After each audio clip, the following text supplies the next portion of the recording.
Hey y'all. Oh, I don't have my earpiece.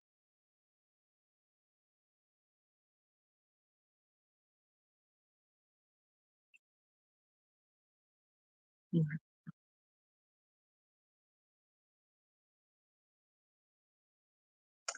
How y'all doing? Happy Thursday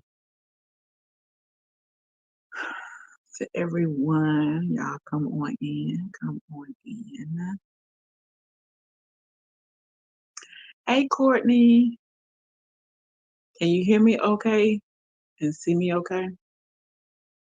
Love you too.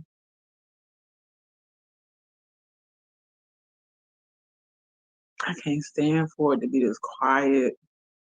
I wish we could have like our TV on or something. Well, my TV is on, but I mean TV up or some music. I need to get me some kind of music or something. What's going on, Courtney? How's your day? How's your day been? I see 3 people in the chat. Hello.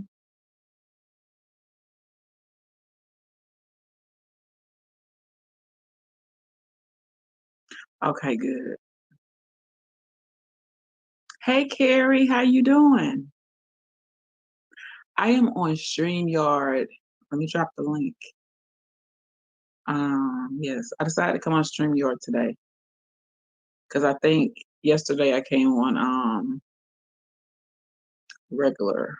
Let's see. Oh wait, I almost forgot how to do it. Mm,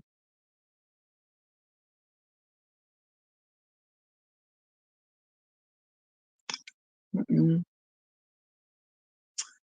Oh, I hate to hear that. Oh, it's got to get better though. Better days are coming. Thank you, Portal. What's up? Grinding for these hours. I'm gonna be on here too. We'll see how to go. I may do 3. Then I gotta get my encore going so I can go and nip this in the bud because it's grind time. I gotta get these hours. So good working on my Phoenix. What's the Phoenix? Yes, it's just a season. Yep. We have our seasons. We have our seasons. Sometimes we don't understand them. Get it, get it, get it, get it, get it. Got to. I'm over it. I'm like, look, I've ate dinner. I'm like, um, let me jump on here and give me a good 2 hours in.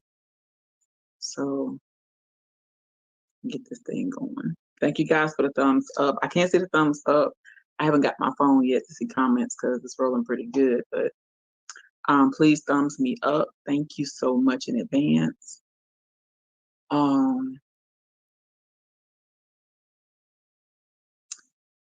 Portal, it's good to see you as well. How are you? Okay, I was dropping a link. Hey, Angel. My day has been good. I have to say thank you, God. It has been good. I hope your day has been good as well. I've been having some. It's just like it's just a season. It's to me. I feel like it's a season of heaviness. Like then it depends on how you look at things too. Your perspective of things. But I am going to drop the link if you would like to. Okay, hold on. So let me go to those comments. Paste. We can get a conversation going. I'm hoping I hope my phone don't cut up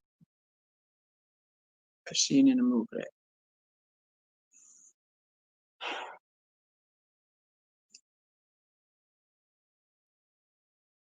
Oh, look at Night Black. Look at Night Black. Thank you for sharing me out, Portal. I just looked on my phone. Thank you. I didn't share myself out, Lord. Yes, this is alive. Hey, Vern. How are you doing? Well, I'm doing well. Thank you. It's a rough season, but God will pull me through. Yes, He will. Some seasons we can't avoid, and we have to go through it. And you just be like, "Ooh, I ain't gonna make it." Mm-mm. I'm doing good. Y'all just ignore Nightbot issue on my Encore. Uh-oh. But yeah. Sometimes we gotta go through things that we don't want to go through. So, there's growth in the season. There's growth in the pruning. The pruning does not feel good, unfortunately. But it is very, very worth it. If you didn't go through it. Hey, Denny. Hey, Bev. Welcome. Yeah. So if you don't go through it, you won't get what you need to get out of it. So I know I've been through some seasons and I have fought it. I'm like, no, not me. Mm-mm. You got the wrong one. Whole way, like I be talking to God like God. I think you may have, you may have the wrong person. Good to see you, Ding. How are you? I am busy. I know you are busy, Vern. You got a lot going on over there. How you doing, Bev? How is your Thursday? Vern, stay busy, y'all.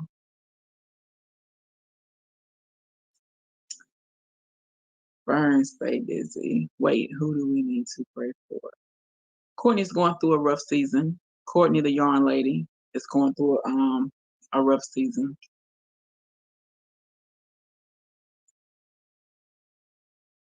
It's it's it's Thursday, right? Yes, sir. Don't get me confused. Then. Okay, hold on. I tap her and I add to the screen. Hey, Courtney. Hey. Hey. How are you? It's nice to see you actually live. I know. I have been coming to your encores though. I know. Thank you. Thank You're you. welcome. Yeah. I figure I got to keep doing them. I'm enjoying them though. I try to pick good videos to put in there. Yeah, I'm enjoying them. I especially enjoyed the one this morning when what was it, when your son kept talking to you? When was it your son or your husband? When he's like, "Are you live?" And you're like, "Yes, I'm live." My son. I Yeah, was he was. giggling to myself. It was just so funny. It sounds like me with my kids. Yeah, he was the manager at one point, but now He got fired, huh? he's fired. I told him he's gonna get fired. But he has a kitten, so Oh, okay. he has other responsibilities. Yolanda, I love it. Thank you, Danisha.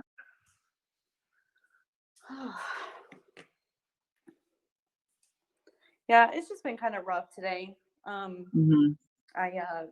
Well, you know what's going on and Yeah. a little bit, but the hits just keep coming. Yeah. My way. Yeah. I just woke up this morning and I was just a little bit, heartbroken. But I'm like, okay, it's gonna be fine. Oh, the Right. manager was fired. Yeah, he up in there with his kid and girl. It was too much for him. He'll be in here in a minute. You gonna see J Bob. Um, was it from who you didn't think it was gonna be from? Yes. Uh-huh. Oh wow. Oh wow. Yeah. Yeah. You know what though? You know, like we talked about, it's just hmm, Yeah. it's a lot of influence out there, and a lot of people would rather not see the truth. Right. So Exactly. if you're coming with the truth that they don't want to believe it, Right. then you're wrong. Mm-hmm. Yep. Trying to push through this whole thing. Oh, Belle. So, hey, listen.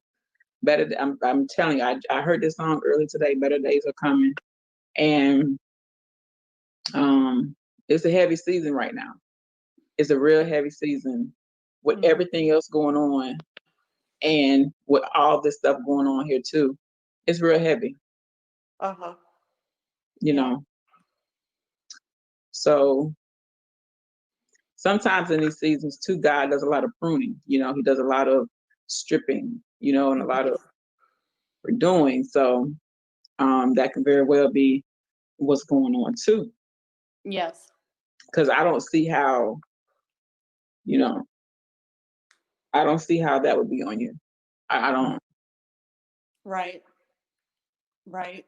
I don't understand it from that standpoint how that can be on you. Mm-hmm. But a lot of people like to kill the messenger. Mm-hmm. Yeah. So that's probably what it is. Mm-hmm. Like I don't want to believe this, so they want to kill the messenger. But Yeah. It's just kind of like it was just one of those things, where it just hits you out of left field. Like, I know, I mean, it makes you feel like you lost your best friend, yeah, like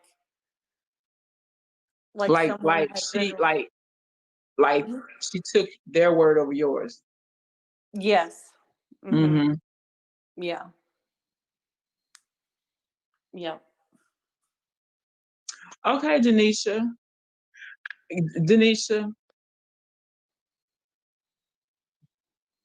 you know. I mean, I don't know if Denisha, you haven't really been on here, huh? Lord, I forgot to turn night by off. He talking about Encore. No, he ain't. Okay, he inviting people to join the family. Okay. Um, Denisha, have you? Uh, Denisha, have how? I don't think you've really been on here. Have you heard of the recent events, Denisha? Because, like on my channel, you know, I don't shy away from the truth. The truth is the truth. Wrong is wrong, right is right, and I don't shy away from it. Um, I don't tiptoe. I don't walk on ice. It's like everybody ain't gonna like you. That's cool. Yeah. That's cool. We know that. You Uh-huh. know, we already know that. But it just comes a time when people need to really sit and look at the facts. They really need to sit and look at this thing like, okay, well, you know, I know, right. But I didn't know if you had started watching a little bit more of you know, what's been going on. But who we got? We got Angel. This is your first time on my stream. I'm glad to be here. Hey, Angel. Hey, For me, yeah. I don't know if I'm too loud. Am I too loud? I don't want to um, echo Yeah. you, Angel. am I too loud or am I too low? It's because I No, don't have you're my good. headset on. You're good. All right. Are you doing laundry? What you're hearing is my dishwasher. Okay. Let me put my headset on to make it a little bit less echoey, even though there's Okay. no echo going on. Yeah. Hey, J Bob. Hey, J-Bob. J Okay. Bob is my son. Okay. But yeah, so I know it hurts, but it's going it's going to come out. That's my TV, y'all. That flash. Yeah, I think also, with everything, I think even though it was a hard pill to swallow this morning, I think, like you said, God is really weeding out the ones that are not bearing the good fruit at all. Mm-hmm. And Definitely. the ones where they have people deceived and thinking that they're one way and then they're really not. And so, but I think I told you this. I had been praying about the problem that's been going on for a couple of weeks, before anything ever started, or started happening. So, he's sorry, you can hear my daughter singing in the background. Well, I love your kids there. I know. I'm fine. I guess it's just that I kind of just am putting my head on top of my sheets as a comfortability or just to comfort Oh yeah, I myself. understand that. Yeah. I mean, I'm not stressed or anything. It's just It's that, just comfortable to you. yeah, I'm Yeah. not stressed or Mhm. anything. I'm fine. It's just they're comfortable to me, and sometimes when something is so comfortable or relaxing to you, you can't help it. Yeah. It's kind of like when a person can't let down a shirt or a towel that has been washed with Game detergent. Yeah, game smells good. Yeah. Yeah. Game smells really good. So I totally get it, Angel. Hey, Nanahan. I had to come back outside because I forgot my daughter was watching a Disney movie and I didn't want it to. Oh yeah, I had to turn my TV down because I usually forget, and I come on here, my TV's up. Yeah. Yeah, but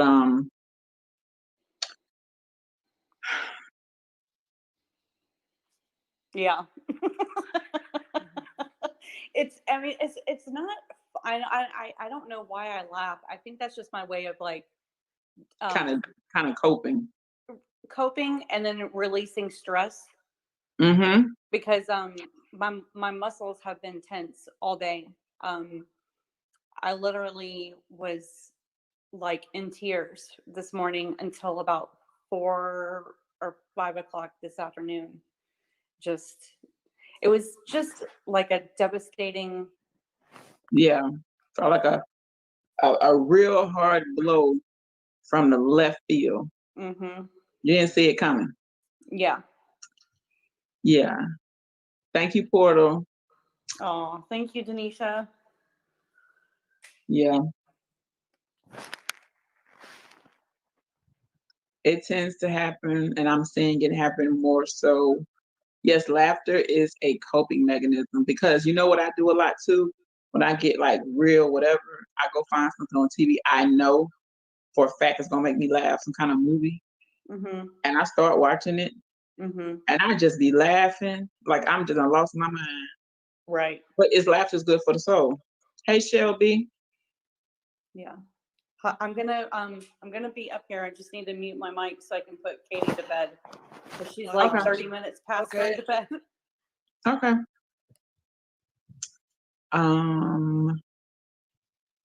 Nisha says, "All Courtney, I shall be." So, what you been up to today, Angel? Really, not much. I've just been mostly being in my apartment, and I was on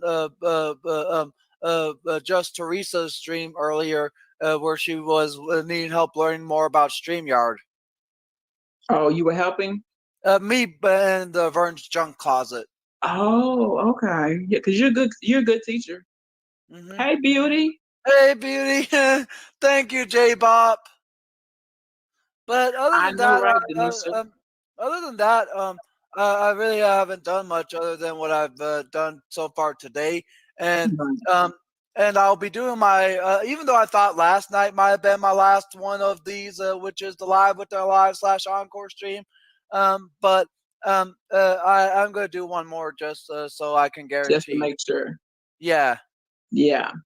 Yeah. That's exciting. You excited? Uh-huh. I know. And I'm not sure if you checked your Instagram, but I'll go ahead and showcase it to you here. I have 3 of your playlists going. Oh, okay. Thank you. I have your CCQ playlist, your 20-hour playlist number 3, and your 20-hour playlist number 2. Oh, wow. Thank you. I appreciate that. Hey, Iris. Hey, y'all. Hey, beauty.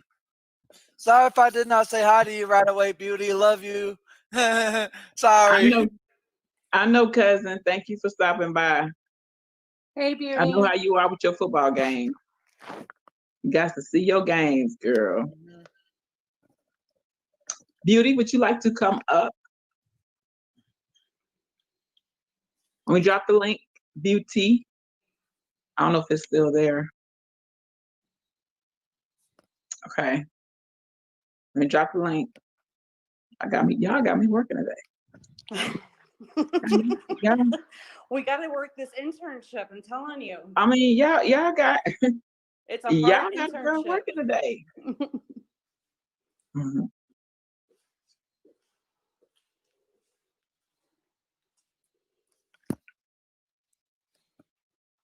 Lord, night about talking about everything. Encore.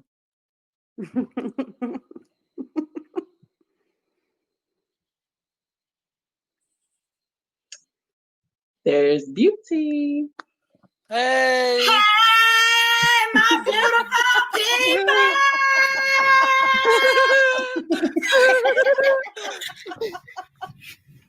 Y'all should have known I was gonna come up here and act the fool. That's why you wanted that rocks. Beauty is that auntie that come to the barbecue and everybody knows she there.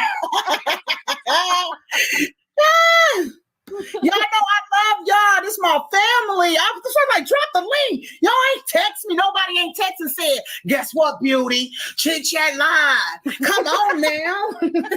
I should have known when you said drop the link. I should have known.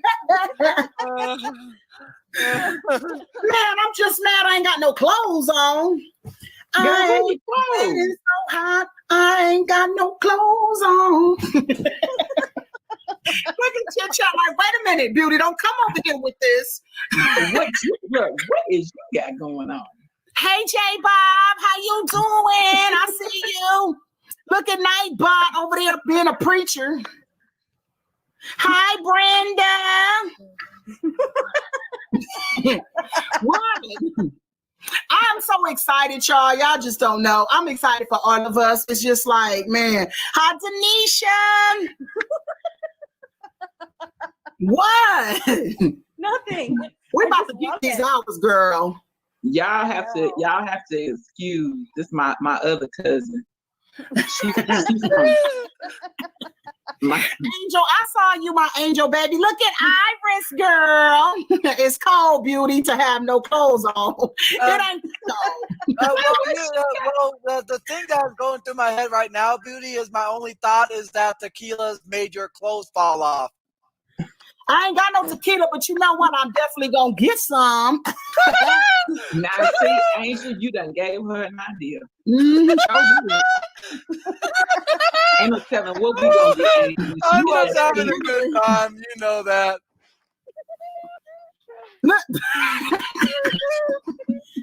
Look at them.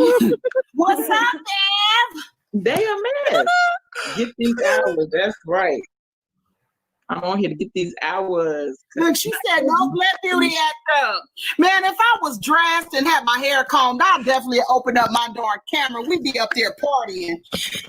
Okay, man, y'all, man, look at my sis up here.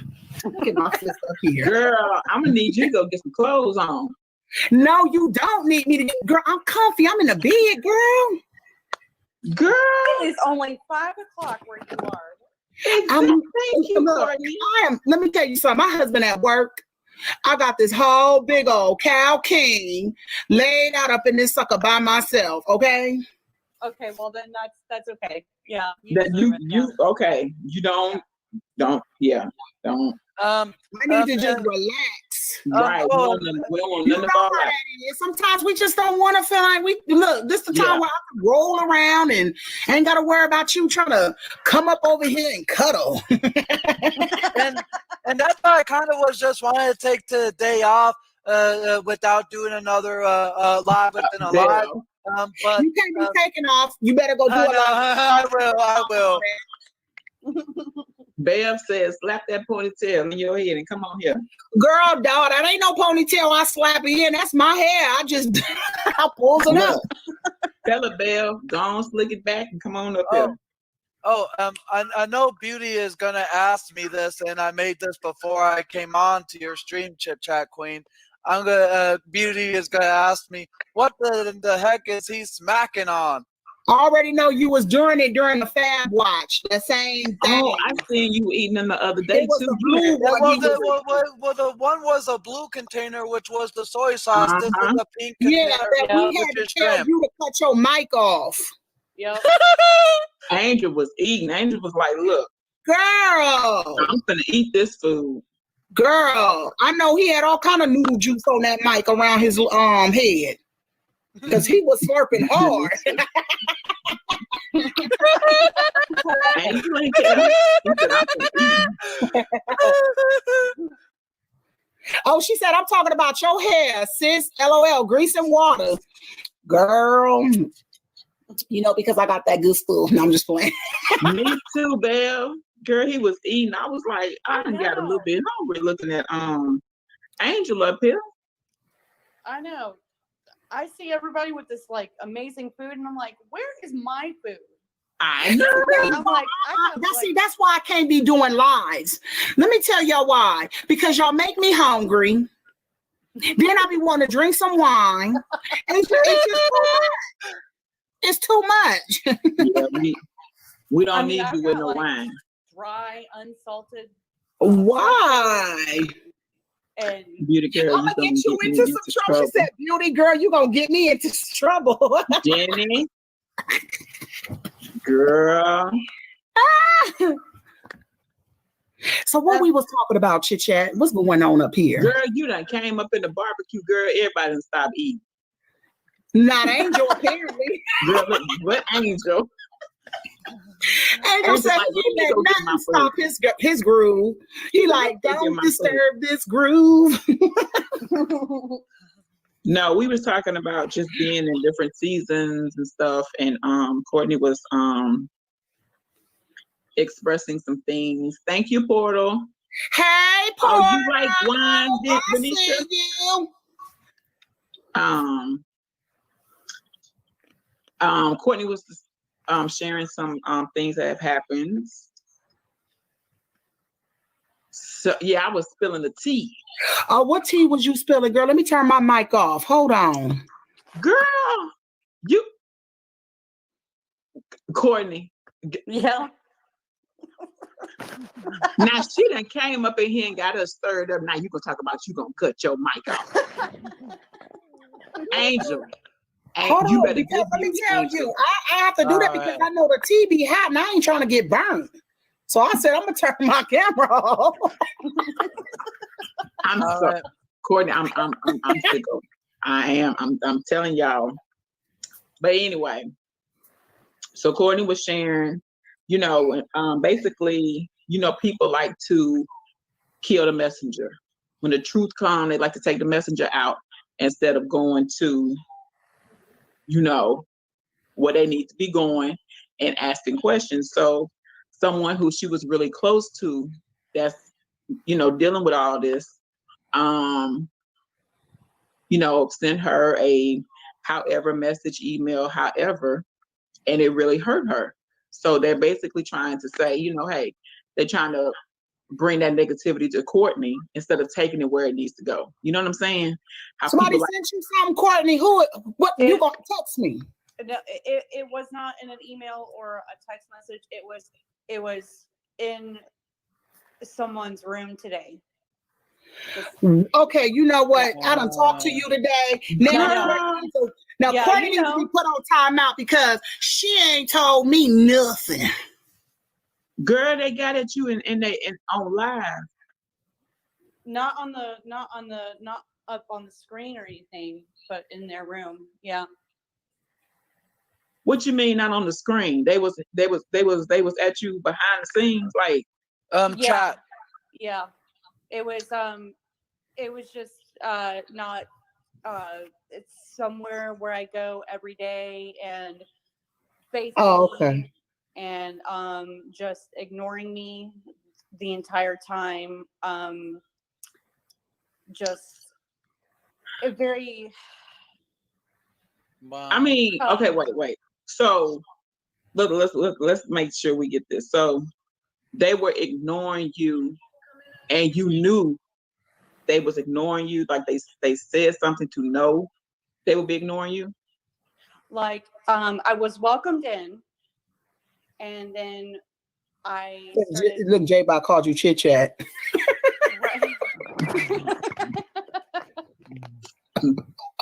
I'm sorry, girl. Y'all know, that's why I said I gotta turn my door mic off. Hold on so I can shut up. Jay always messing with me about Nightbot. It was just in the chat and it wasn't just that person, it was everyone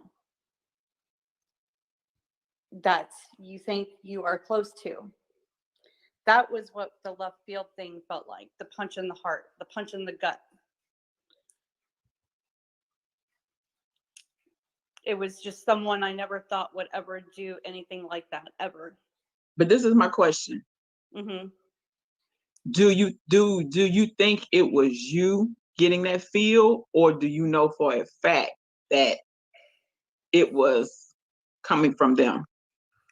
It was definitely coming from them. Definitely. Because is this the place where they took your blue wrench? Yeah. So you know it was, yeah. So it was. Let me shut up. Darn it! Shut up.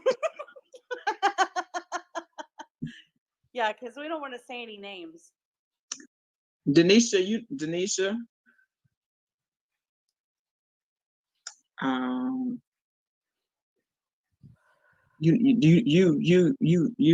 Denisha. Yes. Mm-hmm. Denisha, you are very well. Yeah, you know who this stems from. Put it like that. Right. You Exactly. very well know who this stems from. Exactly. Yes. Mm-hmm. Yeah. But it's just like you were saying, though, kill the messenger. J-Bot, I told you beauty is what's wrong with beauty? Ain't no wrong with beauty. Beauty just being beauty. Oh, now she done unmuted now. She done unmuted now. Ain't no wrong with me.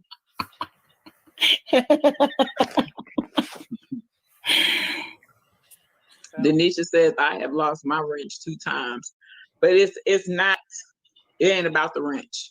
Right. No. It was because if you know, that's kind of how you can tell it was intentionally, is because if every time you go in there, you have this thing, and then you go in there, all of a sudden you getting ignored and you don't have it. It's kind of like letting you know you're no longer welcome. Right. And then also, I know that's what Angel thought when I took his too. And I had the wrong impression. You did, but it wasn't like that at all. Nah. Because you my angel boo boo baby. I love you. Yeah, but what they did to you was intentional, and once you put it together, it really adds up. So yeah, they took your wrench away, and then they came at you because of the intention. Right. And also, it wasn't just that. It was people on the actual panel who were giving not so trying to be subtle hints and statements, but not really pulling it off as subtle. Like, and then looking right into the camera while they were saying it, like a stare down. Oh wow. Oh, I they can- was I big can and tell bad. you, In these YouTube streets, I can y'all. tell you that every single person that was in there that has always said hello to me, always. I repeated myself 3 or 4 times per person, and no one said hello to me except for 2 people. And you can tell, people, you can read in the line, in between the lines with writing, especially when you know how they usually write when they say hello to you. It was very short, very condescending, very, Yes, ma'am. and yeah. And and every single comment that I would put into the chat was skipped right over. I would ask a question several times or make a nice statement or something, and it was just ignored. Like I wasn't even there. That's crazy. Wow. So it's just, My thing be this: block me, baby. Just block me if you don't want me over there. Don't do me wrong. Well, yeah, don't have me up over there, and Block me all night long. I'm sorry. yeah, Denisha, I seen you say Yolanda. It's kind of like you don't know anything until you go over there, and then when you go over there, and it's like, because it happened to me. it happened to you too? I'm over there. I'm someplace chilling. Today? No. But I'm just saying, I've had this experience. I'm in this live. I'm chilling. We laughing and everything. I happen to try to go and do something concerning the live I'm on, and I'm blocked. So wait a minute. The whole time you was blocked, you typing and not realizing. No. I went on another particular social media platform where we were, Oh. but I was in the live at the same time, and they laughing and joking with me, knowing they blocked me. Oh, off of like Facebook or Instagram or Twitter or something like that. What you talking about? Got you. Oh So my I God. felt like, well, I'm in your live right now. We chopping it up. We laughing. If I would have never went over there, I probably would have eventually found out, but I would never known. I felt really like, dang. Oh, that was like a stab in the back move. I'm like, girl, look, y'all know. That's why I got to cut my mic, because I'm one of them that'll stir up a darn song and be like, they smile in your face all the time. Take your place, them backs.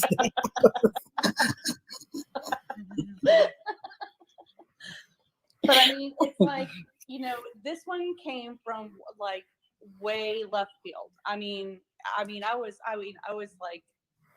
I was ready to just shut everything down. And then I had to remember that everything, thank you, Portal, has a reason, and everything has a purpose.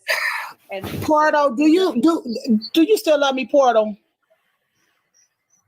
Because you keep coming here, BGBJ gang on deck. Do you still love me, Portal? When he say BGB, that's background. It means he letting you know he's still in your life. I know, but I was wondering if he gonna say hi to me. BG.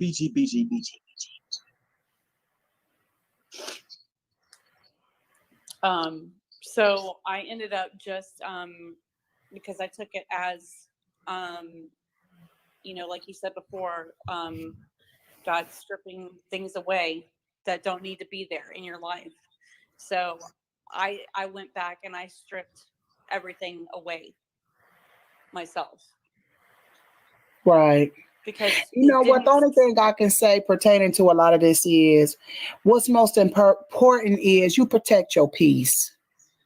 That's what you got to do. You, yourself, your heart, and your feelings is what matters. So you got to make sure at all costs you protect your peace, and always remember that everybody ain't here to be with us a lifetime. There's different reasons. There's a season, a reason, and a lifetime. Some people is here for a lifetime. Some people here is just for a season. Some people here is just for a reason to teach you a lesson. That's it. Mm-hmm. Yes, Portal is very supportive. Portal be in a lot of places, and he's very supportive. Yeah.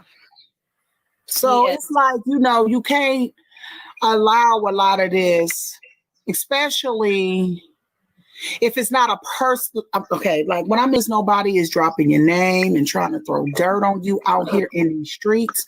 I feel like then just Okay, let it cousin. fly. Love you. Good night. And I say this too. You have every right to speak up for yourself. Oh, absolutely. You sure Every do. right to speak up for yourself. If somebody makes you feel any type of way that is unlike God, which means if somebody makes you feel, offended, hurt your feelings, whatever the case may be, he gives us all that right to stand up for ourselves. Now, sometimes we'll mess it up because we mess up our delivery. It's not what you say, it's how you say it. So sometimes that will cause other stuff, but you have the right to say something about that, because they are trying to kill the messenger, but they are not trying to go where they need to go and handle these people. And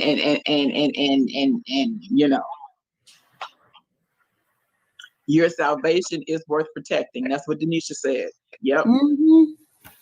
Protect your peace. Guard your heart.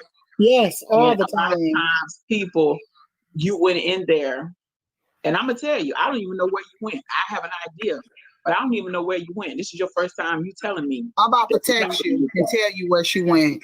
But I have a feeling I know where you went. And a lot of times, a person can't do it on their own. They want to have a group of people. See what I'm saying? But you always go back to the root. Whoever live that was, that's who I would be at. That's where a conversation can be had to be like, hey, I felt like this when I came, and I've never felt like this when I came in your life. Is there a problem? Oh yeah, girl. Yep. You have every right to know. Let me tell you something. Wake me up when you do it, and I'll be right there with you, so you'll have support. I'm gonna sing another song, y'all. Wake me up before you go. They're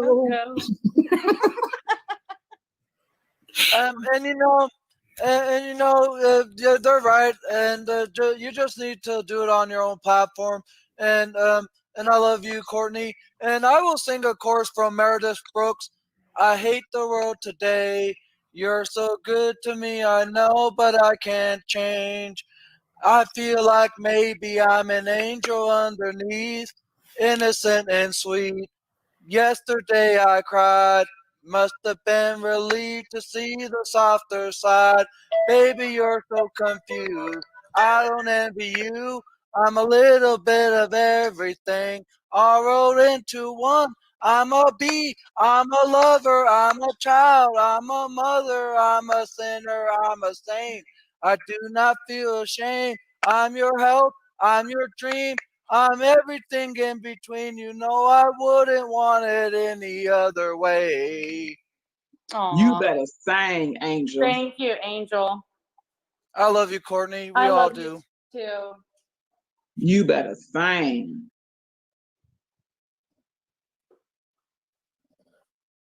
Yep. So. Yeah. I think I'm gonna probably go back tomorrow and see. Make sure.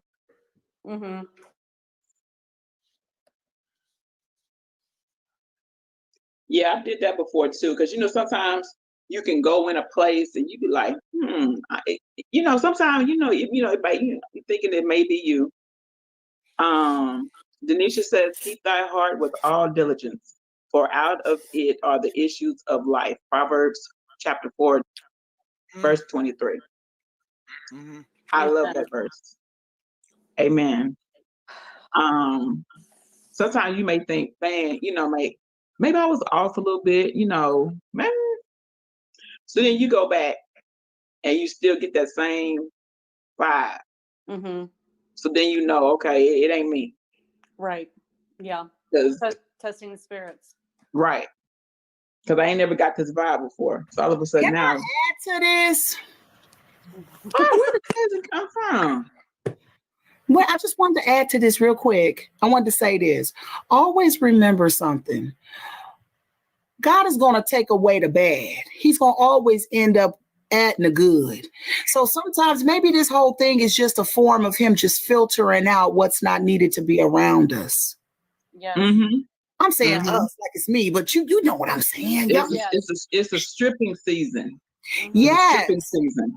Because Mhm. who's for you is going to be there for you. Who's not, they're going to go, period. Right. And it's okay. That's my whole outlook at it. It's okay. I'm not the type that's mad or bitter about anything. Like, for instance, no shade. Mhm. I love Iris. That's my Cali girl. She doesn't come around, but I don't hold nothing against her because of it. It's okay. Right.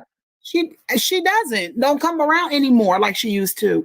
And if that's just her way of feeling like I still love you, but I just stay away, I'm okay with that.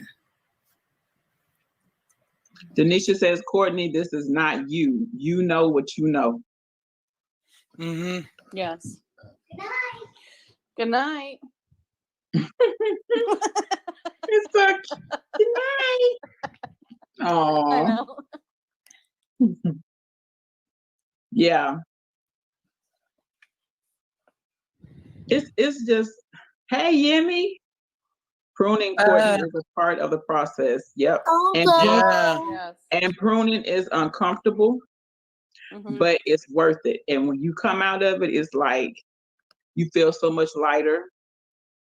Yeah. You feel so much healthier. It's like your perspective and all that clarity. And it's gonna be some people around you revealed that like today that you never would have thought. Yeah. Yep. Never would have thought. And now boom. Yeah. And Look how rude Uncle is. He coming there talking about pruning and ain't even said hi to Chit Chat first. Yimmy done fell out Get that out bush. there so I can time him out. Yimmy done know, rolled and, out that bush with that I game love controller. Yemi.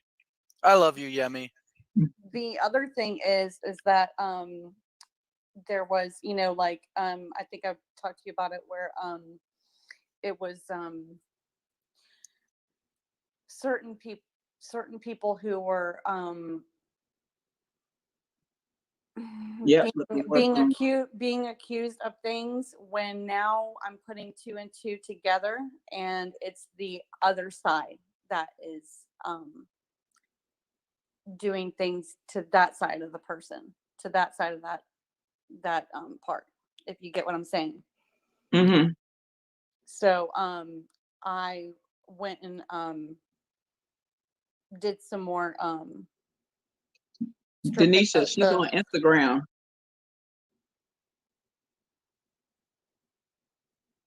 She asked, was you on Facebook, you messenger? I told her you on Instagram because Denisha on Yes. Instagram too. Yeah, and Denisha, I believe I think we just met on we just joined each other on Facebook last week. Oh, okay. Well, y'all can be connected on Facebook then. I'm just telling y'all how y'all gonna Yemi. connect and stuff. Do you see what Yemi wrote? Yeah, I slipped out the Yemi bushes being like folks with angels live. Yemi, Denisha, Yemi good people. You see, Denisha eyes. He good people. oh yeah, Yemi, that's Denisha. my uncle. He good people. He just slipped over that bush. Yeah, Yemi's my uncle. He good. Yeah. He good. He's good people. Yeah, he is. Love you, Yemi. You know that. Give him a kiss with a teddy bear. Oh, I know, it's so cute. Oh, get them kisses, Yemi. Him love you. oh, Yemi did a flip. You better be careful with them flips, you hear me? Then they broke something.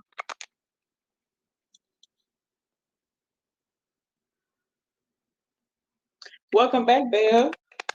He all excited because Angel gave him a kiss, so he doing flips. Like, yay.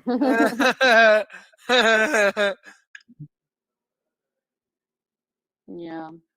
I'm dodging lips.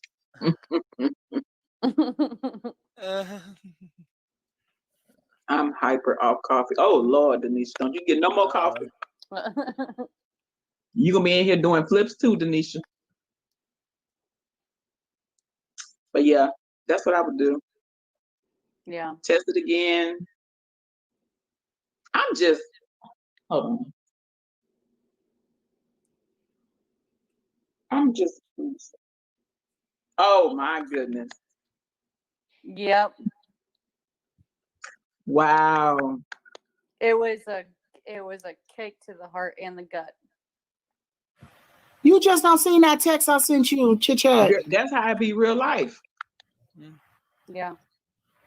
Girl, you I mean, I'll tell you when that happened, I was like, Let me see your shirt, chit chat. there's my little knife. See my little puppy?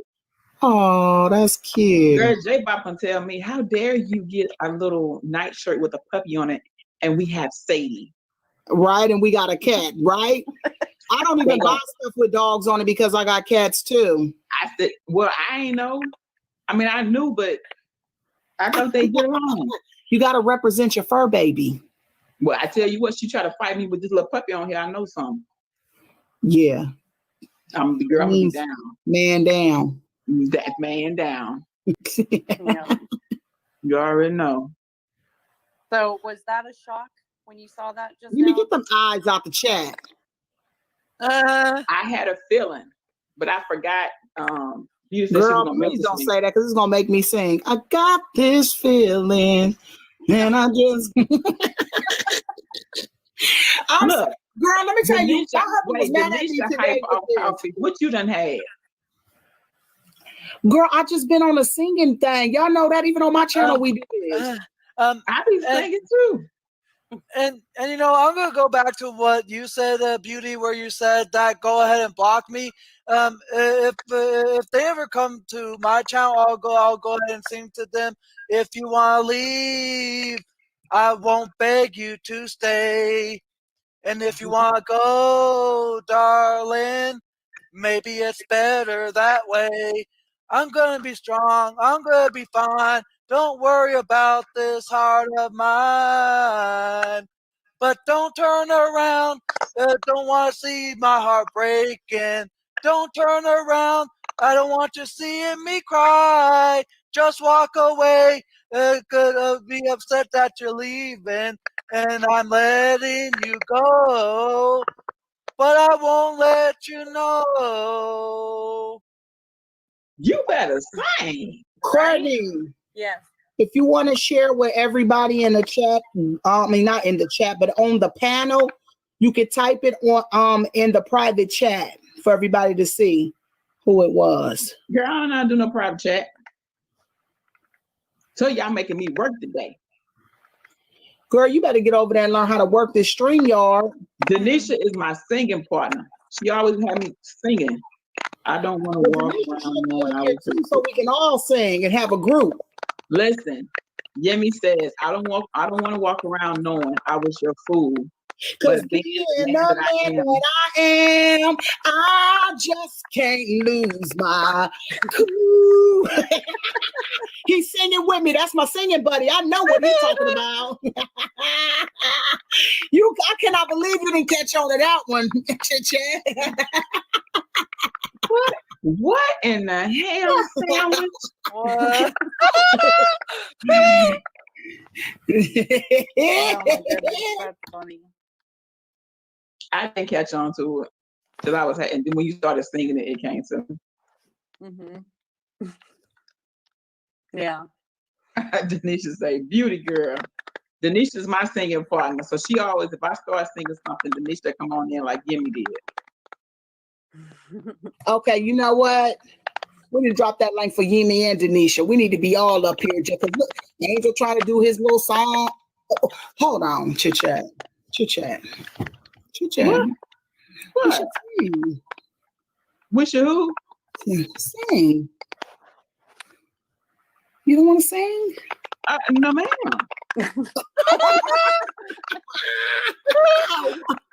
No, ma'am. I'll open the camera if we sing. Girl, you ain't finna open no camera. Gonna have me over here singing. That camera still gonna be closed. So, yeah, I would open it too, just to prove a point.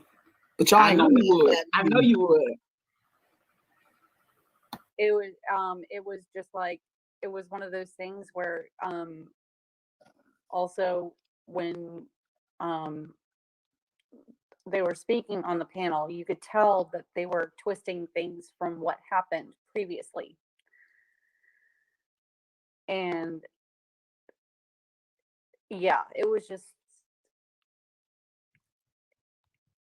wasn't good. I mean, I can probably explain it to you later if you want, like in a more detailed. Only if you want. If you don't, that's okay. I won't. No. You know I want. You know I want. But this is the thing though. A lot of people, because as I've been, this has been going on, things been unfolding and stuff. A lot of people are going to be shocked.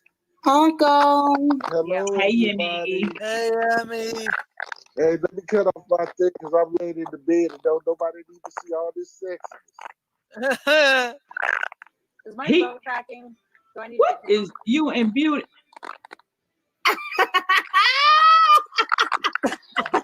And look at J Bob.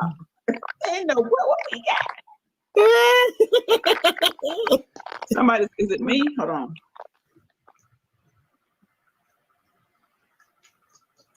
Oh, Denise. Girl, it might be me. Because when I did it stopped. Denise, so you know? Yeah, Denisha know. Denisha know from way back. Wait, what do you mean? I'm lost now. Shoot. I'm gonna have to get Oh, wow. a laptop. No, that's Courtney. She need to go to her laptop. She's on her phone. Oh, okay. Yeah, it's me. I'll be right back up. Sounding like She Cracker said she Jack. messaged you, Courtney. Okay, she did.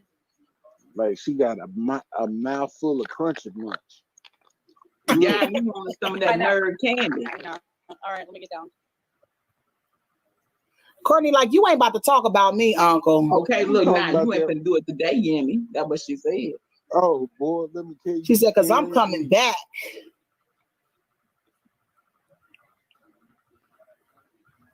Chit chat. Okay, Denisha. Thank you for having me on your live. You're welcome. You gonna say chit chat. Thank you for You a cool dude. I've been checking you out on.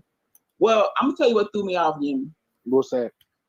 Cause I heard about you before in a growing, like Yemi or whatever. I what? think I heard about you. Huh? You did? It was.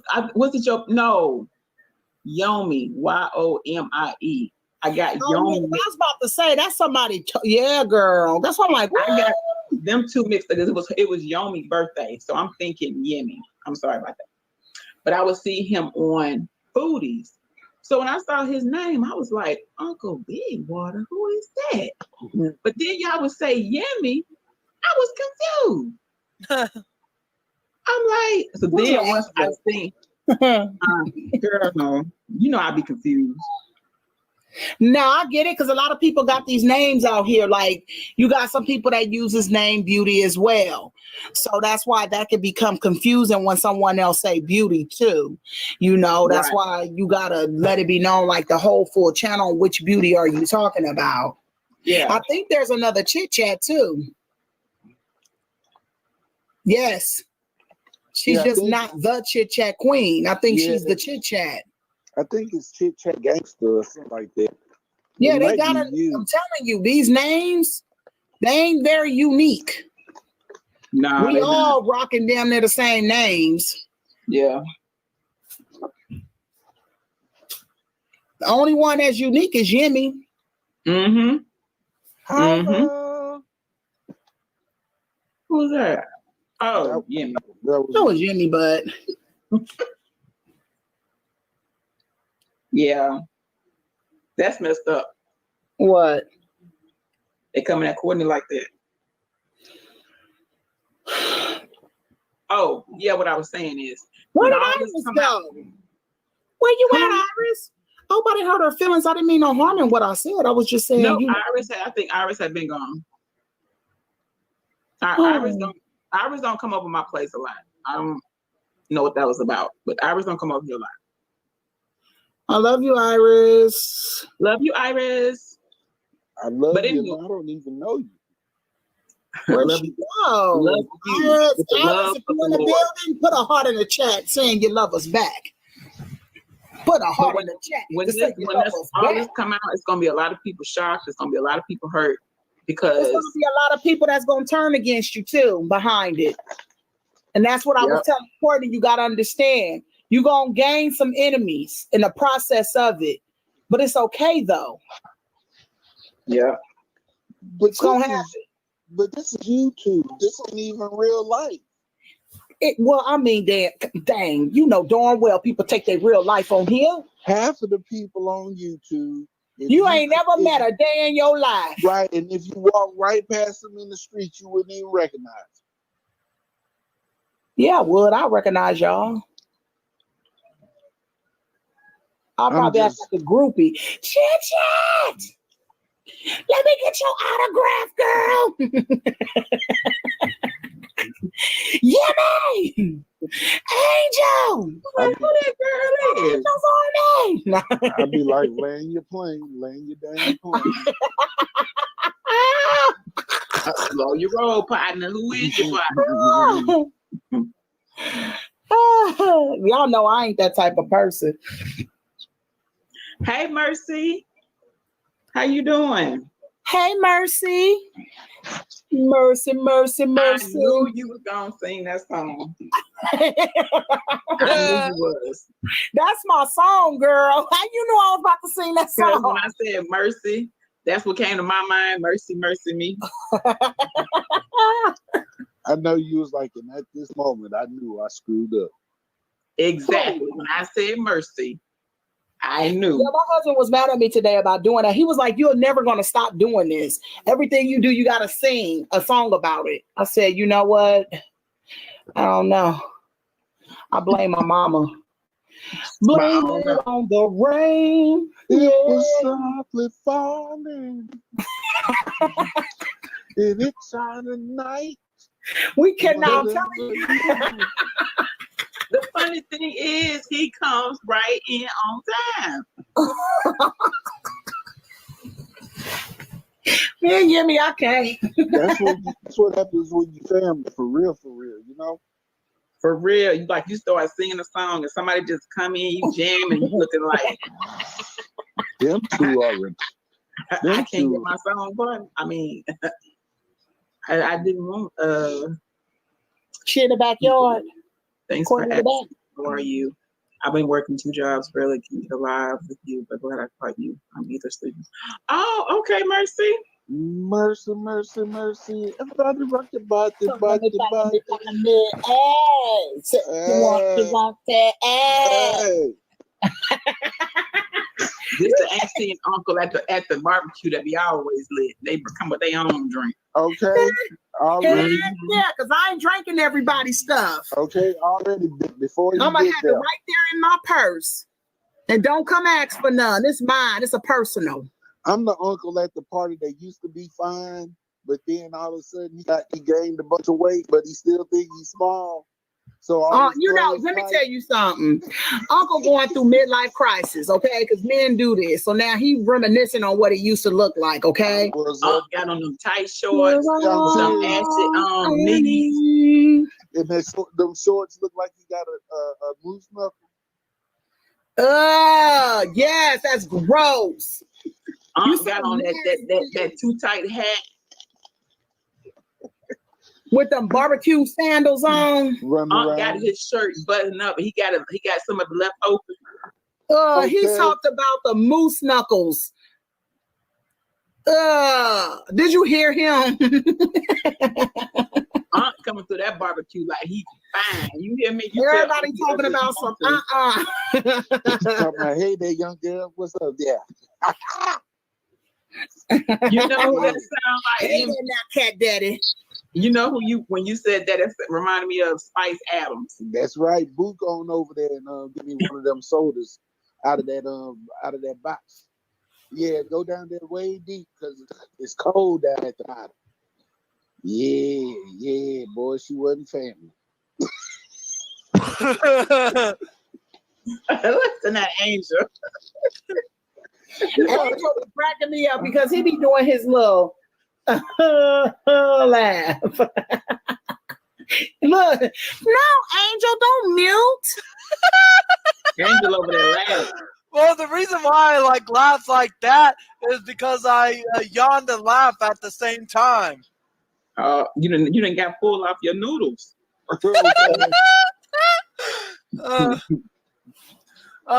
This is why I love you guys a whole lot. Is because my laugh comes out more genuine instead of trying to get it out of me. Love you. Ooh, this is why. Because you love me.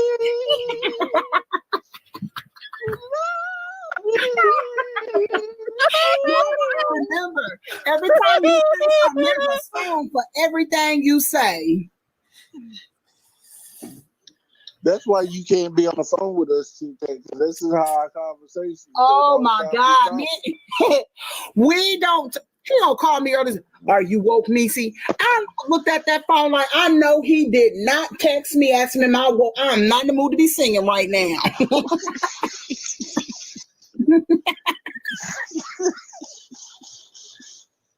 Y'all a mess. I'm sorry, Chit Chat, that my niece came in here and took over your live. You know how she is, Jimmy.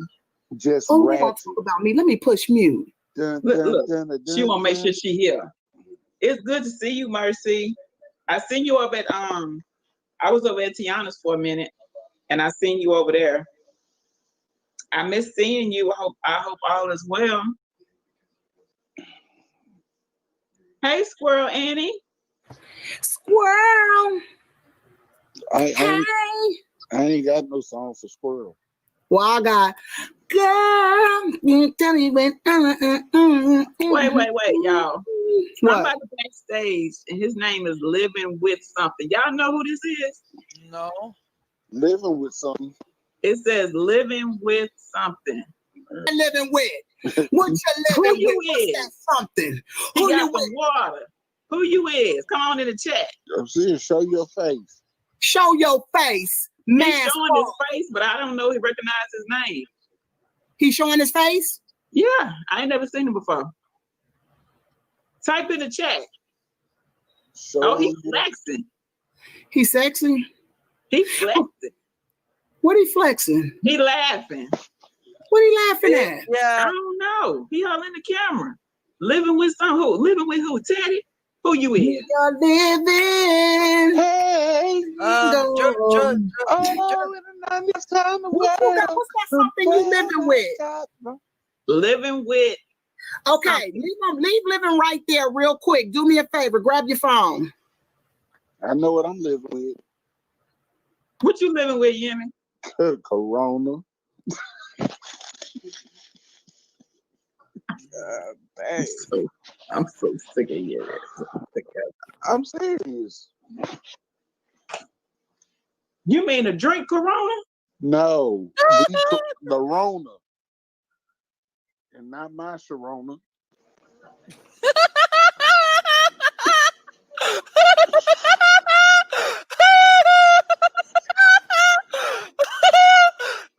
Yummy! Oh, that's hilarious. I'm not joking. I'm dead serious. Well, I find it funny, but if you're dead serious, man. Chit Chat, I need you. This is very important. Grab your phone, put I mute just on did. your. I just gave I just did. I Living did not. with. You sent me over to the voicemail. Hold Oh, on. you telling me, girl? Look at my phone. I love your head wrap. Thank you. I found this girl on Instagram. Did you knit it? No, it's a girl on Instagram who sold her Please own headband. answer. I need a crown. What kind of crown? You know the crowns made out of the material that you put on the circular that you put over when you have locks or when you have a bald head. Oh, That's I what I'm wonder looking can she for. make those? That's what I'm looking for. Chit chat don't like to listen. Chit chat. Oh, living with the man hands. Who? Where I know you from? Living with the man hands. Y'all know him? No. Hey, living with the man hands, and hey, Lisa D. Wait, her name Lucia. Oh, Hey, Lucia. Lucia. Lucia. Hey, Lucia, girl. Lucia Jenkins. What's up? Lucia D. I can't even see the chat.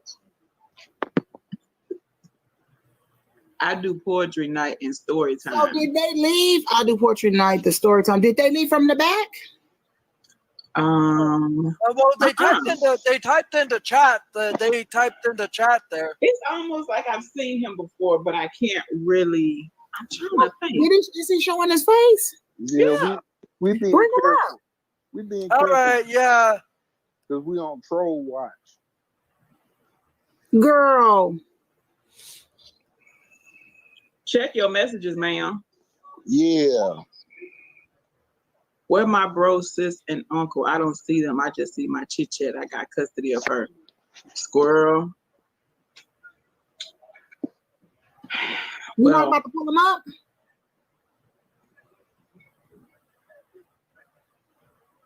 You know you can knock him down Yeah. if he gets found. Come on now. I see you living with man hands. I see you. Somebody in this chat know how to knock people down.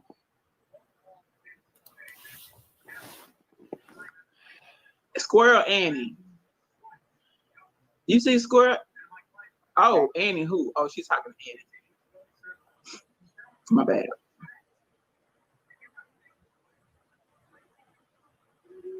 What's up, y'all? Hello. What's going on? Yeah, man, chilling. Trying to get ready for this weekend, you know. What's going on this weekend? Early birthday, Oh, how old you turning? 33. Oh, damn. 36. No, 33. Oh, look, he's like, wait a minute, don't add 3 years on me yet. Exactly. That way. Okay. Yeah, I'm supposed to be going to my girlfriend this weekend, and she's got like a little surprise party coming tomorrow. It ain't a surprise if you know. You know the party. Well, You know what? that. What? Stop it. Not I'm exactly. just saying it's not a surprise party. You gonna act like you surprised? Yeah, and plus we got Who done matching leaked the shirts. surprise and told We you just got the our surprise? shirts done about a few days ago. Angel. Oh, okay. Angel done It's, told. it's his queen, but she got my t-shirt that says her king. Well, you know how that go. You know she gotta add her touch to the t-shirt. Right, that way. Yeah. She can't let it all be about you. She got my shirt which says mine say her king, but this one says his queen. So That one says his queen. right, that part. She messed it up. No, she didn't. I mean, it's a way you can wear it, but she wanted to make sure it was known. Yes, fact. That's my king. Yo, y'all give me 1 second. I got a phone call. Okay. You basically telling them, keep your hands off of mine. Mm-hmm. I know She that's right, look because I'm gonna go get one for me and my husband now. okay. Don't do it. I'm about to brand him. Don't I've do it. seen them happen a lot of times though. I don't care. We just to do this. Look, Uncle know my butt playing. He know I'm playing. I ain't fit to do that. Don't do it. Look, we already got a little matching stuff, okay? I Yeah, know y'all be nasty. dressed up like y'all going to Sadie Hawkins. Not like that. Like I had got us these sweaters. His is Mr. Right and mine's is Mrs. Always Right. I like that. I told my husband about that. I was like, yeah, and I said Beauty had on Mrs. Always. He was like, I said, oh, I want that one. And his is Mr. Right. He's Mr. Right and I'm Mrs. Always Right. Yeah. So one guy was like, y'all both can't be right. I said, we both right, but I'm just always right. Yeah. Okay. It's a difference. I can't say nothing. I got a shirt that says Mob Life on it. My wife has a shirt that says Married to the Mob. You have to be a Sigma to understand that. I bought my husband a shirt that says Google, who needs Google when my wife knows everything? Ooh. I like that. No.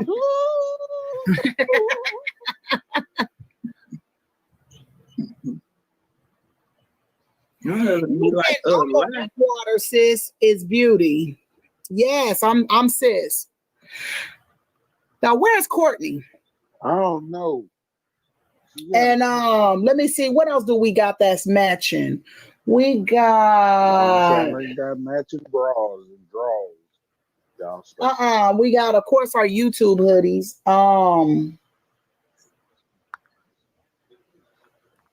Pretty much it. I mean, sometimes we might wear the same colors, but we don't dress like. Oh yeah, we got matching tennis shoes. That was one of the things. I'm hungry as a hostage. That's cute. Oh shoot, my girl Pink Motivation is live. I need to go over there while I'm on here. Oh. Courtney, I think she's still in here, and she had to change to go to her computer. I hope she did it right. What are you crocheting? Well, it's just I really don't know what I wanted to do. I don't know if you can really see the pattern. Oh, that's nice. I'm trying something I just seen the lady do. So For coming. huh? That wasn't me. That's Pink talking. Oh, Denisha's talking to Courtney. Oh, okay. So she's still here. She's on. Okay. Courtney, I miss you. Hurry back. Courtney. Pink is in that building. Yeah, Pink's live now too. I got to get these hours. Oh! Okay. What? Uh-oh. I need to watch the replay. What? You see it? Do you see it? I see it. It's something that you had before that you don't have anymore. Oh!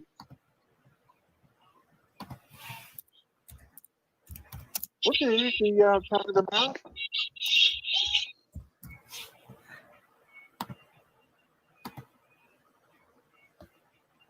Look at a private chat. Mm-hmm. Yep. What blue? Who?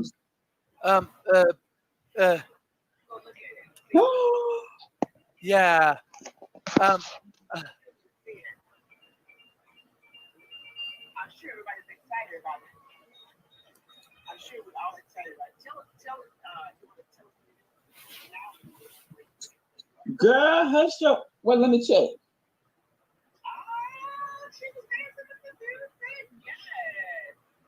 That's what I'm talking about.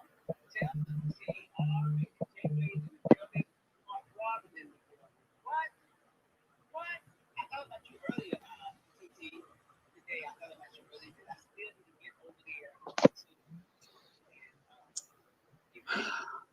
Pink Motivations Live. Hi, Widow Courtney. Oh, that's Squirrel. You got me talking in baby talk.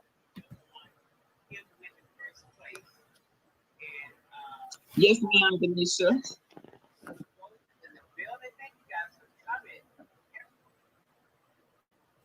Wait a minute.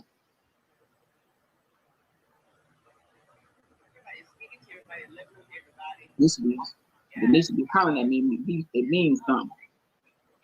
You're not even going to holler at me, Denisha. What happened?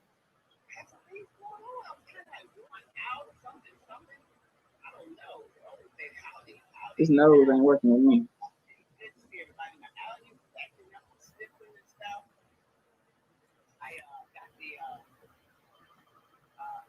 Oh, shit.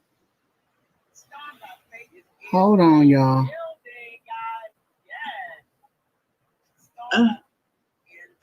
Hold on.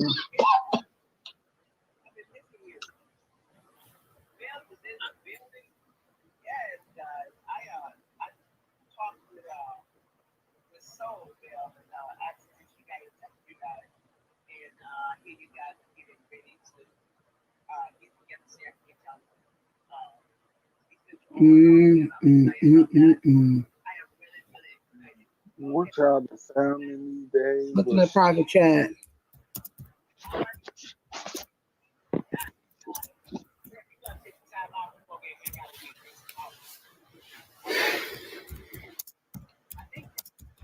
Oh.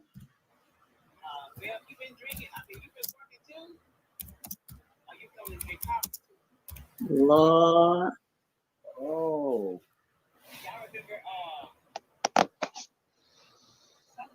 Who that is down there?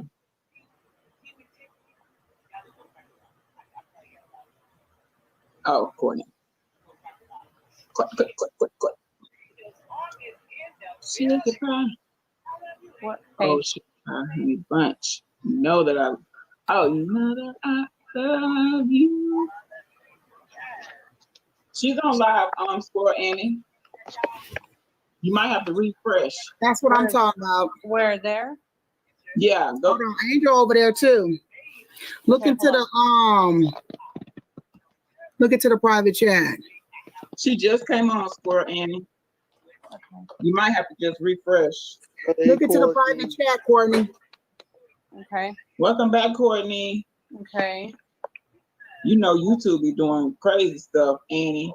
You don't see them till like a little later. I'm not on there, but I can get the thing and look too, because I'm not understanding. Oh, you don't get your notifications, Annie? I know a lot of people say that. What? They don't get their notifications.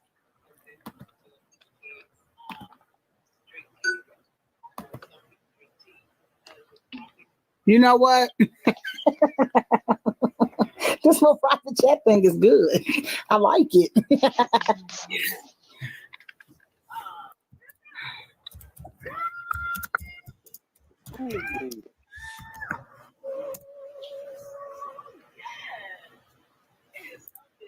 I am plugging this thing right now.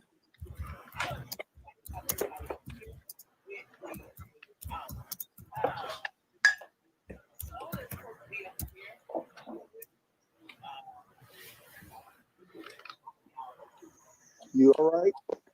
I guess I'll understand it when I. Look at J Bob. What my Sadie Pooh? What my Sadie Pooh doing? Get on there. I need to see what I need to see what my kitty cat Spirit is up to. Let me go find her. Yeah, my son be asking about your kitty all the time. Angel. Let me go find my cats, and if you want to take a picture of me holding her to send it to your son, you can, or I can take a picture or send you a picture that I've already took of me and my cat a couple of times to you, and you can show it to your son. Either which way, Okay. I'll get pictures to you. Right. Yeah. Because our kitty, she's a little darker than Spirit.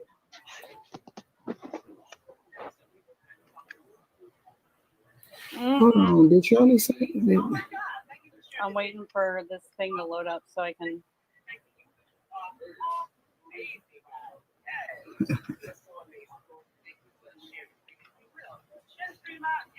I think what I'll do, Chit Chat, is I will Hold up, y'all. I'm about to do something. wait, I'm not even on there yet. Hold up. I'm about to say this to y'all. I'm about to send y'all something.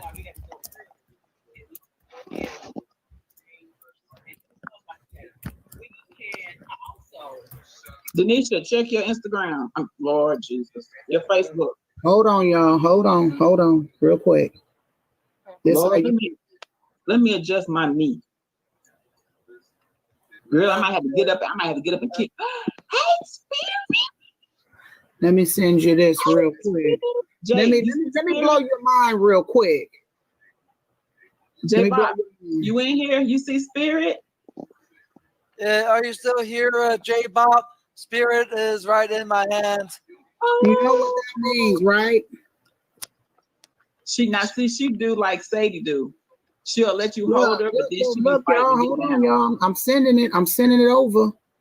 What's the next one? Next person I'm sending it to. Look at her. Oh, she trying to look at that's what Sadie do. She take off. Hold on, y'all. Sadie be I'm gone. about to get to each one of y'all real quick. Did you get it? I know I sent it to you already, Chit Chat. Did you get it? Did you get it, Courtney? What's going on? Hold up. Hold on, let me move. I gotta get my knee right. Read the chat so you know what I'm talking about first. Ooh. I can't check on my hold on a second. Okay, this is what I'm gonna do. I'm gonna go on my laptop. I'm about to send this shit to my husband too. Hold on. Why are we all over you? Why would this? What? That's it. How do we get what? I feel you, Yemi. I feel you. What? How we? Because I needed to see something, and I seen what I needed to see. That's how that happened. How you have two people with this much influence? Thank you. That's why I'm confused at. Oh no! Oh, my cat is now trying to eat my shrimp noodles. Sadie do the same thing. Angel, she be trying to get in all our food. Hold on a second.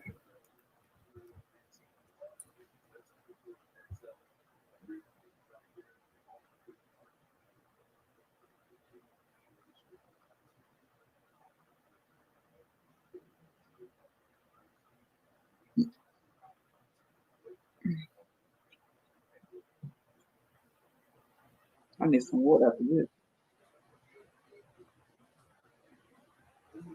Yeah, Squirrel Annie, if you on StreamYard, like you see the comments, but then is a private chat, which I didn't really know how. I'm just now starting to work with it because I've seen it, but I didn't know what it was. So like the people that be up here. You know what's so funny? Let me explain this to you real quick.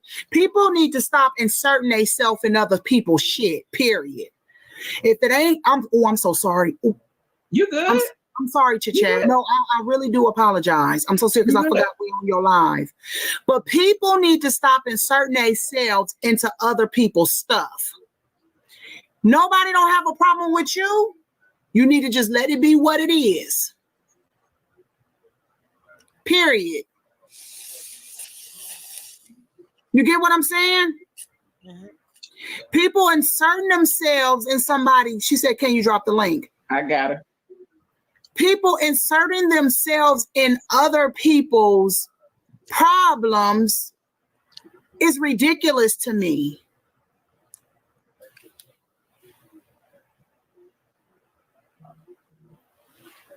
Right, Squirrel Annie. Yep. Like you would have to be on the panel, then you could see the private chat. It's kind of weird. I don't know. I'm still learning. Did you see Pink online, Square Annie? No, nobody's yelling at you. No, no one is. No, she wasn't yelling at you. She was yelling about, I mean, not yelling, you know, comedy. She was talking about something else. She wasn't at you, Squirrel Annie.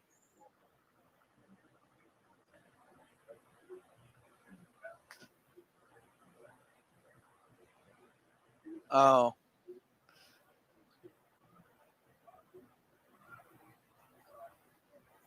Wow. I'm gonna go ahead and sing one of my songs from one. I'm gonna But sing the one. funny part about it is, why are you inserting yourself into something that ain't got nothing to do with you?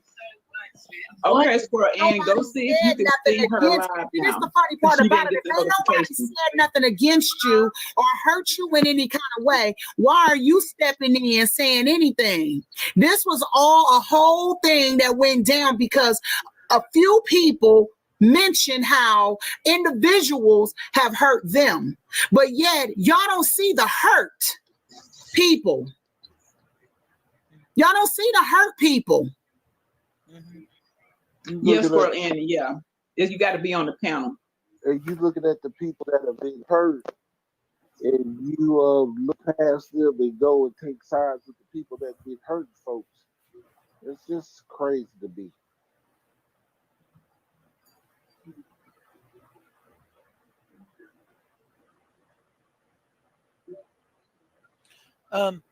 Can I sing a lyrics from one of my brother's So songs? what you mad about? Are you afraid that, you know, are you scared at the fact that the stuff you done said behind closed doors might come out? Because trust me, ain't nobody had a prayer mouth when it came against them. Trust me. Right, Squirrel Annie, yeah. Ain't nobody. This the funny part about it. All of a sudden now, you want to run and sit and tuck up under that. But you talked about that too. You talked about it too.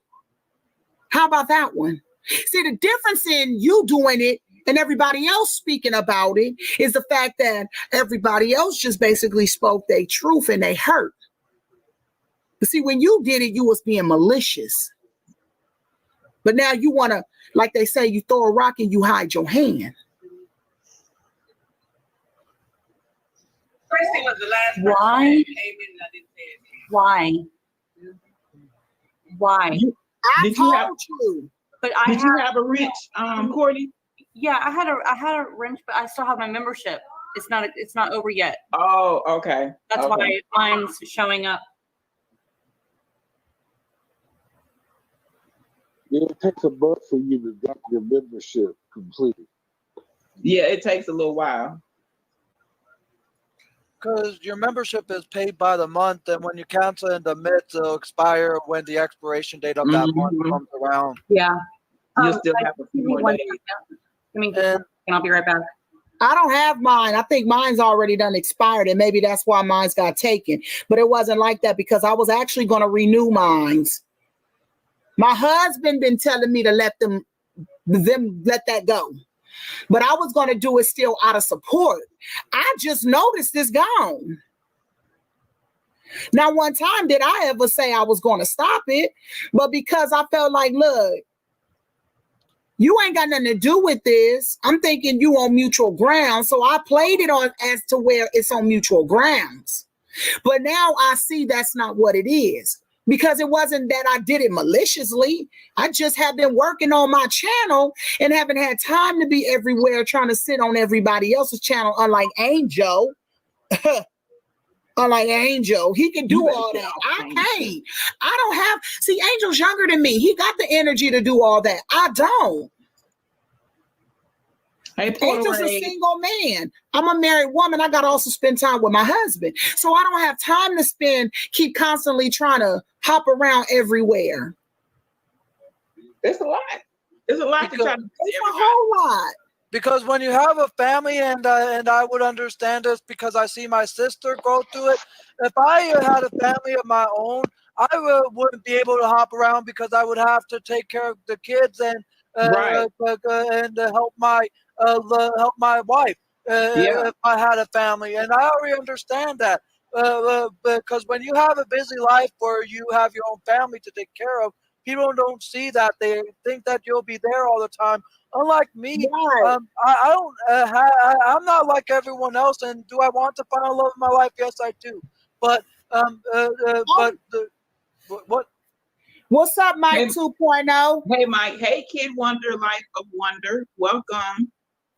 Mike, can you drop the link for him? Mike, come up here real quick. I need him to see this private chat. That's the only way he gonna be able to. And then after that, because we definitely got to be careful who we let up here because of this darn chat. Yeah.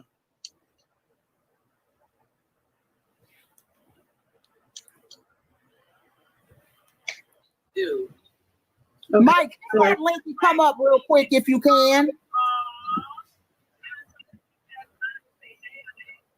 It's crazy to me. I done got thirsty. Why the heck did she just say anything for you, Triple C and Joe? Shush. Oh, Going to say, oh,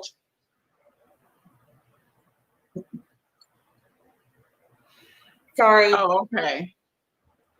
Mike, hit the link.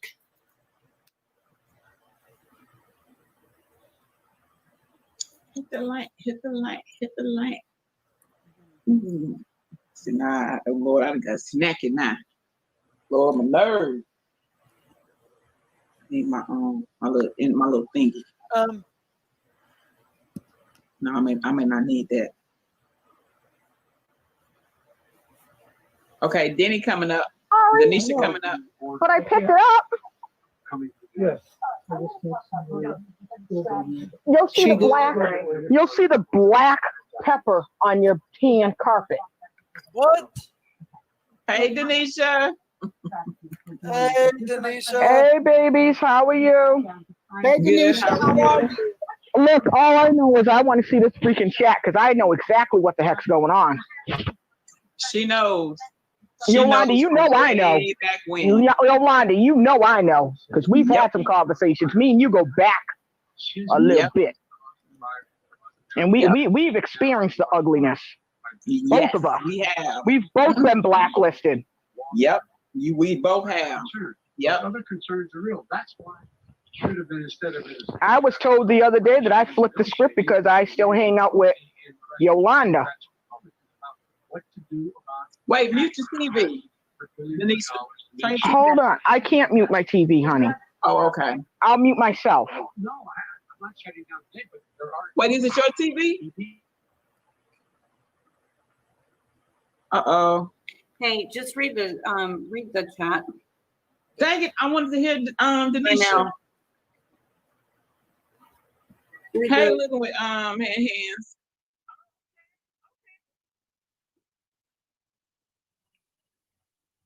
You see it?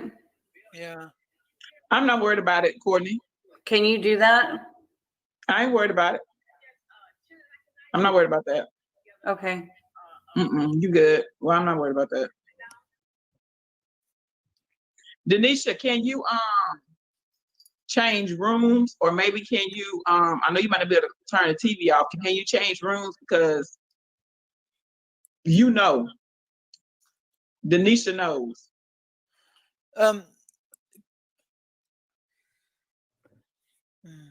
Okay, hit the link, Denisha.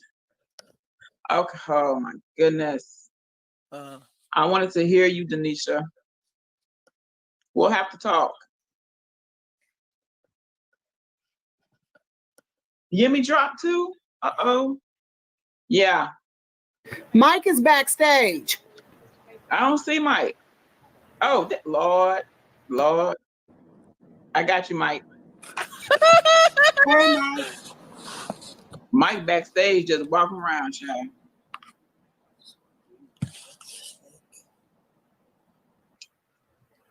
Oh, girl. No. It's fine, Courtney. It's fine. Uh-oh. What happened to Mike? He fell out. Hit the link again, Mike. Denisha, we're gonna have to talk on Messenger, or we're gonna have to talk on the phone, girl.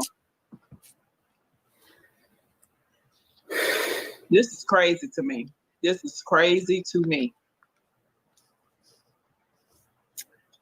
Well, I think, like you said, things are Oh, being weeded out, stripped away. Hey, Mike. Hey, Mike. You see that chat? Don't say nothing, but look. Chat keeps disconnecting. The I don't know private what's going chat. on.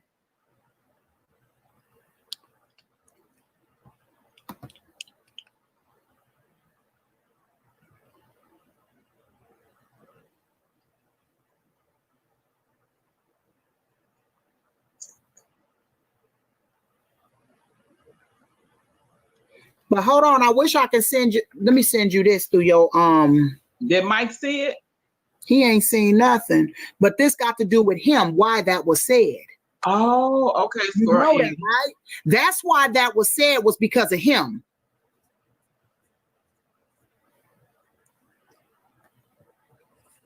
What you just what I sent you, y'all think about it.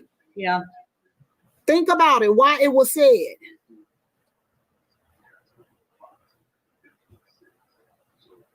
Did you get it? Yes. Hold on.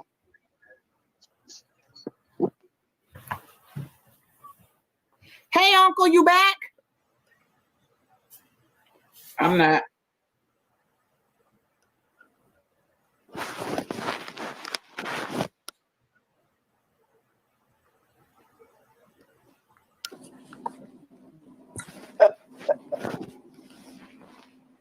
Wow. Can they Don't not say hear me? nothing, but you know why that got said, though, right? Why did that get said? I'm about to. Hold on.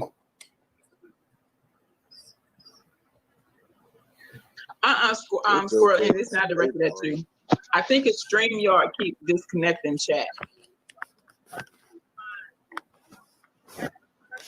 If I only had a brain. Okay, I'm gonna tell you.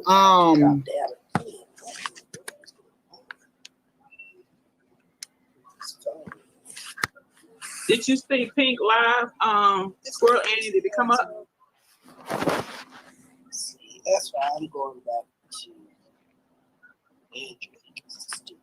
Andrew. What? What? What you say, Mike?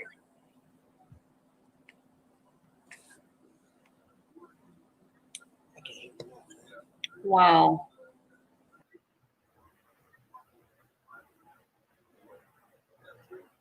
Oh my goodness.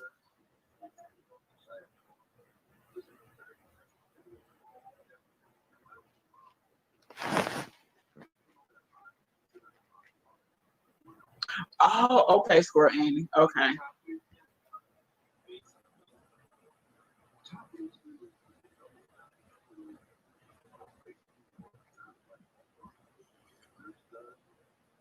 Oh, Mike dropped out again.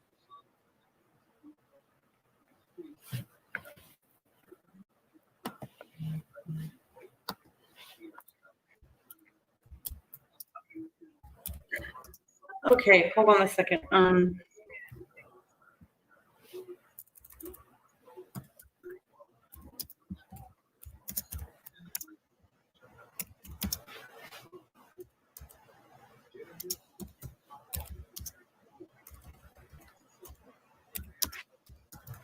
Wow.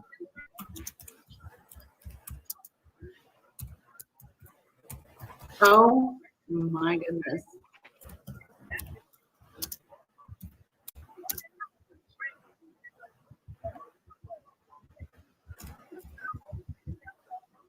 You've got to be kidding me. It's 5 people in here.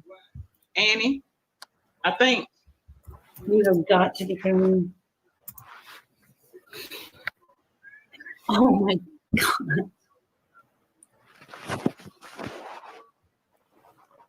When I make my beauty, when I make 2 hours, We can go behind stage, right? We can and all talk with just the people. Okay. You can end the stream, and then once it ends, we can talk. Y'all will still be up. Just said, Yeah. beauty number 2.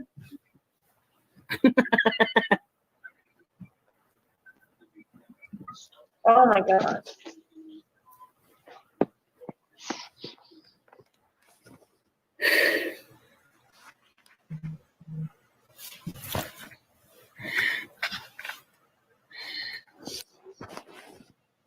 So yeah, if you want to end it now, you can, Chit Chat Queen, and we'll all be able to stay up here and talk privately. Oh no, I got 15 minutes. Then I'm Yeah, in. she can't do no less than 2 hours. Yeah, I get my I'm gonna get my 2 hours. Then I'm Yeah, gonna do it. that's why I'm here. All right. We gonna say it in the back, Angel. Shh. Angel texting me. All you have to do is put it in a private chat. Put it in a private chat. Dang. Angel better have my noodles.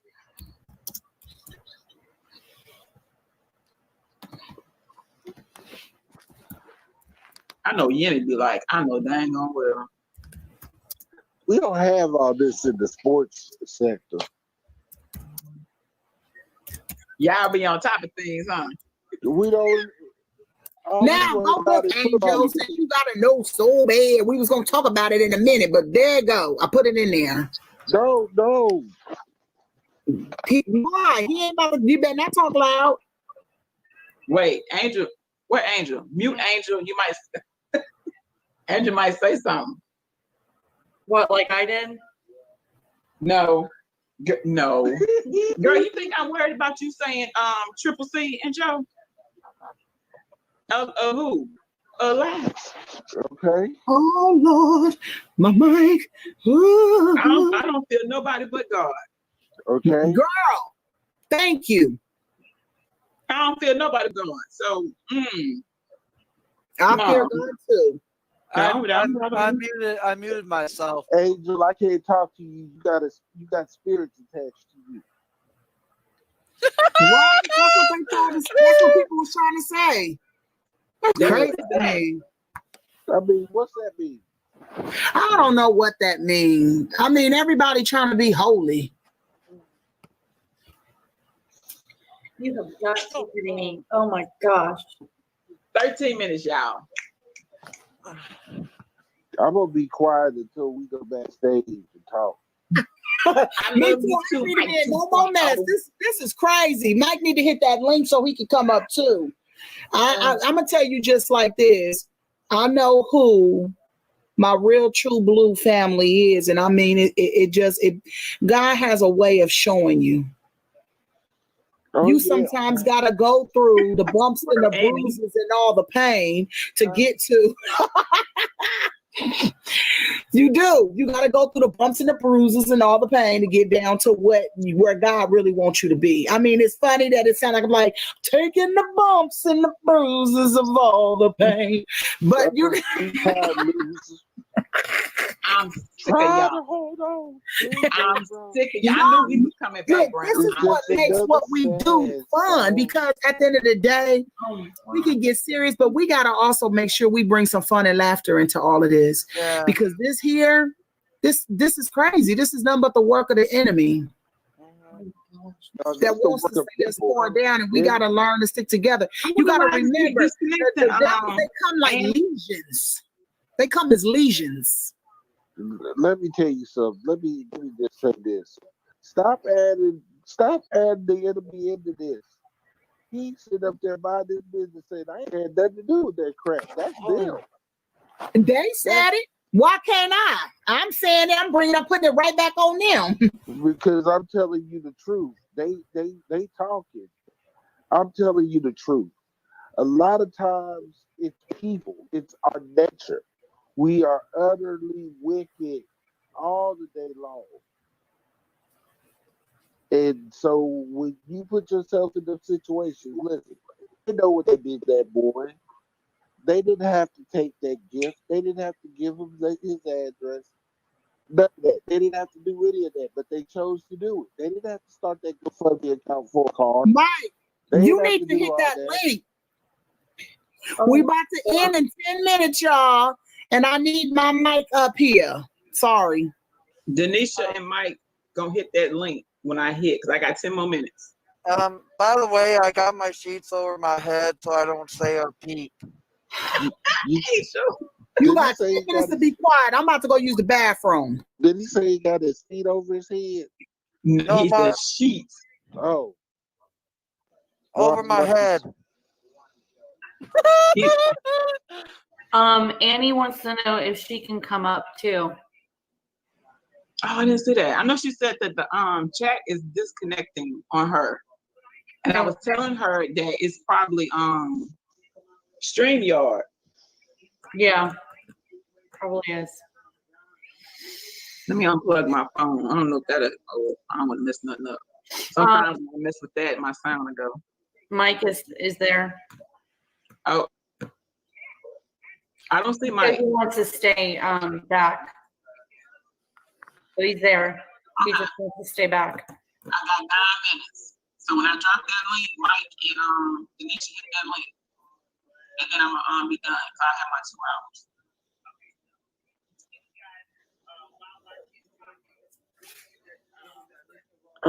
I think I better let it go. Let it go. Let it go now. Looks like another love TKO. That's exactly what it is. Mike, I really definitely need you to hit it. She's behind stage. Oh, okay. Got you.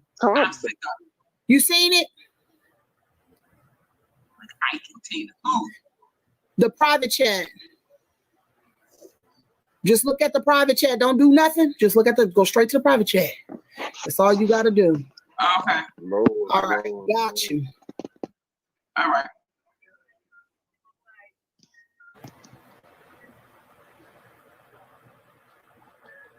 He said holiness can kiss my right about now.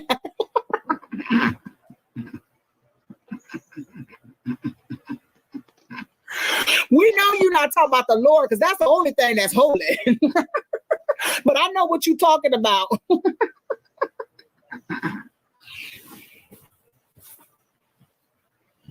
I don't even know what holiness means. Love you, Squirrel Annie. Done. I'm so done. Girl, I am like just beyond. I'm done. Besides YouTube chat and beating beast and the few that are in the chat right now, I'm done.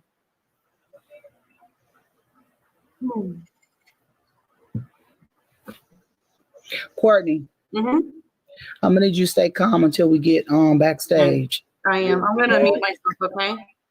Yeah, that's why I was trying to do it too, because I think we got a when you don't throw none of my cookies. to say. What? Don't throw none of my cookies over there.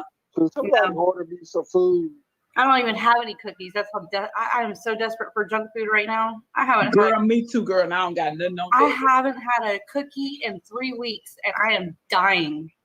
I got a bag full of jelly, but I got a bag full of sweets. Really, Yummy? Yeah, really. Okay, I gotta tell you something too, real quick. I'm about to put it in there. I might have to sip on my water. I put some Crystal Light in it. Okay. I'm gonna have to sip on that like it's a piece of brownie. By the way, Queen, what's your favorite flavor of Crystal Light? You know what? It used to be fruit punch, but now I drink grape. My daughter loves lemon. At least it didn't say purple. Hey, Miss Sandy. Oh, purple. I'm sick of you. Okay, hey, Miss Sandy. Chit I chat. got 6 minutes. I need you to read the chat again, minutes, the private one. 6 minutes till you first your own.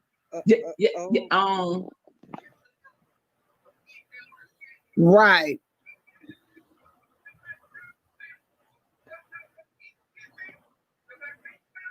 Okay. Don't play with it. You get what I'm saying? Right. How you doing, Sandy? Hi, Sandy. I Hey, love you, Sandy. Sandy. I love my book. I've been using my book. Hey, Sandy. Sorry. My stuff may not look like the stuff in the book, but I'm working on it.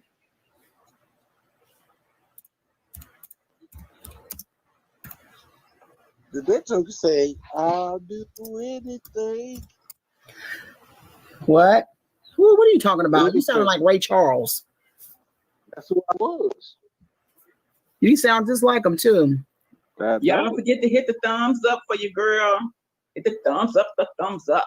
Right? Thumbs it up, thumbs it up, thumbs it up. Back Hit on the the scene. thumbs up. Crispy I'm sick of you. I'm just kidding. I love you. Hugs all around. How are you doing, Miss Sandy? I missed your live. I try to catch you and Yarnit.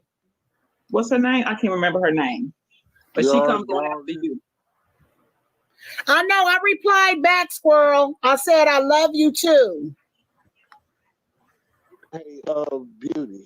I said I love you, Squirrel. Beauty. What's up? I need you to text Chit Chat and Courtney by info. I will. Don't worry. I got I thought you. he was gonna say, I'm like, ain't we right here? No, I got it. Don't worry. I was gonna say he better get out Did there. you look at it, Annie? I sent it in your IG. I said I love you. Next over there, and I got to sip on some water, and like it's a brown.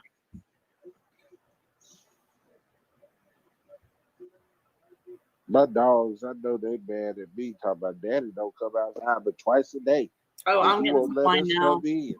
You know what? They I'm done so fell out with you. tired of, I'm so tired of being alone. I'm so tired of my. Okay, anyways, enough of that. I'm so tired. You see what happened with Auntie and Uncle show up? I can't help it. Soon as you can. Yes, Rosewood. Yep, and Yarn it. Yep, I try to catch you and then catch her. And I be listening. You know what? That's what we do. We have a basic conversation, then we just sing. We bust out into a harmony. Ebony and Ivory. That's gonna be Angel and his new wife. Harmony. Gonna be Ebony and Ivory. Ebony, Ivory, living in perfect harmony. It starts in the afternoon with Triple C and Joe's show, then my show, then Yarn. Oh, okay, Thursdays.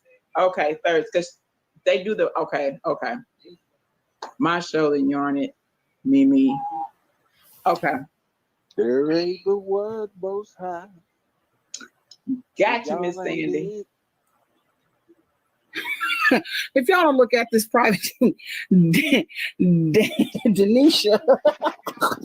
Denisha don't play. Do you hear me? God dang, Denisha. She don't play.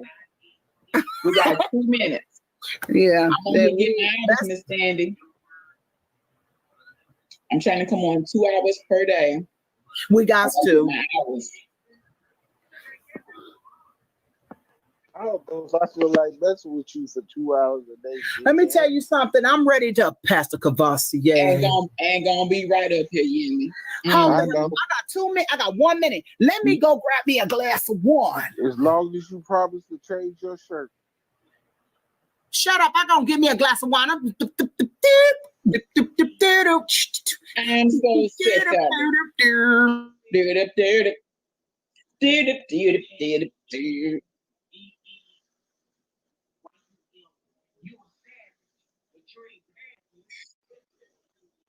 Yeah, I think StreamYard is acting up for Annie. Hey, Harold. Thank you for showing up in my encores, Harold. I appreciate it. You be doing lives inside of lives? Yeah, I be doing them encores. I did one last night. It didn't cut off on me, so I got a full 11 hours. Awesome. So proud of But you. thank you. You I got go, discouraged, girl. but I said, you know what? I'm gonna do these encores. You can do it. I'm gonna do it. They're gonna be like, I know this ain't the same video. It is. Go do it. Do it. I almost start singing for you. Almost. Yes, Harold. Thank you. I appreciate it. I be seeing you. We at 2 hours. I'm back with a glass. Okay, so Dad can't order me no food. I'm afraid to go down because I need to order some food. well then go on order mine. Well, that's for another conversation. Hey, Harold. You know when you Random say that, you know what videos. that means. But let We me still see. live. That means you ain't getting nothing. Okay. Backstage. I add them now and then go off. You could just leave them there and then you can go off and then you can break them up once you off. Okay. That's how you can do it. Just make sure the thing says in. Yeah, Okay. don't hit the leave. Don't hit leave. Don't hit return. Okay. Just hit end live And stay here and you're gonna still see them and you can pull them up right after. Okay. Thank you guys for joining me on this live. I will be back tomorrow, God willing, to do another 2 hours with you wonderful people. Thank you for the thumbs up. Y'all have a very happy Thursday evening, and I will see you guys tomorrow. Love you. Bye-bye. Bye, you guys. Bye. Bye. It's still live.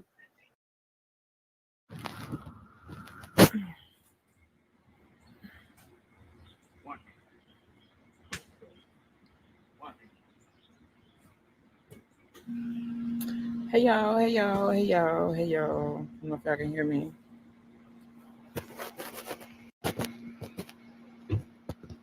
Oh, wait. Media AirPods. Yeah. I'm slow.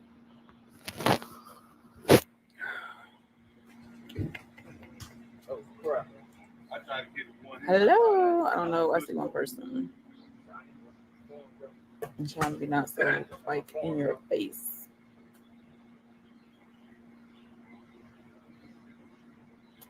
I'm gonna have to check. That's my fault. That much nice side down right there. That's my mouth. Hello to the one person. How are you? Today is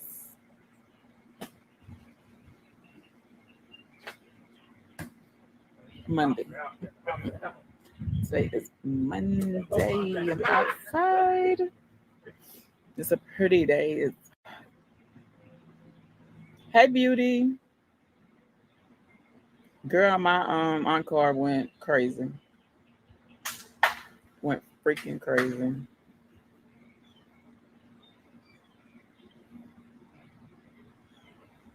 So I tried to, I know you're doing your fab thing. I'm just trying to get some hours outside, trying to get some fresh air.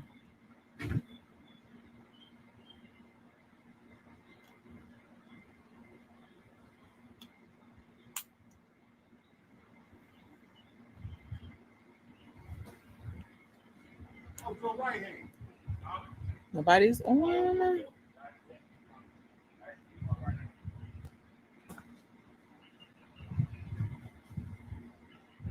I didn't get my tripod. Yeah, I know. Thanks for stopping by, though. If I don't get nobody, I'm getting off. I'm getting off. Thank you for the thumbs up. Hey, Monza. How are you? I hope you're feeling better.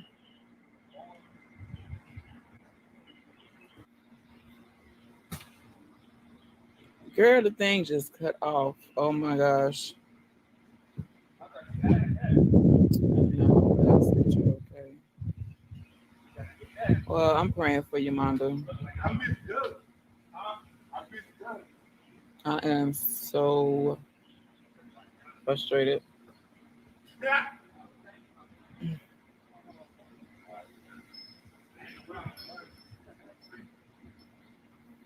So frustrated.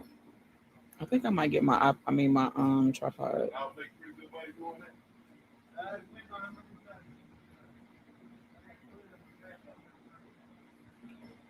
My husband and my son are out here throwing the football. So came out here to get some fresh air. Sun's too dang on bright. All on my arm. Oh, you did? I wanna vote. I gotta vote early too.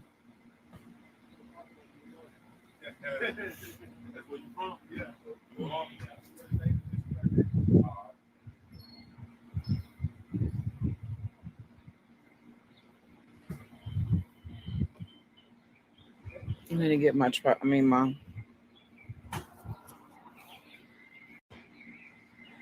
oh my gosh, it's getting on my nerves. I'm so irked. I'm so irked. My arm is burning. If I sit the other way, the sun in my face. So I don't know what I mean. I don't know what to do. Hey, I see 3 people. Thank you for the 2 thumbs up.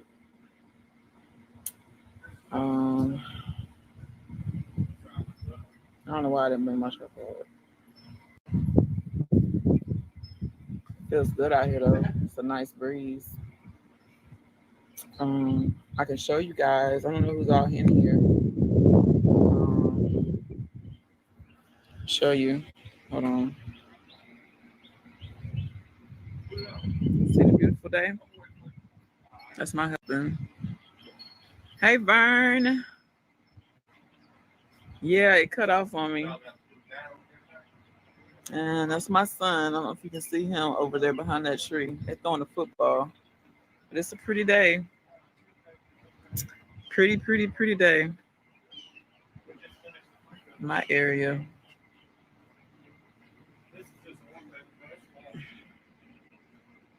I think I need a tripod or something. Mississippi. How you doing today, Vern?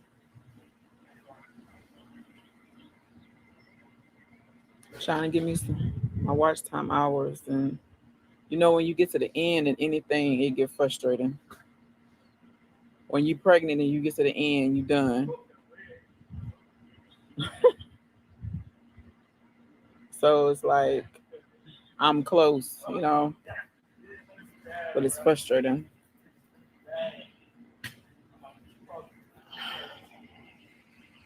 So no, this is not bad. I do have Instagram. My Instagram is the Chit Chat Queen. Hey, Denny Boo. Hey, Denny Boo.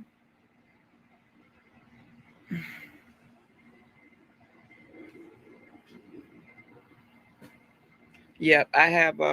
I just not long made the Chit Chat Queen on Instagram, or it's I am Yolanda underscore. I am underscore Yolanda. My main one. Oh gosh.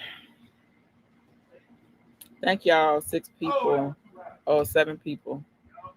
Yes, I'm live. Yes. A lot of people don't like my encores, Denny. I've been getting a lot of messages about my encores. A lot of people don't like my silent streams at night. So I'm like, I know I'm not here to please everybody at the same time.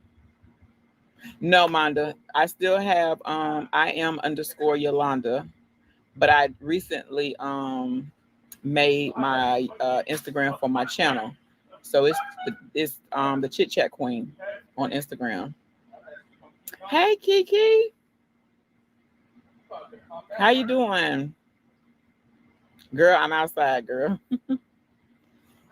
outside, and it's bright. I didn't know it was this bright out here. My husband and my son out here throwing the football, and so I'm loud. Lord have mercy, Jesus.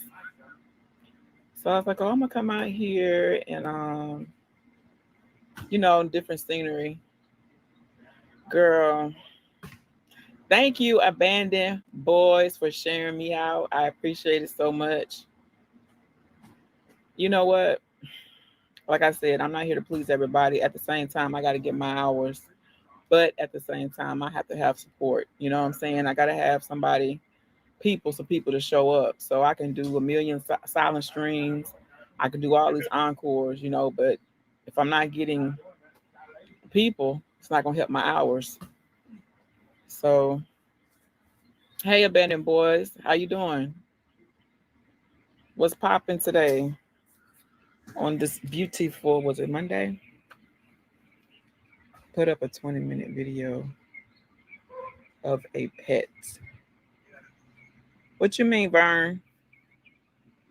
I was chatting with you. That's what get. Hey, Angel. I don't see Angel. Hey, Angel. I don't see you. Denny. So a lot of people kept telling me they were confused. They were like, "What's going on?" And I'm like, it's an encore. Oh, I can do that, Vern. That's a good idea. My son has a little kitten. I can do that. At this point, I'm just frustrated. I'm real frustrated.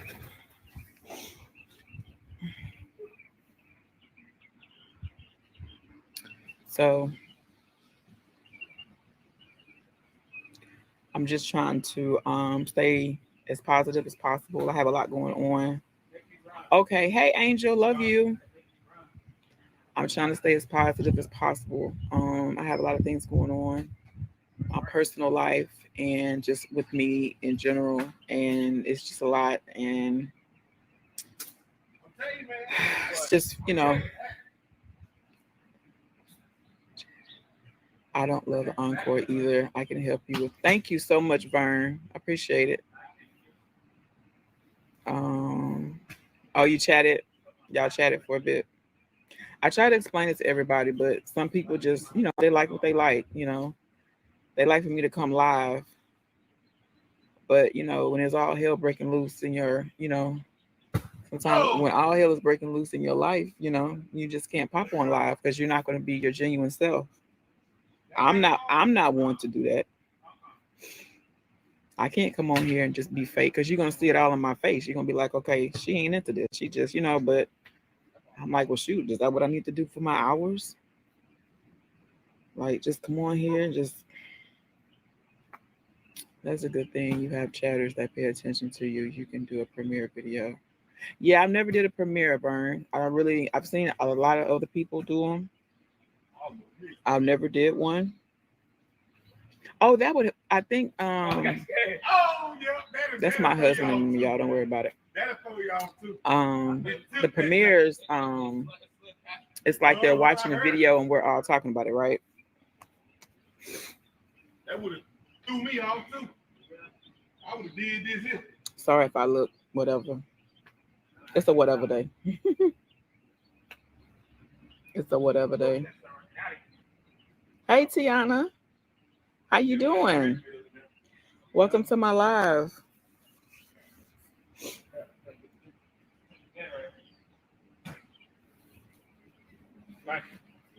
Can't let my body go to waste.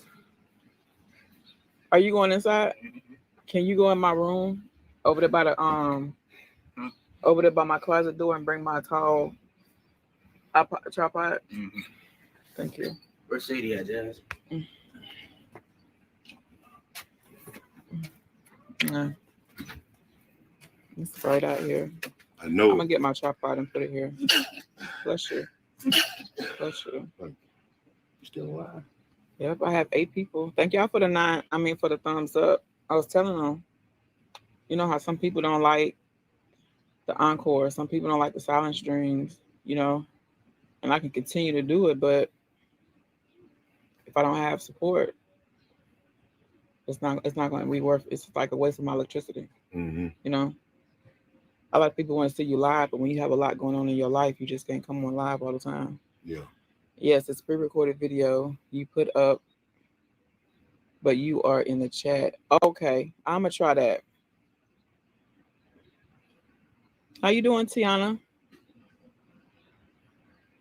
Yeah, so Vern gave me an idea to do a premiere of the video. I forget any with it. That's hubby. I only have 8 people. How y'all doing today? I showed them y'all throwing the football. You see him? Yeah. Don't have too much. Where's it at, Mom? I think it's behind my closet door. Like going into the closet. What are you looking for? The tall tripod. Is it? Did you move it? It's in there. I know where it's at. Okay.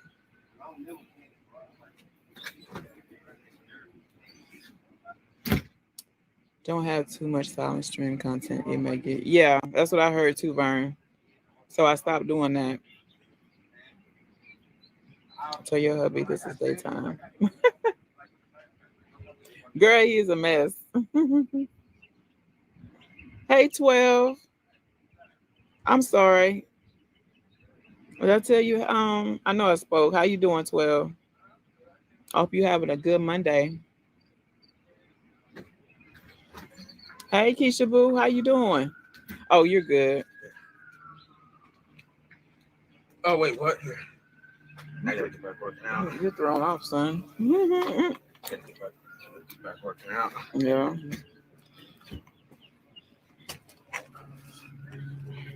Me. Thank y'all for those thumbs up. You gotta keep going. You can't just stop like that. Yeah. That's on me. We gotta stay consistent. Yup. I'm good. Oh, it's snowing there? I saw somebody else said they got their first snow of 2020. I haven't been outside today. You make me want to go outside. Girl, go outside and get you some good fresh air, girl. It helps me.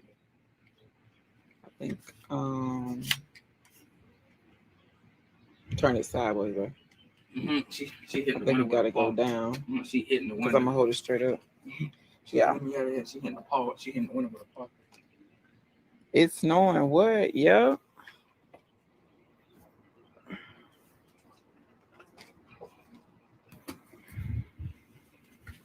All right. Thank you, babe. Mm-hmm. Y'all done threw it somewhere? It's gone. Hiding from. Oh, it's behind me. I didn't even feel it. Hold on, y'all. I got my tripod. Put y'all on the tripod. Okay, let's see.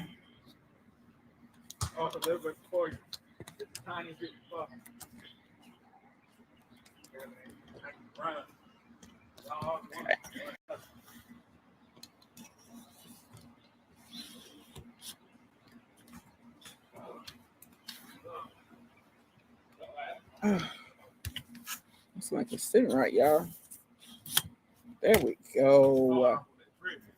There we go. Well, it's not like I need it to be, but so I'm kind of like cricket. Kind of like cricket. Cricket. Hold on, y'all. Cricket.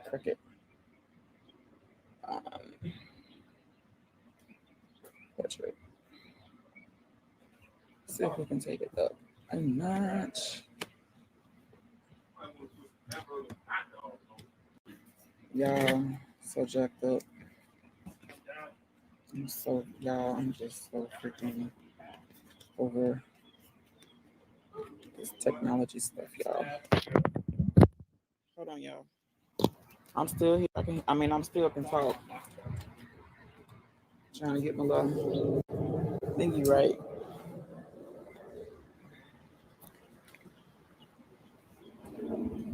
I'm right. Tired like this. Rotate device. Oh, I can't do it like this. Hold on, y'all. I don't care if they hear. Yeah, we're just gonna rock with this. Gotta get moving again. Me and you. Oh God, yes, Alaska has snow where I live. We should be getting snow. Oh wow. Where are you? Vern says, where are you at, Keisha Boo? Keisha, you in Chicago? Just a little bit past that second street, come in the grass.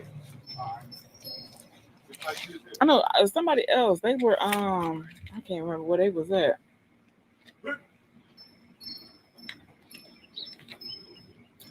And they was like they got their first snow. Oh!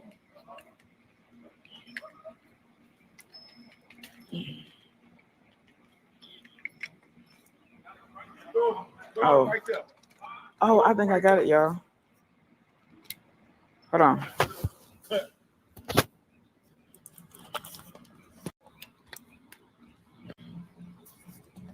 Oh, y'all. We might be in business. Woo. Lord. I'm in Mississippi, Vern. Keisha says, okay, you in Chicago, but you stay in Rockford, Illinois. Okay. Yeah, it's cooler here. Hold on, y'all. This is like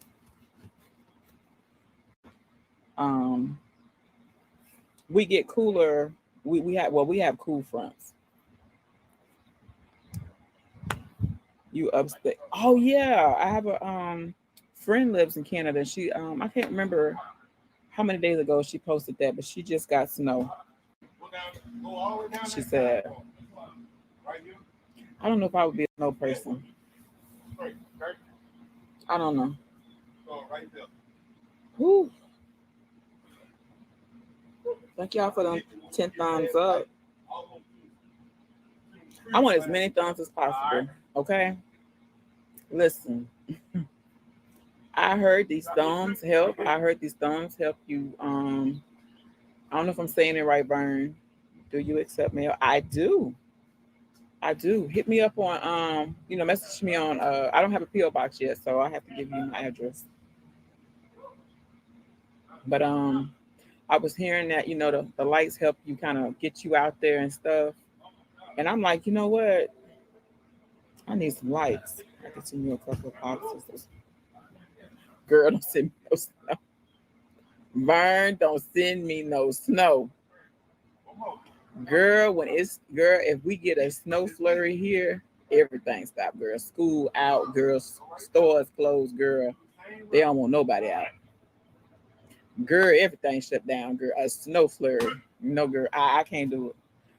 The cold weather we get, girl, I be all not nervous, but I can rock with that. But snow, like the snow y'all be getting.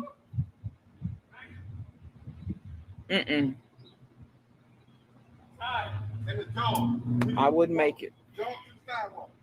And I said I want to move from here because we have the hurricanes here.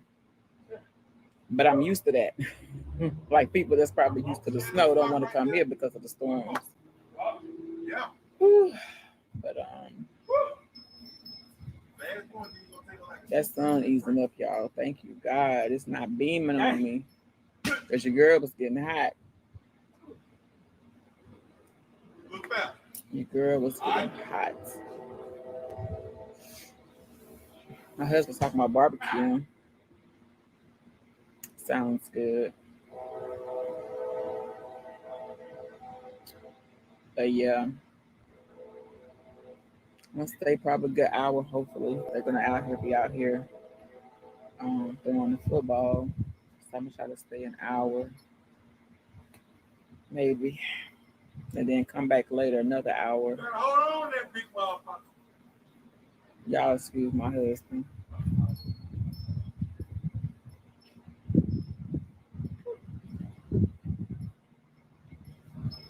Got it too long.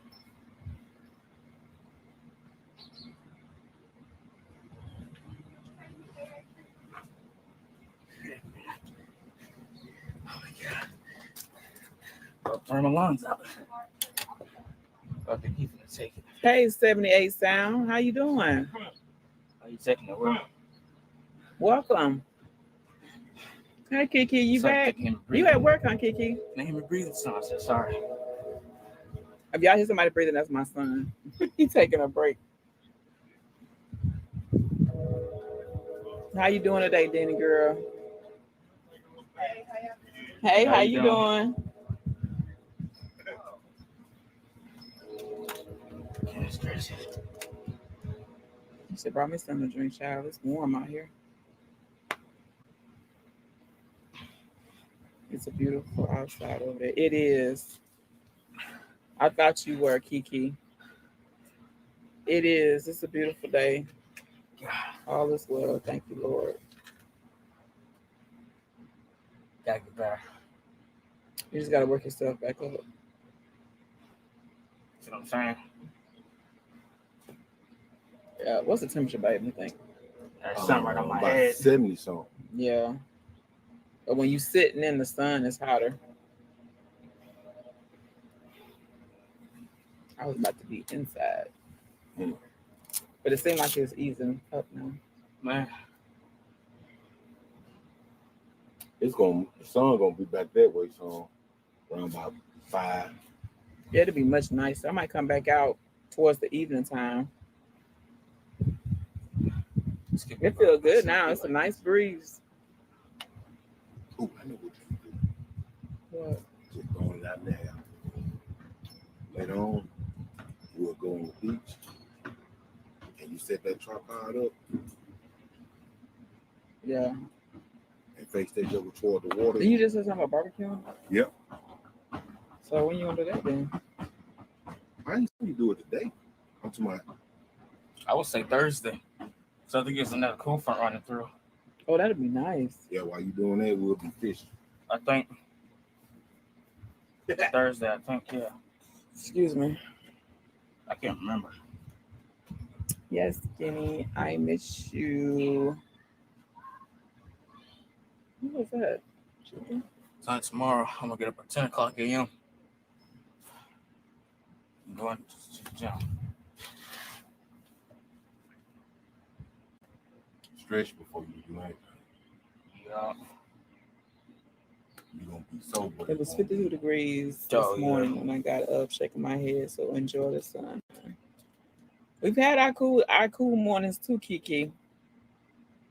Girl, I've been doing that now. Thing called sleeping. Look at her. You been getting rest? Yeah, she in the window. Yeah, she hitting it. She's trying to get out.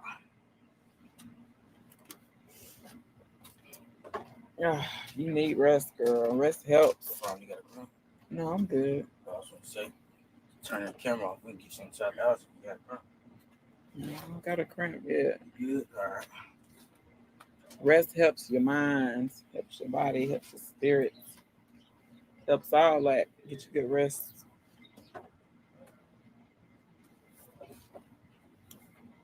I hit that thumbs up for anybody who may be in the bushes. Hello to you. You're welcomed as well. This is uncomfortable.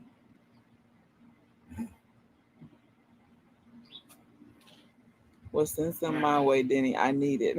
Yes, Kiki, you do. Kiki, you like a robot. Kiki a robot. What the heck? Kiki be up. She a robot? Nah, she an owl. Yeah, she's a night owl. You know? Up at night. And up early in the morning. She be up late at night, early in the morning. That's crazy. Woo.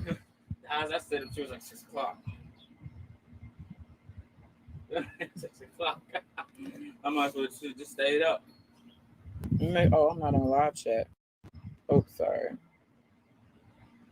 You probably missing comments. I've been missing comments. Kiki, I got a frying pan therapy. Oh, Lord. What is that, Denny? Girl, you ain't nobody across their head, but the frying pan is you. Doing what? Yeah, a lot of them in there. In the laundry? No. Yeah. I think it's a certain amount of people can go in there.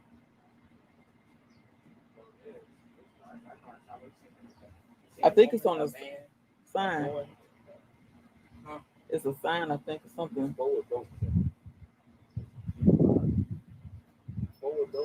Something ain't right with that picture.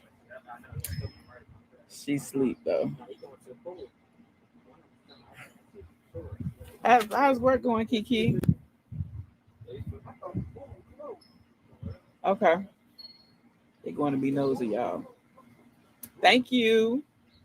If y'all in them bushes, go ahead and give your girl a thumbs up. If you're not part of my family, go ahead and hit that subscribe button and become a part of my family.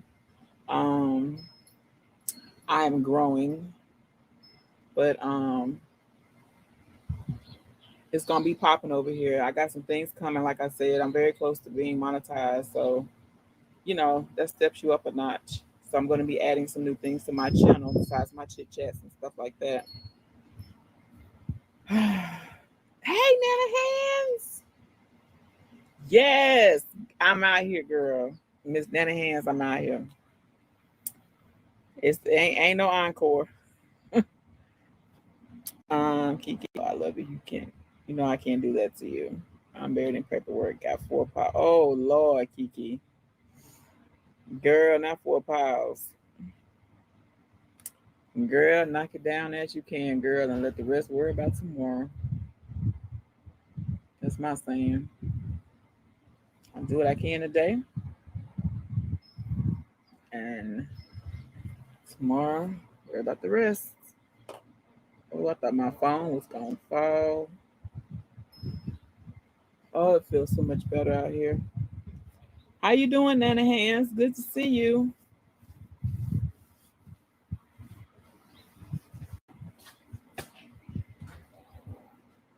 Out here on this porch.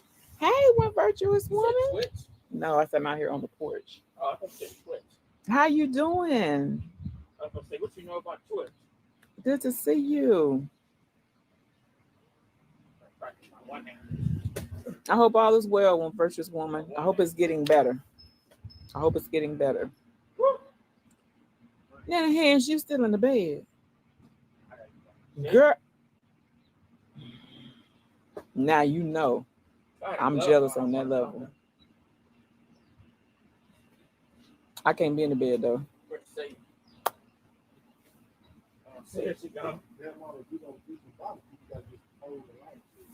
I heard you. I'm well, thank you. Yes, taking it one day at a time. How are you? I'm okay. I'm taking it one day at a time too. Mine don't compare to yours at all. But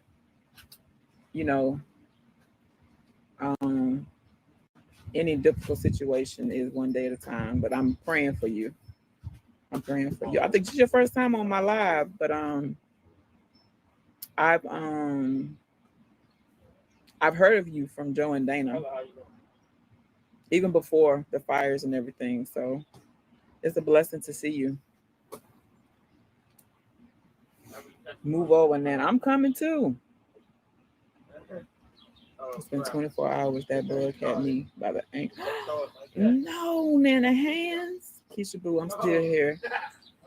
Okay, Keisha, thank you.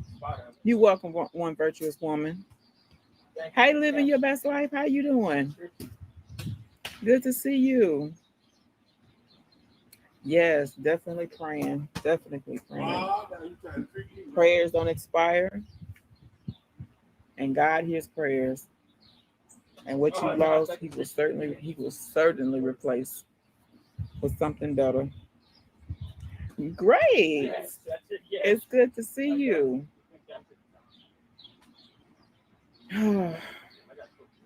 Feels better out here now, y'all. Feels better.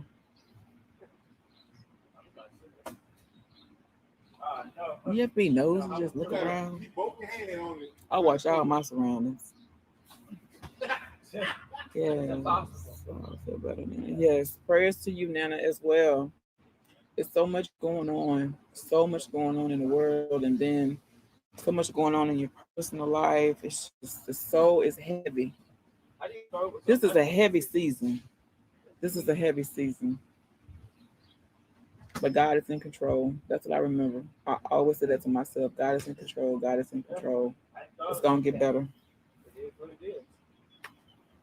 How are you and everyone? We're doing good.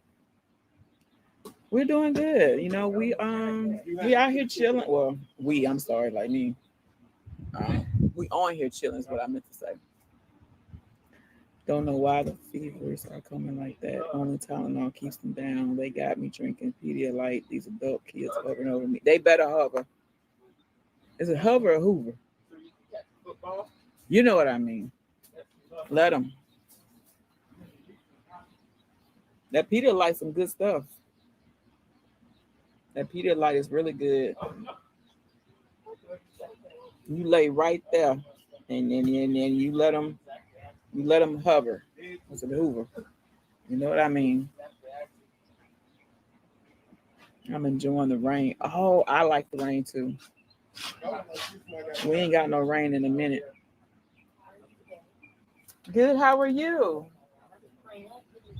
Oh, okay. I'm Yolanda. It's nice to meet you. Oh, okay. Well, tell her I hello to her. Okay. Nice meeting you. That's my new neighbor, y'all. Nasty. I love the rain. You get some good sleep in the rain, boy. Rain is relaxing to me. But I'm Aquarius, so I like water. I guess that's the water sign. Very relaxing to me. Oh, goodness gracious. Yeah, she just moved in. That's my first time. They haven't been here long at all. And it's look, y'all, we out here talking, child. It's her and her mom. But yeah, she's very friendly. Oh, you Aquarius too? I love water. I love water. Thank y'all for those thumbs up. I see you. I see you. I see you. It feels so much better. That sun ain't beating down on me. Hey, Harold, random video. Thank you for stopping by and showing me some love. Go ahead and hit that thumbs up for me. And if you're not a part of my family, come a part of my family. And I'm going to come over there and, once I get off live, I'll come over there. And I've seen you in,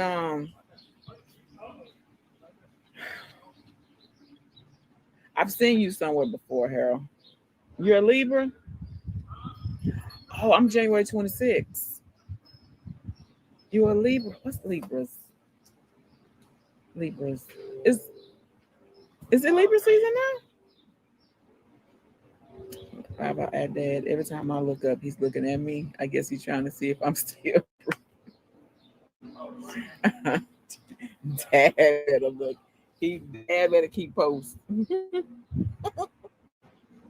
And look, you better be breathing. I ain't fooling with you. Okay, September 27th. Okay. All right. I hear Libras are good. Good people too.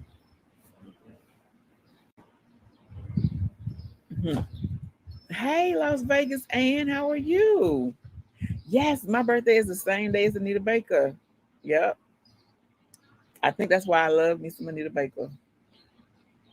Her music does not get old to me.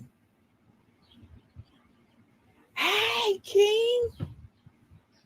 D, I'm gonna chop your name up, but don't worry. I know who you are, King.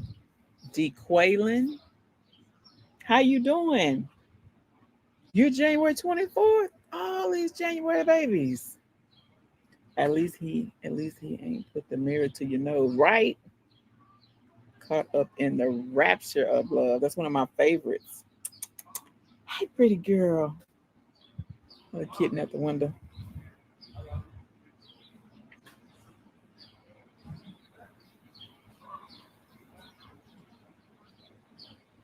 That's why I love her too.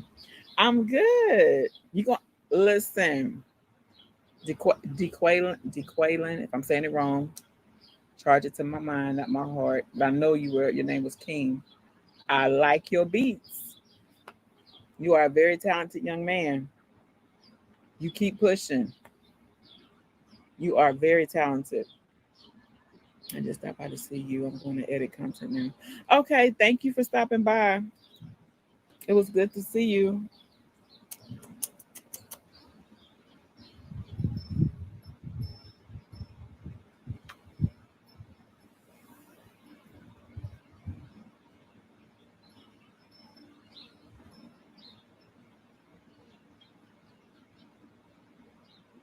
I'm thirsty now, y'all. Later. Don't say bye. Say later. Later. You welcome. Have a good day. I will. I've seen you somewhere before, Harold. I cannot remember. You already had one. What about the one that was in the bag? That's the one I was talking about. When are you going to get the stuff for the thing then? Where at? When are you going to get that? I can go get it now. I can go to Dollar Tree, not Dollar Tree, Dollar General. Oh, you everywhere? I've seen you before. I'm gonna come check you out.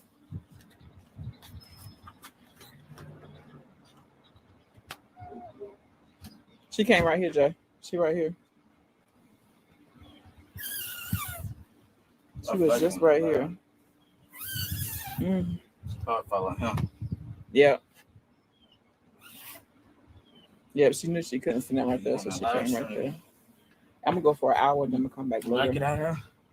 Now that the sun ain't bad, it was uncomfortable with the sun beaming on my arm. But the Just sun your going advice. down.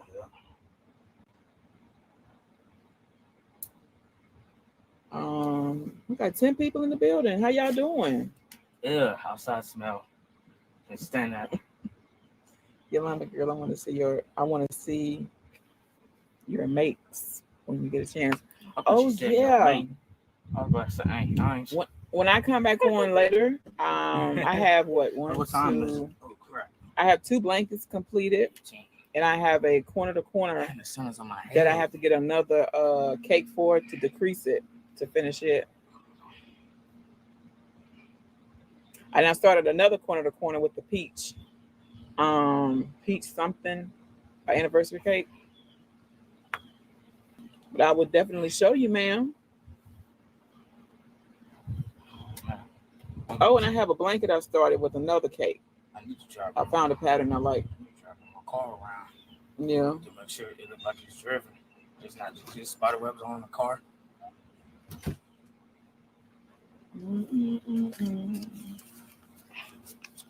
Okay.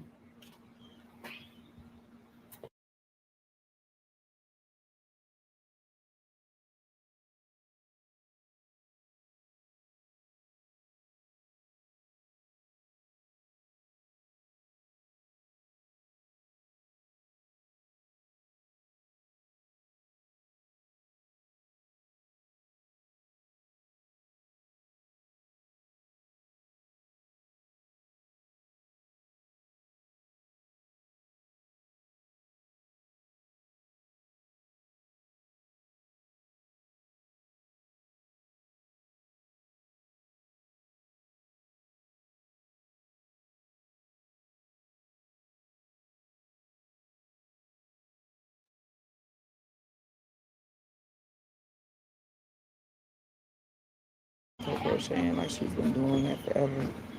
I like it in the hands. It's very relaxing to me, so I think that's why I'm taking to it so good.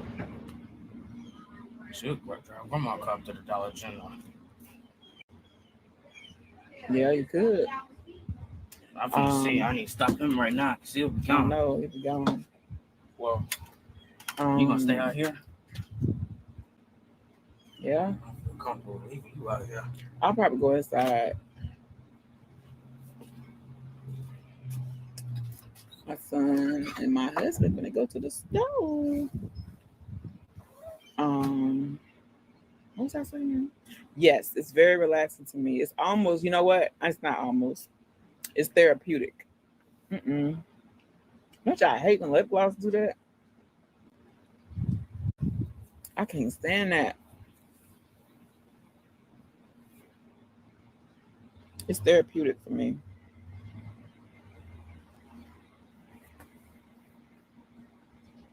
I found another pattern I like. But I want to do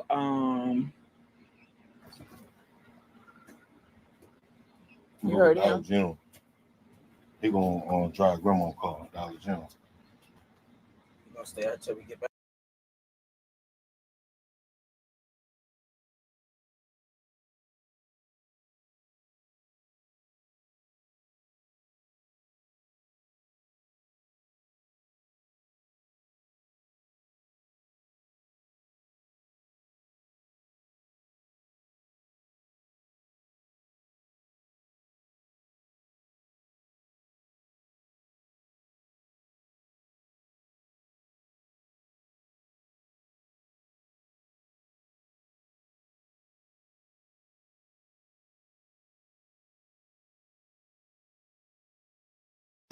Sorry, y'all. We're trying to think about what we want for dinner, who's going where, who everything. Y'all know how it is. But yeah, I want me some new yarn. Oh, I want to do a breast cancer awareness blanket with shades of pink, and I found a very nice pattern. I'm gonna do it. I just got to get my yarn. I would love to do a ombre, pink ombre, but I want to learn how to incorporate, like a light colored pink, medium colored pink, maybe a dark colored pink, and learn how to put my colors together. Cause I don't do that too much.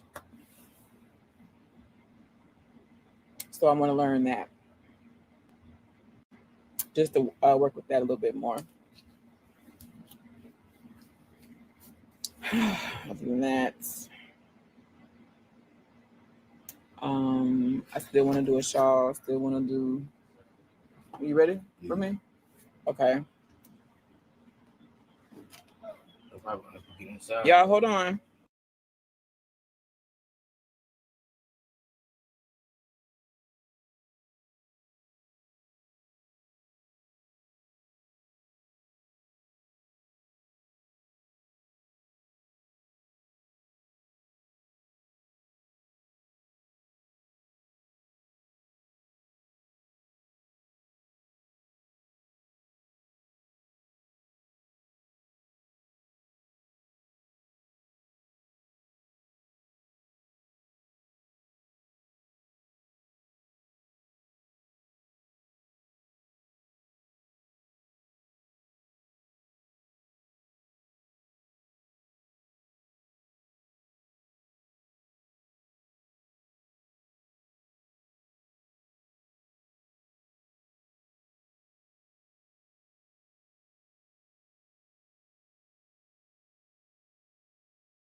I'm inside now, y'all.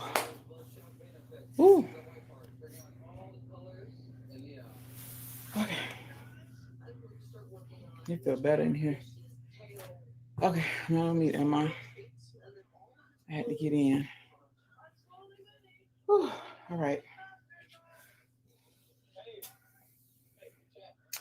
6 people in the building. I think I'm gonna do my other shake.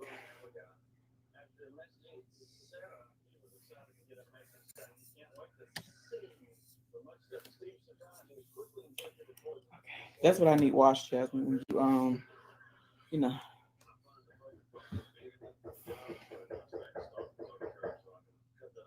Go get the door.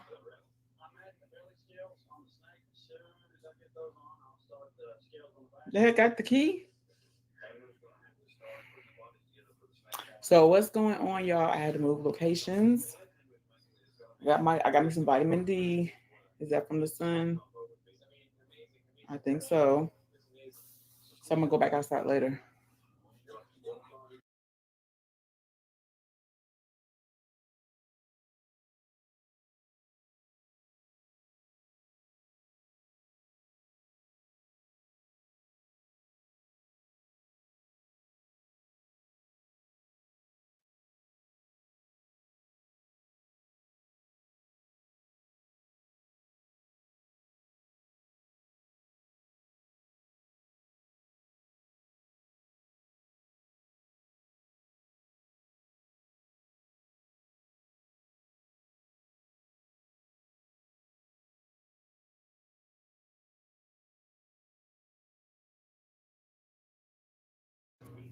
Y'all know when you have to go off.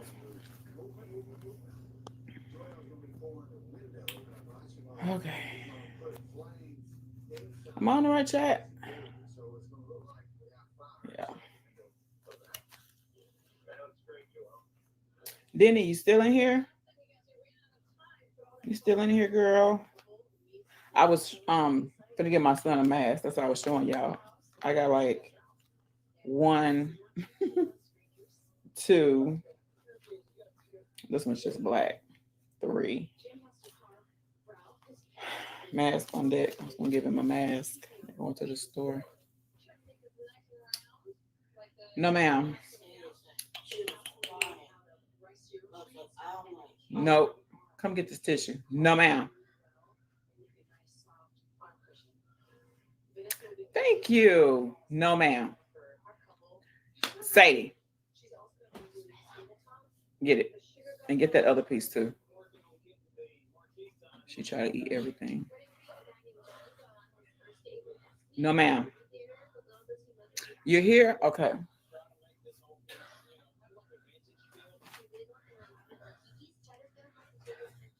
This is the corner to corner. This is what I was doing on Kiki's live. This is the peach. This is the anniversary cake. Food shopping with Chloe. Okay. Well, this is one. No. Girl, this is when I finished. I know Kiki like that don't look like the thing, Tisha. This is when I finished from that peach.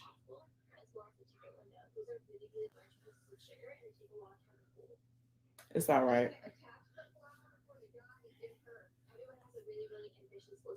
It's okay. I like doing it. I like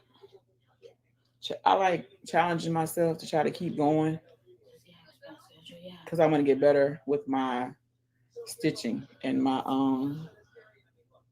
Now this is the one. Hold on.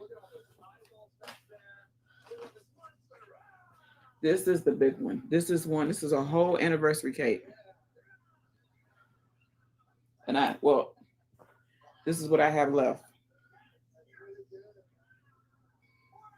You back, Monda?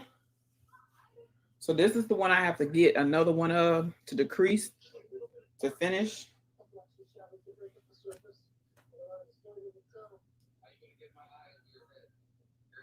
But you can see the end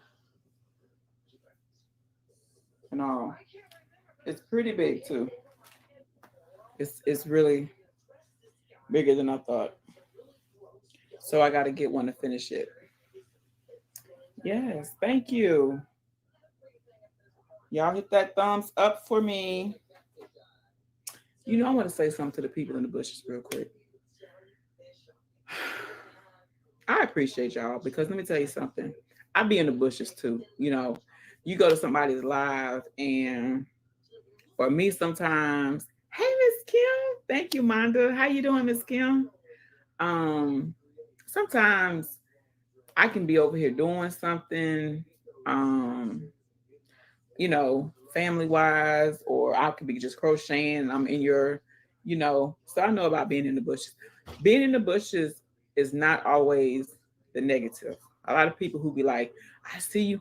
For me, it goes hand in hand. You got some negative and you got some positive, but I appreciate it because it does help um a view. So I appreciate you guys.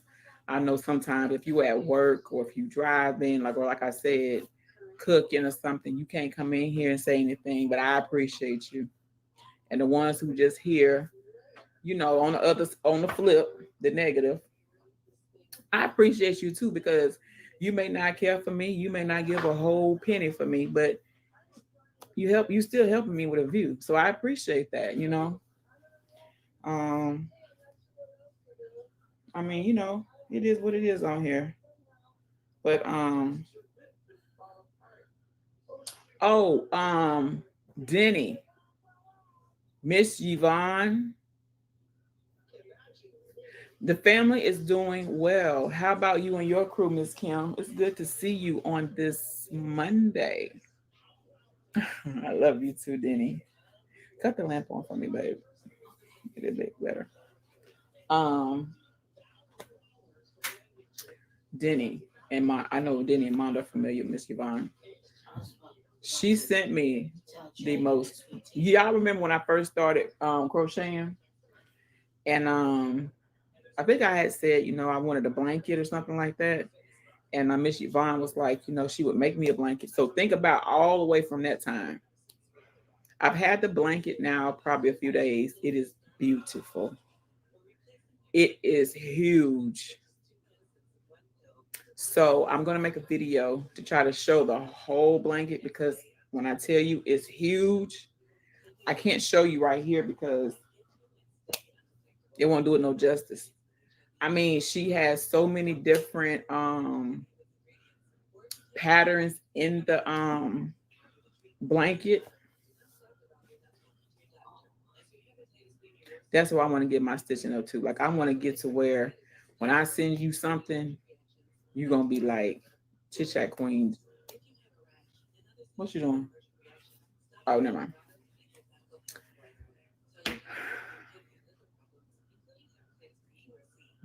Everybody says that, Kim. I have gotten so many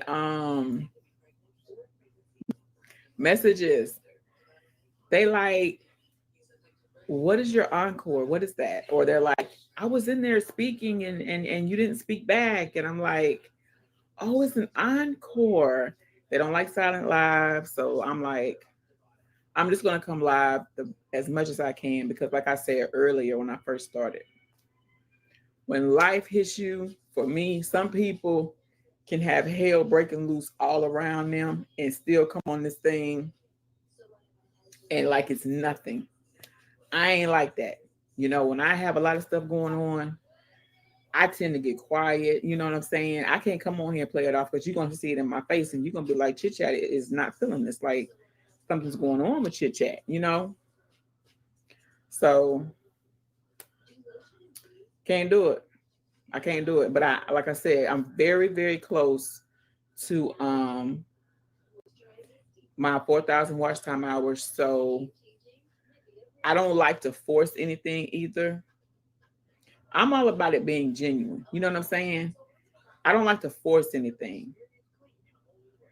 And if I have to force myself to come on here, I feel like I'm not genuine. But at the same time, I know I got to get my hours. So it's kind of it can be frustrating. But like I said, I'm close. So I know I may do an hour early in the day and then do an hour at night. Something like that. But I just have too much going on.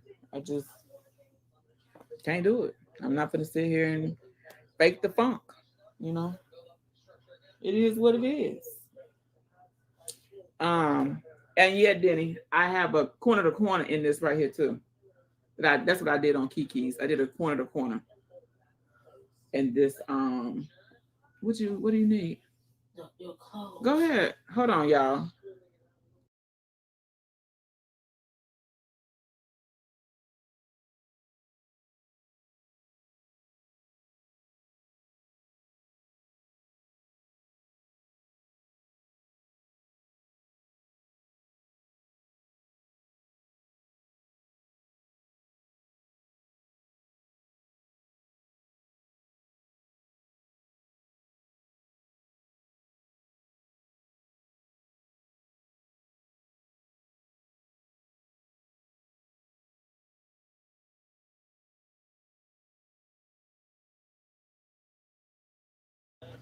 Sorry about that.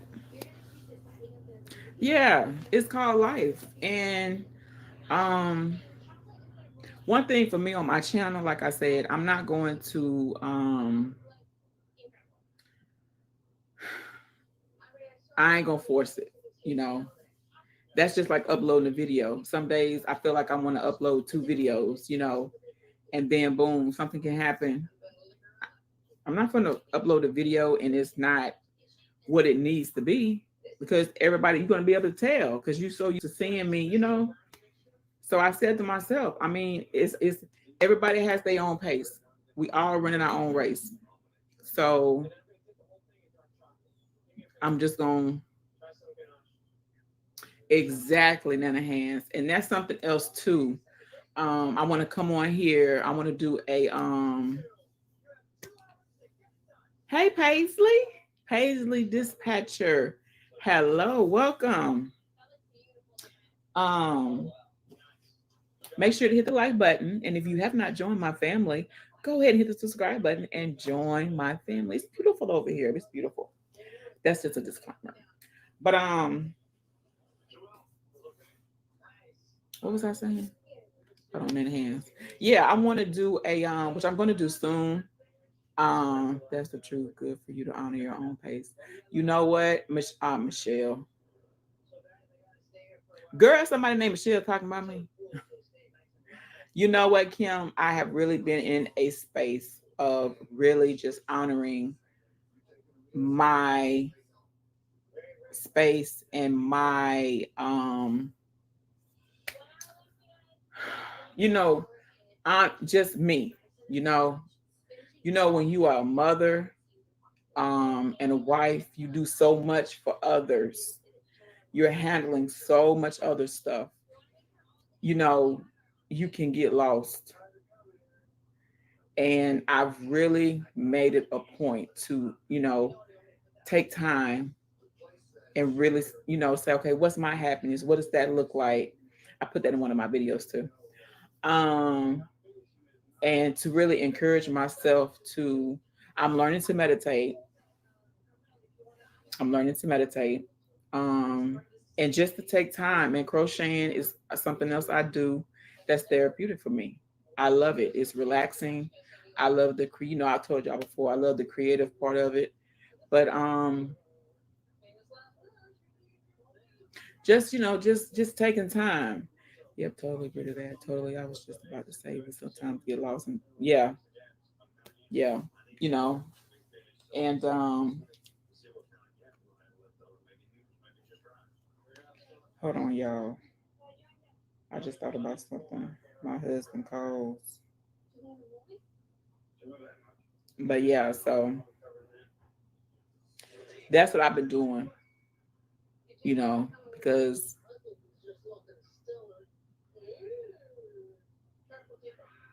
oh, that was he answered the phone yet.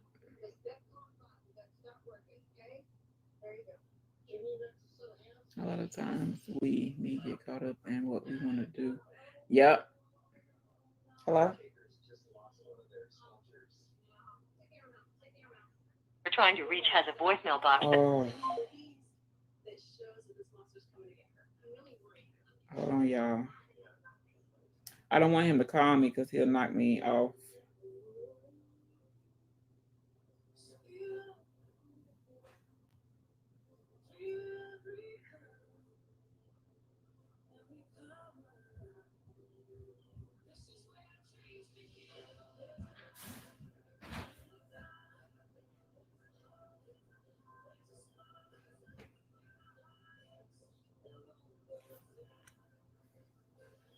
Mm-hmm. Yeah.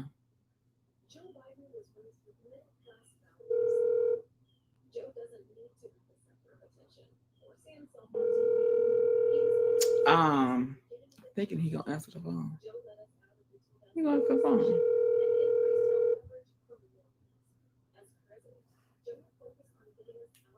Why do husbands go to the store and don't answer the phone? Then when you get back home and you need something, they like, oh, okay, I ain't know.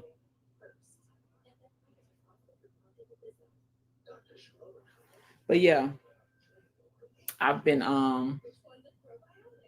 Girl trying to call the husband. He gonna get, I'm telling you, he gonna get in the store, he gonna forget something, he gonna come back home. Y'all my witness. I tried to call him. Baby, I didn't know, I ain't no baby, I ain't know nothing. But anyway. Lord, Lord, Lord.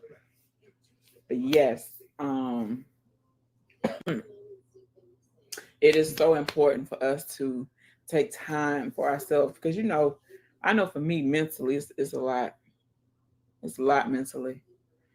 And I was just feeling like,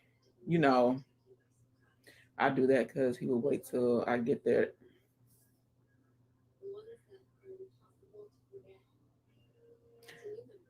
Hey, Mike 2.0, welcome. You done added stuff for you. Oh, baby, I ain't know, baby. No. Oh, he called. See, he calling back. I was calling to tell you if you need me, call me on the phone because I don't want you to mess up the thingy.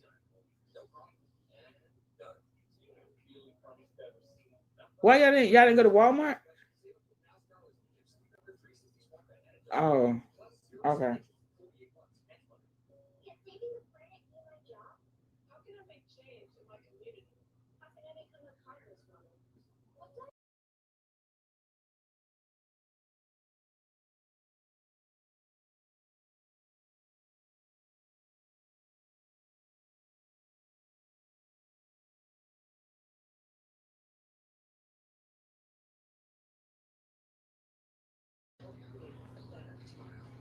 Yeah. Nanny hands, you feel me? I know what I said was on the list before you left, right? But see, as you're going to the store, I'm thinking, you know what? I might need this right here. But he called. But yeah, how you doing, Mike? Welcome. Thank y'all for the thumbs up. 17, y'all. 17 thumbs up. Is he getting us ice cream? You know what? I cannot tolerate ice cream. I can tolerate it, but I can't tolerate it a lot. Like I can't really tolerate milk. And you know what? It's funny you said that, Denny, because I had a taste for ice cream the other time he was at the store, but I was like, nah, I wanted a Klondike bar. Y'all know, like the little square bars, the Klondike bars. But I was like, nah. Yeah, so but I mean I could eat it. I just can't eat it a lot. Yeah, so it don't work with your girl. But look, they don't have it. They don't have it, huh?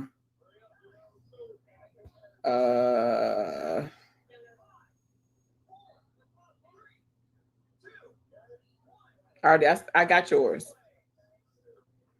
Can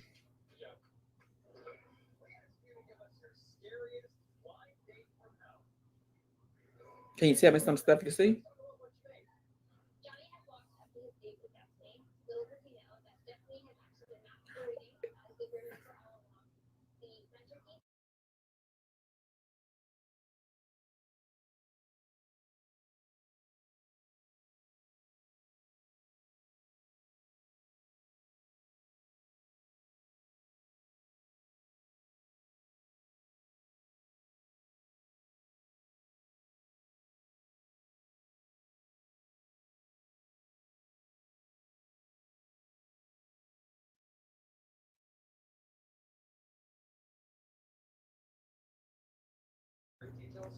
They playing with my emotions. But anyway.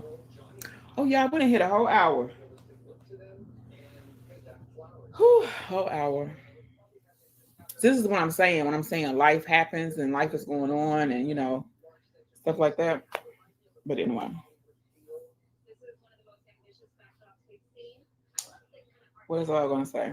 What was we talking about? Just talking about honoring, just and men too, just honoring your space and honoring, what is it?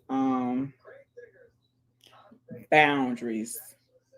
A whole hour went by that fast. We had an hour and 9 minutes. Remember, I said I was going to do an hour and then come back later on and do an hour. So we're going to see how this work out. But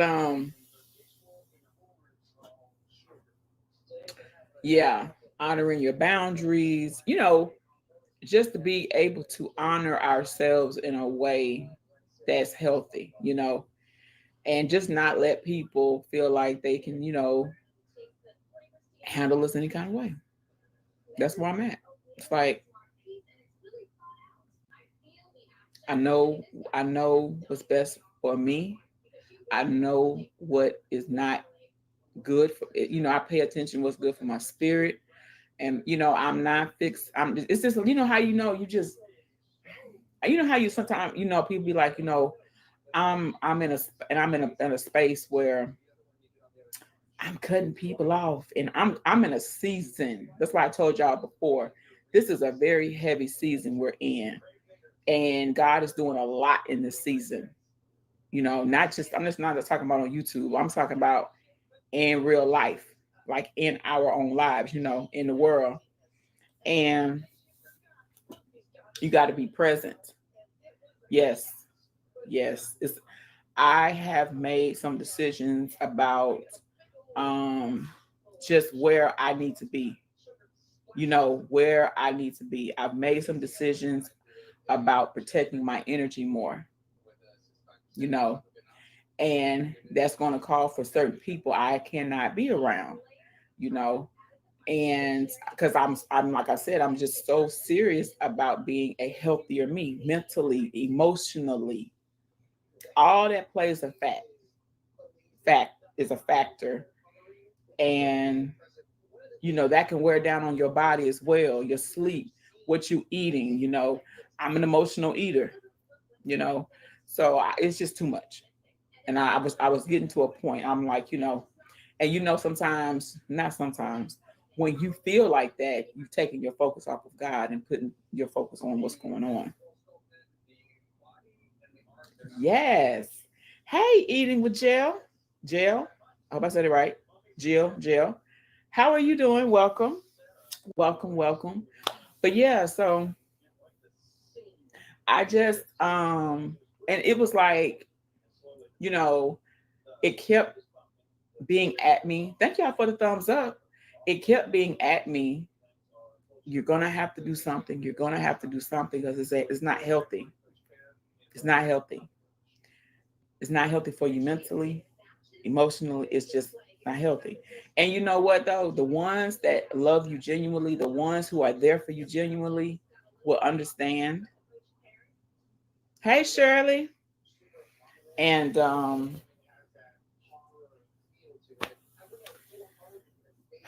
Lord, I got the TV all up. I forgot to turn it down. I don't want. Hopefully they ain't heard it. Um, you know, and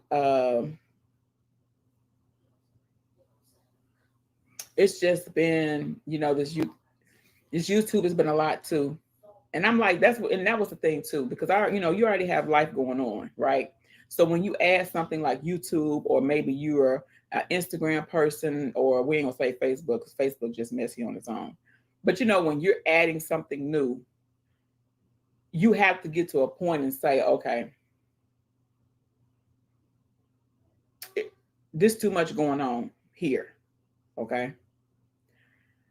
And I want to be able to come on my channel. I want to be able to come on here. I want to be able to upload from the best possible place I can, right? I want to be able to be present for not just my family. I want to be able to be present for my friends. I want to be present in everyday life. So sometimes you have to sit down and really just say, okay, how am I going to do this? And I know for me, I have spent time, of course, praying and listening. A lot of times we spend so much time praying to where we're not listening to him. we ask him for guidance, but we're not listening. We want to continue to just pray and pray and pray. And then we get frustrated because it's like, well, God, do you hear me? God, do you? But it's like when you pray, you got to get to a point in an area where you start listening, because that's when you can hear the guidance and stuff like that. I believe that. You know, I'm big on that. You know, I'm because I know me. And you know, that's another thing too.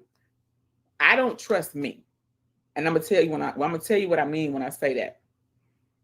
You know, us people, we tend to create our own storms. We tend to keep ourselves back. We tend to create so much chaos to where it's like we're so stuck. We're so, you know, stagnant to where it's like you're frustrated and you see everybody else moving, right? Everybody else seems like they're growing. Everybody seems like they're improving, but I'm stuck, right? And it's like you have to get to a point and say, okay, God, I don't trust me, because I'm looking at these choices I've been making. I've been looking at these decisions I've been making, and I'm just not, it just ain't working. It's just not working for me, you know.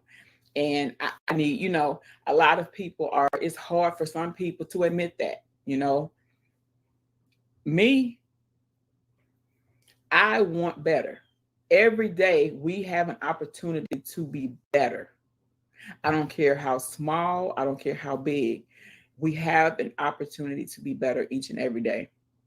And that's my thing. Like I just want to be a better person all the way around, because I, for myself, have been stagnant for so long. I want to be a better person. If I'm a better person, if I'm more courageous to be my authentic self, that means I come on here and y'all see me being me, really being me, right? It will encourage you to be you. It will encourage you to be like, you know what? I'm not going to water myself down to please other people. I'm going to be me, because this is who I am. You know, we get on this camera, or you get wherever you get, and you're watered down because you don't want that person to think this or think that, or you don't want to lose that subscriber, but you know what? I'm going to be me.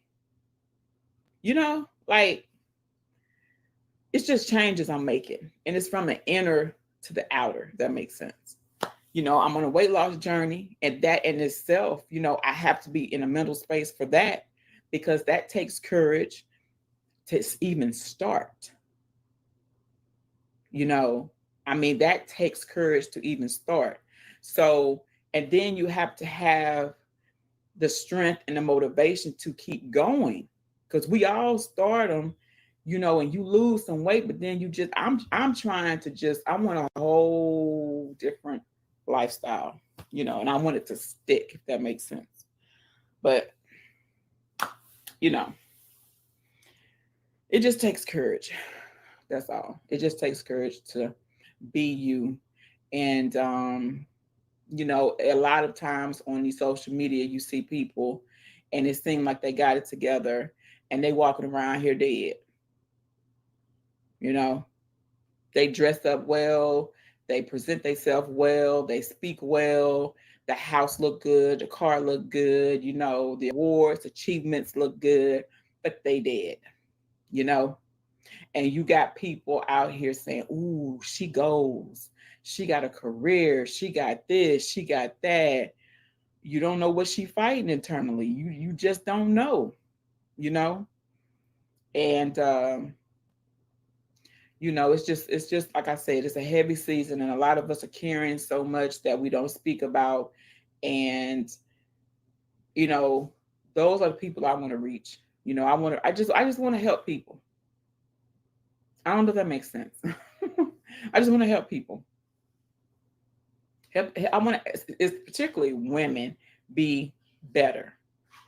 and not worry about their circumstances, not worry about their surroundings, but just be better. And it takes courage to do that, because that means you're going to have to take time out for yourself from your surroundings to say, this is my time, this is my hour for me to dedicate for me to sit here, crochet, or for me to sit here and listen to music, or for me to sit here and journal. This is my time. So, good. Yeah, it makes total sense. Yeah. Hey, Angel, I see you now. PD, No, y'all ain't go for him to nothing. over here. They don't do nothing over here. Mm-mm. How you doing, Angel? No. So where he at, Jim?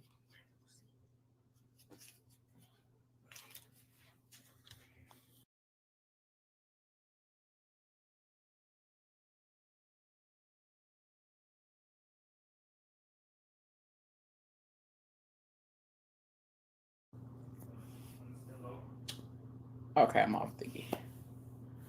Yeah. What's going on, Angel? Yeah, you sit down outside. What you gotta say? What?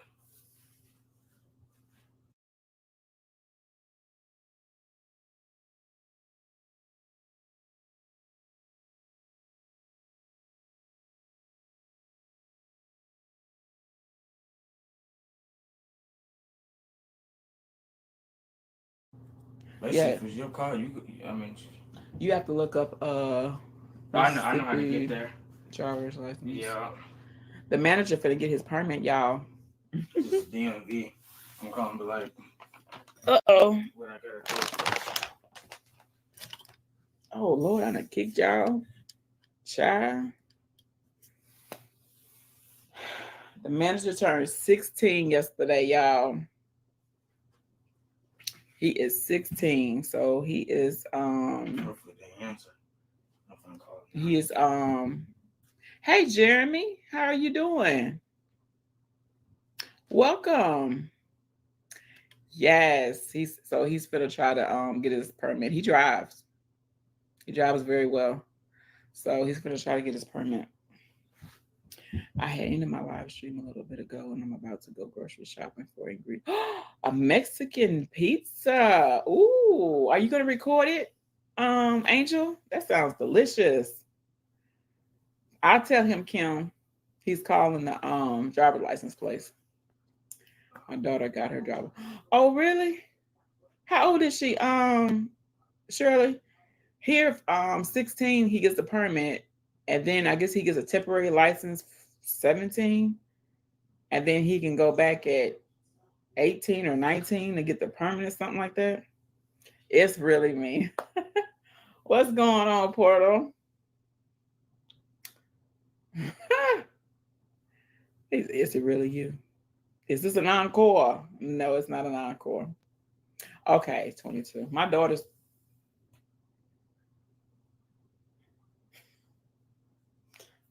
22 as well. Ain't that something? Hey, Callie.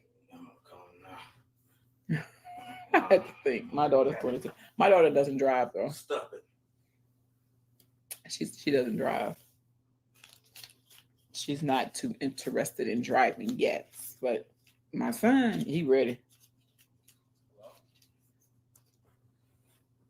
He is ready.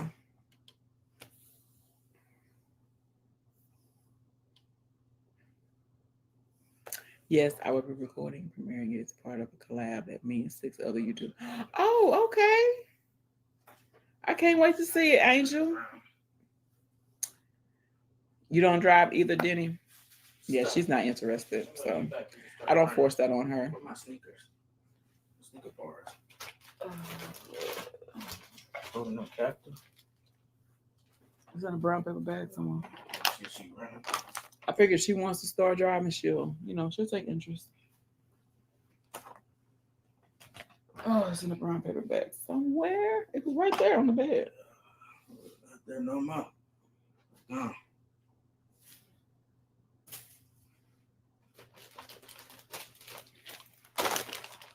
Look right here. No, right here.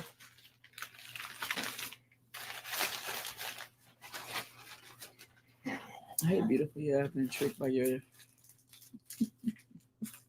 That's it. My phone. Pour it off. My phone just stopped dialing. I'm gonna call him in a second.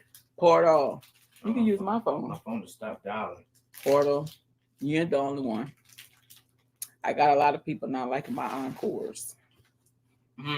But I gotta get these hours. So I guess I'm gonna have to come live. Whatever that look like. I'm gonna have to come live because encores are not working. When I first did my first one, it was pretty good. My numbers were pretty good. But them other ones, people was like, I was talking to you and you ain't say nothing. And I'm like, okay, we're gonna shake something up. She knows how to drive and I helped her parallel park. Yeah, see, that's something else too, Shirley. He has to we're gonna have to work on that parallel parking. I love encores. I was just thrown off the first time. Keep going. Yeah, I don't know, Portal. I'm a little discouraged about the encores because, like I said, I get so many people that are just like, what is that? And it's you know what? Well, you know what it is too? Some people didn't have to do all this to get monetized. They just at that time was uploading videos. They didn't have to do all this. So now that they see this, they're like, what is that? Why are you doing that? And I'm like, that helps to get my watch time hours, So it's a little frustrating, but I may just stick to coming live, bump it. It's getting on my nerves, put it like that.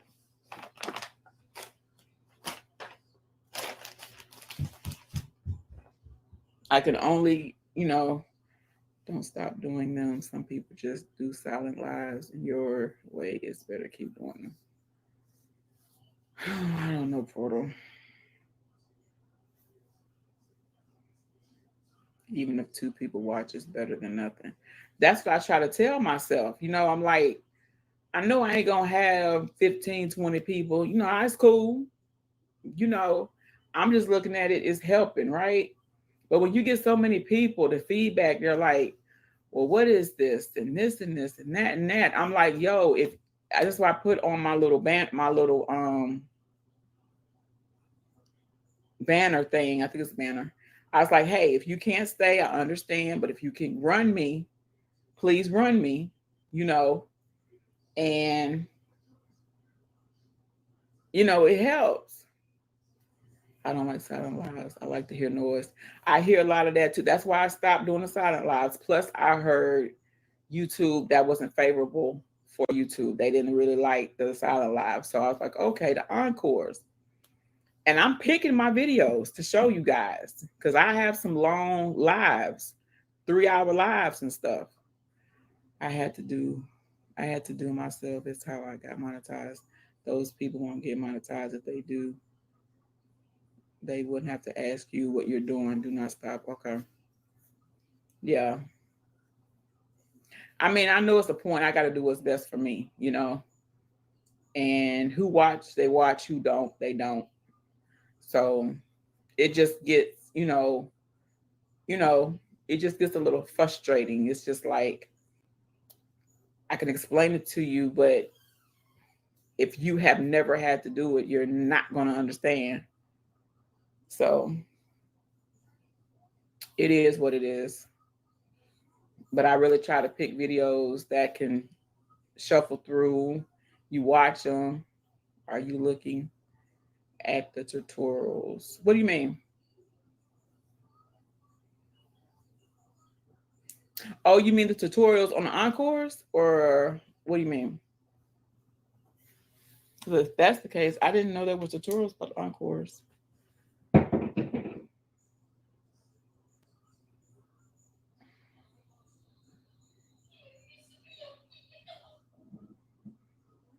Everyone who gets monetized have to do something like that. The weekly tutorials.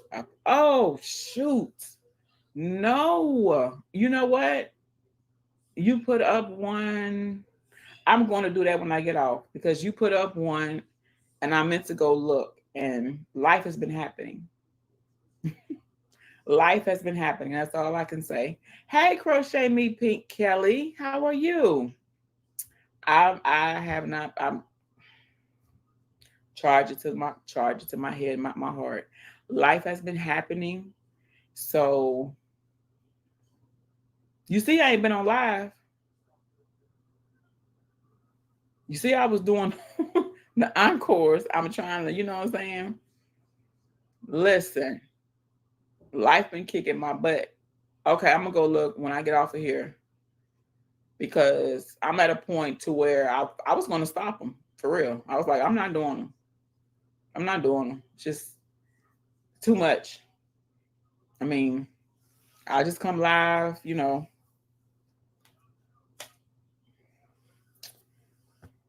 Okay. Yeah, you do. Yeah. You are one of the ones that I can say you are there. You are there. And I appreciate that. And I have some other people too who are there. Angel, he'll leave me running.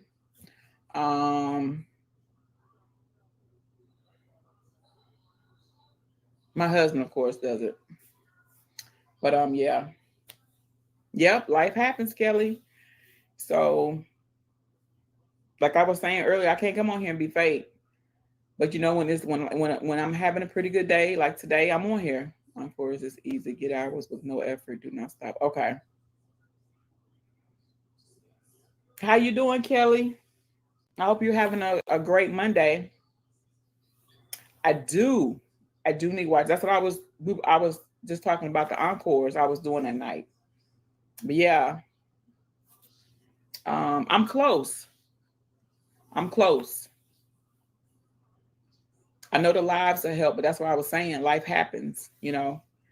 But I'm gonna try my best to come on here and do lives. If I can just do it. I know I'm going on 2 hours now and was coming on here for an hour. But if I could do 2 hours a day, I'm gonna try to do that. I'm just gonna really try. And that's all I can do. I'll turn you on. Thank you, Kelly. I appreciate it. Thank you. Okay. You good? Okay. That's good. I try to catch your lives. I see you when you come on. Sometimes I'll pop in there. I try to get in there early because, you know, your chat goes kind of fast. So I try to come up in there real quick. You're like, hey, chat, you know, to come by and show you love, give you a like and stuff. I know how it is. Thank you guys for the likes. I'm up to 24. That's pretty awesome. Thank you guys. So I'm at 132. I'll do 2 hours. But yeah, I should have did StreamYard. I could have had some of y'all come up. I'll do that. I usually do StreamYard, but like I said, I thought I was gonna stay an hour, so I just came straight YouTube. But the next time I'll do StreamYard.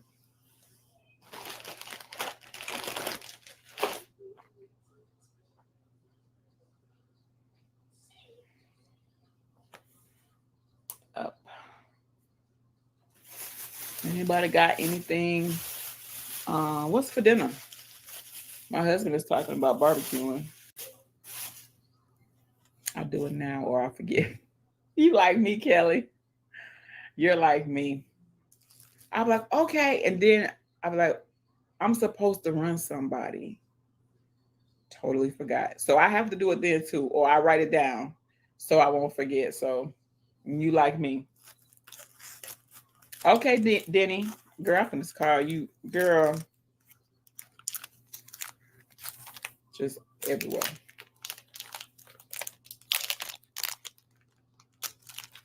Nightbody's busy, y'all. He is on this thing talking and he just, ooh, honey. Nightbody's busy.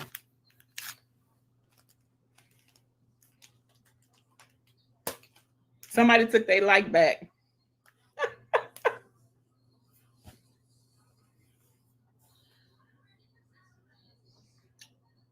That is so funny to me.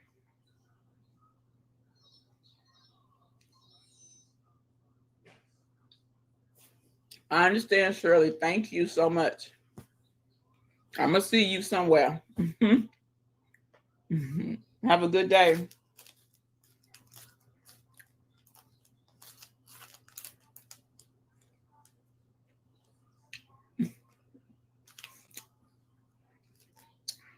I believe you.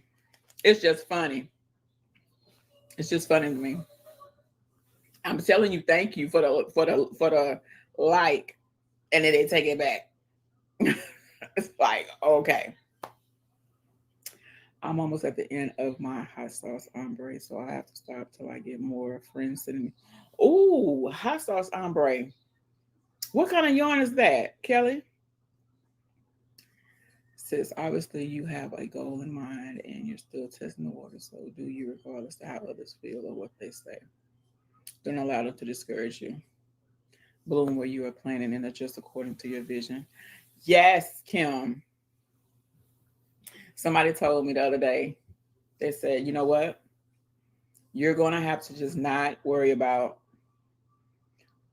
you're going to have to focus on what you need to focus on for you. You're going to have to just set your boundaries.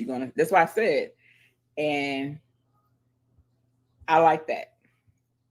Bloom where you are planted. I like that. I'm going to take a screenshot. That's how much I like it. I think it came out. I love quotes like that. Red Heart, I found it. Ooh, I haven't seen that one, Kelly. I bet that is pretty. Ooh. The name, hot sauce ombre. I love ombre. Oh my goodness, I love ombre. I'm going to look that up and see what that look like. I bet that is pretty.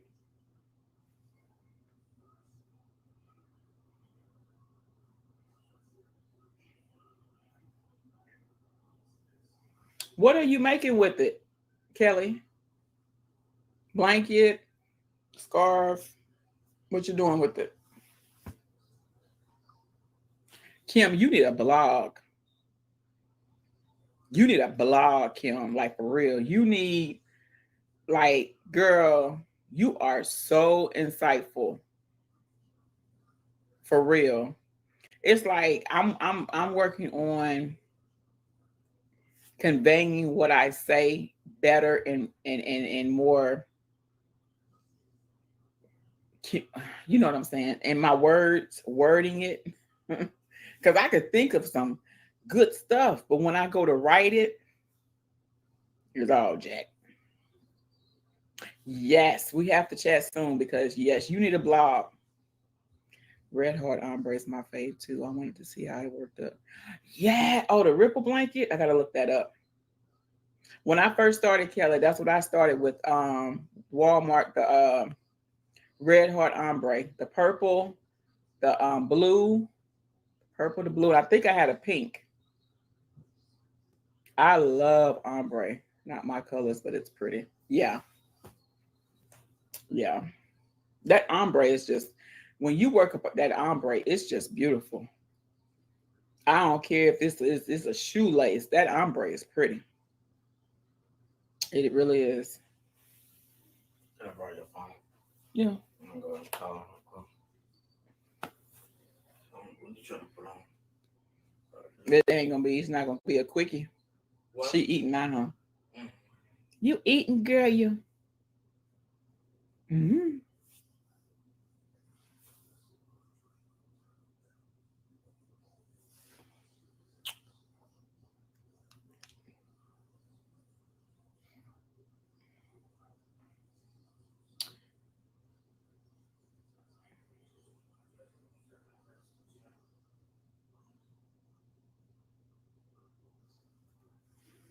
Yes, indeed. Yes, indeed.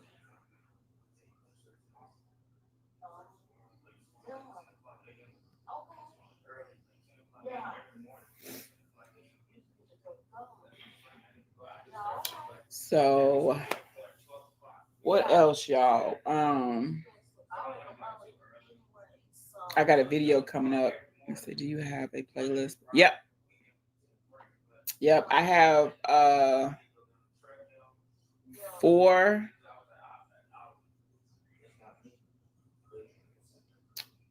the CCQ one is a longer one because that's what I used. I was using for my encores, so I can just shuffle.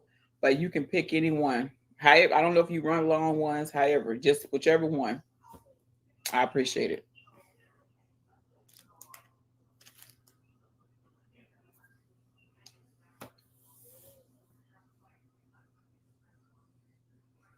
I think I have a 1, 2, 3. I may have 4. Then I have the CCQ. So,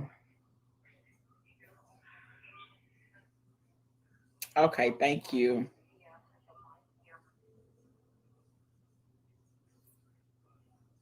We got 20 minutes, y'all. We got 20 minutes. Y'all ready for the holidays? I am so ready. Fall is my favorite season. And I'm ready for Thanksgiving. Not just for the food. I just like the family aspect of it. You get together, it's Thanksgiving. I just love that. And then, of course, then you go into Christmas. And that's another family holiday. But I'm just ready for the holiday season. You know what I'm really ready for? A vacation. I want to go somewhere. For real. I see so many people traveling, and I'm like, you know what? If you protect yourself, thank you, Kelly. She's not in there. She's not in there. If you protect yourself, I want to go somewhere. So I can call. They won't pick up the phone. I could try to call the main service, DMV. Let's see if I can look it up. Thank you, Portal. Give me a second. Let me see if I can look it up. She's used to it now. She just ran up to the window. She ran. Yeah, she's trying to get out. Yeah, she used to it now. She got used to it. Oh, they close at 5. Mm-hmm. So not lie. You want to lie? Yeah, I'm live. I'm live. Gym tomorrow at like 11 a.m. Let's see. I told her we're gonna go every day at 11 a.m. Yeah, we gotta get into the swing of things. We gotta get healthy. Oh man, I took out of it. Trying to help my son find this number, y'all. The main place, but it's not working. I'm trying to call the main place.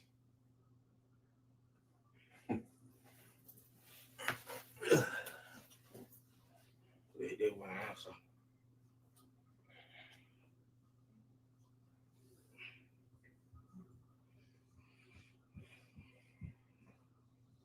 You calling I'm calling Mississippi Department of Public Safety driver's license station. 7400. Biloxi, Mississippi. It just says Biloxi, Mississippi. Yes, 16741. Call this one. Which one? That's in Oh no, I called 7400. I thought you meant like the address. Yeah. Call that number. Which one? Oh, that one. Mm-hmm. What they gonna ask me? Just tell them you're 16 and you want to know how do you get your permit. What all do you need to get your permit? I'm calling it now.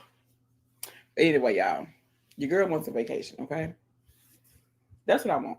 I'm ready for the holidays, but I want a vacation. Oh, I thought he was gonna hit the thingy. Rona done did me in. Hello, can you hear me good? Life done did me in too, and I want to get away. I want to relax. I'm trying to get my permit. Oh gosh, I haven't seen anyone who's made the hot sauce up yet. Oh, I gotta go check you out, Kelly. I gotta check the replay and see it. I haven't heard about that either. And I'm I dib and dab now in crochet because I love looking at the different patterns and stuff like that. Okay, I'm definitely going to look to see because I have not heard of the hot sauce. I have not heard of that, so I'm going to definitely go check it out and see. I want to see how it looks. I bet it's pretty. My husband and son were in Walmart today, and they ran past the yarn section. And I'm gonna tell you the funny thing is I forgot to tell them to pick me up some yarn. That's okay though. Mm-hmm. That's okay. She's online now. Hey y'all, welcome back to my channel. It's your girl, the She said, I gotta get in school somewhere. He said, I gotta have, well, I'm already in school. But she said, you have to have proof of school. The state of Mississippi, they require some proof of school. You gotta do something. Okay. And then you go online, it's an application. You gotta fill out front and back.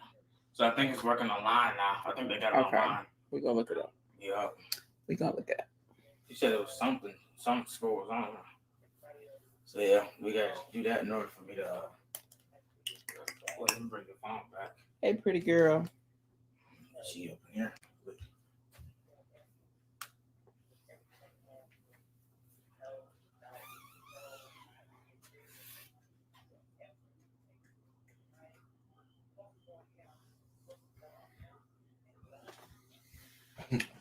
I didn't either. I thought I found a new one, but Cindy Hart's did. Oh, really?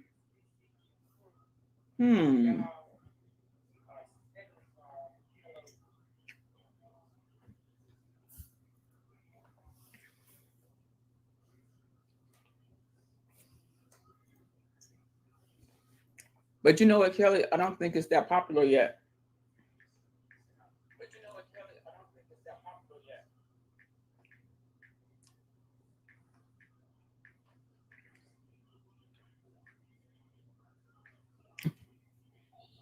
Okay, Nana Hands.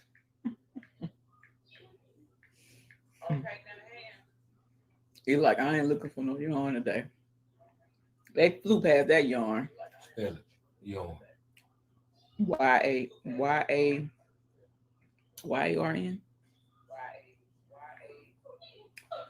Yep, they got me today, Nana Hands. But that's okay. Oh, that's good, Kelly. Somebody always come through in the clutch, Kelly. So you won't have to wait so long. Give me my wrench back. I don't even see you.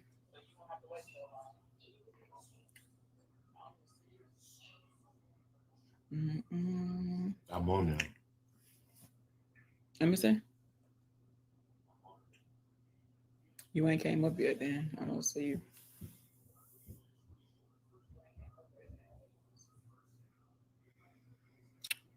Probably deleted. Mm-hmm. Never, honey bunny. Yeah, so it's good to have somebody who, you know, you can find it.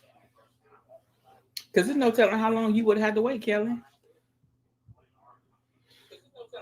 Especially if it's hard to find like that. You still haven't seen me? Mm-mm.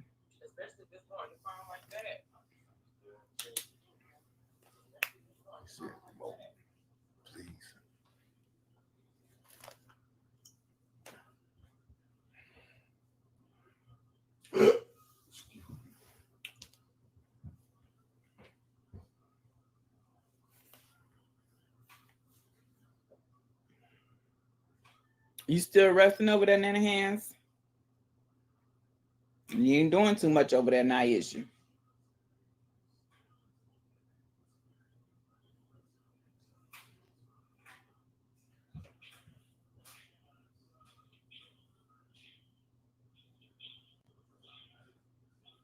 Thank you, Portal.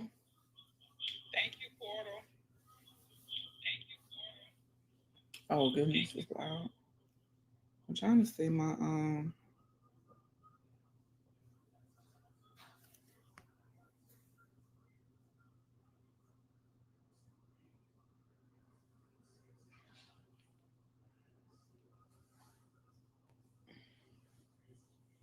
uh-oh.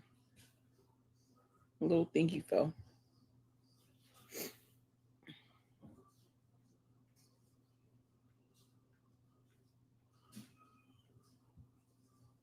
Mm-mm.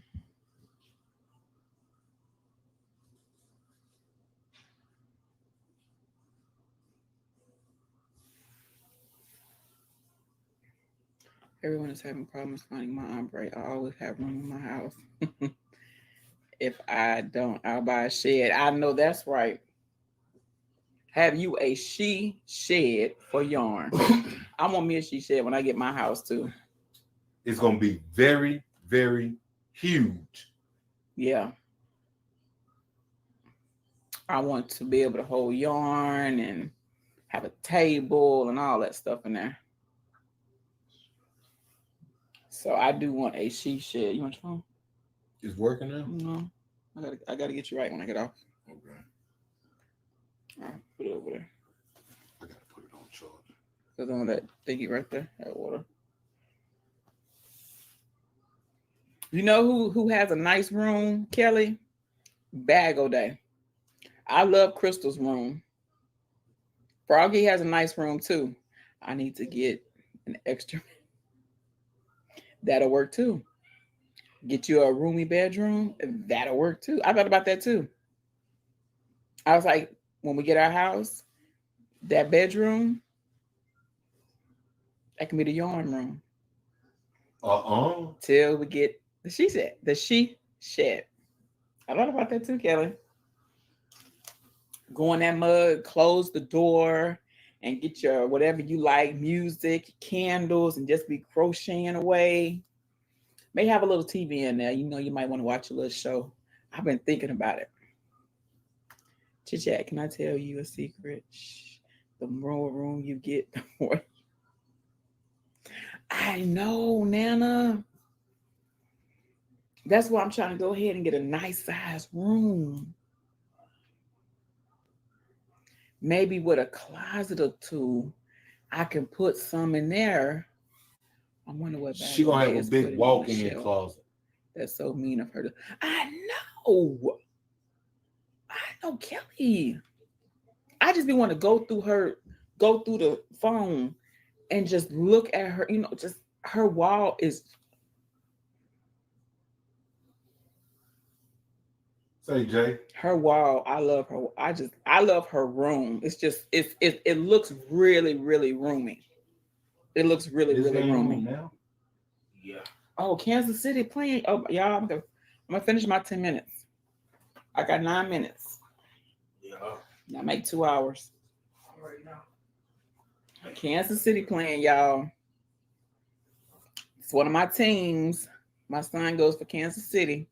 Yeah, she needs to have a yarn play date. Right. Her husband go for 49ers.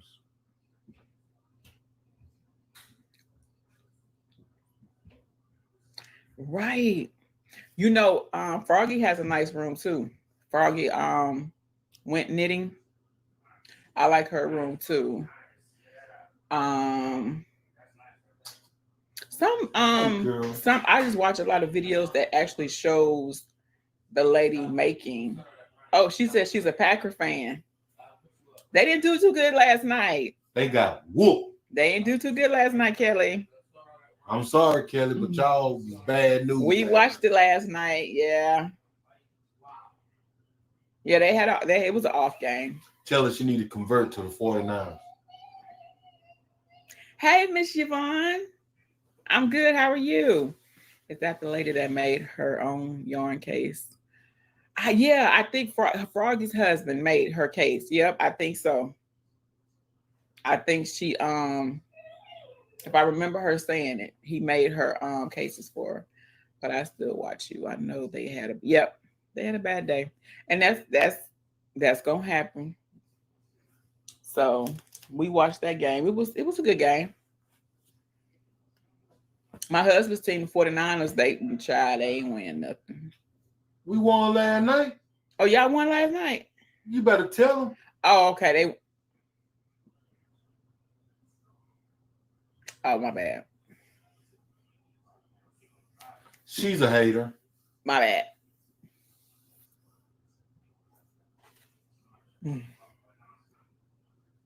Yeah, Nana Hands. I think Froggy husband made. That's what I was telling my husband. It was another lady I seen. And I liked her. You know how Bag a Day is open. I'm even having a coffee pot. Me too, Kelly. Kelly, you telling all my ideas. even though they're yours, but they mine too. I want the coffee. I want a little refrigerator in there. I want my comfy chair, like a recliner. They are 2-1 for the season. Packers is a good team because the quarterback is good. What's his name? 2-1. Packers? No, they not. Yeah, I just said it 2-1. They 4-1. Baby, don't debate. They 4-1. He says y'all 4-1. What's the quarterback? Aaron Rodgers. Aaron Rodgers. Yeah, y'all got a good quarterback, Kelly. They took their first loss last night. Yeah, I like Aaron. He good.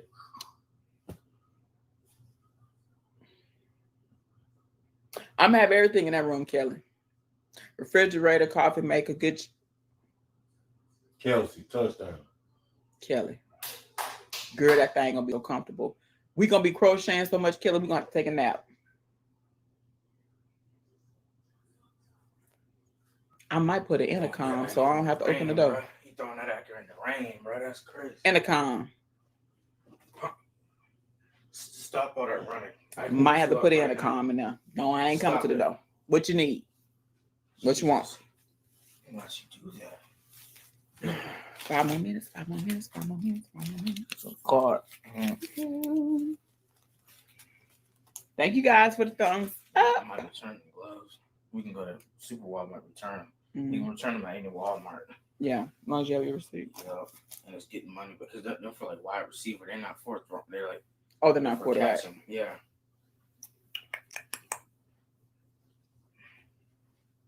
I'm a nosy pot. Look here.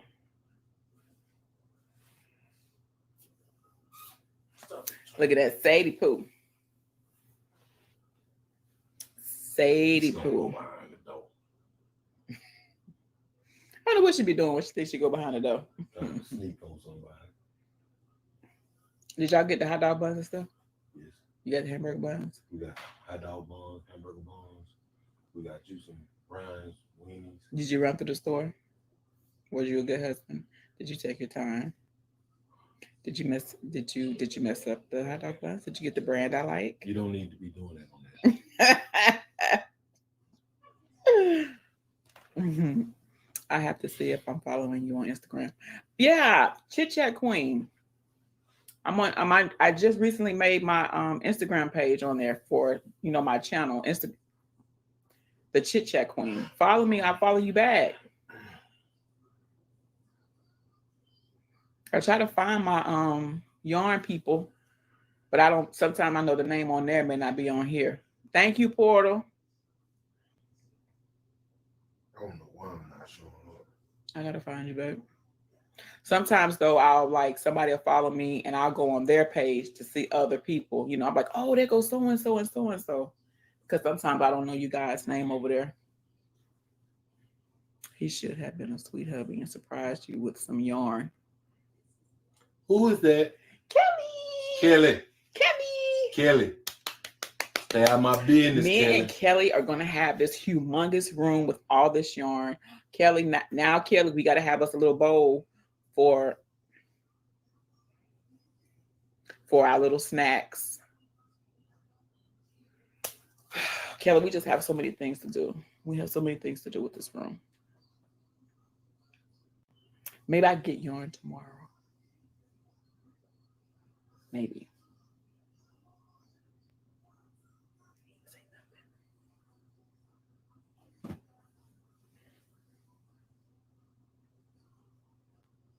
I see you right here. Yes, gives a little bowl for snacks. Our room is going to be beautiful. Look, our room. Our yarn rooms are going to be beautiful. Oh, and you know what, Kelly? Bag O Day. If you look back to the back right, her sign that says Bag O Day in the wood. I love that. I love that sign. We got to have us a sign, Kelly. We got to get us some kind of sign, something. We can start off with cardboard, work our way up. Mm-hmm. Yeah. I love her sign. That wood is so pretty. It stands out so good in her room.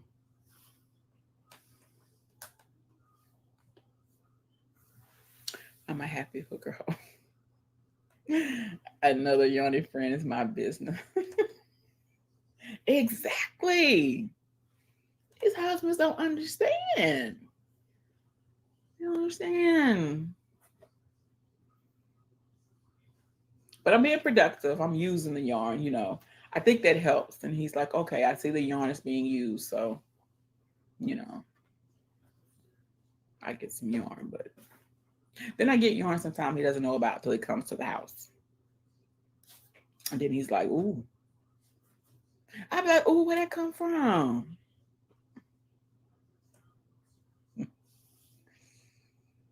I'm like, where'd that yarn come from, honey? Michael sent some yarn. That worked like one time and that was over with. They have their tools. Exactly. They have their man tools and he has his, you know what, Kelly? He has his football and I have my yarn. Mm-hmm. Sundays are all football all day. I'm going fishing Sunday. Oh, and he has fishing. I have my yarn. Kim, it worked one time. Oh, they sent you some yarn. I'm like, oh my God, they sent me some yarn.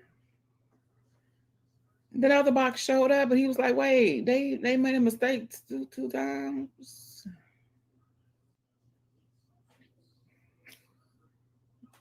I'm just getting Happy Meal almost every day. Who's the Happy Meal from? Oh, babe, I don't know. They're anonymous. They're anonymous. They're anonymous, all right. That order I put in the other day. I know. Yeah, I know. That's bad, isn't it? I know. But I did it.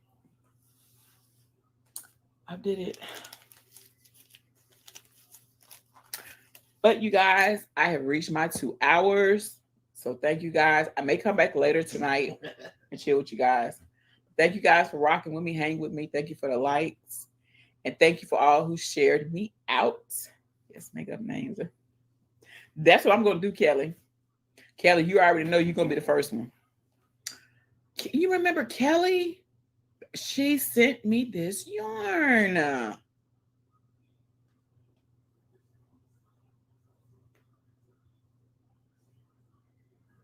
You know Kim? Remember Kim? She sent me some yarn.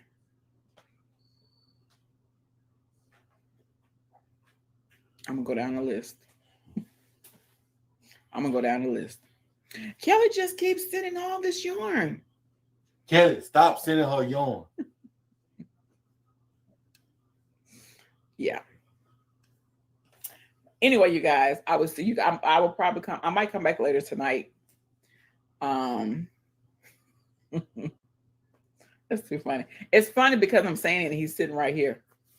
But anyway, I love you guys, and I will see you. If not later tonight, I'll come back on tomorrow. I'm gonna check you out, Kelly, because I want to see that hot sauce. I want to see that. All right, y'all take care. Y'all have a good evening. Bye-bye.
Guys, how professional was that intro? Right? Hey, I someone got goosebumps. Right? And the choice of music, like what was that little Mediterranean vibe? Yeah, I don't know. And the stills made it look like we really knew what we were doing. As la manette weird.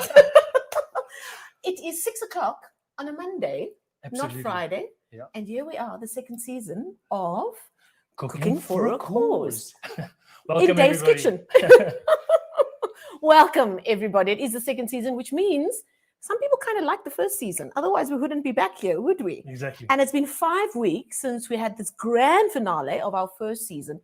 And Sarah Williams was named as our first inaugural winner of Cooking for a Cause with Dave. And what an emotional night that was, hey? Yeah, it was just unbelievable. And everybody was there. You know, there was excitement and incredible dishes were cooked. You know? Absolutely. Yeah. In a short period of time, Yeah. under a lot of pressure. Yeah. I mean, some of the contestants could hardly speak. They were so nervous and their families were emotional and trane was daar. And it was absolutely amazing. And I think for many of those contestants, even the ones who didn't make it to the final, said it was a life-changing experience. Absolutely. And here we were just talking nonsense in your base.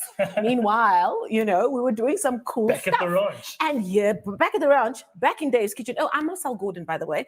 That's David Higgs. We forgot, you know, because you're just visiting in Dave's Kitchen, just like we're going to be visiting in other ordinary Joe Burger's kitchens in the next while. We're back for a second season. The big difference being this time around, the first season, we did some great work with the guys from the Inner City Can Collective. And this time around, after much deliberation, because there's so many people who still need help.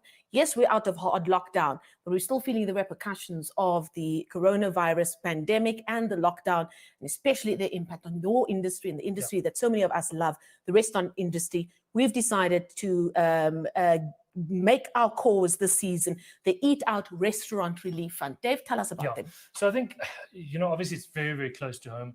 And every single day we chat, we drive past, we see restaurants have closed down. So many of our industry have lost their jobs, you know. So to be able to support them through this restaurant relief fund, that's exactly what they do. It's for people in our industry that have lost their jobs. It's basically to keep kitchens going in retirement villages and for the frail and the needy, for schools, you know, that they provide meals for their kids. Absolutely. So that's what this restaurant relief fund. So it's a great cause, and you can go to the Eat Out website and there's lots of info there on it. And it really, I mean, the restaurant industry was, along with the tourism industry, which it's part and parcel of, one of the industries hit the most by the pandemic. Yeah. And we really, it almost gave us an opportunity to really get to know the hearts and minds and souls behind this industry that often we take for granted. Exactly. And what it takes to keep a restaurant going. Yep. You know, it's not just, I want to open a restaurant and Bob's your uncle. You know, you really have to pour yourself into it like you do with Marble and Saint and all the restaurants you were involved with before.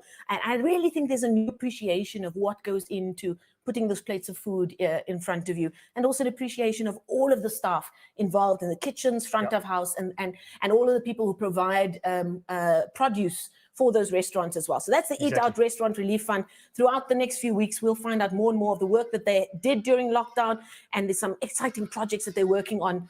And the Hardy Does have joined us as well. They seem to agree, in full agreement with the work being done by the Eat Out Relief Fund. So we'll find out more about them throughout today and the next few weeks, and especially the finale as well. So we're back. We've got 4 contestants who have started cooking about 15 minutes before 6 o'clock, because we've got a new format.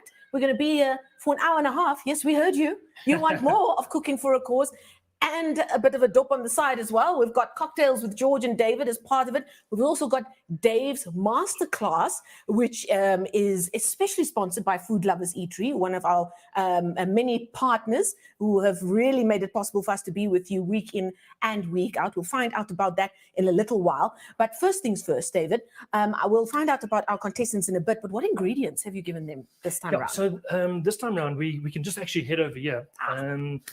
Let me just take that away, just the wine. So guys, we've got various ingredients. We've got beautiful fresh salmon. We've got aubergines, selected mushrooms. Yes. Yeah. Enough already. The Hardy Dow Whisperer, that's who he is. And my poor neighbor, they always land on his roof. Red onion, ginger, spring onions, a little bit of sour cream. I've got some apple and avocado. So it's a really nice basket. It's a mixed basket. So and nice for this weather as well. Exactly, light and fresh. So my masterclass is actually quite a cool little dish that they're going to put together. But those are essentially the ingredients that all the contestants have then got, and they've got 1 hour to put this meal together. They then, let's head over here. Yes. They then have to plate this on this yellow plate, and then it gets delivered by DHL to us about 20 minutes later. So yeah, that's pretty much it. It's intense. You get 1 hour. They've only just got the ingredients. What they are allowed to do is that they can use from their pantry. So things like spices, salt and pepper. Salt and pepper. Please use salt and pepper. Just no finished sauces and that kind of thing. So and once they've decided what to do, they've done it. They'll plate it up very pretty on their La Crusade. Do we say La Crusade or La Crusette? Le Creuset. La Crusade. You see, I've had this argument over boozy dinners far too often. I'd like to say that I was right. We're watching right now. La Crusade plates.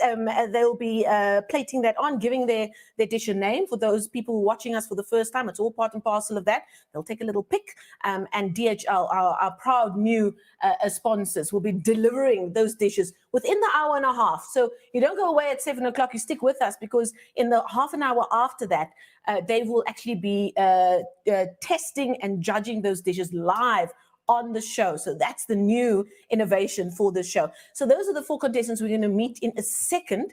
But for those who are watching in other parts of the country, because when we started, this was in lockdown, we couldn't really move around that much. And, you know, the magic of online broadcasting can only do so much. Our contestants for Dave's Cooking for a Cause, they're all in Johannesburg. But again, we heard you. Everybody else watching from other parts of the country, they also want to be a part of the show. And that is why we've brought in a virtual competition, Dave, which is going to allow those who are watching in Cape Town, in Paternoster, in Lusikisiki, or wherever you might find yourself, in Limpopo, you can take a note of the ingredients for this week. Unfortunately, we can't send you the ingredients like we do with our 4 contestants, but you can take the ingredients and do what you think should be done with those dishes and show off a little bit.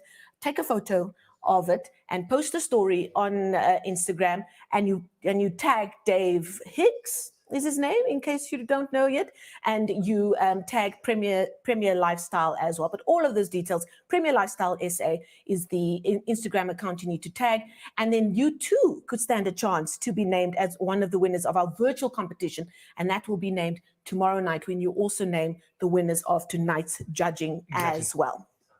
So yeah, and that's all of the exciting news for now. We'll give you more of the details a little later on. Our grand finale will, of course, be in about 4 or 5 weeks' time, and it will be at the Mille Experience kitchen as well. So we're really getting around, aren't we? And I've seen some pictures of that kitchen.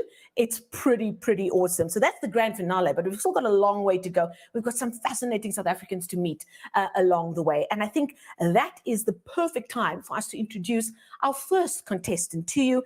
Let's find out more about contestant number 1 in this season 2 of David Higgs's Cooking for a Cause, delivered by DHL. Let's find out about Lynette Mangoze. Hi there, I'm Lynette Mangoze. I reside in the West Rand and I love cooking. I'm a mom, I'm an entrepreneur, and I'm also juggling between an 11-month-old baby as well as doing my MBA. So yeah, super mom is part of me. I love cooking, and hence I entered this competition. I just love the fact that you're cooking for a cause, meaning that you are there reaching out to others who are in need.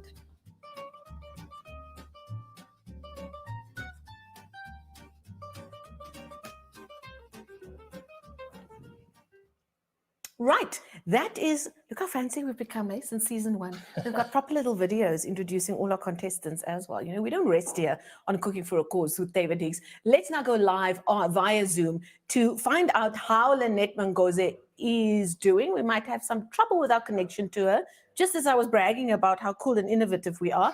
Let's see if we can connect with Lynette in her very own kitchen, live via Zoom. Lynette, can you hear us? How is it going there in your kitchen? Yes, indeed. Go ahead. But I'm not seeing you. Oh, that's okay. As long as we can hear you. Keep talking to us. We're going to establish our picture very, very soon. So tell us what you've decided with the ingredients that Dave has sent you.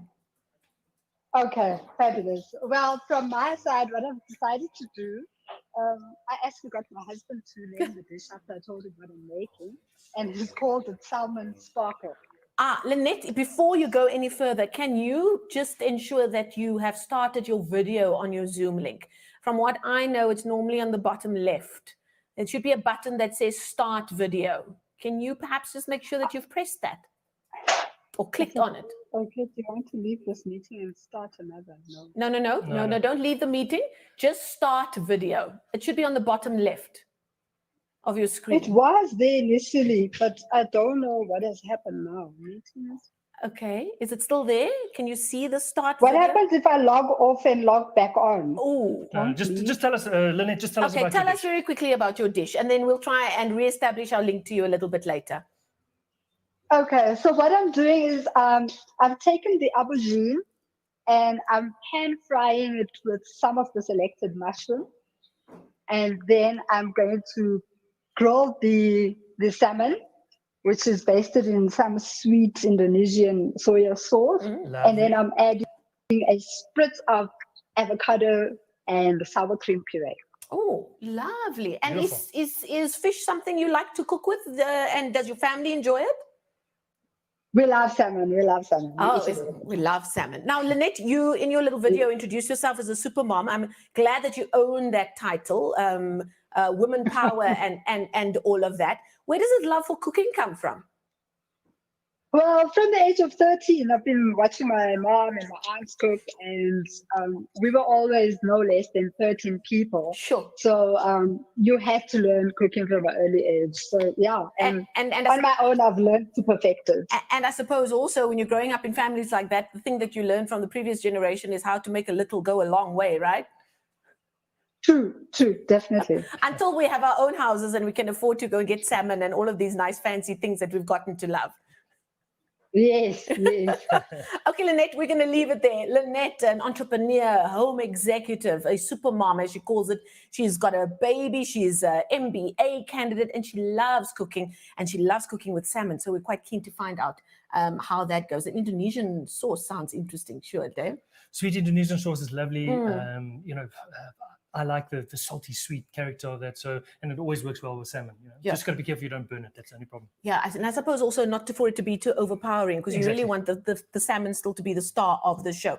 Right, that's Lynette. Hopefully we'll get to see Lynette. She's a gorgeous lady a little bit later. But, it's become our mantras during lockdown to either unmute yourself or to start your video. It's just become part and parcel of daily life and meetings. So that has followed us here at Cooking for a Cause. Let's go to contestant number 2 now, Dylan Johnson. Let's find out more about him. My name's Dylan Johnson. I'm 35 years young, passionate about food. I've been cooking since I was 5. And some of my other hobbies include mountain biking, trail running, rock climbing, and as much cooking as possible. If I can cook outdoors, even better. It's my favorite place to be.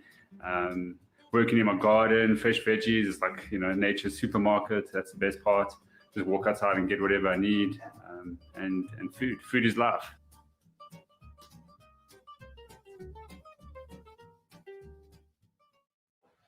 Dylan, are you there, my friend? Where's Dylan?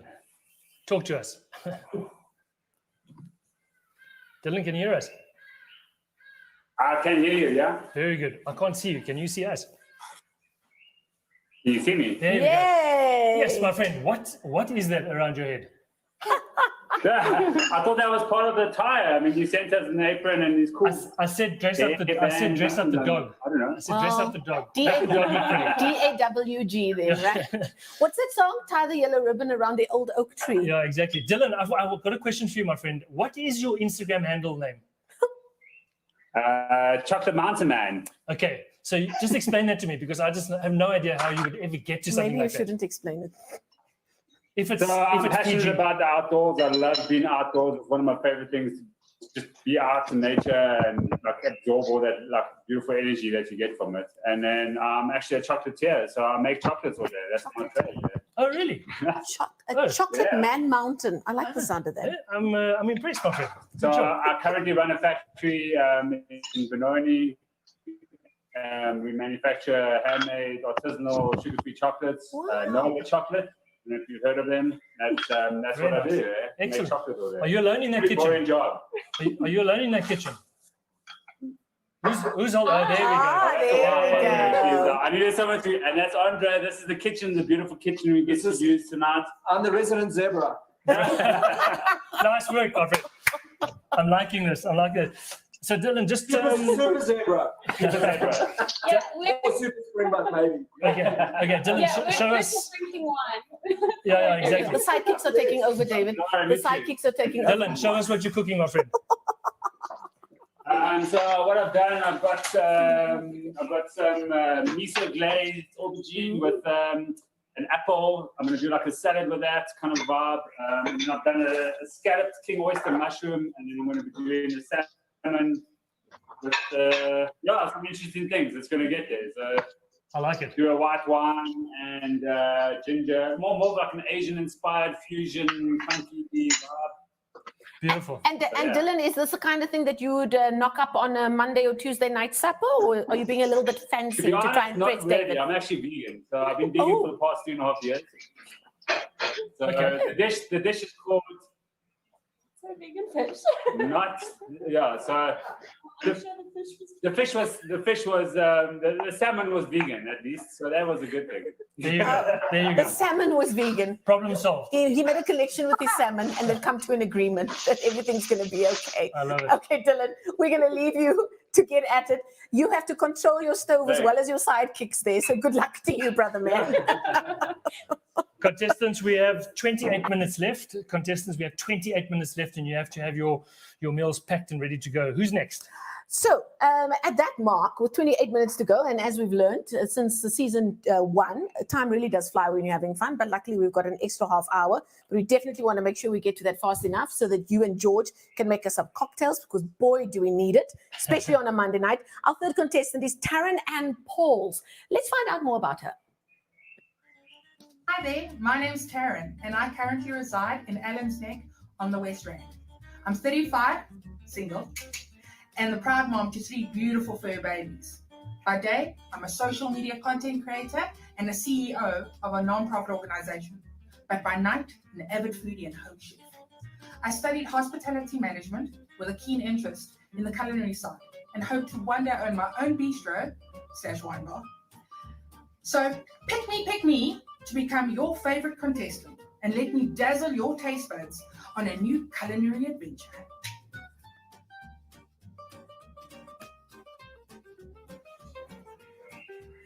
Right, that is Taryn Ann Pauls, right? And a little skouertjie. We need to talk like this when we talk to Taryn Ann. Let's cross over to Taryn Ann live in her kitchen, and there she is, looking very much in control. Although, is this the Taryn that was asking when you said, guys, let's get going? We've got 15 minutes before the start of the show, and all we heard was her saying, guys, how do I tag on this post? You know, and then you said, guys, you need to start cooking. The chef has spoken, you need to start cooking. Taryn, have you started cooking? How's things going there? I have, but luckily I did prep work, and also my dish is going to be super simple, because it's really Kakhat in Joburg. Yeah. And we can't be having like heavy food, so it needs to be cool and light and fresh and amazingness. Okay, so what have you decided? What's cool and light and fresh with your salmon?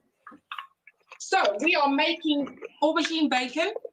So aubergine, maple syrup, paprika, just nice and spicy and sweet. Nice. And then we're doing a quickly seared salmon, and we're going to cut those into beautiful little strips. We're going to just have the apple, and I'm going to use this contraption thingy, I forget what its name is, just to cut up the apple so it's not grated, it still has a bite to it. So just fresh apple. We have done this amazing pickled avo. Beautiful. Oh. And beautiful dressing, and then I'm currently busy with my calamari mushrooms. So they mushrooms that have just been put in a batter, that, and then I actually made a dessert as well. Oh wow! So I used every ingredient. Okay, so we've got aubergine bacon and we've got calamari mushrooms, everything as well. But you said at the beginning it's going to be something light. But we've got some deep fried stuff there too. I like it. And who's I in like the it. kitchen? Very light. Everything's very light. And who's in the kitchen there with you, or are you talking to yourself? Me, myself, and it goes? and I. Oh, so okay. But who's So I'm manning single, the? like I said in my video, I made a point of that. Okay, but I do have 3 Yorkie babies. Very good. But Taryn, and who's manning the mixer that we keep hearing in the background No, there? it's one of the other contestants. Oh, It's not me. Oh, okay. But she is single. No, how I'm many times has she pedantic about mentioned that that kind of now? stuff. Like a A few times. If you didn't hear Taryn the first time, she is single with a bit of a stoicy. And Taryn, I find quite interesting that you decided to go on your own business-wise in the year 2020. You used to work in property and finance, and then you decided, right, that's it, I'm going on my own. But you seem to have all the energy that's kept you going through a very difficult year. Listen, it's not every day a good day. Some days I don't want to get out of bed. But luckily I have a lot of people who phone me and make sure that I am still looking at the bright side. Oh, great. Listen, 2020 I still believe is my year. I started an MPO with a friend of mine, and we did amazing stuff. And what does your, just very quickly, what does your MPO do? We fed many people. So that, I'm enjoying my life every day. I get to cook, I get to clean, I get to look fabulous. Well, there you go. You claim it. Okay, Taryn, you go, girl. Taryn Ann Pauls, 35. You're turning 35 on Sunday, so happy birthday ahead of time. And she's got quite a few elements going. No, it was yesterday. Oh, it was this past Sunday. Happy birthday! There you go. And like you said, 2020 is your year. Taryn Ann, we're going to leave you at it. We'll touch base with you a little bit later on. Energy for days is our Taryn Ann. But gosh, she's got quite a few elements going there, Dave. She's got a lot going on, but interesting stuff. I like it. I like interesting stuff. Yeah, aubergine bacon and the calamari mushrooms. Calamari mushrooms. Ooh, very, very creative. Right, let's move swiftly along. Our contestant for today, contestant number 4, Catherine Lisa, who is in Edenvale here in Johannesburg. The Vale. The Vale, indeed. Let's find out more about her. Hi, my name is Kath. I'm 42 and I hail from the Vale. By day, I head up the media and channel integration for a large insurance company. And over lockdown, I realized that my number one hobby was eating out. So the chance to participate in Cooking for a Cause, where the proceeds go to the Eat Out Restaurant Relief Fund, is really close to my heart, because the restaurants have given me so much joy and pleasure over the years, and the chance to give something back is amazing.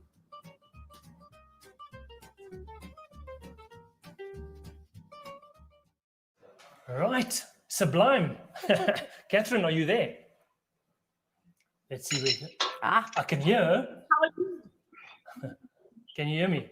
Where are you? Yes. There you are. There she is. There you go. I know that kitchen. You know this kitchen, David. Blommetjies. Yeah, I love the roses. Nice touch. This was brought by a special friend. We have a special guest here today. Let's see. Hello. Hey, Hi, Kath. friend. There's Kath as well. So these are all part of the little community that we've got going. Online, The yes, online on community. So Instagram. Are they 30 Seconds fans or Cocktail they Hour are fans? massive, well, both. Both. Yeah. So Sublime is your Instagram name. Kath, what are you cooking? So we are making honey and soya glazed salmon with a very zesty salsa and an avocado cream and some pickled mushrooms in a balsamic balsamic sauce. So Lovely. yeah, whole lot of different flavors and tastes. Love it. You mentioned that you obviously love supporting the restaurants and you love eating out and so forth. Where does your love for cooking start? So my dad always used to come home from work and he used to cook. 1 second. Oh yes. Yes. And he used to cook for pleasure and to relax after work. And yeah, we just, as a family, we always loved cooking. And yeah, ever since then, I've just loved cooking. So I've traveled around the world with the pursuit of restaurants. Oh, wow. Excellent. And that, of course, has gone out. That's gone out the window this year. But look at you in the kitchen, doing it for yourself. Catherine, we're going to touch base with you a little bit later on just to see how things are going. So all the best. That's Catherine in Edenvale. And just very quickly, I believe Lynette is available on video now. Let's see, because we couldn't get a video from Lynette a little bit earlier. I was told we could speak to her, but it doesn't seem that we can't cross to her right now. We'll try and touch base with her a little bit later on. So Dave, that sounds very interesting. David is getting ready for our masterclass, which of course is brought to us by Food Lovers Eatery, which has been one of our beloved partners here at Cooking for a Cause right from the very beginning. And they've stuck around, haven't they, David? And they've made sure that all of our ingredients are lovely and fresh, and they get to our contestants and, of course, to you as well. And that's why you're going to be able to give us a master class this time around. I am indeed. So over to you. What we thought with the last sort of series was that we wanted to do something that was sort of quick and easy for you to do at home, and not necessarily to take too much time. Okay, so this is a really, really quick dish. With those ingredients that the other contestants have got as well, and a couple of Adidas that are going to add to the pot. So essentially what we're going to make a little broth of mushrooms. Now, the reason why mushrooms are so lucky in the broth, because they've got great flavor, so it makes it quite meaty. We're going to add a couple of thinly sliced aubergines into that, onion, garlic, ginger, lots of spring onions, and then we're going to season it with sesame oil and soy sauce. Really, really simple, really, really easy. We'll send through the recipes later in the week. You can actually buy the recipes. So we'll send through those later in the week. What we do, what the kick is here, what the lekker thing is here, is that we slice the salmon raw and we actually drop it into this hot broth. So it actually cooks as it's coming to the table. So it's quite cool. And we sprinkle it with a little chopped parsley and some spring onion. So it's a real quick one to do. So let's go over to the pot and get this started very, very quickly. So what you will notice, there we go. I've sliced my spring onions. I've sliced my red onion. I'm going to start off with the red onion into the pot. I'll just show you quickly what I'm doing there. So we start off with the red onion. Okay, that'll give us nice flavor. And we're going to soften the red onion before we start adding the it does really are a pain in the ass today. Before we add our mushroom and our aubergine to that, we're just going to soften that onion. Okay. So very, very, very quickly. Okay. Just get that on the heat. You see what I'm doing? Absolutely. Beautiful. So we just soften that up. And then into that, we drop our mushrooms. Now I've got a bit of shiitake here. I've got king oyster mushrooms. I've got the little, what do you call these? Little shimiji mushrooms. And these Asian mushrooms are very, very, they're lovely in broths. They add lots and lots of flavor. Oh, so it smells so good. Yeah, it does smell lekker. Oh. Now this is quite a handy little thing. This is a microplane. So we're just going to add, contestants, you have 17 minutes left. We're just going to add some fresh ginger to this. Okay, there you go. Beautiful. If you've got some garlic, you can pop a little bit of garlic in there as well if you want to. Okay. So that's in. Very, very quick. Soften that up. And what I'm also going to do, and I'm just going to add a little bit of aubergine, the thinly sliced aubergine into that as well. So it's a real quick dish to make as well. Okay. This is actually a problem because you can't see my face, which is a problem. But I wish people could smell. Yeah. Oh, it smells so good. So I'm standing in front of the stove all the time, but I can't actually make contact with you, which I don't like at all. So I'll have to fix that for the next show. Okay, so while that is softening up, I'm just going to slice my salmon. And the salmon I'm slicing as thin as I possibly can, and we're just going to float that in that broth. Okay, nicely thinly sliced. Okay. We've got some lovely comments coming up as well, nice. Dave, which makes it lovely and interactive. Carlos says, love the colorful pots. Yeah. All about the aesthetic as well, David, in the kitchen. Absolutely. Not just about what's in the pots.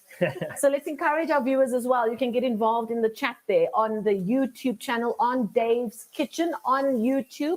We've got a live stream going there for Cooking for a Cause. And you can chat along with us throughout the show and give us your comments and what you think. Beautiful. We've got 15 minutes to go, David. Not Okay. for you, for Not our for me. contestants. No, I'm just about done. So basically what we do is we just soften those ingredients. Remember, we've got the onion, we've got ginger, we've got garlic, we've got the mushrooms, the selected mushrooms, and then the lovely thinly sliced aubergine. To that, we just add if you've got a vegetable stock, that's great. And just cover those vegetables with a bit of water. And then what we'll do is, as soon as that comes up to the boil, we're going to then season it with our, and you want it to keep it nice and, it must be a lot of veg in this liquid. Okay, so just over there, and then we season it with soy sauce. Okay, I will give you the ingredients. I'm going to put some sesame oil into that as well. That's if you can remember Oh my goodness. Did it pop right out? Oh my goodness. So what we're having is we're having a sesame oil stock. Right. Oh my and goodness. Sesame oil is so potent, hey, David? That's okay. That's okay. Yeah, beautiful. It's going to be very nutty in flavor, right? Very nutty in Yes. flavor. So don't glug any of the, let's just give that a Because taste. normally it's a clean gaatjie there, hey? Oh, it's actually fun. Oh, that's lovely. Okay, so we've got the soy sauce and sesame broth going. That's going to soften up lovely. Then what we do, we've got spring onion, and then we've got coriander that we're just going to add with a squeeze of lime and the salmon. Okay, so we're going to go back to the contestants. I want to see what they're doing, and then what I'll do is I'll. Fuck, you need to stop talking in my ear. So it's fucking oaks. They just keep shouting at me in my ear. They're talking to me, I'm David. not listening to you. my David, they're friend. talking to me. They're talking to me. That's a Okay. comment from Javier. I think I'm saying that correctly. Beautiful wife, Dylan. Go, Dylan and Leanne. Wie is Okay, dit? so we've got our stock ready. We've got our salmon sliced, and literally that's how quick it was. It literally takes 5 to 10 minutes to make this thing. It's so easy. We're going to finish it off with spring onion. That'll be nice and fresh. Fresh coriander, and then we've also got some lime juice that will just squeeze into that. But the salmon, the beauty of the salmon is you just literally float it in raw, and it actually cooks as it's going to the table. So there it is. I'll plate it for you just now. But let's go to the contestants. What are the contestants doing? They are busy cooking, and I just want to double check: is Lynette's video working, or do we still need to give it a little bit of time, guys? Okay, fantastic. We'll get to Excellent. see Lynette very quickly. I don't know how I'm going to concentrate now because the smell of that broth is just amazing. Delicious. Let's go to Lynette Mangoze, our first contestant, and let's hopefully There we she can is. see her. There she is. Hello, Lynette. We can finally see you. Yes, hi, how are you doing? Good. Thank you so much again for joining us as our first contestant. Now, one of the things that stood out when you told us about what you're going to be doing with your ingredients was an Indonesian sauce of some kind you were making. How are things going since we last spoke? Well, I'm done. I'm about to plate actually. Oh, wow. She's That's- ready to plate. Can we see? Can you zoom in there for us? Can we Can you have a bring look your at plate closer to your camera? Okay. Maybe that's a bit easier. This is my, Oh, can that's you your, see this? the This Le is my Creuset plate. avocado. Yes. Yes. What color is this? Turquoise. Yeah, Turquoise something like Le that. Creuset plate. Okay. And I've got my avocado as my base. My avocado puree with spring onion and sour cream. Oh, lovely. And then I've done the mushrooms, selected mushrooms with my aubergine. Oh, Beautiful. lovely. Is it there? Beautiful. I'm going to add it. Yeah. And then I've already grilled my salmon, so I'm ready to plate. Beautiful. Beautiful. And the thing about salmon is it doesn't need that much time on the heat, does it? So that's why I suppose you're Not also at all. ready to go. You're ready to go. And Where's the family? Where's everybody? or is it bath? It's bath time. It's bath time. And baby's sleeping. Baby's sleeping. Oh, you Baby's see, sleeping. you've Oh. trained them well, Lynette. You've trained them well because I wanted to know what does the family think about what you decided to do with the ingredients because you said they love salmon. So I'm sure that the family would have had an opinion of what you decided to do with the ingredients. Yeah, well, they'll find out later. I like it. Yeah, listen, she doesn't take any prisoners, this woman, eh? Super mom, she calls herself, and I can see why. That's Lynette Mangoze, who is really cruising ahead. She's ready to plate up. And we have, what's our time check there, guys? Yeah, but how much time do we have left? Right, they've got 10 minutes left. Let's find out how Dylan Johnson is doing. Dylan, with the yellow ribbon around his head and some sidekicks he really needed to keep into check. Yeah. Let's find out how Dylan is doing. What's happening there in your very vibrant kitchen of Mr. Zebra, right? That is his friend. His friend, Mr. Zebra. Ooh. The camera's become a bit... What's happening, buddy? Camera work has become a bit zebra dodgy. hat has migrated. I like it. Let's show us into the pots there. Show us the pots and pans. What's going on? How far are you?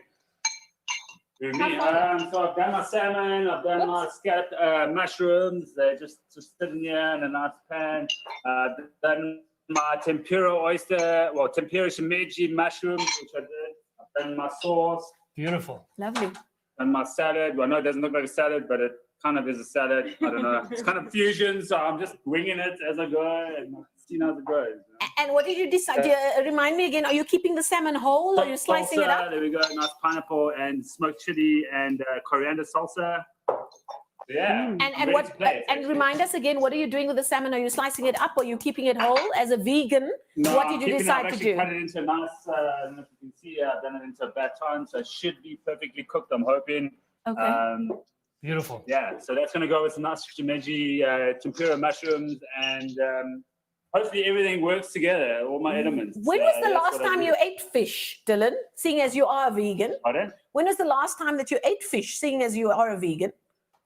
Probably 3.5 years ago, to be honest. But you feel like you've got your spicing right, your seasoning right for your salmon and your cooking time right. Definitely, yeah. So I've cooked the fish separate to all the sauces and everything, and I've tasted all the sauces separate, so that I know that the fattiness on the salmon will work with everything else that I've kind of put together. And I suppose because you're vegan, you decided that your side dishes will be stars of their own as well.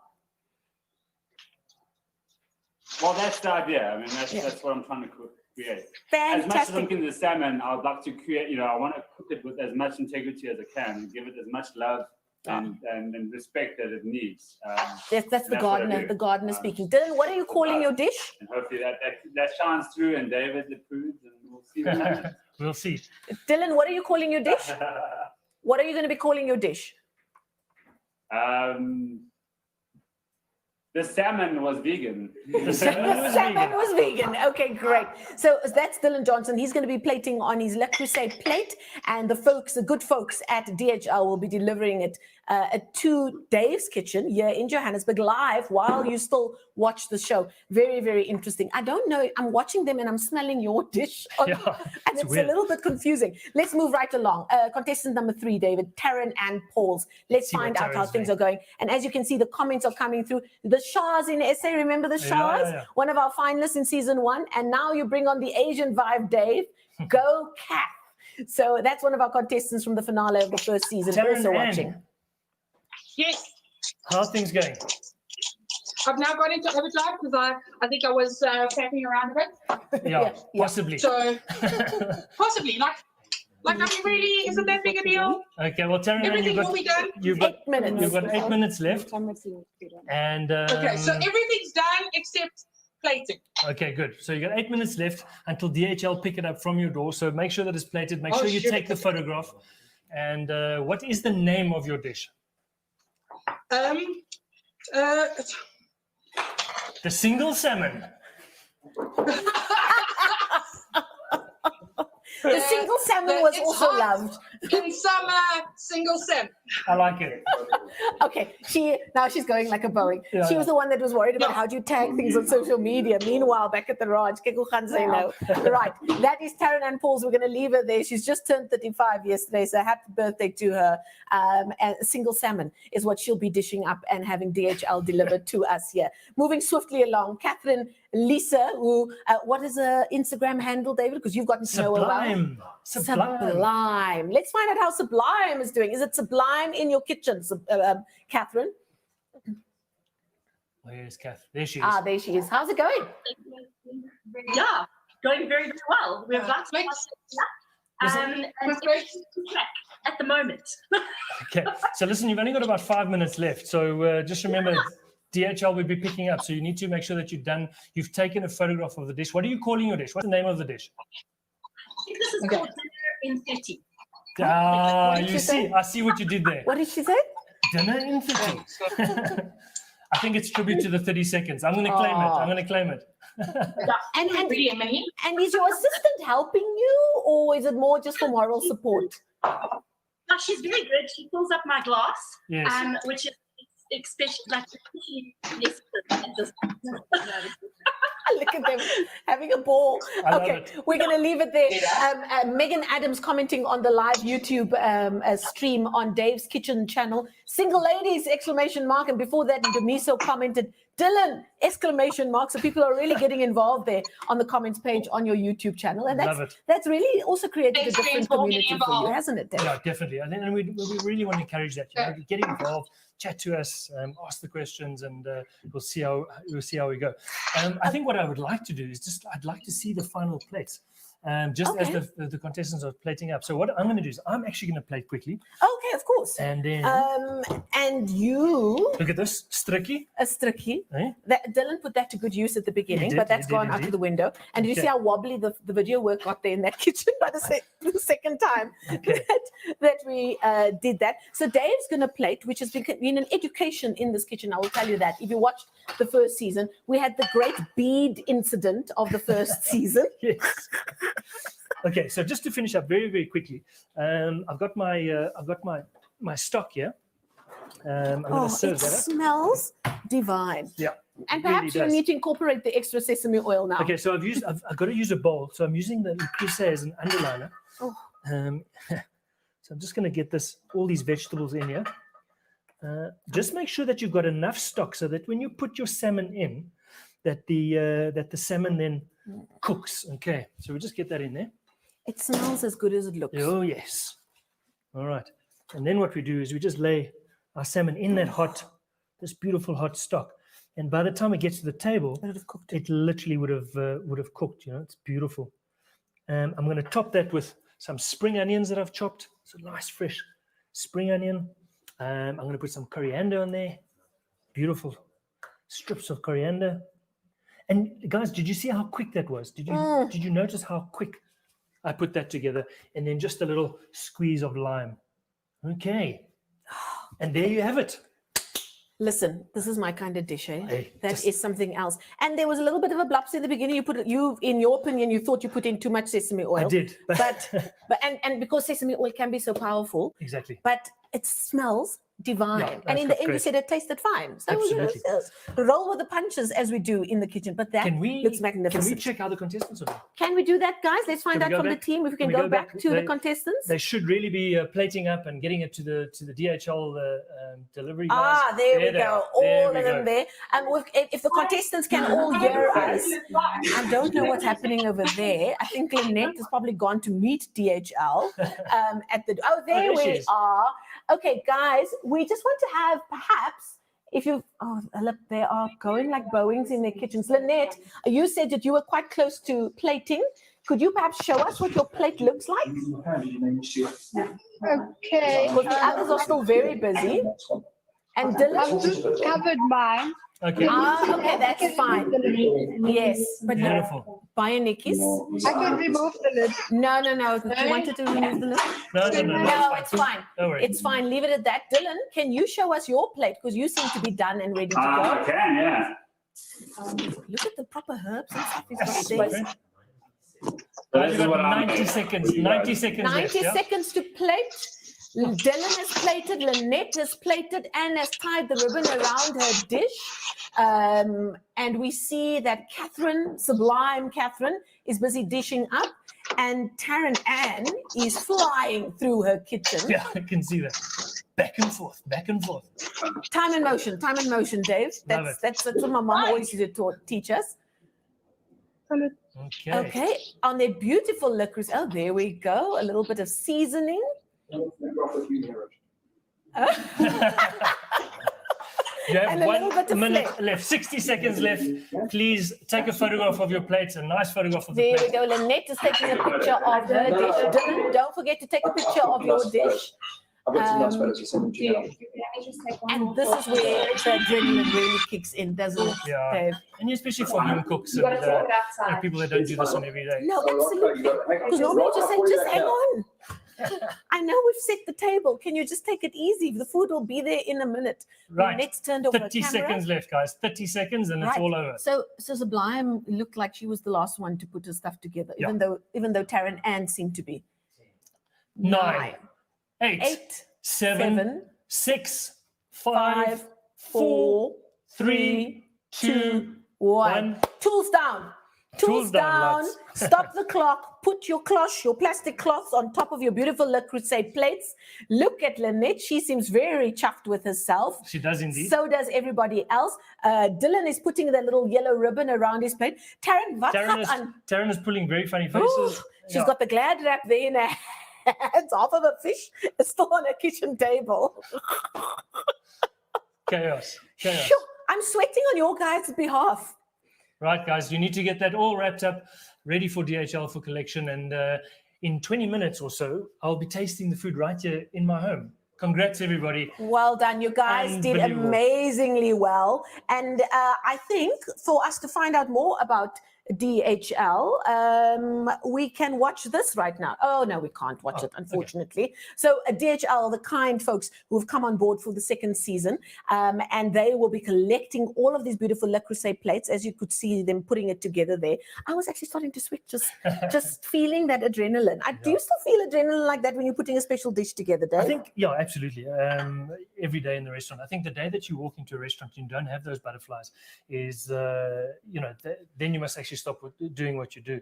I just want to get back to DHL. The reason why we have this relationship with DHL is they also got involved with us during lockdown. They delivered all our books for us, over 500 books. And let me just pause you there, because we move along so quickly. As South Africans, we're so resilient. We went through this massive life-changing pandemic during this year. We're still battling it. Our health minister and his wife was just tested positive. The danger isn't over, but we do have to move around more responsibly with each other. But at the heart of it, it was a dark period for people's lives, for businesses like yours, and you decided, right, I need to do something to try and help my staff get through this very difficult time, because our doors were closed and we need to still help them put food on the table. Tell us very quickly, for those who weren't watching back then, what did you decide to do and how did DHL get involved? Yeah, so basically what we did is we had our book, the Mile 8 book that I put together of basically my life story of cooking, and then DHL delivered it for, I think, no charge, over 500 books. I think we're close on 1,000 books now already, and all the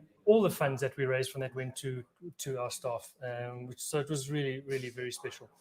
Anyway, so massive thanks to DHL, and again, getting on board. And this is what makes the show pretty unique, is that the food's going to come to me now from all over Joburg, and I love that about it. And while you continue to talk that, I actually just want to take this plate with me, but I'm going to step out, because to remind people very quickly, when you come back, there'll be a tall ponytail gentleman, but don't worry, there's nothing wrong with your broadcast. That's George.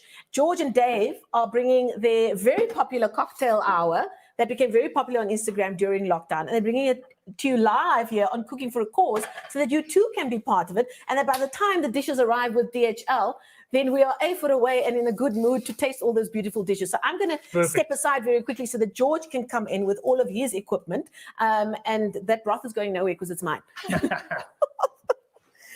Right. Okay.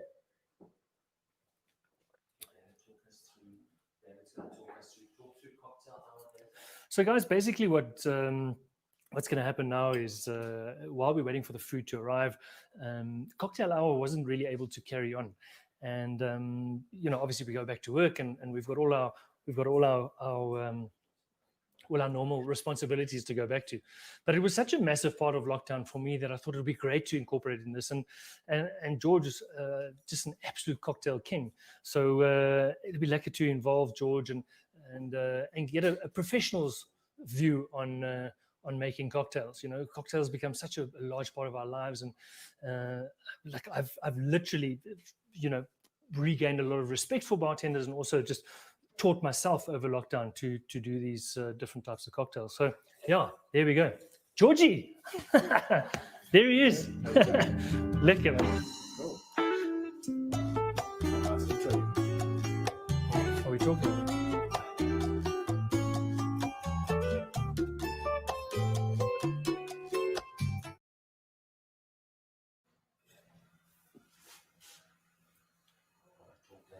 Okay, so there we have it. That is George Hunter. Georgie, welcome. Nice Thank to you. have you on the Yeah, nice to have you awesome on the to be show. here. And I just obviously Bacardi have got involved with us. You'll tell us a little bit more about Bacardi. Yeah. But what are we going to be doing tonight? So we're going to make 2 drinks. One is actually a competition drink, one that I'm going to represent South Africa in Miami next year with. And then a drink that I think will go very well with the dishes that the contestants have actually created. So it'll be a nice pairing for the dishes that are going to come through at DHL. Excellent. So tell us, get yourself sorted here. Do you want to make your drink first? Do you want me to make mine? No, first? you go. You go. Yeah. You go. We're going to need some ice. I'll bring the ice. Cool. Okay, so the first drink that we're going to make is actually called Cazador. Cazador is my surname in Spanish, for those that don't know. It's a drink that I won this year. I won Bacardi Legacy. Obviously, because of COVID, things got delayed, but I was supposed to go through to Miami and represent SA on the global stage. That is still happening, luckily. It's just happening next year, May. But I'm going to show that drink to you guys live now. It is the whole idea behind Bacardi Legacy also is to have a story behind the drink. It's not just a once-off floozy cocktail made in a cocktail competition. You've got to promote the drink, you've got to push the drink, and you've got to show people, what the meaning behind the drink is. And thank you, Chef. Pleasure, my friend. One of the biggest things behind Cazador and my cocktail is the idea of pushing through when times get tough. And obviously this year and how tough times just appeared for everyone is perfect testimony to you got to get up and keep going, because no one's going to do it for you at the end of the day. You got to just knuckle down and work as hard as you can. So the drink is more than just a cocktail, it's a whole story as well. Okay, so do some cool spins and stuff. So always works. Come on, George. So for my drink, we're going to use Bacardi Ocho or Bacardi 8. It's got a nice 8 on it, so it shows you how long it's been in oak barrels. So we're going to do a nice big measure of that. Normally 50 mils for South Africa, but it's cocktail hour on a Monday. We're going to do 60. I like it. Yeah, a little extra rum. 10 extra mils. 10 extra mils. Yeah, and it's 43% in South Africa, where everywhere else in the world is actually 40%. So in SA, we like our booze a little bit stronger. Aged Because rum. we are hardcore like that. Yeah, we are hardcore like that. And a big thing with aged rums, I think rum in South Africa has had a bad reputation for quite a while, but aged rums are not necessarily the rum that people associate with 10, 15 years ago. Aged rums right now are a idea of quality and consistency. That's why we have aged rums. So we'll get more into aged rums with your drink as well. Perfect. Okay. All right, so we got 60 mils of rum. Yeah, of Bacardi Ocho, a good 8-year-old rum. Very good. Okay, and then one of my favorite ingredients, fresh lime juice. What do you call this thing? A Mexican elbow. It's called a Mexican elbow, yeah. I mean, this is like... Oh, yeah. It's a real, it's a proper... but that one's for like industry use. Okay. To go through lots. So half a shot of lime, or we're going with a full shot? We're going with a full shot. Full shot of lime. So essentially what that would be a full lime. You'll be getting the recipes, by the way. Yes. Okay, yay for cocktail. Bridgie. Yeah. Right. A little bit of maple syrup. So there's 2 ways to do this. You can either buy the real maple syrup and then you don't need to dilute it, or you can buy the flavored maple syrup and then just water it down a little bit so it mixes into your drink properly. Perfect. So this, maple syrup, lime, rum. Kind of like a daiquiri. It is a little bit of a twist of a classic daiquiri. Rum, lime, and sugar. Very good. Yeah, quick cat. I like it. Yeah. I like it. And the main twist would be a good quality creme de cassis. For those that don't know, creme de cassis is a black currant liqueur, commonly found in drinks like a Cœur Royal would be the most notable classic drink. Beautiful. It's also a very underrated ingredient. It's very strong, so we're only going to do 5 to 10 mils. Too much and it'll overpower the drink and you'll pretty much lose your cocktail to the cassis. Didn't put a hell of a lot in there, George. No, but very specifically, it'll kill the drink. Oh, yes. Absinthe, not in the shaker, in your glass. Pour a little bit. We're going to rinse the glass with absinthe. I don't know if you want to shoot that, but you don't have to. Okay. We'll get back to the absinthe. No, we won't. We definitely won't be shooting that. So we just... Oh my goodness. Yeah. So we just, this is quite an interesting thing. So we actually just flavor the glass with the absinthe and then pour the cocktail into that. Correct. Yeah. So what it does is it's an aromatic pairing for cassis. So all the flavors that are there, the drink by itself is great, but then the absinthe brings the drink to life. It kind of rounds everything off and makes all the ingredients pop. And this glass is called a Nicanora. Nicanora. Yeah. Hey? How cool is that? Very beautiful. I like it. For those that don't know, it's better than a martini glass. Yes. Definitely going to say that. Okay. Okay. and hand scoops. Yeah. How many blocks? 6? 5 blocks, Jeps. 5 blocks. Yeah. So a good amount of ice is always a good idea. More ice, the better. Yeah. So it's a pretty simple drink. Rum, lime, maple syrup, cassis, and then the absinthe is just a rinse or an aroma. Beautiful.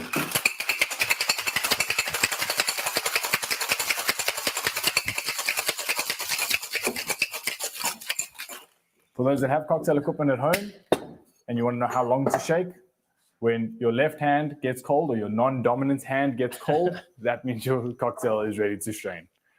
Yeah. Can you believe I didn't down the absinthe? I actually put it responsibly, put it back into the glass. It's Monday cocktail hour. Yeah. Monday cocktail hour. Easy, easy. Oh, it looks great. So this is called the Cazador. Cazador, yeah. Cazador, guys. Yeah. So the lime in that is just perfect, huh? Don't you think? Beautiful. Okay, guys. So the next one. Yes. The next one. How good is that? Move all this out the way. So let's just quickly do this. So we've got various ingredients here. I'm going to use a bit of the San Pellegrino as well. So we've got various ingredients here. What glass do we need for this, George? We need a long glass or a highball glass. A highball glass. Yeah. I've got my ice. And we need a shaker. Do we need a shaker? Yes, you do need a shaker. I need a shaker. Strainer as well if you have one. Yes. Yeah. Beautiful. And a highball glass. Right, chaps. Nice. So, George is going to talk us through what is the name of this cocktail? Quattro Espumoso, which means which Quattro is for the Bacardi. It's a new addition to their portfolio in South Africa. It's a 4-year-old rum. So obviously, again, aged rums are growing in South Africa, and Bacardi have got the Quattro, the Ocho, and the Diaz. For those that don't speak Spanish, it is 4 years, 8 years, and 10-year-old rum. A nice big measure. Big measure. Big measure. So we're going in with a. You'll notice my technique. Okay, just between the little. Okay, you see there from the back of the hand, the sleight of hand, 1 or 2. No, just one. Just one. Yeah, well, it's a big double. Yeah. It was a big double. Okay. Not a Dave's double on Monday. Not a Dave's double on a Monday. Okay. We're going in with a pineapple syrup. Yeah. Syrup, which is. Yeah. So pineapple syrup, super easy to make. The best way to make it, you take a sugar, water, and a fresh pineapple. You make a sugar syrup 1-to-1 ratio. So what that means is if you use 200 grams of sugar, use 200 grams of water. Pretty straightforward. And you blend it with fresh pineapple. Please use fresh pineapple. Don't use any essences. Yeah. It never ever works out. Half of that. Half of that. Okay. Perfect. Mm. Must Yeah, it's be very lovely. sweet. Okay, and then Fresh a little lime bit of juice. And some. And you do the sherry, just like 10 mils of sherry. 10 mils of sherry. I'm just gonna freehand the sherry. Bam. Okay, check the screen. We're checking the screen. Dave, drink the absinthe. Yeah, Bridgie. Yeah, don't get me started. Yeah. All right. And That's a then pretty high ABV absinthe as well. So Yeah. maybe on Friday night. Okay, we're going in with the lime. Yeah. A whole lime. Yes. Okay, so we need There's another. another half, yeah. There we go. Go with a whole lime. There you go. Beautiful. Okay. Yeah, and then the Dave's 5 blocks of ice, so that's in. Ice is in already. You're good to go. Then, yeah. Okay.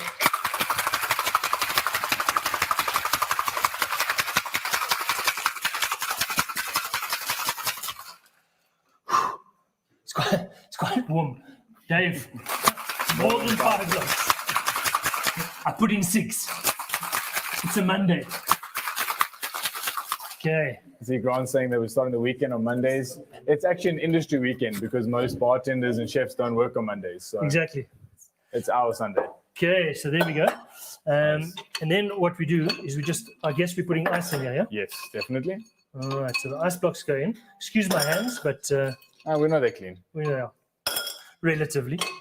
Okay. Yeah, they're just going to strain that straight over the ice. Right.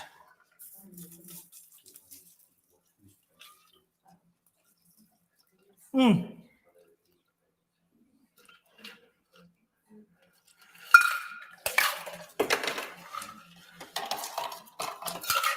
That is Beautiful. actually a technique before anyone queries it. It's called a shake and dump.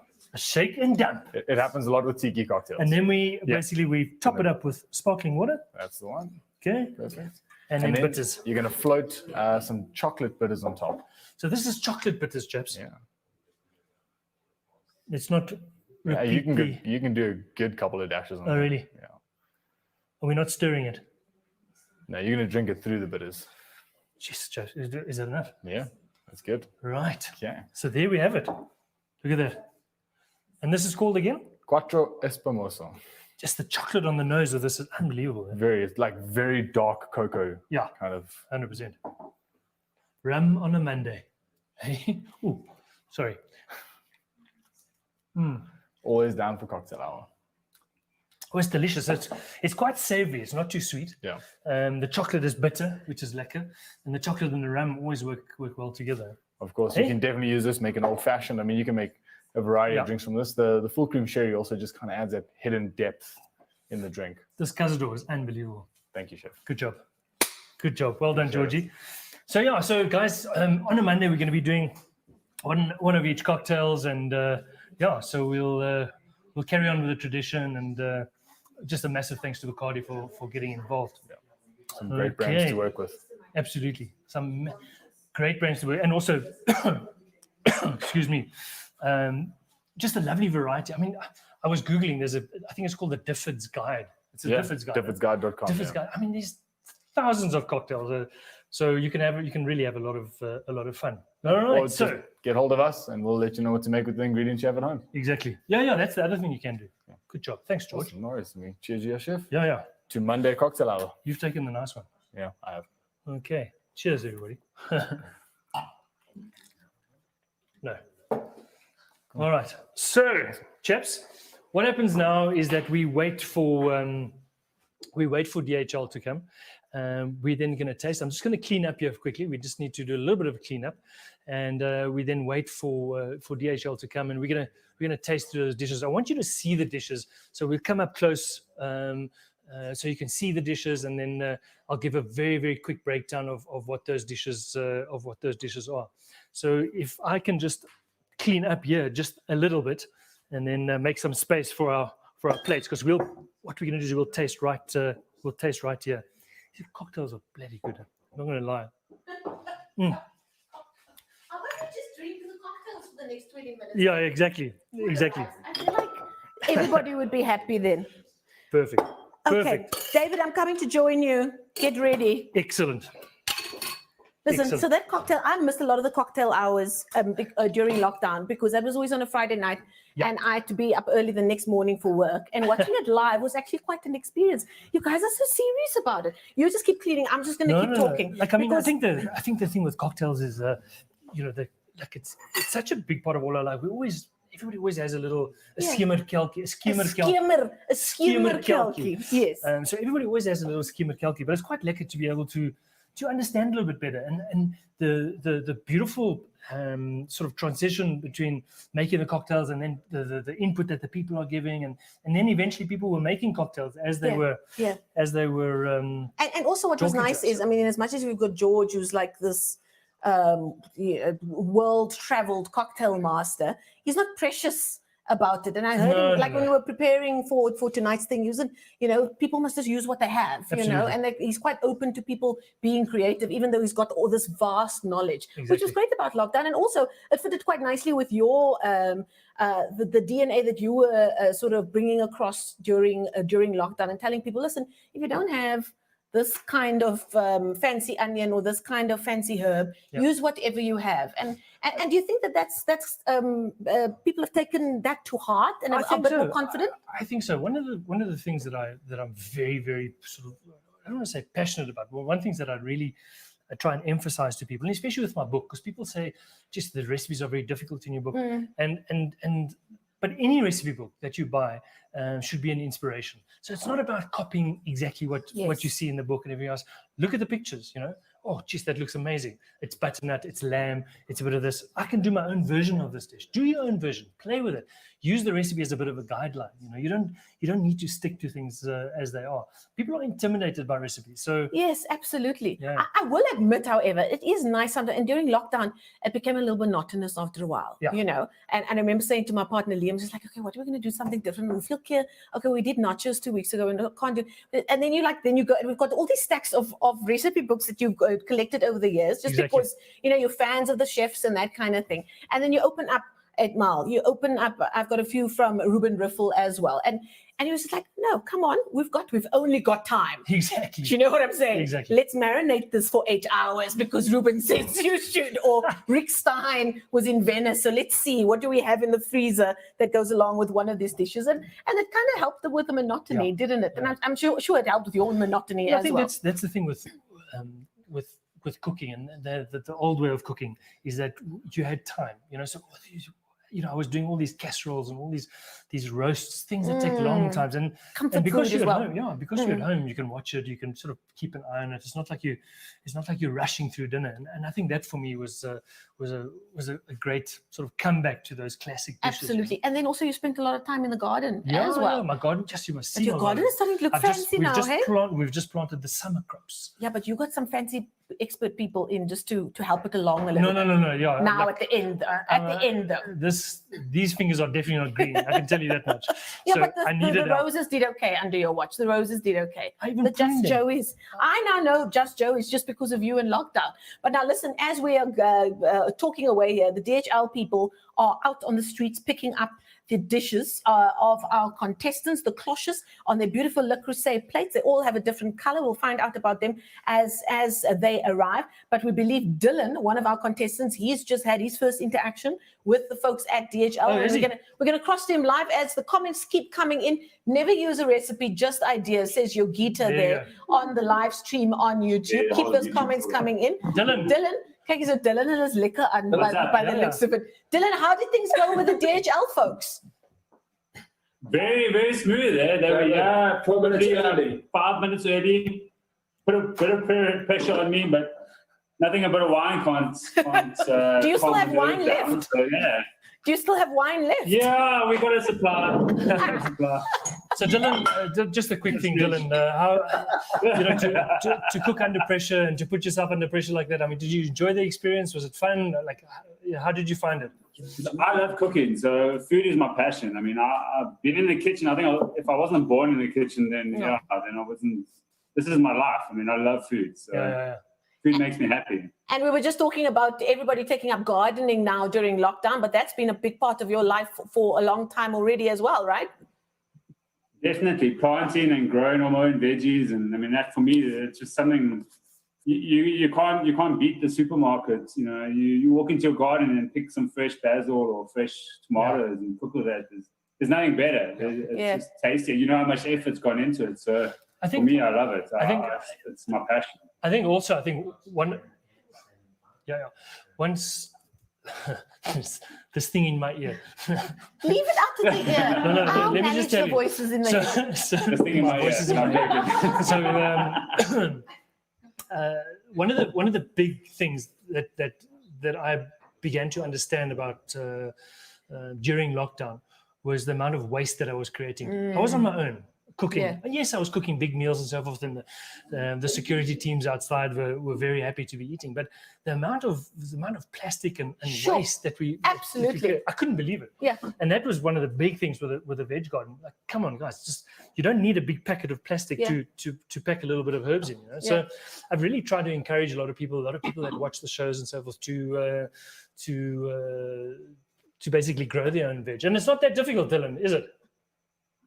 Well, no. I mean, for instance, look at this. These are some microgreens that we grew. Oh wow! 14 days, micro sprouts from start. I mean, pretty decent. And then you have to find every dish possible to use. What are you going to do with all of that? You're going to have the runs tomorrow. Eat it. Don't eat all of that. Yeah. Being vegan, I suppose this is lots of protein and good for me too. Absolutely. Yeah, those are. Look at him Did you just do that? You are the goat, my friend. You are the goat. He is quite literally. Excellent. Who else have we got on? Okay, so let's go, Dylan. Dylan, off you go. Enjoy what's left of your wine. And what's also good is during lockdown, we've heard more and more of our bigger retailers really putting their money where their mouths are about their packaging and realizing, what a contributing factor that is. I mean, a few just come to mind immediately about how they're trying to be more responsible, because we've all saw the amount of packaging. I mean, my recycling, I've got 2 bags of recycling every week with plastic and 1 small black bag of other waste as well. Let's find out now very quickly. Taryn Ann was one of our characters who was flying through that kitchen in the last 10 minutes because the clock really caught up with her. Taryn, have you been able to, there you've got your beautiful bottle of Boschendal wines, one of our lovely partners here at Cooking for a Cause in the 2nd season. How are you feeling? You had a hectic time in those last 5 minutes. Yeah, I've always said I work better under pressure, but I don't think that's true. So it's not exactly what I wanted to give you, but hopefully, as you said, the taste is what counts, and it should taste great. Beautiful. We're looking forward to it. Really are looking forward. Did you enjoy the experience? I mean, did you? I know that you said you don't know about the pressure, but you enjoyed it.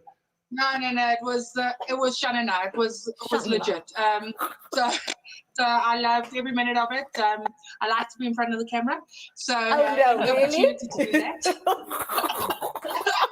Could have fooled us. But also, I'm very home proud. So the fact that I can show off my home, I can show off my skills, and also then I can cook, which is one of my biggest passions. I just don't. I don't do it. So I mean, I'm single, so I cook for myself every now and again.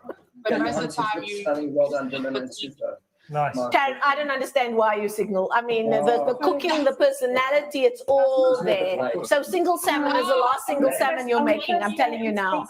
I'm telling you now. Thank you so much for being a part of it. So Taryn has had the guys from DHL visit, and they've picked up her plate. And they picked up as well. I'm going to check on the gate. Yeah, maybe that's a good idea. We are, if you've just joined us and they're watching for the first time, we're actually broadcasting live from David Higgs's kitchen, yes? From his kitchen. It's the only reason I agreed to be a part of the show, and his microphone is on. So just a reminder as he goes to check if the DHL folks have started arriving. Did you find your keys? Did you hear that? Yes, we did. The beauty of live broadcasting online. Sorry. Sorry, not sorry. So we're in David Higgs's kitchen, and those who have visited him in his beautiful restaurants, Marble and Saint, and the ones he had, DHL is there. Did you hear that? If you're not hearing the hardy-das, you are hearing the bells at Higgs. Casa a Higgs is where we are. And the first few plates, it seems, has arrived to the glory of the folks at DHL. Cooking for a Cause delivered to you by DHL. They've decided to come on board officially as partners. And of course, they've been partners with David in various projects that he's taken on during lockdown and are very, very close to his heart and are always there to support him. And this time around, they've been taking the ingredients to our contestants, the 4 contestants we've heard today, Lynette, Dylan, Taryn, Ann, as well as Catherine. And they then delivered the ingredients to them. And now they've picked up the plates, the beautiful plates from Le Creuset that they have plated for us. They've plated up nicely with a yellow ribbon. And what we have that's new in this show and for this season is that instead of just having an hour and David judging the plates off camera, he's going to be judging the plates on camera. So we've added a little bit more of spice so that you can see exactly what goes into judging these plates. From what I understand, however, the winner for every week will only be announced on Tuesday, live on David's Instagram at 6 o'clock. And it will be the winner of this cook-off as well as our virtual competition. So go on to David's Instagram account, go on to Premier Lifestyle SA's Instagram account for those details, because those of you who are watching the show from other parts of South Africa, you can also take part in this week's competition. Go online, check what the ingredients are, cook your dish, take a photo, tag Premier Lifestyle SA, tag David Higgs, and he'll announce you as our virtual winner next week, along with the winner of tonight's show. But without further ado, we've got our first box arriving from the good folks at DHL. Intervisi is here. Yeah, how exciting! Look who's here, guys. Intervisi is here with his box from Dylan. Dylan, your food has arrived, my friend. Was that quite exciting to do? Have you ever had to pick up a dish that was just made? Very challenging. Very challenging. Was it very challenging not to eat the food on the way, right? And Jabisi says, I had to drive very carefully. So that it doesn't move around. Jabisi, thank you so Thank you, my much. friend. We wouldn't be able to handle with care. That's the folks at DHL. Thank you so much. Cheers, buddy. Thank you Here we so go. much. Here's the keys for the Oh, gate. he needs the keys, otherwise Right, he's going to be guys, so stuck here. Dylan's food has arrived. This is very exciting, goosebump stuff. Dylan, let's see what you got for us, buddy. What was Dylan's name again? Dylan Johnson. No, the name of his plate. Oh, no. The salmon was vegan. Vegan salmon. The salmon was vegan. The salmon was vegan, or something like that. Okay, so we're going to try and get a close-up of this. Let's ask our friend on the camera there. The blue plate is from Dylan. His blue Le Creuset plate. Oh, my goodness. Hey? Wow. Dylan, my friend. Still hot. Plate is warm. Was die Unbelievable. mes en vorke? There we go. Let's just try and get that in for you. Am I using the Tempura right? mushrooms, bit of a salsa going on there. There's a bit of a pineapple salsa on there, sprouts, and then that lovely aubergine that he's got on the side. So there we go. Are you tasting now? Am Yes, I we are taking? tasting. No, we I've are got tasting. mes en vorke. I didn't. Is this your fancy knives and forks? Did I take it from the right drawer? It's beautiful. Because you know you've got weekday knives and forks, and then you've got fancy knives and forks normally. There you go. Okay. Okay, so we're just gonna get stuck in here, and basically we're not gonna decide who wins. I'll only announce that tomorrow. But we're gonna tuck in and we're gonna make a few notes, and we'll just talk to you as we go through. So we got a bit of a tempura mushroom over Wow. there. The salmon is beautifully cooked. Sometimes Ooh. people also with salmon, when it comes to salmon, people say they like it seared or so forth. But when that fat cooks down in the salmon, because salmon is quite fatty, it adds to flavor. So I like it medium to well, even sometimes. Not well done, but so forth. So the salmon, absolutely beautifully cooked, nice and pink. For a vegan, For a vegan, my No friend. how. Well done, well done. And look at the knife work on the mushrooms here. Show off. Beautiful, yeah. Let's just show the beautifully scored mushrooms. Okay, they're like little scallops almost. All right. I can't remember what. That was the aubergine. Very salty on the aubergine. There was miso That's with what the it was. aubergine. Quite salty, but I think you've got to eat it together with the fish. And then, right. Has the skin been kept on there? eh? The skin is on. What I would do next time, Dylan, is just keep that skin crisp by serving it the other way around. Other way around, yeah. So that Oh, that's because there. there's a crispy salmon skin is you cannot beat it, hey? What's nice is that we've got this miso. Dylan, are you there, my friend? He's watching. Yeah, I'm here. Give him a wine. Very good, very good. So we got this beautiful miso aubergine. Just tell me what you did here. It's quite salty. What have you done there? Yeah, I thought it would complement the fattiness of the salmon because the salmon's quite fatty. So if you eat it together with the salmon and the pineapple, hopefully the combination would work pretty well. It does work. That's what I was going for. And what the pineapple- saltiness, I didn't. Yeah. What the pineapple does, it actually nice. cleans up quite nicely. So you got this miso aubergine with a clean pineapple. So it really is great. And then obviously the crispy mushrooms. Love the dish. Can't believe how well you've cooked this fish. Absolutely spot you. on. Absolutely I spot on. love that pineapple Thank you. salsa with it. It's delicious. And that's his micro herbs from his garden. Yeah, nice greens there, buddy. The goat. The Thank goat. you. Just to give a bit of that the horseradish flavor, Beautiful. Definitely. Yeah. Really, really good. Very nice. Dylan, well done, my friend. I'm eating you. this food. It's still hot. And Thanks to the folks at DHL. absolutely for getting it all to us here and on this beautiful Le Creuset plate. And well as done to the sidekicks. What are you feeding them? What's seeing as you've sent this to Dave? What are you guys I've got eating tonight? Some mostly wine, but yeah, we've got some Liquid. to go for just now. Liquid diet. A liquid man. Liquid They are- diet, yeah, that's how we roll. That's how Listen, we roll. you guys are having a proper Monday night, eh? A proper Monday night. Hello. Okay. Dylan Johnson and his band of merry sidekicks. Thank you so much for joining us and for being such a great sport. Dylan will, of course, be one of the people tuning in at 6 o'clock tomorrow live on David Higgs's Instagram page when he'll be announcing who the winners are of this competition tonight. We'll go through to our finale at the Melee Kitchen Experience. And then we'll also be announcing the winner of the virtual competition. And as you can see, we've still got our comments coming through, but let's find out more about our new partners at Melee, who decided that they want to host our grand finale in a few weeks' time. Let's find out more about them. I don't know.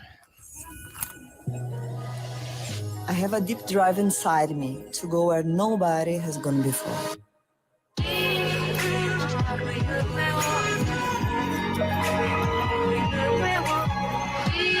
それはつまり創造性を新しいレベルまで引き上げることなんです。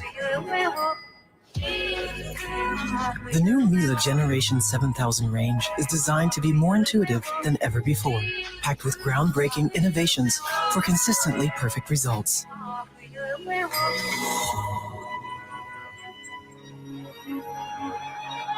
When technology is this intuitive, true creativity can really start to flow.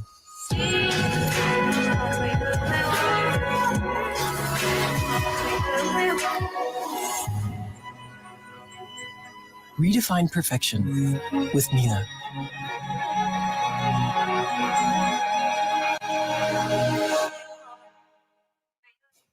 Right, that's what we know about our new partners at Melee, who will be hosting our grand finale in just a few weeks' time. And those of you who watched the finale of the first season will know what an emotional affair it ended up being, because really people, ordinary cooks who go about their daily lives, cooking for those that they love every day, but finally putting their hearts out there for somebody like David Higgs to judge them, as only David can, in the most loving and caring way, as he does. He's not normally like that in his own kitchen. At his various restaurants as well. So we'll be hosting that finale at the Melee Kitchen Experience, and we'll find out who is the first contestant to go through to the finale tomorrow night, 6 o'clock on David Higgs's Instagram page, and he'll also be announcing our virtual competition winner. If you've just joined us, but you can see, if you go on to David's Instagram page, you will be able to find out what the ingredients were tonight. And if you think you could do a better job than some of our contestants tonight, but you are outside of Johannesburg, do yourself a favor, get those ingredients out of the fridge, cook up a storm, take a picture, post it on your Insta stories on Instagram, tag David Higgs as well as a Premier Lifestyle SA, and you could be the winner of our virtual competition for this week, and that will also be announced. So this is the second season of Cooking for a Cause with David Higgs. We've got various partners involved, one of them being Fatties and Monies, who was a partner from us right from the beginning. Fatties and Monies, of course, a very well-known brand of pasta in South Africa, but introducing their Bellissima range, which is the very top of the range, 100% Durham wheat pasta. Let's find out more about them. Fatties and Monies, Bellissima. Fatties and Monies, ottimo, tagliatelle, farfalle, linguini. When life inspires you to create, Bellissimo will give you the freedom to. Introducing the new premium quality pasta range from Fatties and Monies. Bravo, David. Oh, right. You would have heard that. I was just shouting to find out where David is. He's keeping an eye on his gate. I've just sanitized my hands. You know, these are the times that we live in right now. David's gone to check the gate because we're waiting for 3 more of our boxes to arrive from our partners, DHL, who've just decided that they want to be a part of this madness that we do week in and week out live here on Dave's Kitchen YouTube page, which has been getting quite a bit of traffic. Is anybody at the gate? Oh, we're still Not waiting. yet. We're still waiting. Okay. And also new to season 2 of Cooking for a Cause are our wonderful friends at Eat Out and their Restaurant Relief Fund, which has done amazing things during lockdown in an industry that really bled during lockdown because restaurants were one of the first businesses that needed to be closed because of the numbers involved. David, talk us through them. Yeah, basically, as we said in the beginning, you know, my relationship with Eat Out has been a long-standing one, and after working with Inner City Can Collective, I wanted to do something a little bit more direct and more relative to my industry, or more related to my industry, should I say? So it was an obvious choice. Obviously, we chatted to the folks there, and everybody seemed very, very happy with the with the association. So the show is about having fun and having a bit of a joy, but all for a good cause. But we mustn't forget that there are people out there that are struggling, and this is a nice way to look after them. Do you think what your industry has gone through this year has brought you together as a collective? There's no doubt. Leon Tomlin from the Chef's Warehouse, was one of the first guys to sort of put almost pen to paper kind of a thing, where he called it some, hashtag job saves lives. Saves lives, yeah.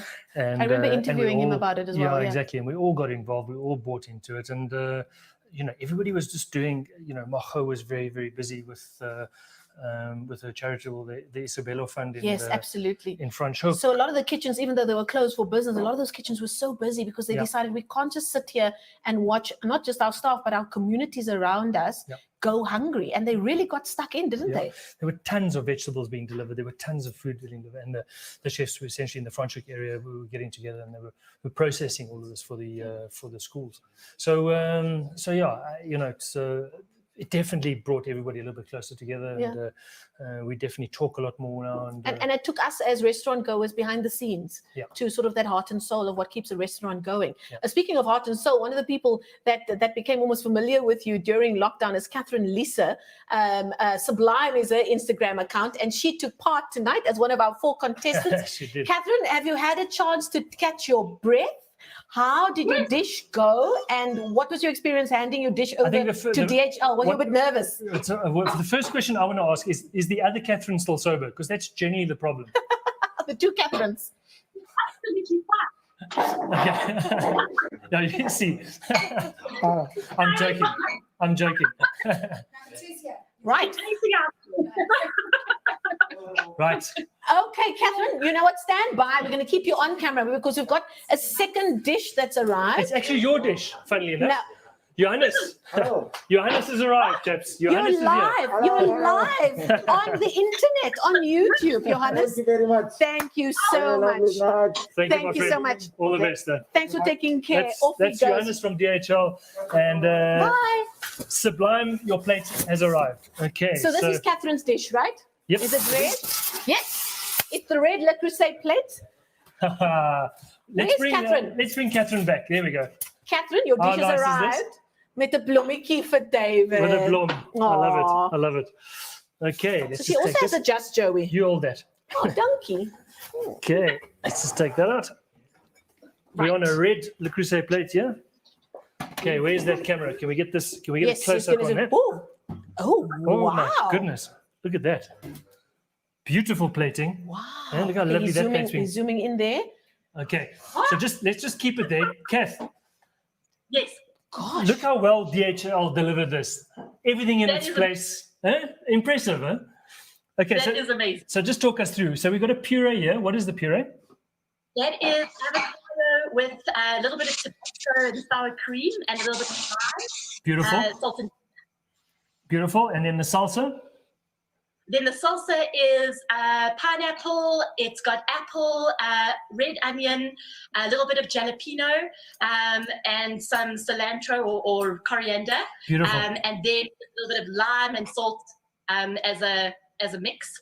And then the mushrooms are pickled in a little bit of balsamic vinegar and then just put in afterwards. Lovely. And what have you rubbed on the fish?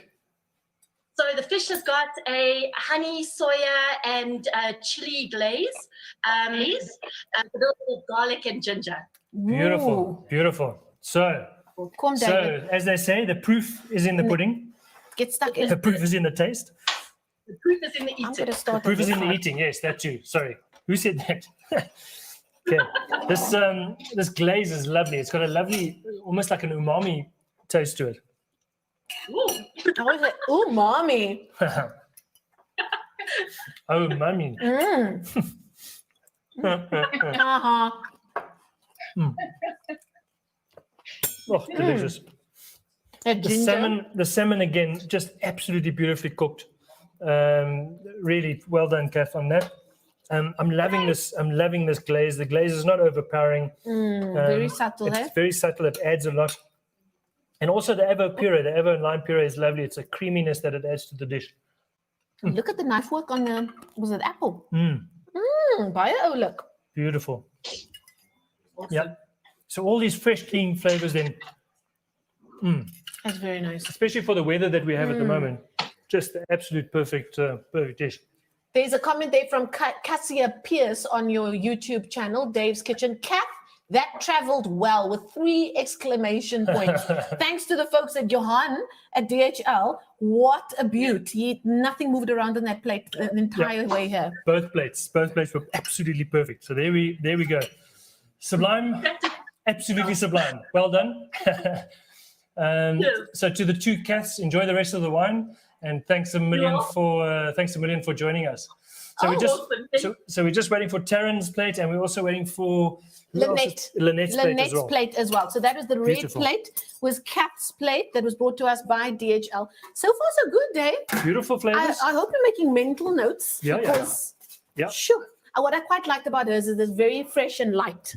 Very fresh. Very fresh and light. Because, I mean, often when you're using soy and honey and that kind of thing on a fish like salmon, it can sometimes be a little bit too overwhelming if you're too heavy with the hand.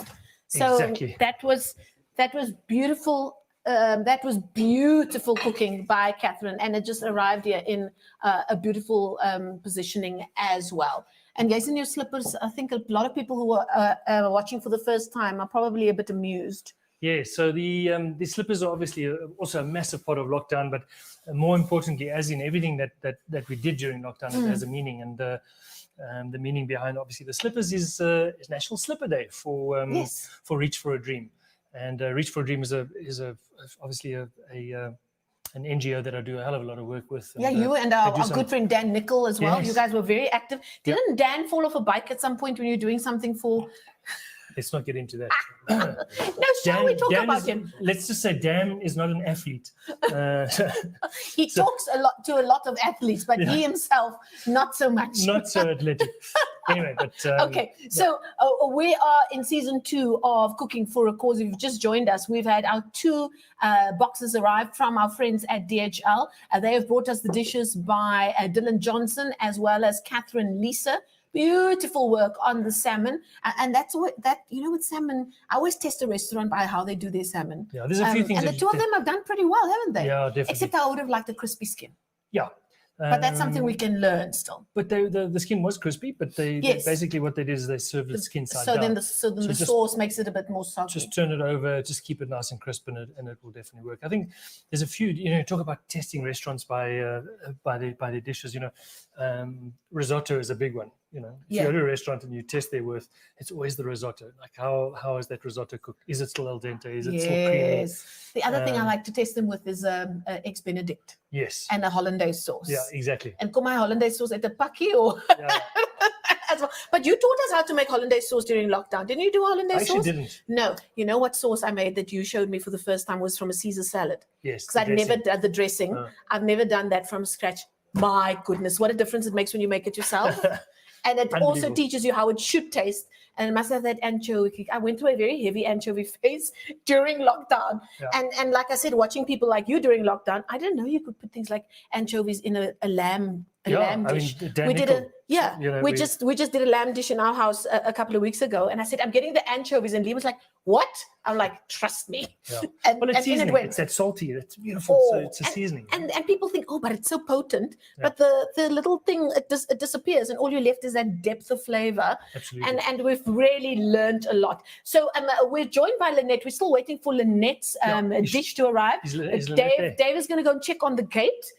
Because we are broadcasting live from his house, because sometimes the gate bells don't work and that kind of thing. Let's cross to we're across to Taryn Ann.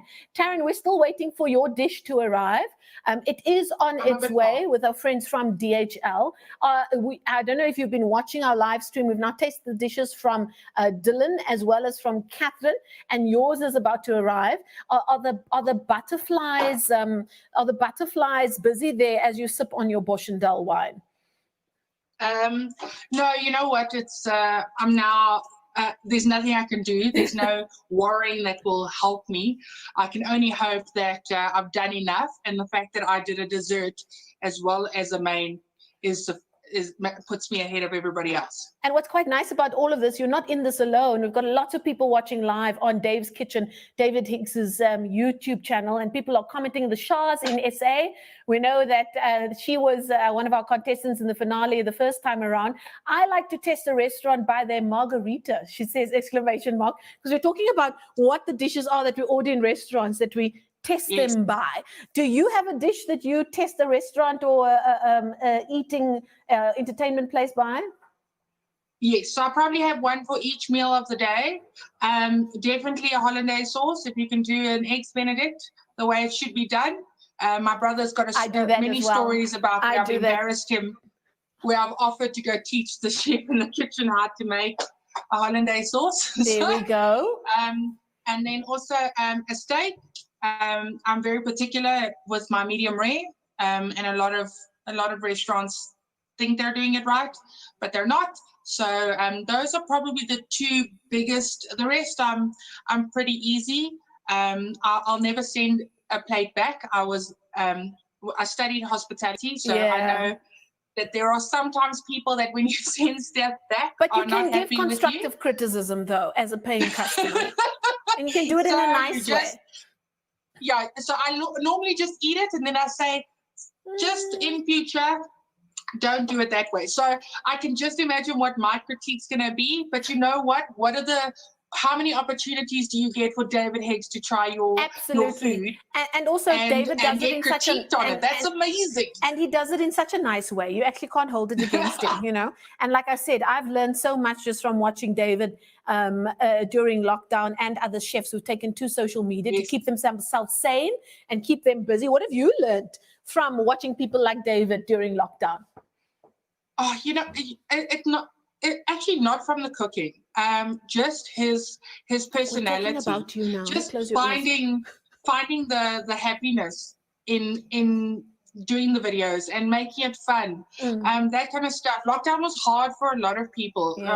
We have an NPO, so we know how many people struggled. I struggled some days, and sometimes you just need somebody else to be goofy and funny and act like a weirdo. Careful.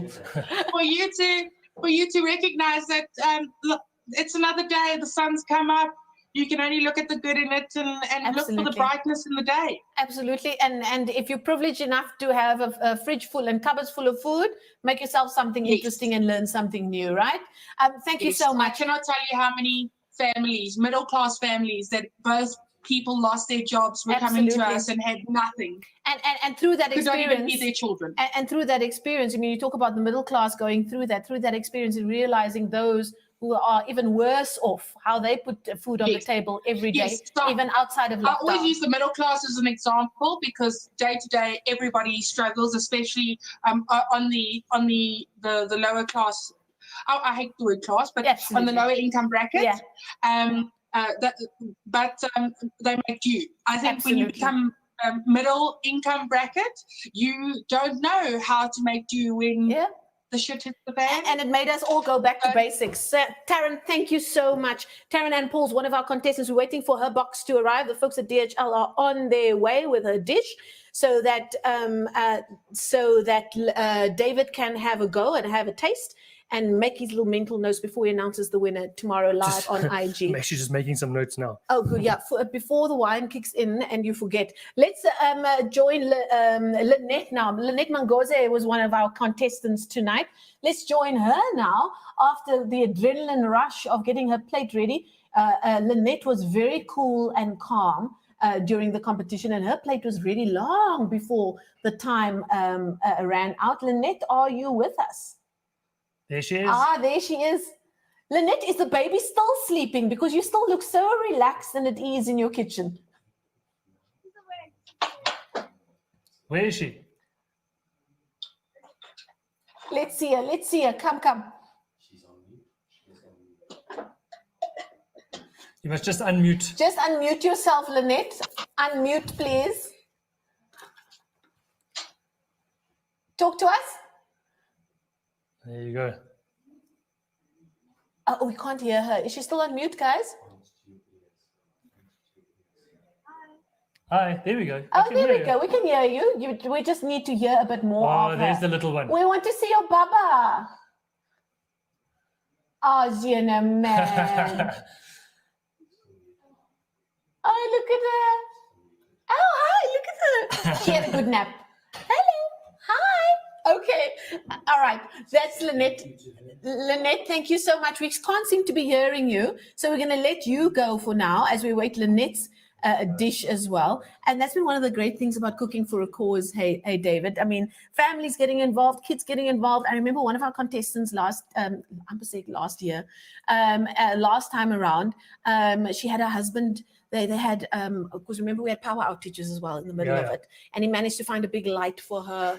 And then she called him onto the camera and she says, this is my vendor, King. He is the love of my life. And I was like, oh, look at us being all like goofy and lovey-dovey on a cooking show. We've never seen that before, but we saw a few things that you've never seen before, didn't we? No, it's yeah, I think it's just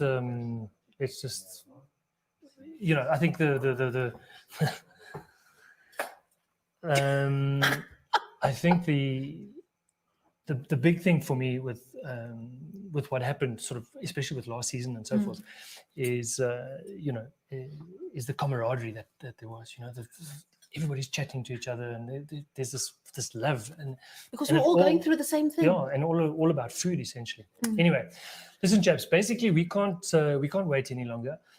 People have got things to do tonight. we will be chatting to all the contestants. We'll be showing you all the plates tomorrow at 6:00. We will also then tell you who the winner is of tonight, and who will then go through to the final in 5 weeks' time. So yeah, just to our sponsors, to everybody involved. You know, I love this format of show. I love that it's live, and I love that there's it's a bit mad. That it's a bit mad, but obviously now we you know, we just want to entertain people. Absolutely. So while we wait for those last two dishes to arrive, you'll find out more about them tomorrow night when David will announce the winners of both tonight's cook-off as well as our virtual competition. Remember, if you're outside of Johannesburg and you want to take part, take a note of what the ingredients were tonight, make your dish and tag David Higgs's Instagram account as well as Premier Lifestyle SA. With thanks to our cause for tonight, Eat Out Restaurant Relief Fund. Go onto social media and find out more about them and contribute where you can. And of course, our partners at DHL, Food Lovers Eatery, Fatties and Monies, Bosch and Dull Wines, as well as Bacardi, who brought us cocktails with Dave and George, which we cannot forget, and you're still sipping on it. Do stay with us. Next Monday night, we'll bring you a fresh batch of 4 contestants, and tomorrow night at 6:00, find out who the winners are live on his Instagram account. He's altijd daar. If he's not at the restaurants or on his bicycle, he's on Instagram. So best you tune in then to find out more. Thanks for being with us tonight. Till next time. Goodbye. Cheers, everybody. I will post on my Instagram now, on the Instagram stories. I'll post some of the Quicket links so that you can donate to the restaurant. Absolutely. Thanks, Ciao. everybody.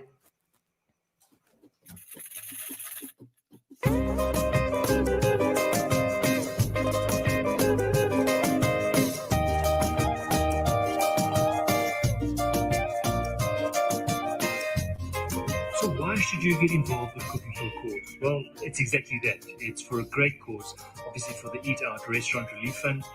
You can see all the details on their website.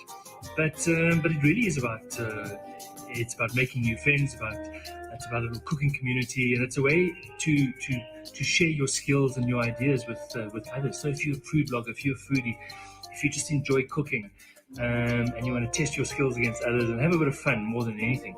Yes, obviously there's little prizes and stuff involved, but that's not really what this is about. This is about a feel good. This is about reminding us what food does for us as people, bringing us together, making us laugh, and having a bit of fun in the kitchen. That's really what Cooking for a Cause is about.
It's just gone 6 o'clock. It's Friday night. It's become the activity for Friday night. I know. Hashtag David Higgs. Matchy, cooking matchy. for a cause. We didn't plan it.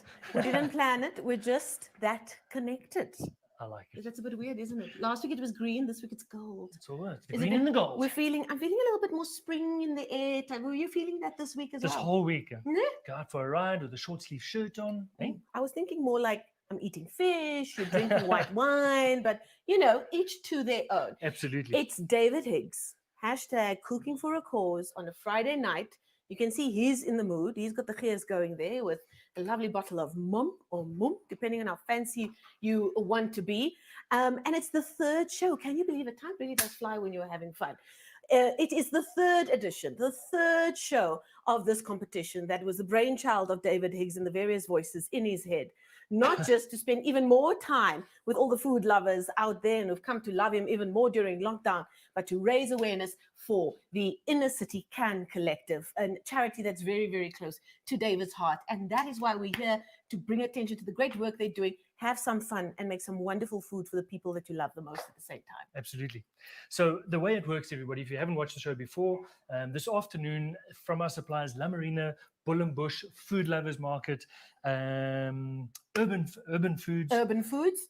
All their ingredients were delivered. We'll go through those ingredients in a little bit. And they've got 1 hour between 6. They're already cooking. We're going to join them now. Between 6 and 7, they get 1 hour to put a dish together. And we're going to be going into this is the only cooking show out there right now where you can actually go into the kitchen of ordinary people who are brought together by their collective love for food. And I think it's just about time that we also look back at what happened last week before we find out who our contestants are for this week, giving them a bit of a chance to really decide what to do with their box of magic ingredients. If you're just joining us for the first time tonight, or you've forgotten what you watched in all the excitement last week, let's take a look at what went down last Friday in this kitchen.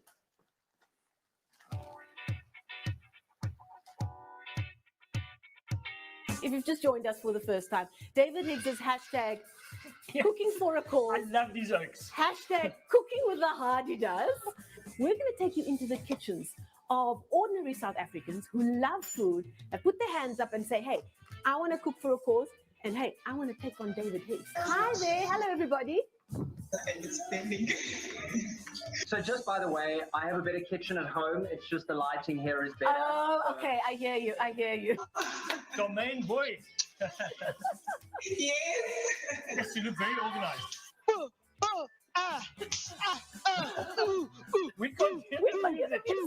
So we've got salmon, we've got leeks, we've got broccoli, we've got some beautiful caviar here, and then obviously fatties and monies, the bellissimo range, but the main ingredient being salmon. But there's also, you can do lots of little vegetarian twists on this and so forth. You're gonna be like, wow. The essence of I Miss know. J. I can already taste it. I can already taste it. And one of the main ingredients tonight is pasta. Yes, it is indeed. Dave, So, what is the pasta you're cooking tonight? we're cooking linguine. I've just got it in the pot there. But you know, when you're cooking polenta and pap and everybody always says, but how long does it cook for? Guys, what you have to understand with these things is read the label. When in doubt, read the label. And if there's oil on it, I sitting fast with it. A few tense developments. My mom crapped on me because I wasn't keeping the kitchen clean while I worked. Crack the whip, mommy. A little bit of mishaps. Shit happens. Go, Mum. You can do this. Oh, it means that on that the you haven't screen? had. What are you doing? I'm on Instagram Live. Oh, yes. Like, I mean, all the cool kids are doing it. You do it all the time, so I might as well try. Go ahead, keep talking. The last person we're pasta gonna. is coming out of the pot. What? Bellissima. But did you test it? Is What? it gereed? Right. Do not use. I'm asking you. It's ready. Please don't do that.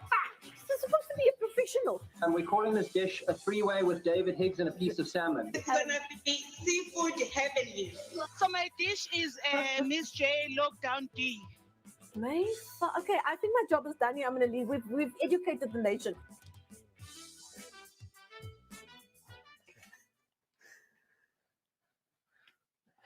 And there we have it. Those were the highlights last week. I needed a reminder. There were a few things I actually missed. What is it? 3 ways what? A three-way with David A Higgs and three-way salmon. and salmon. I'll pass. Thanks. I was just about to say, if you're looking for suggestions for the new menu at Marble or Saint, do you think that will go down well or no? Right? No. We'll go back to the drawing board. So those are the highlights. Gosh, they make it sound so exciting. And that hour went so quickly, as you can tell. Last week, that was our second edition of David Higgs' hashtag Cooking for a Cause. Now, David, I don't know about you, but that was a really tightly contested night. It was an incredibly tight, but both weeks have been very, very close. And every week we're just stepping up, and that's so what the tasting. You had the tasting job and the judging job afterwards. Yes. Was it tough? It was incredibly tough, and especially because of everybody's is really getting creative. They're putting more and more elements on the dish. So sometimes that works in your favor, sometimes it doesn't. But yeah. And then let's find out who was the winner.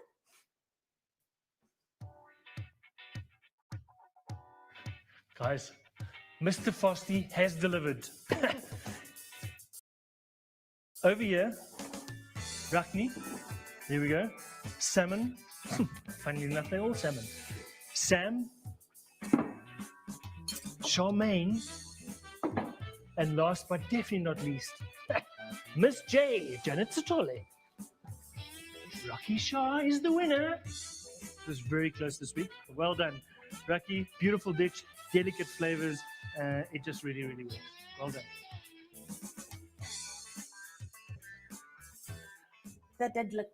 I know you said it's a tough job, but it also just looks like a lekker job. No, it is. It's not bad for Friday night. I can So tell you that. far, we've got two finalists for our grand finale. We've got Sarah Williams from the first week. We've got Rocky Shaw from the second week, who did her thing with the salmon and the pasta and that kind of thing. She also has a great life story as well in relationship with food. So those are the two contestants already through. We've got tonight to go, another night, and then we've got 4 contestants going through to the final on the last episode of this edition of hashtag Cooking for a Cause. Now, I think it's time for us to first find out about your ingredients, and then we'll find out who our contestants are and what they've decided to do with your ingredients. So, guys, what we put in the box today. Hardy does. It's a symphony of Hardy No, does. you're doing something. There's some. Anyway, they're coming home to roost, babies. Come in. Don't say that. Roost. Do Hardy does roost? Anyway, they don't. Maybe we'll do some chicken next week. Yes. How about that? Anyhow, so basically what we got from the main ingredient that we got from La Marina was a bit of barramundi. I thought it was sea bass, but it's actually barramundi. There's been a problem with the Mauritian flights and getting stuff over. Obviously, there's many technicalities at the moment. Enough already, guys.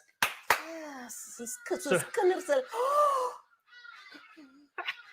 welcome to Josie. No, you've been in lockdown for far too long. You've got a relationship with these Hardy guys now. I'm convinced. Okay, they're very special. Okay, so we've got with the barramundi, which is a whitefish, a beautiful whitefish, and a nice firm texture. We've got cauliflower. We've got fennel bulb, one of my favorite ingredients. Risotto rice. We were given some risotto rice. Lots of fresh herbs: basil, sage, fennel bulb. Fennel tops, onion, and a little bit of garlic. And then fresh peas. We got some fresh peas as well.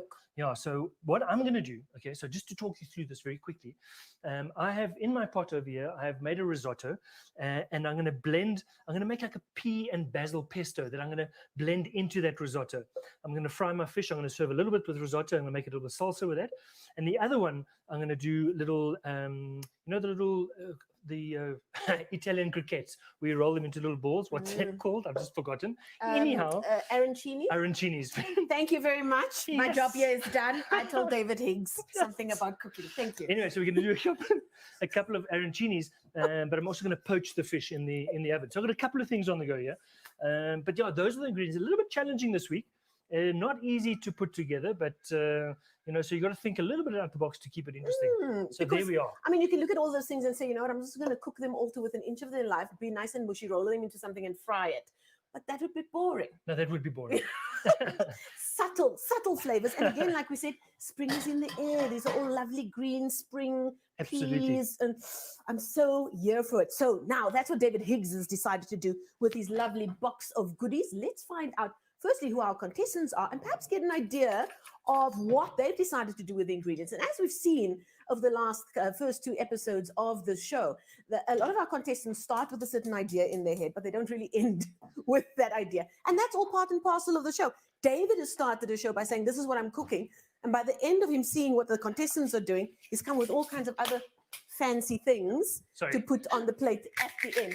So you also need to be agile in the kitchen, right, David? You need to be Absolutely. agile. Adapt or die, they say. Yeah, and not Adapt too or die. much, and not too much salt by the looks of it. Let us now go from David Higgs's kitchen to the kitchens of our food lovers out there who have made it through to be the four contestants of the third episode of David Higgs's hashtag Cooking for a Cause. Our first contestant up is none other than Eastern Cape's finest, Noni Godole, who is 35 years old and, as with all of our contestants, very active on social media. She has a Facebook page called Noni's Home Dish, and we're going to find out what kind of home slice she is. And she's cooking, from what I understand, from a kitchen in Bertram's, where she also gives cooking classes. So let's slip into Noni's kitchen. Noni, hello. Can you hear me? How are things? How's the heat in the kitchen there by you? How are you feeling? Noni!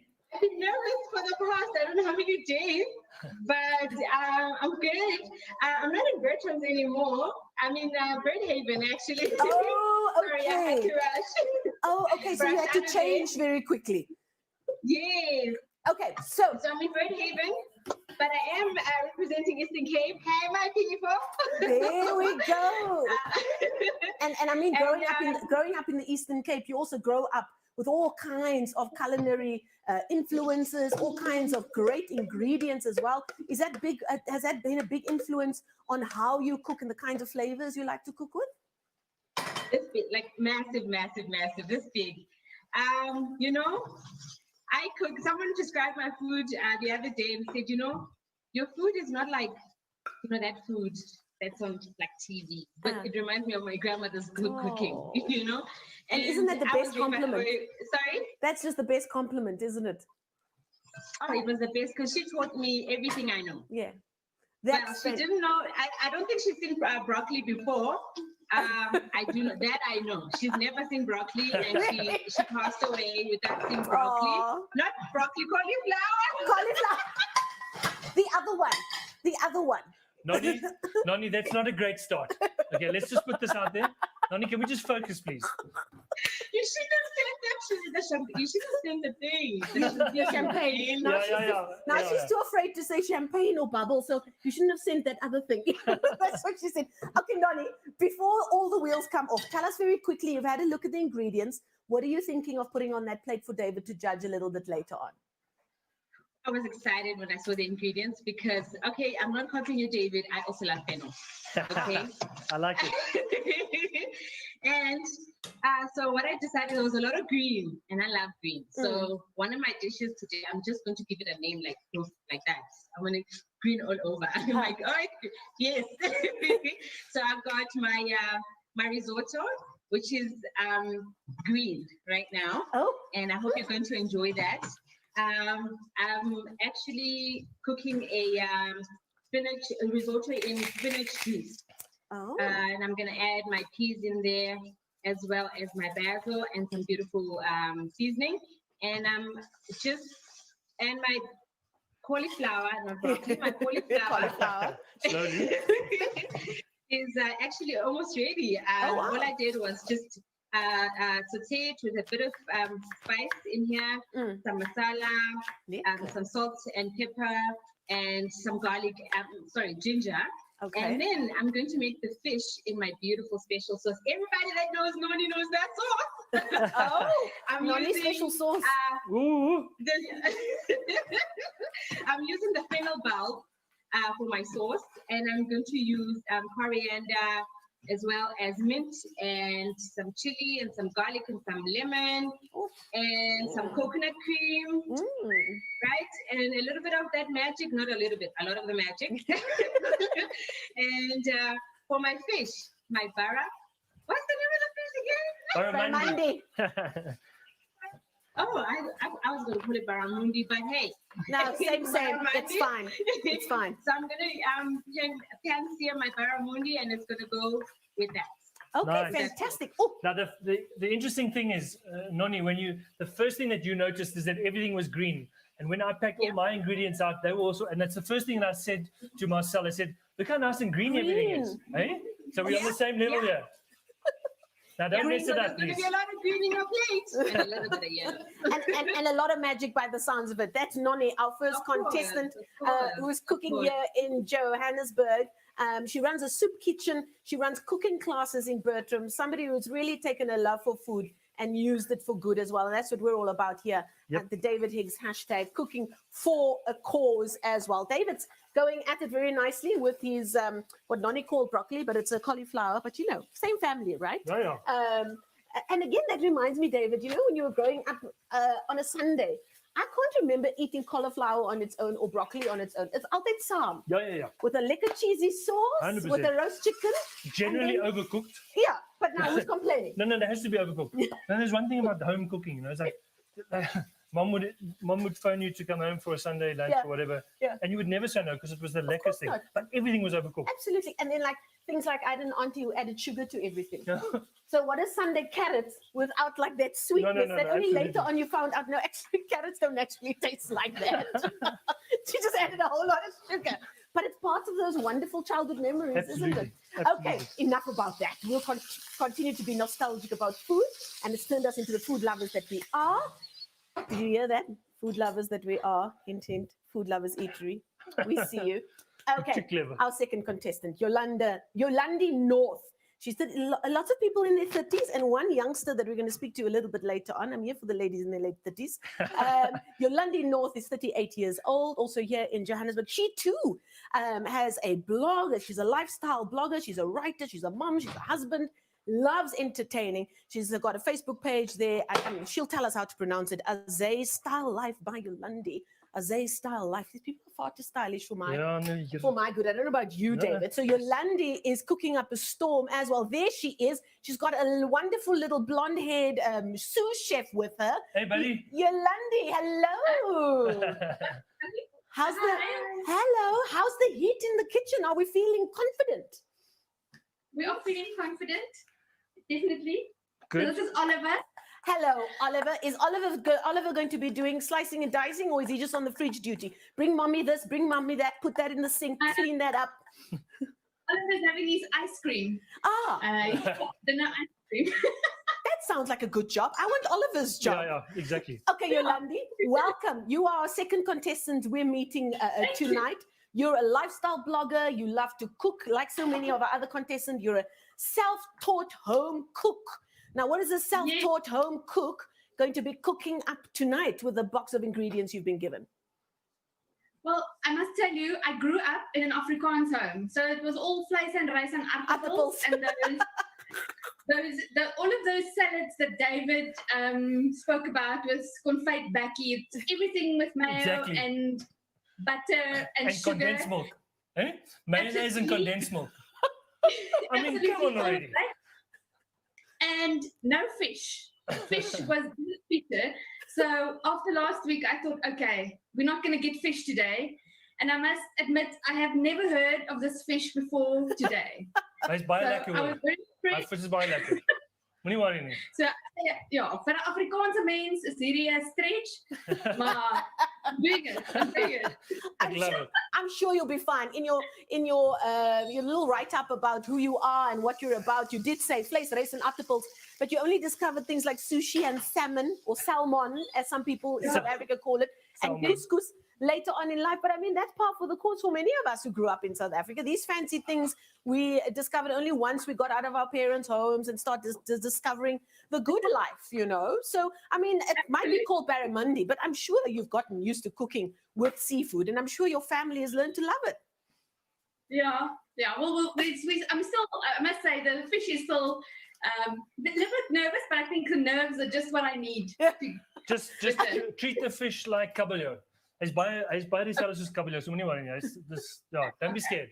I don't think it makes a difference to us. You're talking French. Okay, Yolandi, what have you decided to do with the fish whose name we shall not mention? Okay, the fish whose name we shall not mention. I'm going to I'm doing it in the oven.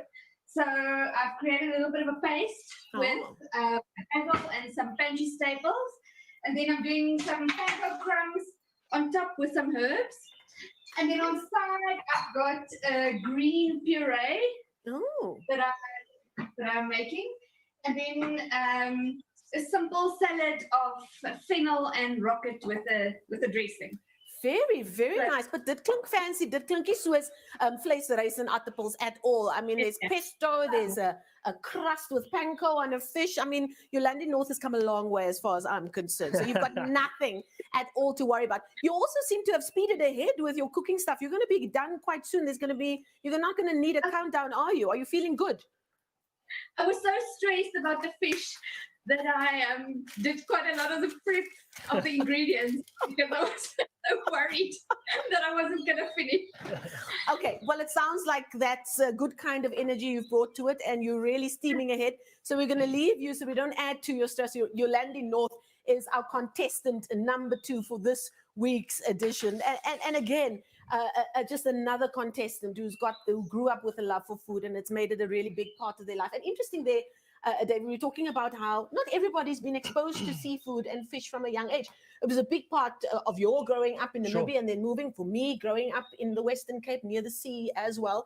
I mean, I find that when I go and shop for fish in various places in Johannesburg, and we do get great fresh seafood in Johannesburg. We do.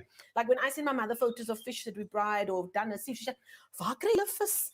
You know? But the thing is, we sometimes get better fish. We do. Than we most absolutely do. Because we pay premium. You know what I mean? Well, there is that. But Jobo, often when I'm standing at the counter and I order fish and I give them strict instructions of what I want, leave the head on, this is what I want. And then normally there'll be an auntie. Hey, the birds. Hey, spring oak. Spring's almost but here. now you're prejudiced towards other birds because when the hadidas are speaking, then you have a problem. And now when the pretty birds are speaking, it's like, oh, look how lovely spring is. Those things are prehistoric. Okay? They shouldn't even be here. So anyway, as I was saying, when you're in the fish shop, invariably, like an auntie will come up behind me and say, what do you do with, you see? What do you do with the head? Why are you not cutting the head off? And I'm like, honey, the meat in those cheeks. You know, and when you suck it out at the end, it is the most flavorsome thing you will ever. But people are like for it. One of the best stories I heard this week, very quickly. One of the best stories I heard this week was one of the. Go ahead. No, I can't talk if someone's talking about you. I'm just fixing my microphone. Just go. Anyway, so one of the people that follow me on Instagram are in one of the supermarkets, and they're trying to buy the ingredients for one of the dishes that I've cooked. And she's watching the video. And while she's watching the video, 2 or 3 other people start watching the video with her, complete strangers. So they're all watching my video in the shop. And they're like, we need that as well. We need this. I think it was fennel. Was it fennel? I think as well. Again, one of these ingredients we only discovered later on in life. Gosh, we could go on for hours. Unfortunately, we only have a few. We've got like just over half an hour to go. Okay, let's go to contestant number 3. Ons praat te veel vanaand. We are. Alfred Jonker. Alfreda Jonker. I was going to say, there's no man on the show. Verkeerd geskryf. Alfreda Jonker is our 3rd contestant. Also, with a wonderful foodie Facebook page, Cooking with Elfie is what it's called. She's got an Instagram page called Cooking with Elfie as well.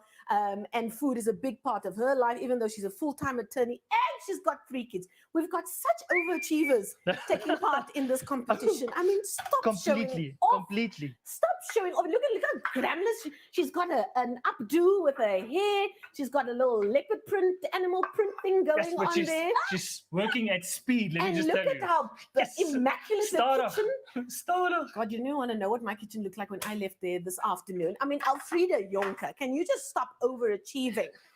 Why don't you? You've got a food page that you love to do. How do you get all of this done while being a full-time attorney and having 3 kids? Tell us your secret. Hi, guys. Hi. I think the food was born from being a mom of 3 and a full-time attorney.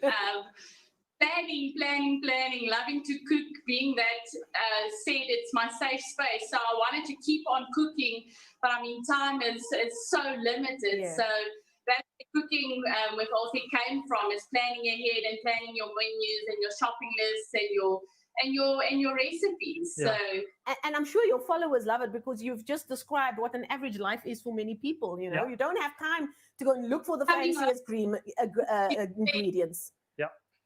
we are fed and bathed, and still you want to keep everybody a nutritious, healthy, nice looking, good tasting dinner. And tell us, I mean, we just heard from Yolandi North that said she grew up with vleisreis and aardappels, so she was a little bit scared of the fish because it's not something she's really familiar with.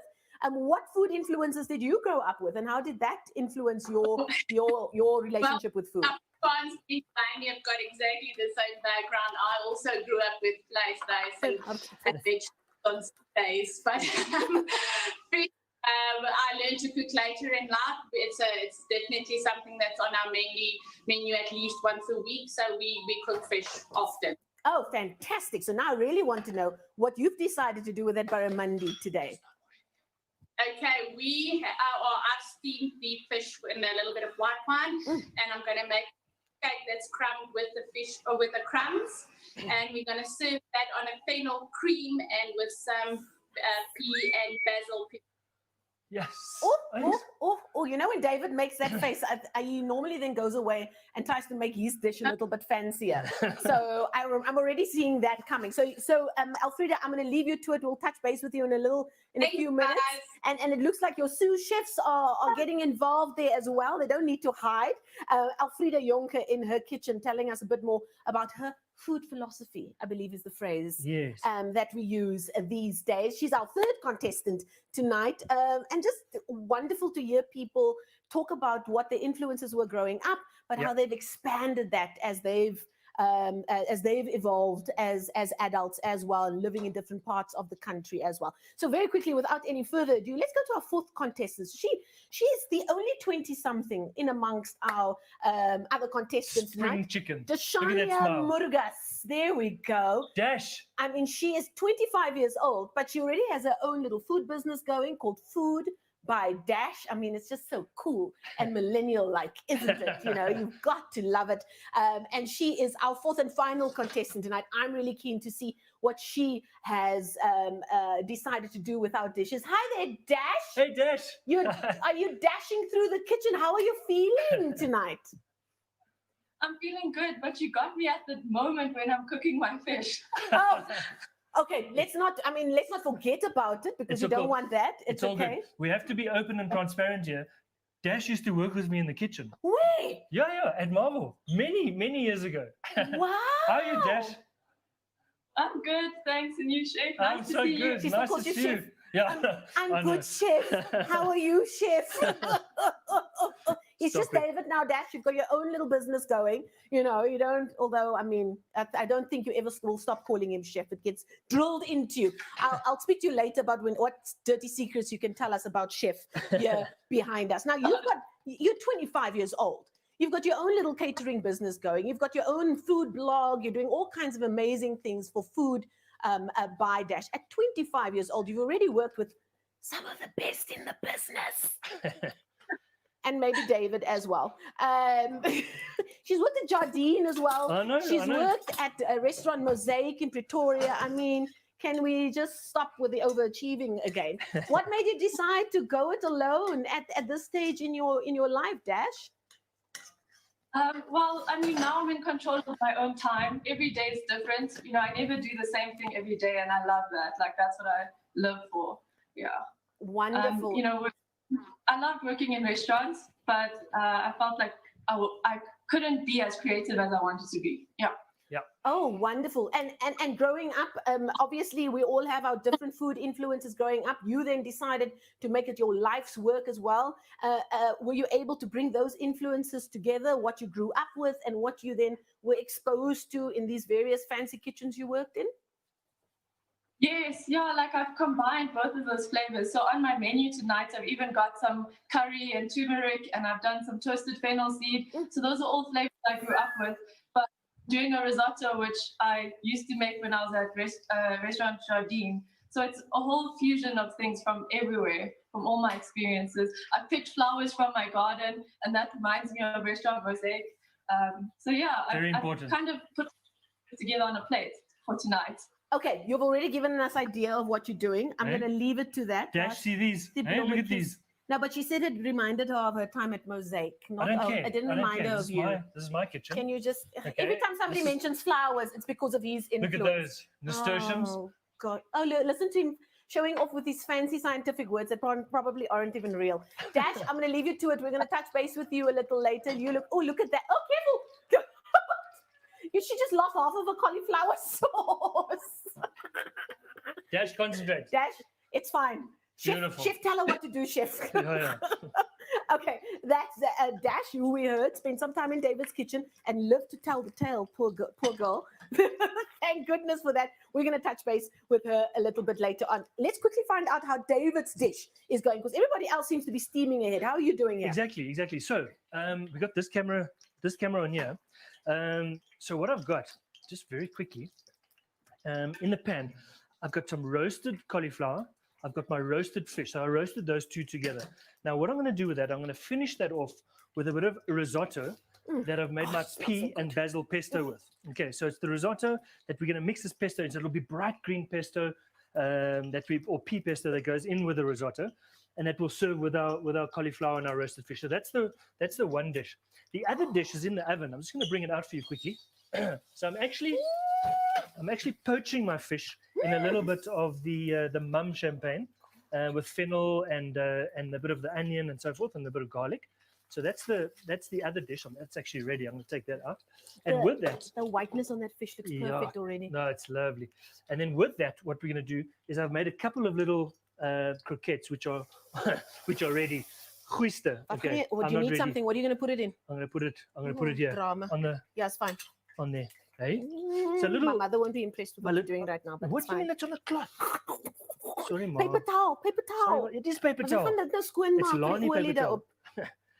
Anyway, so there's my little croquettes. So that'll add the crunch then to the soft poached fish with a nice crumb croquettes. And then what I'm doing with that is I'm adding a little salsa of fennel, cauliflower, lemon, and the top. So lots of olive oil and lots of lemon juice. So those are the two dishes. So you're telling me we're not just going to dip that in mayonnaise, right? No, we're not going to dip it in mayonnaise. Okay. I mean, let's not lie. Tomorrow morning, that will sound like a treat. Okay, David's on top of things, but just a reminder again, we are here giving you a great show on a Friday night, because I mean, anything can really happen. I mean, you ended up with pasta on the roof, on the ceiling last week. I mean, really, you can't even pay for this kind of excitement. But what you can do is donate to the Inner City Can Collective, the charity that we're doing all of this for. This is how you can help. WhatsApp your pledge amount, name to 0764131192, and they will respond. There's also a QR code. You can put your phone up against that QR code right now. You can also get EFT details. Find them on social media. These guys are doing amazing work in the city here in Johannesburg, an area that needs all the help they can get. And it's not just, it's the inner city, like it's a place that gets cordoned off. There are families that are being raised there. There are young people who've got dreams and aspirations there. We've got women that are being powered by the different programs that the Can Collective is putting in front of them to upskill them so they can go up and get decent jobs, not just any job, decent jobs, so that they can bring back that dignity and give their kids the kind of life that will allow them to thrive later on as they grow. So you can do any of those things, and you can make a donation of some kind, and that will help as well. As part of that as well, you can go to Quicket. Yep, absolutely. So we've added a little twist here. So as you know, from the first episode, you can buy all 5 recipes for 50 Rand. You go into Quicket, the link is here. Go into Quicket and you'll check on my Instagram page as well. And you pay 50 Rand and you get to 5 recipes of that week. So every week, 50 Rand, you get your recipes. There is a twist though, a positive twist, a nice twist. If you donate the 50 Rand, okay, if you donate the 50 Rand for your recipes, your name goes into a draw. At the end of the show, at the end of 5 weeks, we will choose one of you that have donated the 50 Rand and bought those recipes, and I will cook for you. I will then deliver the food to you at your door. I will have a glass of wine with you and leave you in peace. But wait, there's more. A very dear friend. She's become even more of a friend during lockdown, and her and it's not her husband, no. Her partner. Her partner. Yes, like almost. He just hangs around a bit. He just hangs around. Her and her husband, Donovan, have been doing some incredible stuff on Instagram. So it's Davina and Donovan, Davina May Gordon, your sister. Just happens to be my sister. I mean, I said I'd come along with a xylophone and create some music, but then we said, okay, let's get the professionals to do it. So Davina has agreed to come along with David. David will have a glass of wine and a bit of chit chat with you about food or his hair or his styling. And Davina will come along and serenade you and play a few lovely songs. Now, I mean, if that doesn't sound like an amazing prize, after the year that we've had, while we're still living in lockdown level 2, I mean, you cannot put a price to that kind of price. And all you need to do, exactly, 50 rand, mense, 50 rand, go to Quicket. It allows you to purchase all of these wonderful recipes, both from David as well as from our contestants. And you go into our grand draw at the end of this entire series, and you stand a chance to win a home-cooked meal from David. He'll deliver it, have a glass of wine with you, and Davina May Gordon, the violin stylings of Davina May Gordon, will serenade you at the beginning of your meal. I won't sing. Okay, let's just put that in there.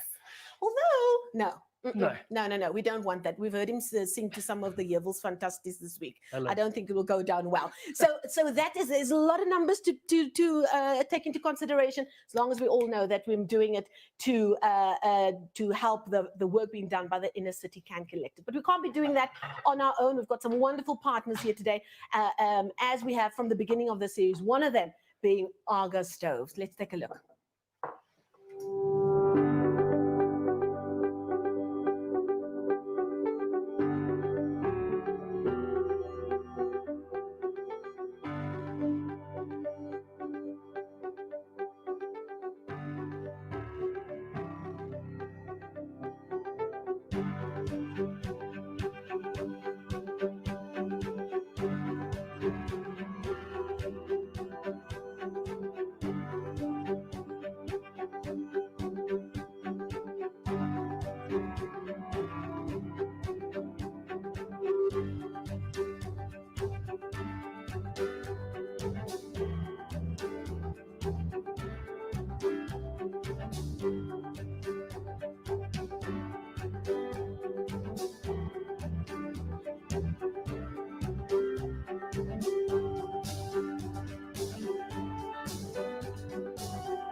Well, there we have it. Aga Stoves, one of our wonderful partners here on the David Higgs hashtag Cooking for the Cause. David, dictate.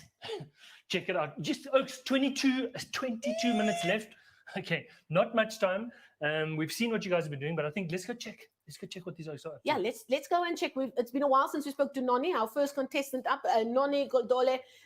Noni, how are things going? You had a very good idea of what you were going to do with your cauliflower and your barramundi. And is everything turning out the way you planned? Sure, you are steaming in the kitchen. How's things going? I'm hot, like literally, I'm hot. Hot, smoking. On fire. On fire. I'm on fire. Everything is turning out nice. Actually, I've just made my fennel bulb and coriander and mint and coconut cream in here. Oh, lovely. So my people are thinking I should just give you the fish fingers, and they want to The fish fingers. Can you imagine serving fish fingers to David Higgs? I like the daring. But I'm almost done. I'm getting there. And they're just I must say, I have never cooked risotto before. That's my Hey, again, one of those things that we didn't grow up with, but now everybody's making it. So there's a first time for everything. There's a first time for everything. Rocking up at home with this kind of rice. Can you imagine? just put it some water in it. Exactly. Okay, that's Noni. I mean, again, somebody you can find on Facebook. Noni's Home Dish is the name of her page. She does amazing things. A self-taught cook who gives cooking classes in Bertram. She also has a soup kitchen. We've got such amazing South Africans doing amazing things, all with their love for food. Let's move very swiftly along. Yolandi North is our second contestant, lifestyle blogger, writer, mom. You know, we've got all these overachievers taking part in the show as well. Yolandi was very nervous about cooking the fish because it's something she didn't grow up with, but I'm sure she's made a plan. She seemed very, very in control and organized when we first chatted to her. Yolandi, how are things going? So my fish is just out of the oven. There we so go. Now I just need to, I've got my salad together and my puree, I think is fine. So now I just need to plate. Okay, Beautiful. so the fish, were you also going to do a little crust on the fish? Yes, so there, I'm going to try and show you. So there it is. Oh, the lovely. panko crust with some herbs. Beautiful. Very, very. And so you see, it wasn't that big a deal. You didn't grow up with fish, but you've done one for a competition with David Higgs. I mean, really? Big deal. Big deal. Just a tiny big deal. Okay, Yolandi, all the best there. And Yolandi and Noni and all of our contestants, once they finish, they're supposed to give us a name for their dish, but we'll ask them when we go back to them a little bit later. And once they've prepared their dish, they need to plate up, they need to take a photo, they need to tell us what the name of the dish is, and it's going to be carted away by One Cart, who is our partner when it comes to whizzing our dishes here for the judging process. And One Cart does amazing things. We'll find out a little bit about them a little bit later on. Again, one of those businesses that's really come to the fore during lockdown, making it easier for certain South Africans to be able to continue to keep food on the table and cook the dishes they love without putting themselves in danger. We'll find out about them a little bit later. One of our other partners, though, is Fatties and Monies. You've heard us jabber on about them over the last couple of weeks. Last week, pasta was very much at the heart of the dish and the box of ingredients that David sent to our contestants. The Fatties and Monies premium pasta, bellissima. I'm now saying that in my sleep already. Let's find out more about them.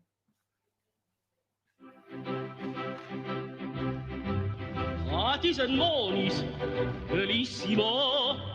Fatties and Monies, ottimo cibo. Tagliatelle, farfalle, linguini. When life inspires you to create, Bellissimo will give you the freedom to. Introducing the new premium quality pasta range from Fatties and Monies. Bravo to you. We need to work on your curtsy. Bravo. Right? I mean, has pasta ever made you like sing and dance and do opera? Okay, not when people are watching. I don't even need pasta to keep me Right. going. Listen, I went to Italy for the first time last year. The best.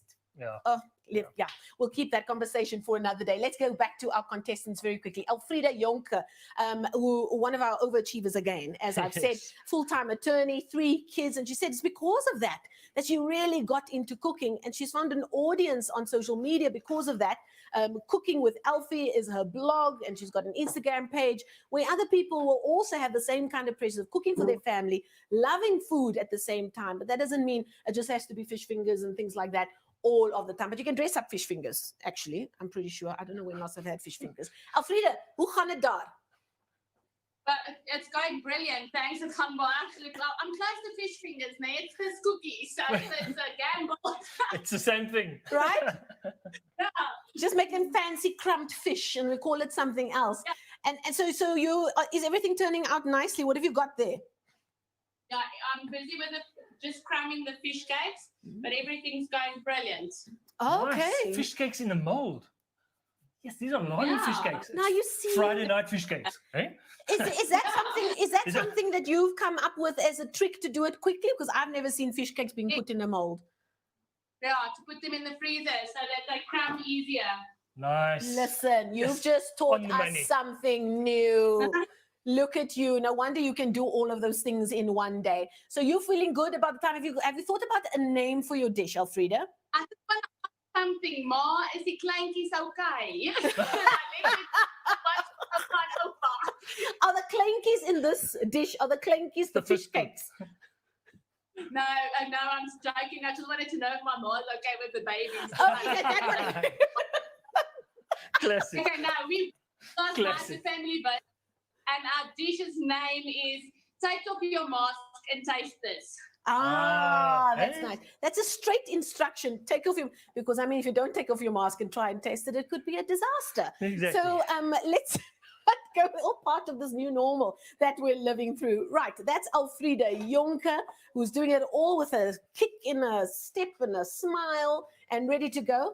We've got 15 minutes. 15 minutes left, everybody. 15 minutes. Please take a photograph, pop the lid on, and get it out to the one card, guys, so we can get it here. So please don't be late. That's the only criteria. Have a lot of fun. I can see everybody's working at a frantic pace. Well, one more contestant we have to speak to, because I mean, working at a frantic pace is in a name. Dash. Yeah, Dash. Dash is our fourth and last contestant, 25 years old, but already a veteran in the kitchen. Dash, how's it going there? Hi, I'm good. I'm plating. You don't look very confident. I'm plating. We need excitement.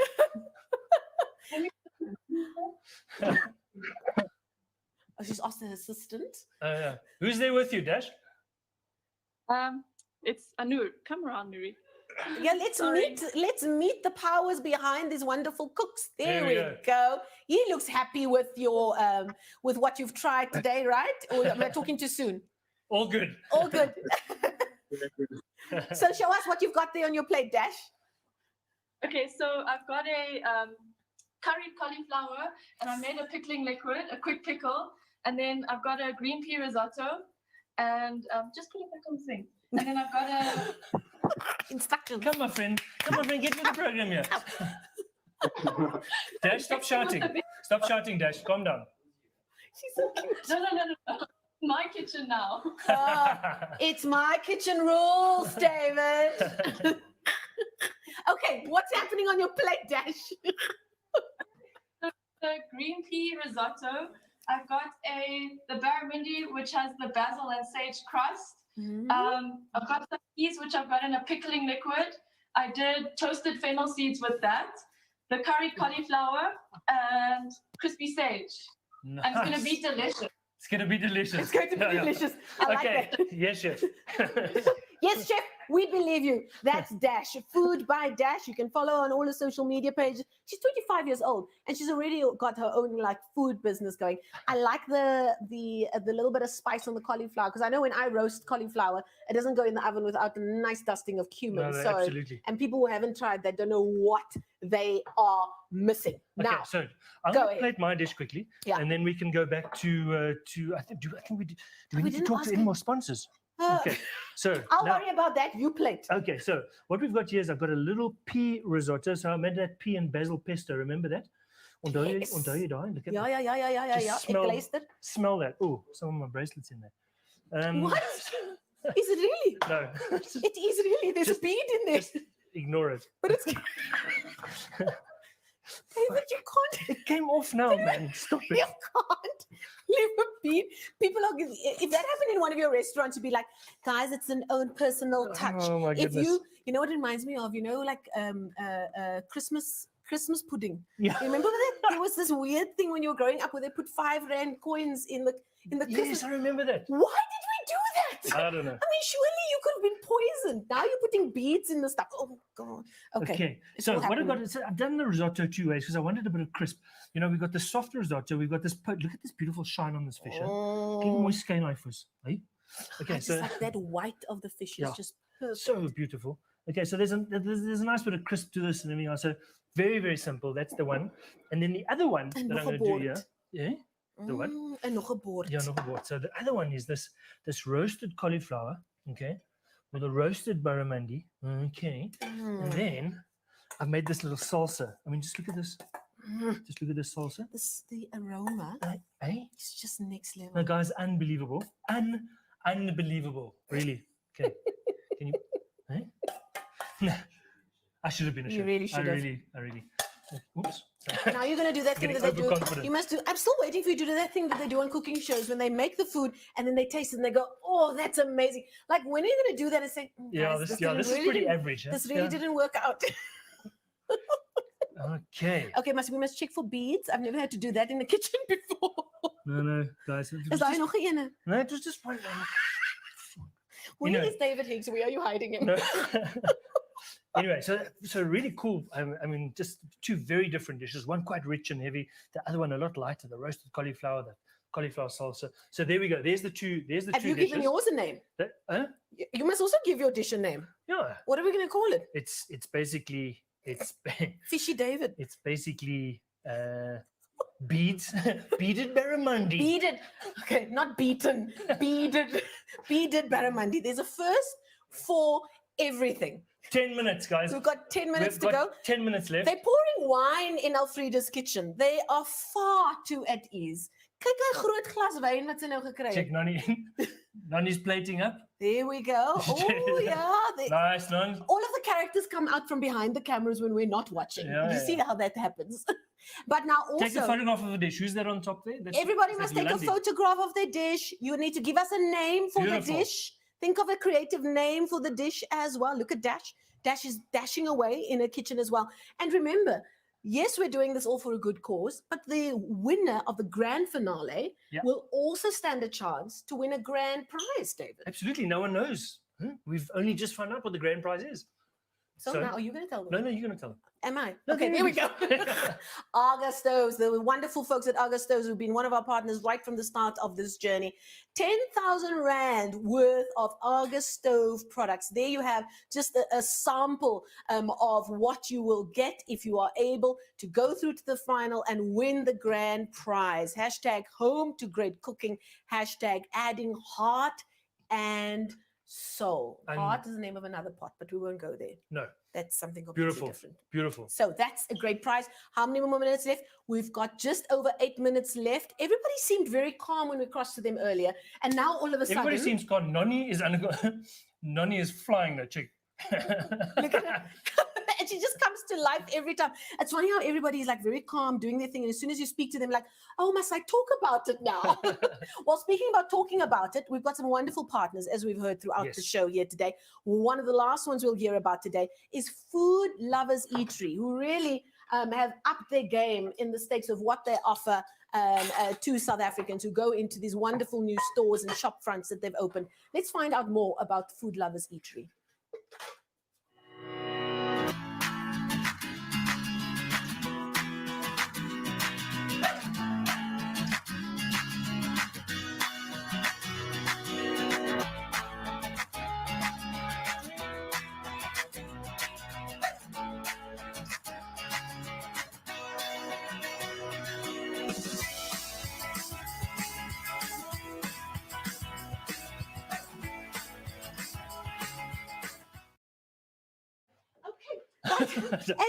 As I'm adjusting my pants and trying to take instructions, it's all happening here. You know what we didn't do? We didn't find out what's on your feet today. Hey, wait now. You've gone old school. I've gone, check. You went old school, ne? Yeah, these are, I get these moves from our friend Jay. Oh my God, he's you know dancing. Jay something? Okay, I get these moves from Jay. Like whenever Jay used to come to set, it always used to be a new pair of tackies. You know what I mean? It's like new, what do you call them? Loafers? No, what's that? Kicks. Kicks, Exactly. exactly. David. First I had to Kicks. say I'm 50. arancini, now I'm telling you kicks. I'm What 50 years else? old. I don't know So, what kicks are. That means nothing. So those are old school. You can't go wrong with those. My No. goodie, hoe lang gaan hulle wit wees? No, this is the problem. I'm not great with keeping things white at all. So, Okay, that can go in all kinds of directions, but we won't go there. And let's do a quick touch base with our contestants very quickly. We've got just over 6 minutes to go. We didn't. let's see the final dishes. Nonnie, you look at her. I like it, Nonnie, and she's like, yes, what? We've put your cloche on. We want you to take it off so we can see it. And what's the name of your dish? Hold it up to the screen. Let's bring it. There we go. You've got a good director of photography. There we go. And what are you, Nonnie? Can we hear from Nonnie so that she can tell us what she's calling a dish? Nonnie. It's yellow and green. Okay. Like, well, orange and green. So it's sunshine in the grass.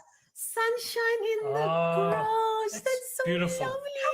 Yeah, the green and the orange. Yes. Oh, yellow. That looks like a proper. Guys, that looks like a yellow proper plate of orange. food. No wonder the folks who are with you don't want that plate to leave the property, but it will Exactly. with the folks from One Cart. Let's go very quickly and touch base with Yolandi. Yolandi was very nervous with the fish. Yolandi, how are things going there? Have you plated up? Is the cloche on? What are you calling your dish?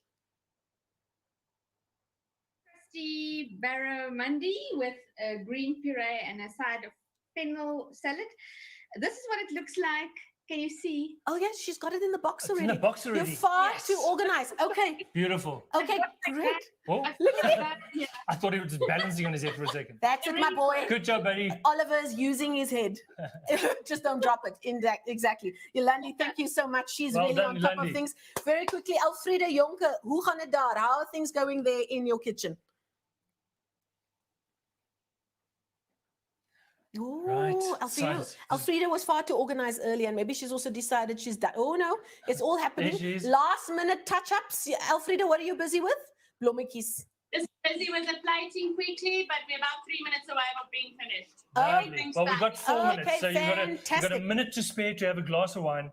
Well, a swig And of wine. not off a we glass. go. I've been very impressed with the organized chaos in Alfreda's kitchen. Now, one last touch with Dash. Dash, we know that you are on top of things. You've got some beautiful flavors going there. It could be restaurant quality, but we won't say which restaurants. Dash, how are things going there in the last few seconds we've got? It's good. I'm ready. We understand it, so it's How pretty it is. Goodness. Did What you is give that us a called? name for a dish? What's the name of the dish? My name is Green Rice and Fish. Green. That sounds like, is it like Is that, Dr. Seuss? is that It's the like- best you can do, Dash? But that's like influenced by Dr. Seuss, green eggs and ham, Oh. green rice and fish, right? You must think about these millennials. Oh my There goodness, we I'm go. lost. Exactly. Just, I'm We've so got out it of it. all happening there. Okay, Food by Dash is where you can find her on Instagram. But what they need to find is the drivers from One Cart who have taken the responsibility of ensuring that those very important boxes find their way here to David's home, where he will be judging the food. And of course, on Monday night, live, he will be unveiling, speaking to all the contestants, and then unveiling who are the winners. Let's find out more about the guys at One Cart.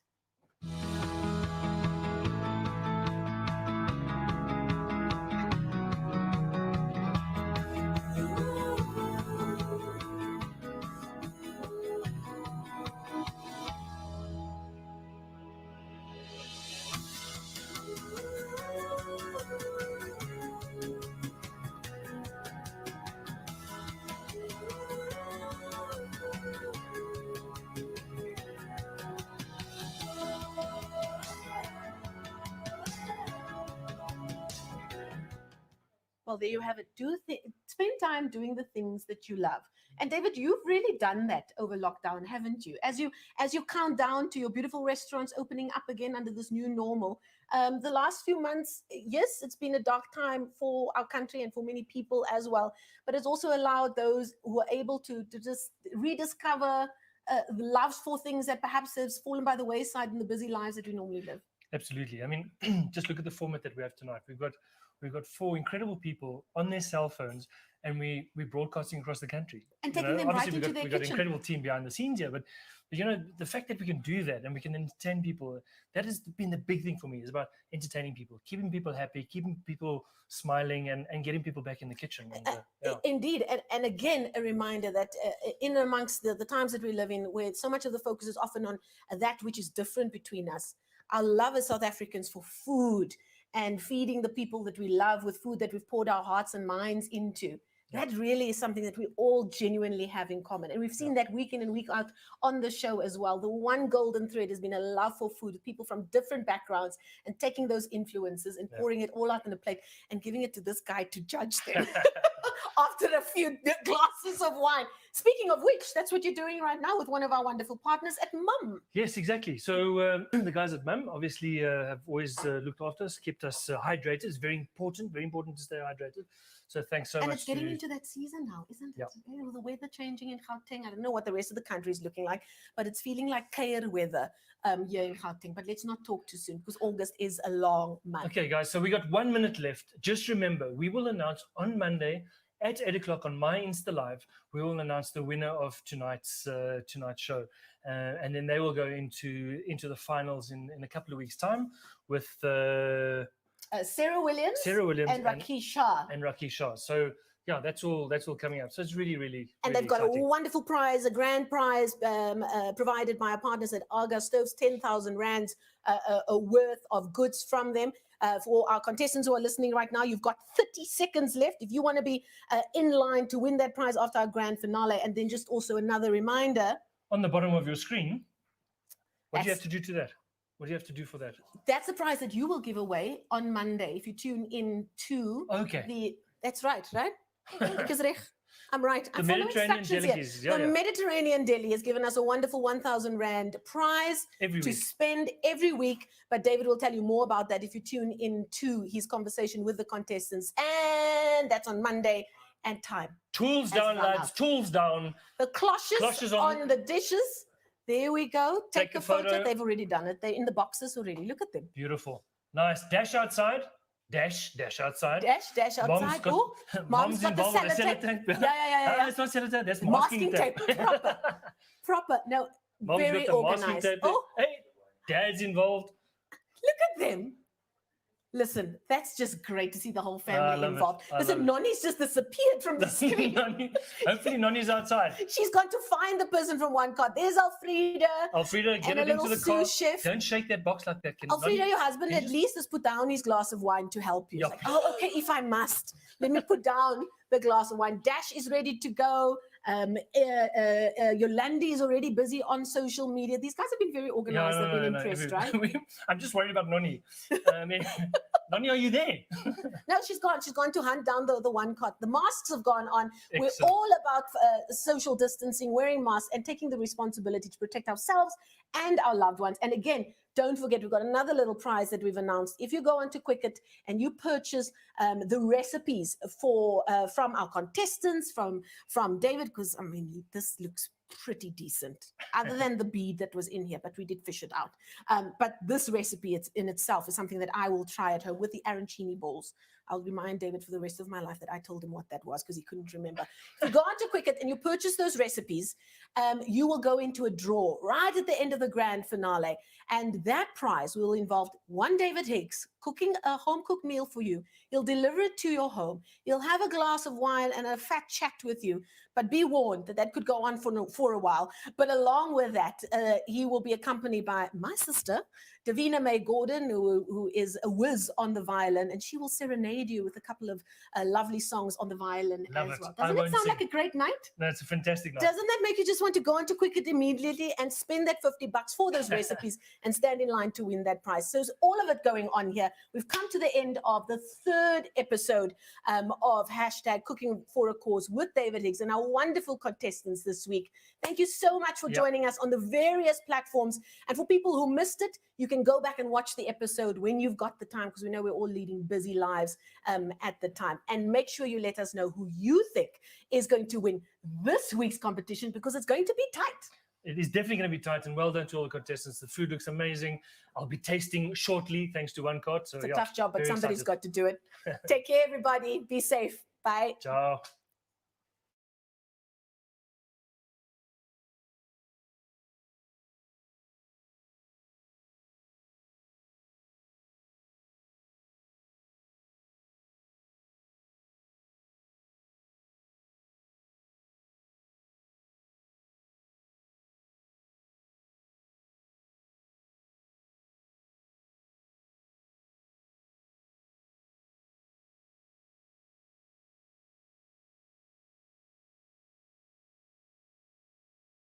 About that audience. Sorry about that, audience. Okay, cool.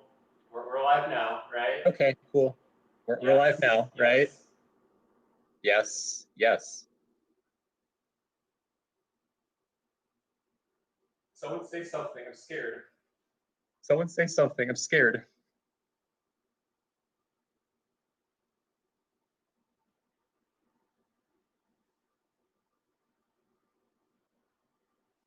Okay, I can fix that. I can fix that.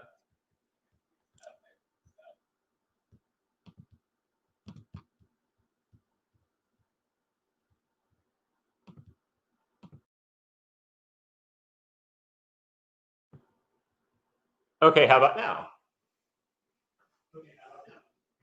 Okay, how about now? Okay, how about now?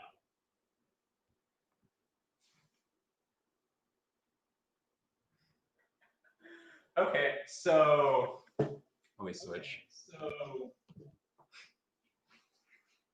Hi, welcome to Cooking with Willie. Hi, welcome to Cooking with Willie. I've been going the past 7 minutes, and okay. This is getting depressing.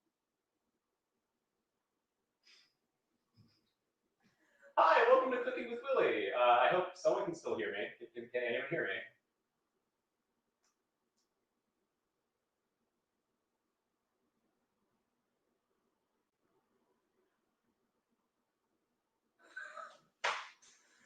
I don't know what's going on.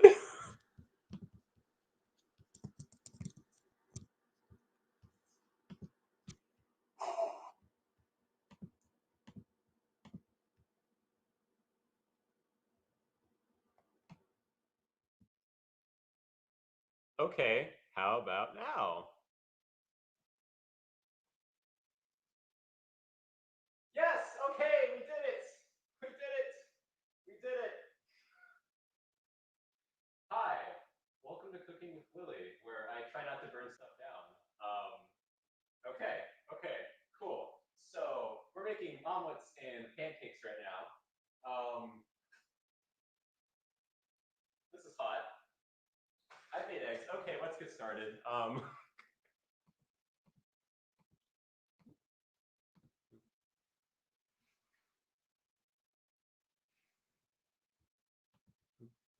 Transition.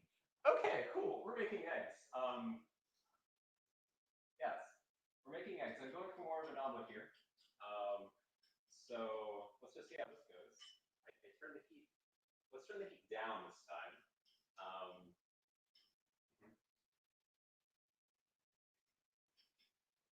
This is Murphy's Law in action. Everything that can went wrong did go wrong. Okay. People are watching this. People are watching me. Literally. Okay, so I'm pretty sure this is how you make eggs, right? You just pour it in. Okay, that is an excessive amount of sizzle. Okay. Maybe yeah, that was a bunch of oil. Cool. So I guess I should get a stack of plates out. And transition back. Okay. It's going to be fun learning how to juggle the camera. So, yes. Salt and pepper. Oh yeah, good. On some salt. Oh yeah. I'm going to preheat the oven because I know that I need to use it real soon to 370, no, 350. Yeah, wow, what types of eggs am I making? I don't even know. Okay. So I'll let you watch that for a moment. I switched to number 2.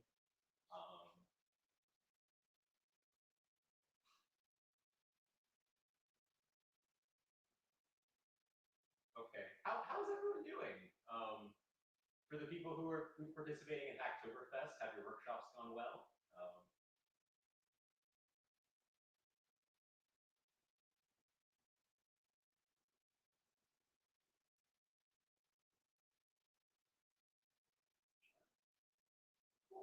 Cool. Okay. So that's cooking. Took my cool. Okay, just so we're clear, because of that technical mishap, there's no way I'm finishing all this in an hour. But okay. And this is the part where I probably should have. I wish you could see me struggle right now. Maybe I actually should turn the heat up for this. So I have sharp cheese. So I don't know necessarily when the proper place to put the cheese in is, but I'm just going to assume it's right now. It's been a while since I've had sharp cheddar. Cool. Thank you, Neil. Yes, the legends in ACM came back to. Oh no. No. No. I am definitely cheating here. There. I'm definitely cheating here.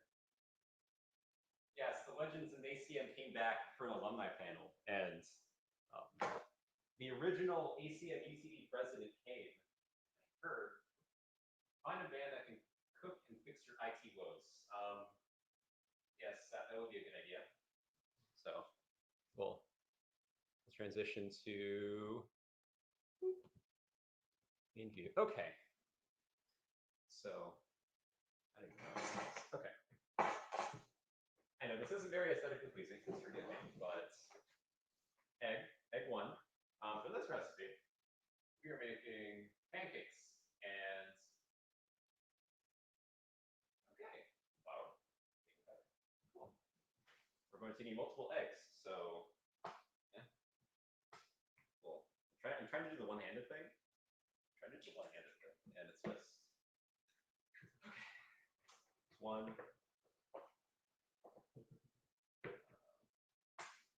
There's two. Yep, that was aggressive.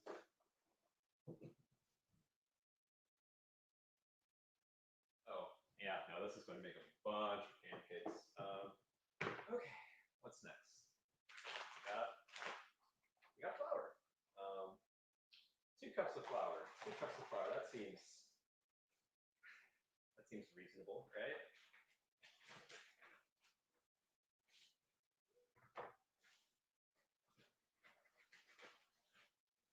Okay. Cup 1.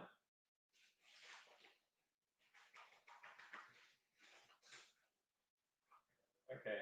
I hope my eggs aren't burning over there. They're not. Cool. Cup 2. Okay. Let's get some baking powder up in here. Okay. Baking powder. It's oh, let's see. Yeah, we got baking powder. It is great value baking powder. It is from Walmart's. As you may know. Okay. Two spoons. One. And we got 2. Okay. You know, I probably should have pre-measured all of this, but you know, live, learn. Okay, we're gonna briefly check back on eggs. So, oh wow, maybe that was an excessive amount of cheese. Yeah, that works. Okay. Eggs, switch.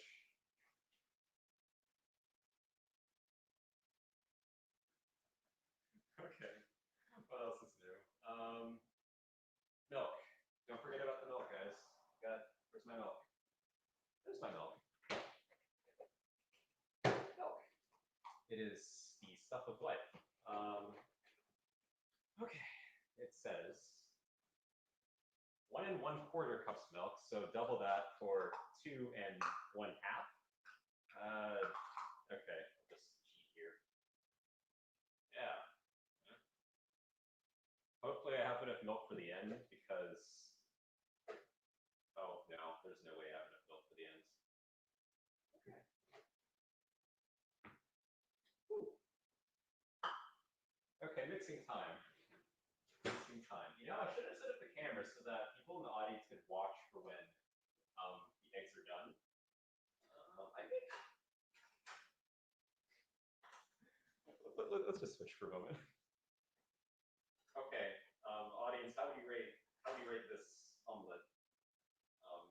Sort of a deformity, but you know, I think it's acceptable given the circumstances of the world right now. Okay, leave you there. Put you in the sink. Switch. Mixing time. So yes, I didn't burn it. I didn't burn it. We have mixing utensil. Oh, yeah, you get to watch the. Get that baking powder and. Okay. This is my first time making pancakes, not using a pancake mix. I'm almost proud of myself. Oh no, this is definitely not enough water content. Mormo, you know, we don't have to make the brownies later. Yes, spoiler alert, there were going to be brownies. We probably won't have time for that. Maybe I'll probably just keep streaming, but there's a workshop at 5 p.m. for those of you in Hacktoberfest. You should go, especially if you haven't done your pull requests yet. Oh, is this? Look at this consistency. Ah. Okay, now we need ham. Ham. Good ham. Darn it. Okay. I think that's acceptable enough, right?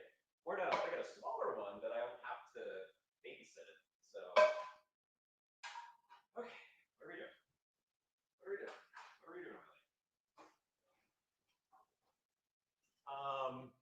I think that's actually sufficient, right? Okay, we're 20 minutes in. We're behind, but we're just start making pancakes. So, switch to overhead. Okay. This is a delicate operation here, so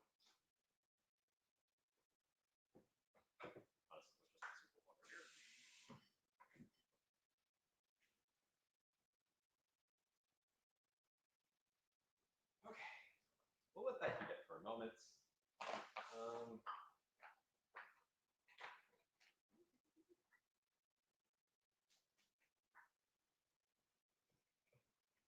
Okay, we're at breakfast now. At this time of day, 20 minutes in, 1/3 into the hour. We're supposed to be at lunch. Don't worry, we'll get started. I promise, maybe. Actually, I should probably just switch these two. Yeah. Okay.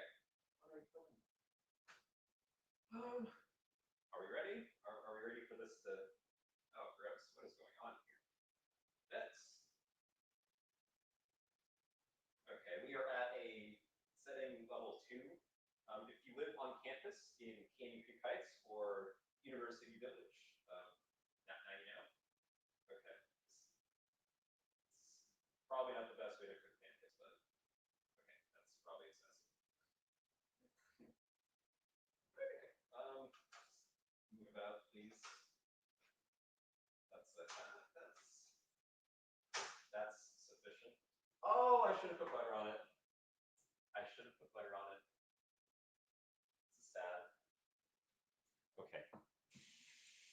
That is going to burn, but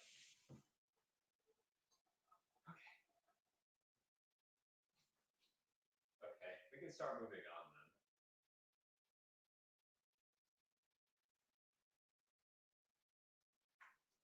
Okay.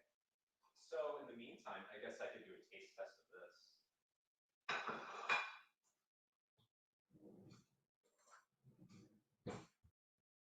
In kitchen.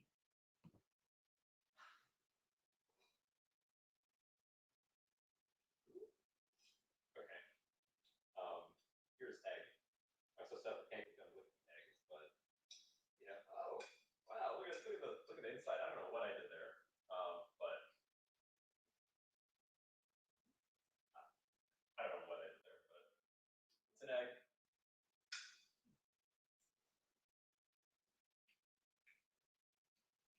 Yeah, honestly, I'm not too impressed. I'd give it a 3. No, a 3 out of 5.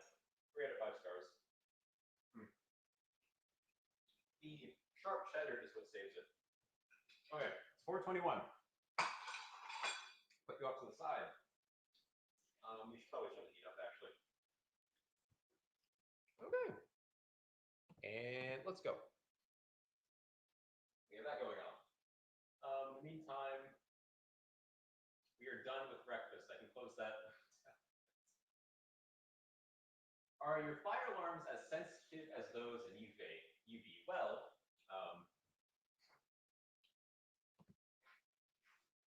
Mr. Hughes, Mr. Lane Hughes, yes, thank you for asking that question. I would say maybe, no, they are definitely not as sensitive because I've heard multiple things in this kitchen, and the fire alarm did not, in fact, ring. According to Reddit, fire alarms in Canyon Creek Heights were a lot more active last year, but, well, I guess people are either burning things less often or they replaced the fire alarms. Probably the former. question. Okay, so I'm definitely doing something wrong here because, oh no, maybe I'm doing something right. Let me clean this.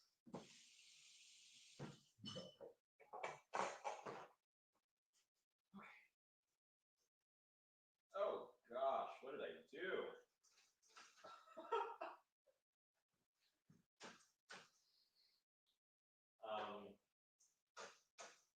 This is why we put butter on our.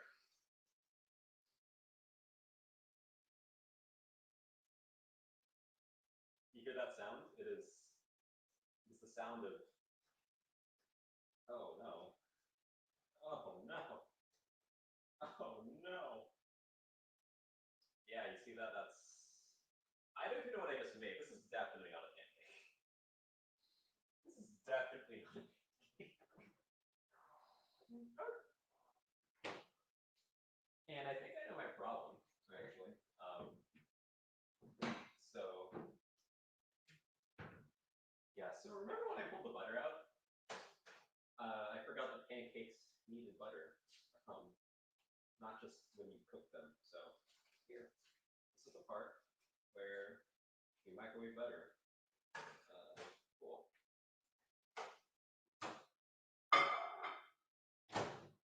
Yeah, that's sufficient. Okay, it's 4:23. I've made exactly 2 items of food. It is time to up the ante. So, moving on to lunch. Moving on to lunch. Okay. We're not making salad. Meatballs. Oh man. Okay. So, that's ground beef. I know it's cheaper in a tube. Okay, that is the only reason why I got the tube version. As for the nutritional benefits of using meat that comes in a tube versus meat that comes in, you know, pellets like, oh, we're out. It's debatable, debatably bad, that is. Okay, so this pancake's probably been done. This pancake, if you can call it one. Oh no. Oh.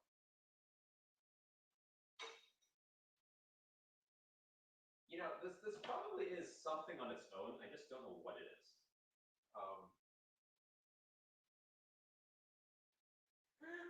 Thank you for warning me about the nonstick pan. Okay, people who are versed in multiple cultures, please tell me. Surely there's a version of a pancake that exists without butter, and this is it.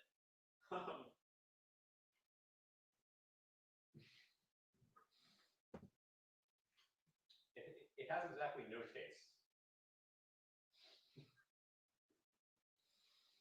It has exactly no taste. Okay. And Geneva's light butter syrup. Yes. Fun fact.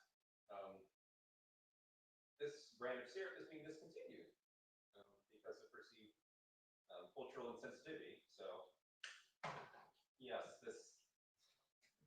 Okay, let me get a fork.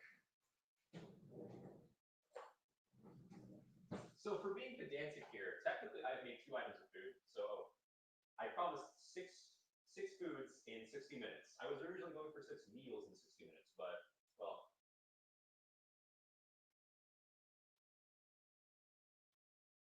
I mean, it's not terrible, right? Because I used the right proportion of ingredients, I'm pretty sure.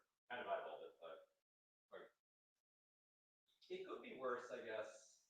You know, I wouldn't go out of my way eating this. I'd give it a 2 out of 5. All right. So as you may observe, this pan is a little bit great. Really cake. Really cake. Really great. I like your thinking, guys. Okay. We're gonna make the rest of the pancakes. Yeah. No, let me do this one. Oh no. I left the. Yeah, this is. See this?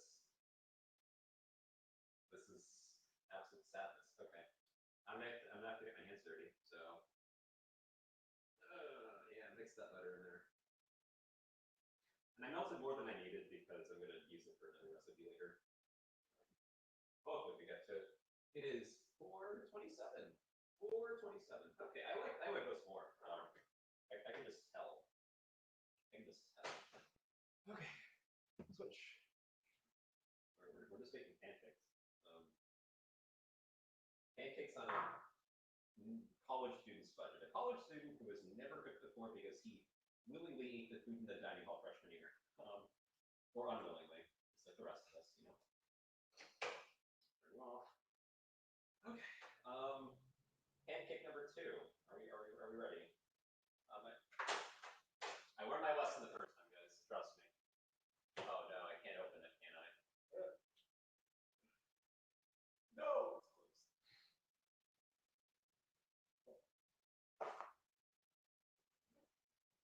Okay, how about this? If we put the butter in the, if we put the butter, oh no, don't do that.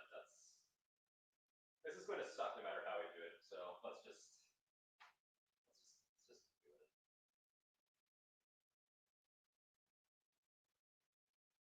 Yeah, look at that creamy goodness. Yeah, don't touch it. Don't touch it. Move it around. I'm pretty sure you're not supposed to do that, but you think I know how to cook. This is cooking with Willie, not cooking with Gordon Ramsay.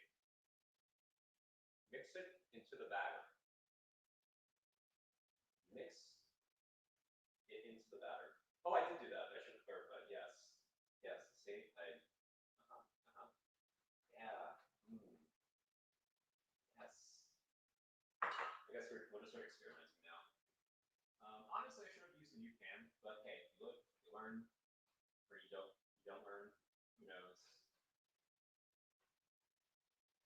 Okay. I spent way too much time making pancakes. Let's start getting aggressive here. I'm supposed to make a casserole by the end of the hour. That's not going to happen.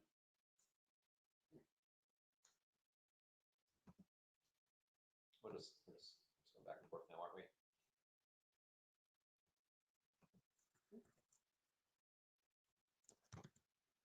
Cool. Okay. That's 2 items. I'm not even on track. So you know what's next? Lunch, I said. Lunch is that gonna be next. So okay, eggs. Keep off to the side. Okay. And here we go. So this is the part where we get the vegetables out. Okay. See this? This is just rip you open. I don't care. 1 pepper. 2 pepper. We're not using all 3 of these peppers. That's insane. I did not realize how much broccoli I got. There are exactly 2 more of these. Where this came from. So, okay, now you're going to get to see Willie cut things and hopefully not cut himself. This is the part Lonnie probably came for, or we have actually came to the part where I burn stuff. Oh yeah, I should probably flip the pancake, right? Oh, that is disgusting. Oh,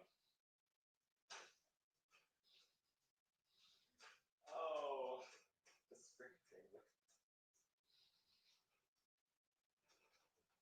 Oh no, just you know that looks slightly better. Like that looks slightly better. Okay, cool. Oops. Here we go. Okay, I flipped the pancake, just so we're clear. It looks okay. Okay. Set you there. Okay. I wish I could have like a behind the scenes person who just switches the cameras for me, because this is getting annoying. We're not making meatballs, we're not making salad, but we will be making. Yes, Deha, chicken. Katie Creek Heights is fancy. I mean, it's better than UV. Ooh, but you know, more expensive. So, okay, this is not the right knife. I know this is not the right knife to cut things, right? Kind of on a budget though. So So, wait, is it closer? See more. Okay. We're just, you know. Oh yeah, there's one broccoli. What do you call one of these? It's not a broccoli. It's a flowerette. I don't know. You.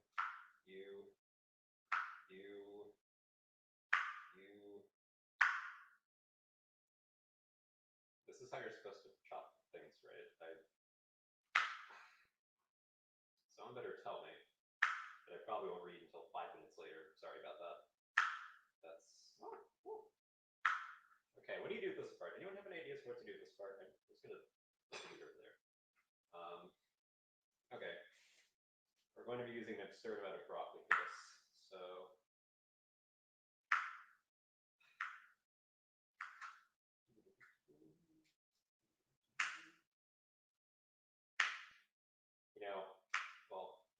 I was considering using a Discord voice channel for this, but then I realized would I be able to switch between cameras?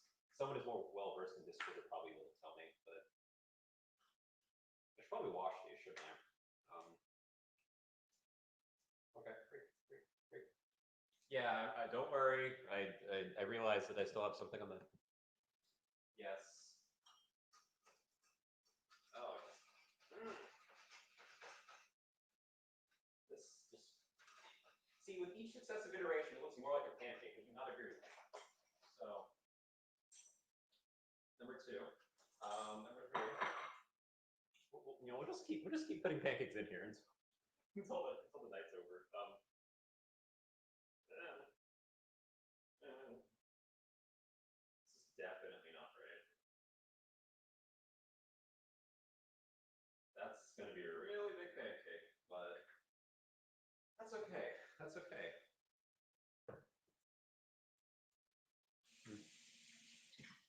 I might just end up dumping the rest of the butter in there, to be honest.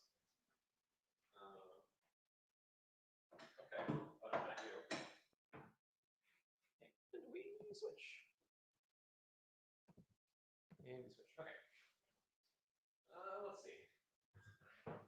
Oh no! Don't do that. Oh no! Just we'll ignore you. Okay. You. Just because you're convenience. And we switch. Okay. Yes, we have these things. I don't exactly know how to cut a bell pepper. Again, if you were expecting professional, you would not be cooking with Willie. You would be watching Gordon Ramsay or something. So, wait. Not like this. Not like this. Like this. I learned that the hard way. Oh, look, it's pretty on the inside. It's pretty. Do I take the nub out? You don't look like you're supposed to eat either. I'm just destroying this. Yeah, we're special. Okay, just slice, I guess. Oh, it's so pleasant to slice. Oh, wait. I forgot there's stuff on the inside, isn't there?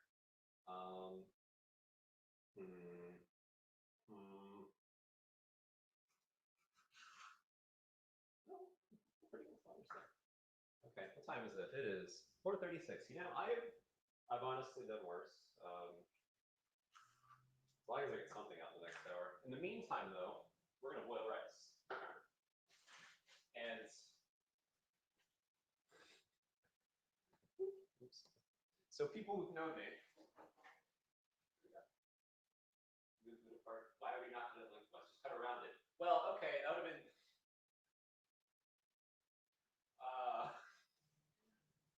cut around it. That would have been nice to know a while ago. Cool. So this is the part where everything goes perfectly right or perfectly wrong. Oh yeah, I should probably flip the pancake too. One of these days I'll just remember the pancake. I guess it doesn't help that it's on top of, crusty old pancake. So, oh, it's starting to look more like a pancake. As I said about the last one.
We're gonna change for dramatic effect. See this? See this? Don't turn it to high when you're boiling your rice. Turn it to something manageable. So this rice will be done in 20 minutes. That's just 15 minutes. Yeah. Oh, you're starting to make noise. Okay. Uh-oh.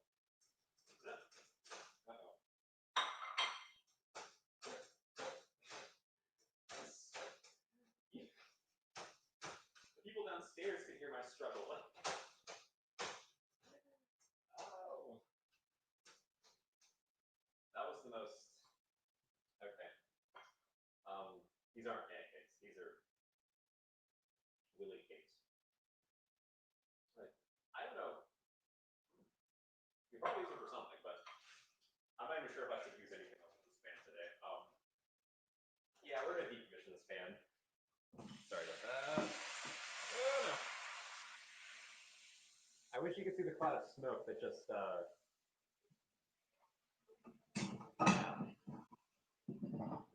Cool. Okay. So how about this? I'll use this. I'll use this pan instead. Yeah, because I know this one is oils. I'm just gonna multitask here. See, I'd be a lot more efficient if I hadn't eaten in a while, but because this is just an entertaining weekend for all of us, we'll just have a little fun. Is that? Wait, that's probably not. Okay.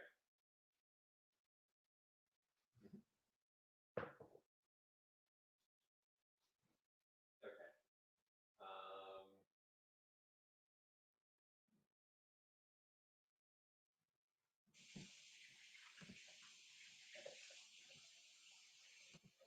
Cool. Okay, watch the pancake. Watch the pancake. I was supposed to be making bacon pancakes, but well, that's not going to happen. I can still make the bacon though.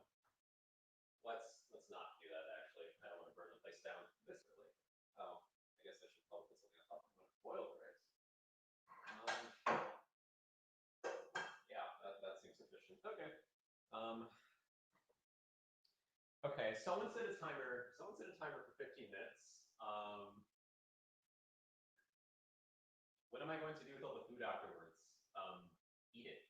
Eat it. Yes, this is meal prep time actually. So I'm really multitasking here in the most literal sense. Okay. How do you open this? How do you open this? We don't have scissors in the kitchen.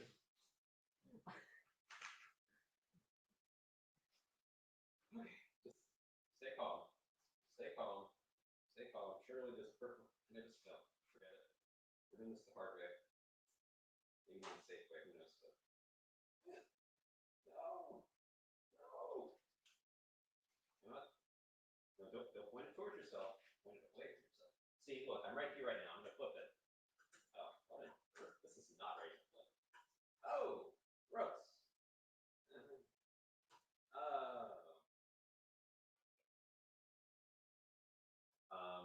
Guys, what did I do with my pan?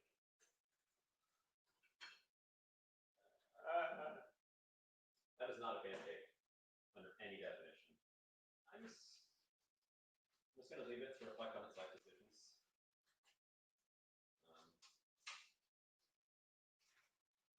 Yep. I hope someone's keeping track of how many times I mess food up. Or like, oh, I definitely opened this on the wrong side. Cool. Everything's going okay.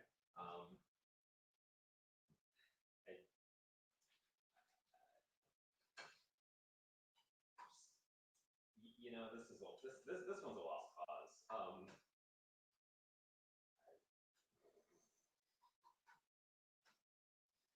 gonna start making right now. I gotta finish cutting the. Yes. Okay. We'll just leave you there for now. In the meantime, we'll continue cutting stuff because yeah, that's what people do. They cut stuff. Yeah, and to the person who wondered why I was cutting it this way? I honestly don't know. I honestly don't know.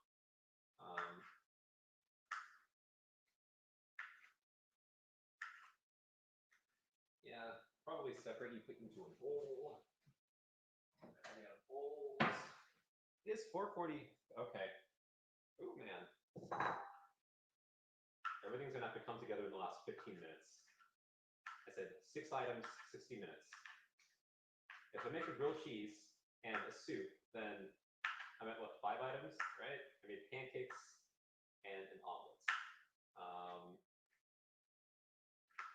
Oh, that is okay. You know, I'll just save it for later.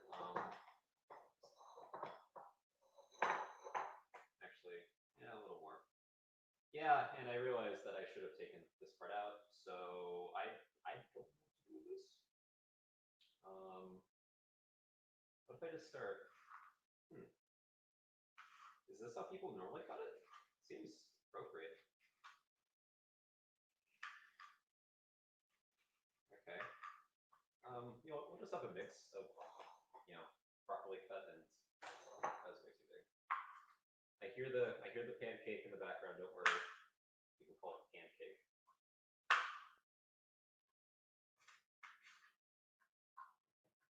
Okay. Okay. Rice. I should probably get the rice that you got out. Yeah, I cheated. I made rice a bit ago.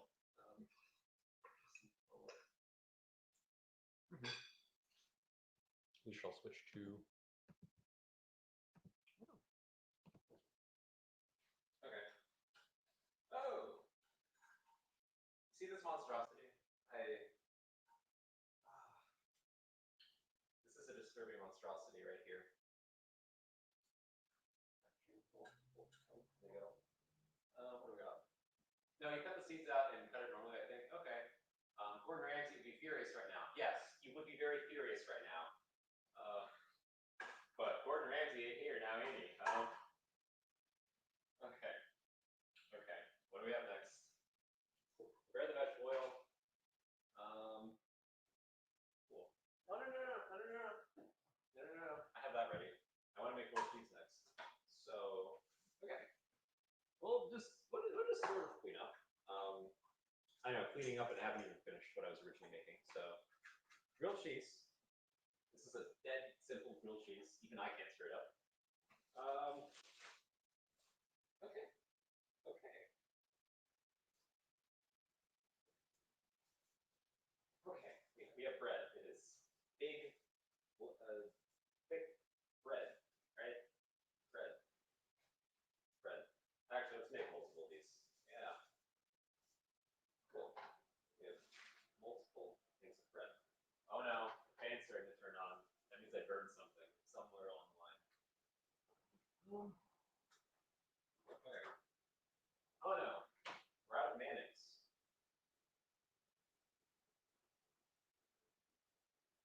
Wait. In before screws. Okay, who is this? Who's running the ACM account today? Okay. What should I do? Let's simplify this. Switch. Okay. So we have bread. I heard that mayonnaise is actually not terrible on these sorts of things, so we shall spread. Uh-oh. Okay. That's good. Okay. So what comes first? Is it the mayonnaise or is it, yeah, it's the mayonnaise. Okay. Here we go.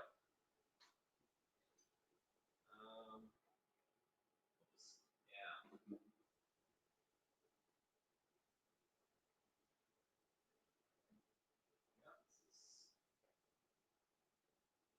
Okay, if any of you were betting that I wouldn't trigger a fan to turn on, you just lost your bets.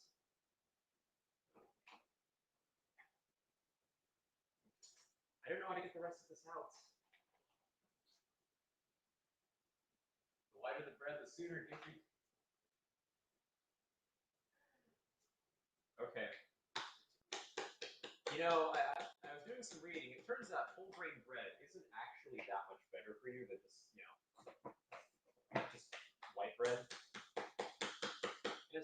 the difference between whole grain bread and white bread, honestly, I'd be very happy. Okay, it's 4:48.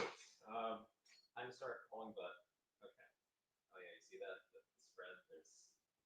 I wish there were more there, but sometimes we don't get what we want in life. Sometimes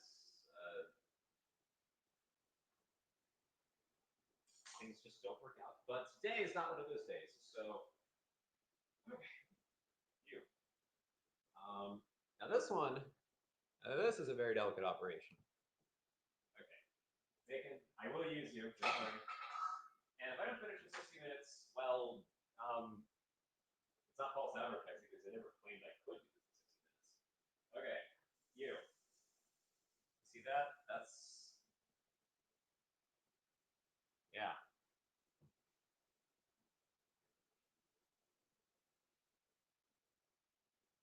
GoFundMe salute.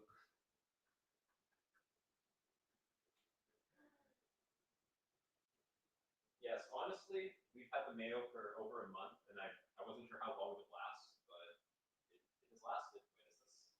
Okay, no, leave it on there. Leave it on there. In the meantime, cheese. This cheddar cheese go well with, I don't know, we're about to find out. Also, the taste test of these pancakes. These incredibly delicious. Oh, I can't even cut through them with my fork. That's not out there. Honestly, let me just find it. This is so terrible. Okay.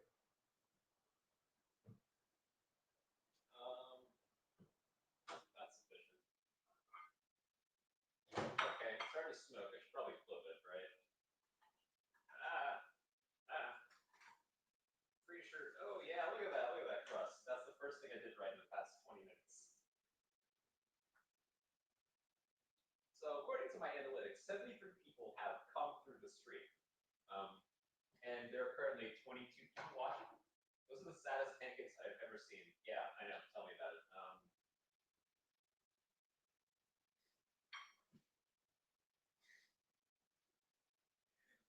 It's just a thick mess of flour and oh, that is pleasant.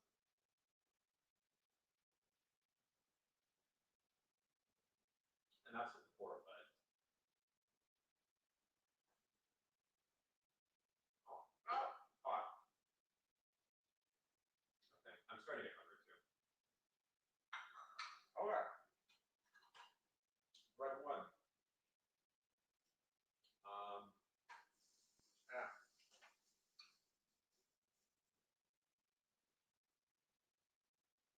Yeah.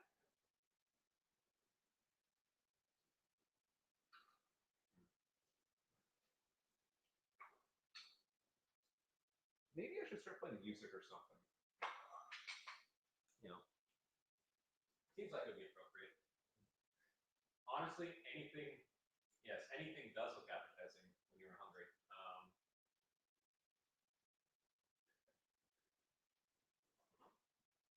Okay, rice is going. Why did I prepare rice?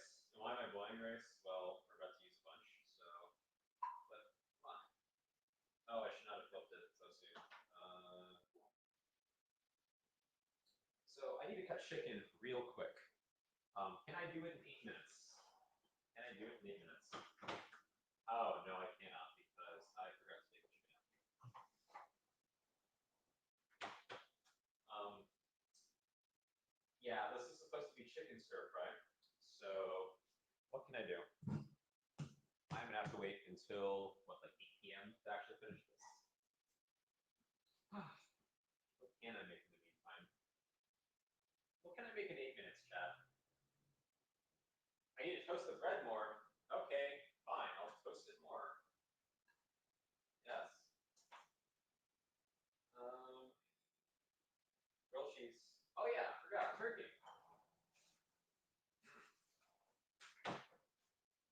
We got turkey. This Walmart turkey, but I think I'm gonna complain.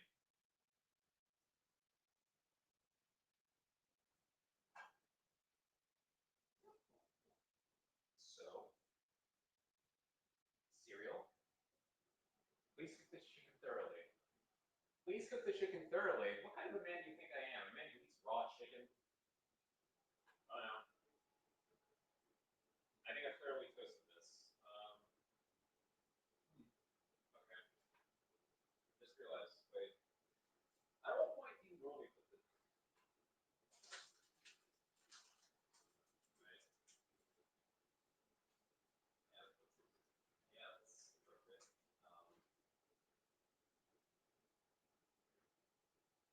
I get the feeling I was supposed to use it earlier, but you know, we can learn. You are just about done. And just so I don't burn myself. I know, still going. Still going. Okay.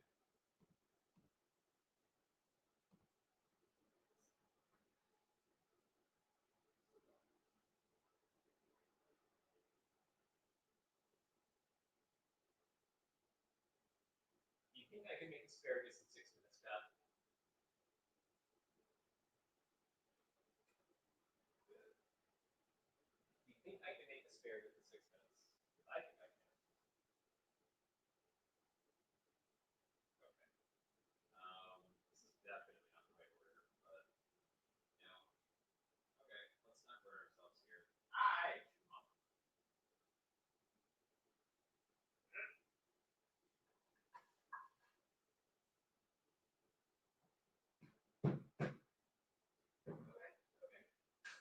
So it is beautifully the surface. Okay, there. That's a grilled cheese.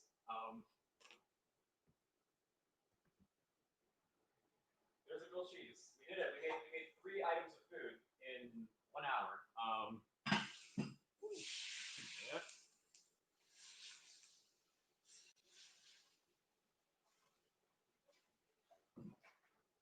Okay. Shredded cheese takes forever to melt because of the starch pudding to keep the shreds apart. You know, that would have been nice to know like half an hour ago. Okay. So we have 4 minutes, and there is going to be a workshop that takes place right at 5 p.m. And that workshop, if you're not aware, yes, that workshop is being run by ACM Development. Come on, yes, yes, that is the build an API workshop from 5 to 6 p.m. run by ECM Development. So if you were wanting to build an API, you should go do that and get your 4th, maybe 3rd, 2nd pull request of the day. If you want to stay around, I will be here. I will be finishing cooking because I have to get through all this stuff. So yeah, eat it. Eat it. Will I be doing a giveaway? Are you sure you can do? Ah! That's hot. That's hot. That's hot. Ah, that's hot. That's hot. You want to eat my food? Well, I'll eat it. Okay. See this? Taste test of grilled cheese where you can still see the cheese.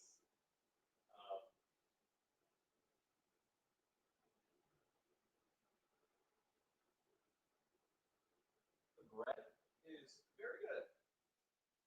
My choice of bread was appropriate for this grilled cheese. You know, it is half-inch thick bread. Honestly, this could have gone worse. I rated a 4, 4.5 out of 10. Sorry, 4.5 out of 5. Yes, it's not that bad. So, yes, this has been Cooking with Willie. I will still keep streaming, but for everyone in Hacktoberfest who wants to participate in the Build an API workshop, go do that. And I'll actually drop a link in the chat.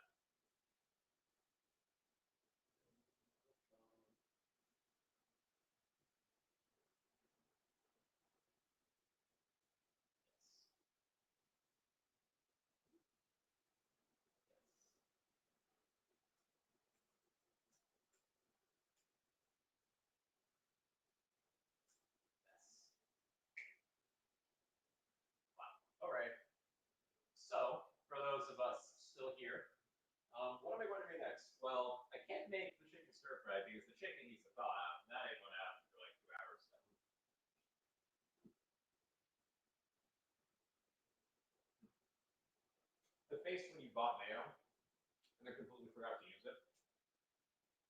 This is great. This is absolutely great.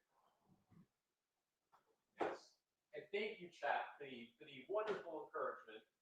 You know, encouraging me to follow my dreams of not being a professional chef. Yes. But in the meantime, that rice is about to start burning, so I will keep cooking. Ooh, wow, perfect. See, I've gotten better at not burning stuff.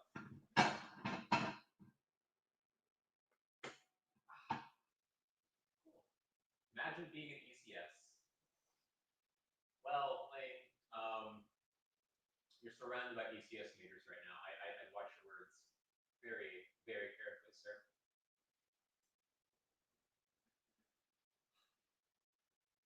Okay, let's keep going. Let us keep going. Nope, not you. Nope. Yes. Okay. So I was supposed to cook carrots as well. In the meantime, I will.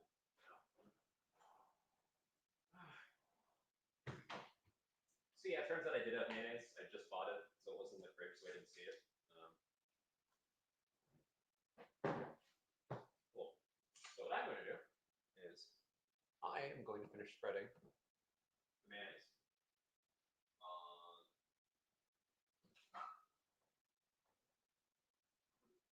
Yeah, there's a lot more of this stuff. I'm curious, does anyone have a preference of the brand of mayonnaise they like? I wonder, is there any difference in the different types of mayonnaise that are on the market? Probably, but I don't think it's big enough to warrant some. Okay, here we go. Oh, I was expecting that to, like, fried. Yes, far. Yes, I realized I had mayonnaise. I just realized that. So let that simmer for a bit. I will turn off this pot. No, not that one. That one, perfect. So the rice doesn't burn. But in the meantime, I should probably find somewhere else to put this. Where's my number 2? Okay.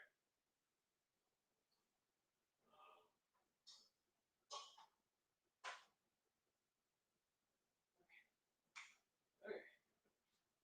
Okay. And we're back. Not here.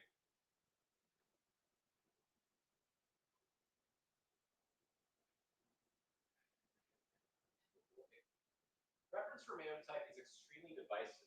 Really? What is your favorite? What is your favorite mayo type, Lane?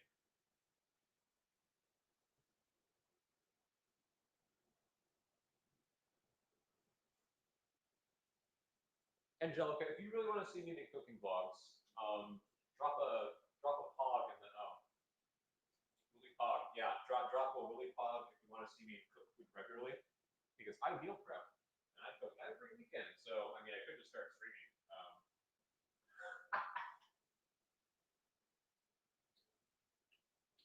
Yeah, Lane.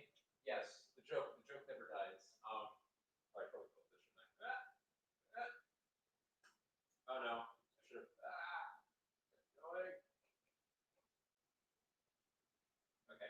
See, this mayonnaise takes longer. I think I should have applied less mayonnaise because the consistency of this mayonnaise is actually different from this. I don't know what brand this is. I think it's Target brand. Someone can identify this for me. Yes. It's Target brand mayonnaise. I don't think I'll leave this one like that. Okay, what do we got? Carrots. Let's just start cutting carrots. You're gonna have a chicken stir fry. Well, I can still make the stir fry and just make it chickeny later. Okay. How many carrots do you want? It's gonna be a big stir fry. Oh, look at the cute little carrot. It's so adorable. I'm gonna save this one. What else?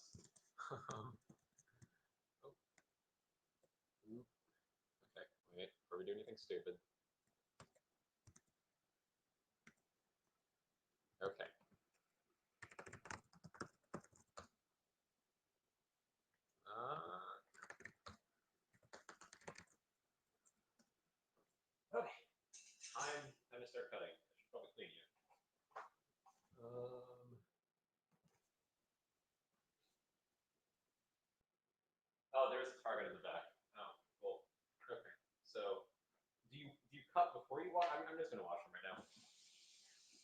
Should I get an overhead cam installed over the sink? That's the question. Okay. Go. You. Oh yeah, you see that? That is technique. Look at that. Look at that technique.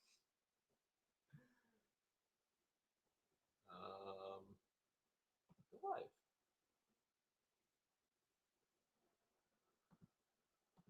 My channel. Nope, I didn't die. Don't worry. No. Okay. See, this knife is dull, so you can see the. You can see how dull this knife is, just by the.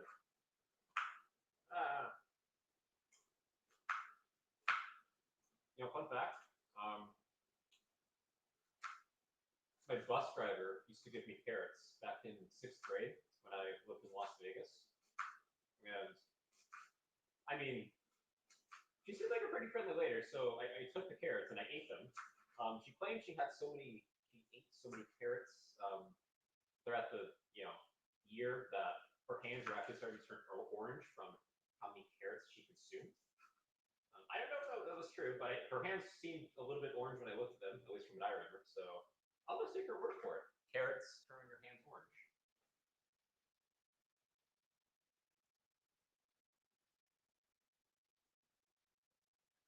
Don't you peel it first? I'm not sure what you mean by that. Peeling a carrot?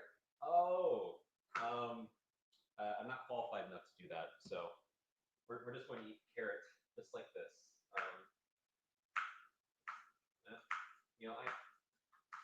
I wish I had a knife that was actually, just to be clear, this is the only knife that isn't a butter knife in this apartment, at least to my knowledge. This is definitely not just a cut vegetable. And this is that technique too. Gordon Ramsay would crucify me, of course.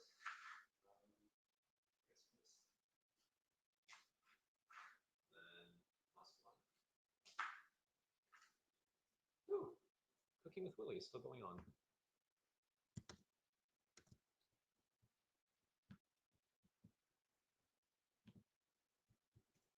Okay, we have carrots. Is this enough? No, we need more. You can never have too many carrots. Slice, slice, slice, slice, slice, slice, slice. That's the satisfying part. But because the knife isn't as sharp, there's a lot of friction and there's a lot of internal tension within the carrots. So the carrot ends up, flying off. Like that. You see? That's a piece too. Gordon Ramsay would crucify me, of course. Don't do that. This hurts me. This actually hurts my hands. I should invest in cutting technologies. Cooking with Willie is still going on. Oh no! The bread! I'm surprised this hasn't burnt yet. No, it is definitely burnt. Okay. So, okay, we have carrots. Is this enough? No, we need more. Okay. You can never have too many carrots. So no one warned me. It's my fault. I should have known this bread was burning, but I didn't smell it. That's the satisfying part. But because the knife isn't as sharp, there's a lot of friction. There's a lot of internal tension between the carrots. The carrot ends up falling off. Part of me is more curious. One like that. That's what you have to do. Gordon Ramsay crucifying. And this time, don't do that. We'll forget. Never forget bread. This actually hurts my hands. Should invest in cutting technologies. Cooking with Willie is still going on. Oh no! The bread! I'm surprised this hasn't burnt yet. No, it is. I knew something was wrong when. So. Okay, we have carrots. Is this enough? No, we need more. Okay. You can never have too many carrots. So no one warned me. It's my fault. I should have known this bread was burning, but I didn't smell it. Oh no, doubles. That's bad. Fixed it. Okay, perfect. Sorry about that. Okay. I'm actually a little bit fancy now. Oh, keep it going. Keep it going.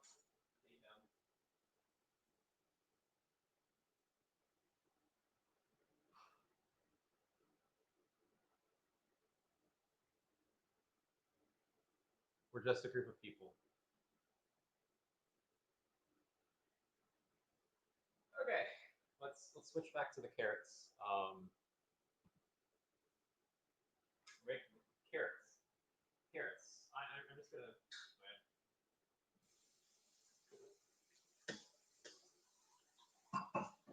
You know, I think we may actually need more broccoli. Okay. Yeah, that seems sufficient. Put you off to the side. You know, I still have the egg from earlier, just sitting here. It's not that bad. It's not that good.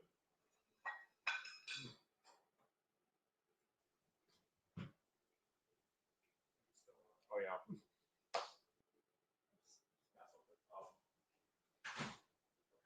I about to forget. Oh, I forgot to flip it. Cool. Wait. Every overhead came on. Okay, so it's just squirt, right? I mean, what's the worst that could happen? Okay.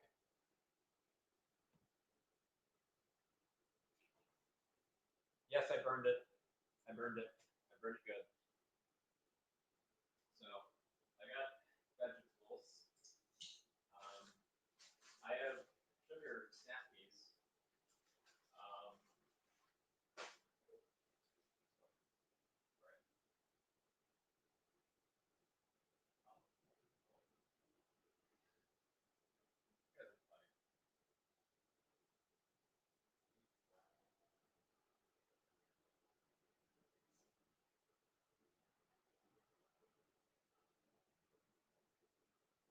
Okay.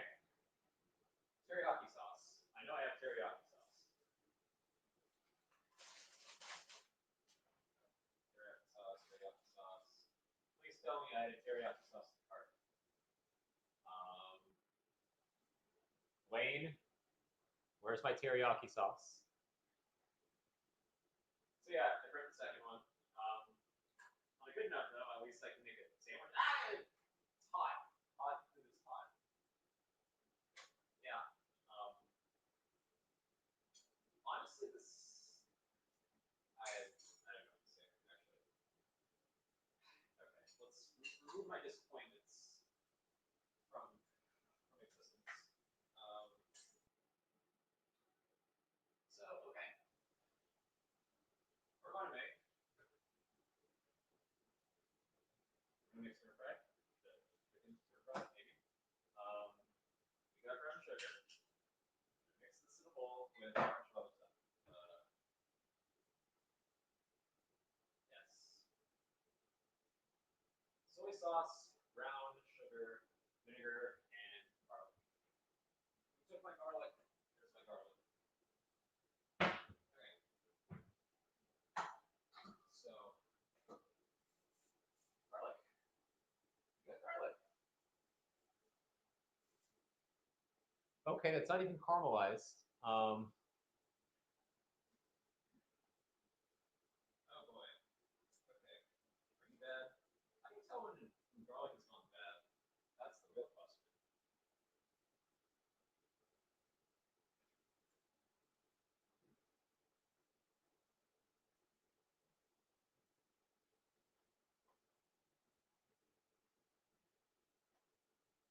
Okay. You're wrong. Oh, that's sad. Garlic's starting to do weird things. Okay. This is garlic. This is what happens when you don't use garlic. It starts to, garlic really does. Okay. For the people in the live stream who are still here, first of all, why? Second of all, thank you very much. Thank you very much for spending your Sunday evening, 5:14 p.m., watching someone who obviously doesn't know how to make food.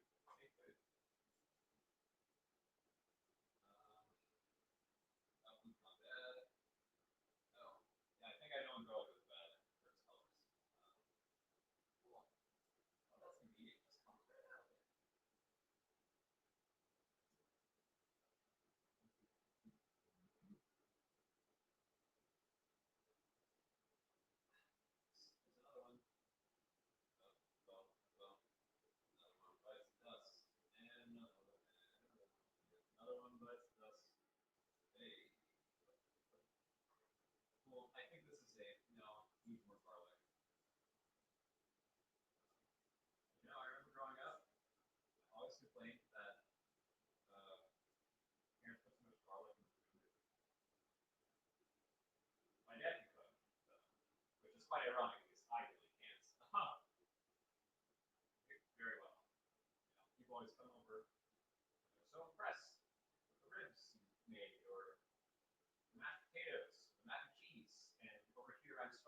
making a grilled cheese. Now it's quite sad.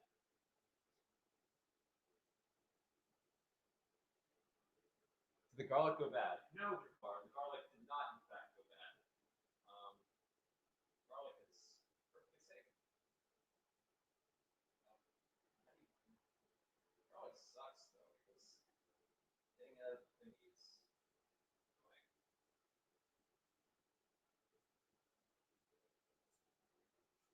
Okay, that's acceptable. That's a big one. Okay. So, sauce making time. What do we do? Here we go. Cool. Okay. And this is where it gets fun.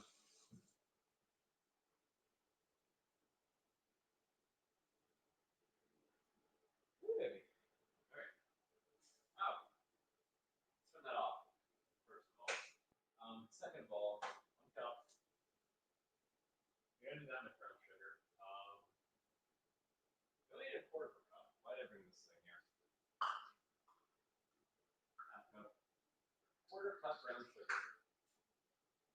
Try to make the sauce, a little bit glittery, a little bit light.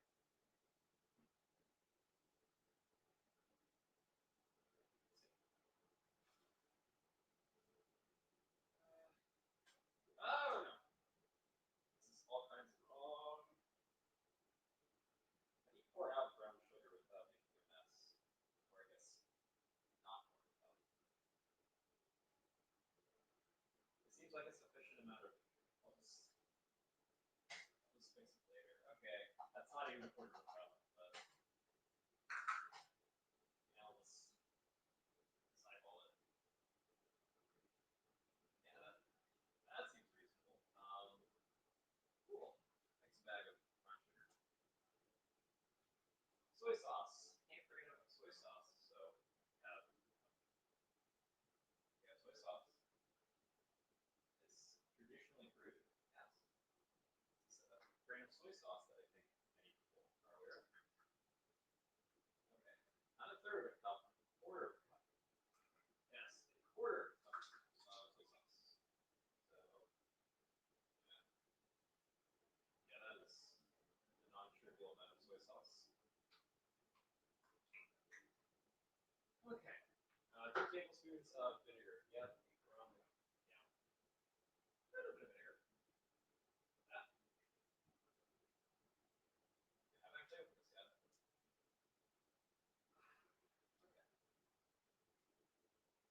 So, no, I'm not going to dump the whole thing in there. Not that silly.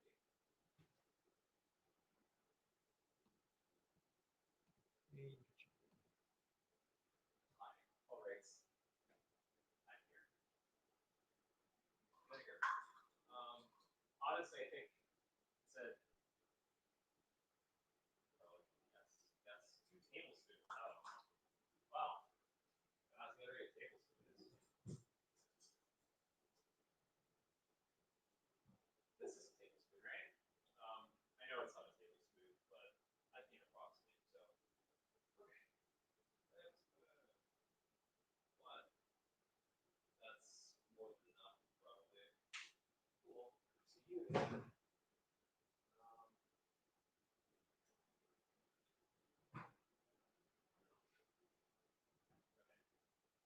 Cool. I made the sauce. I'll mix it.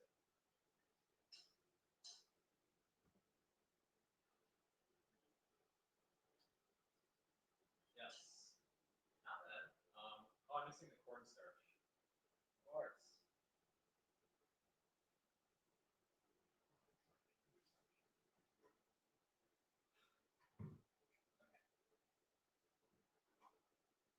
I just learned how wonderful cornstarch was.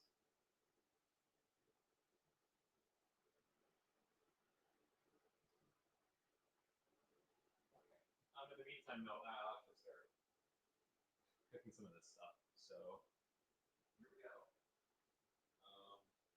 Oil. Okay. So you go the way. Ow!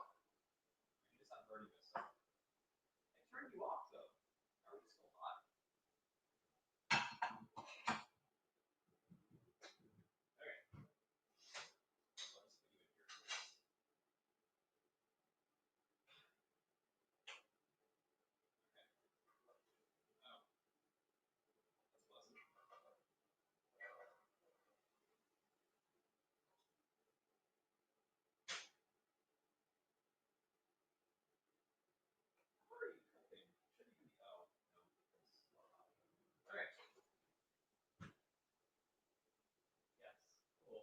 Night, if you're still here.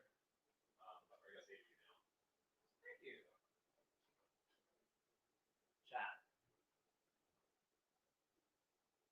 Oh, add more soy sauce. Yes. Neil. Okay. I can finish this in a little bit. Don't worry. Okay. Also this is these.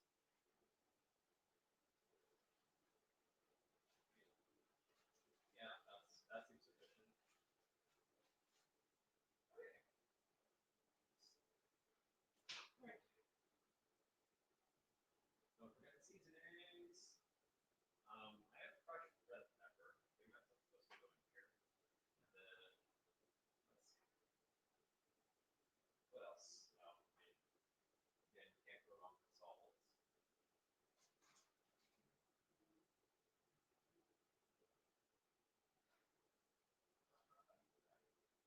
On a good note, though, the rice looks actually pretty decent, so it'll go nicely with this. Start popping this though. I'm gonna need a lot more, aren't I? Yeah. Okay.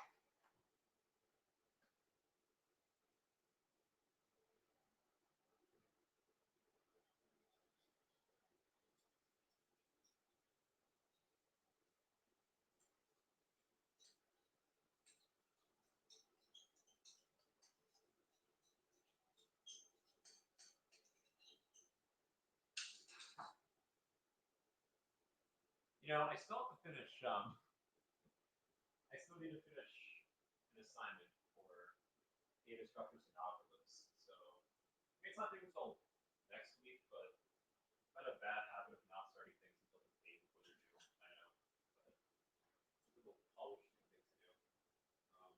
Oh, I can turn you up. This, get on there. Come on.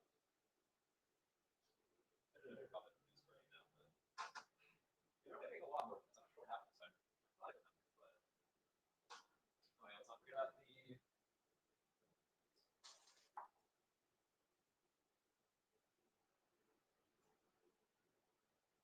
Oh, oh, yeah. Yes, bye, Wayne. Sorry I didn't say goodbye earlier, but uh-oh. Wow, so this is quick.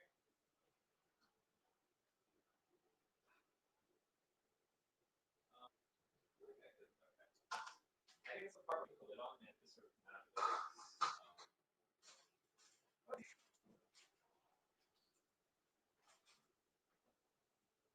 So yes, at some point.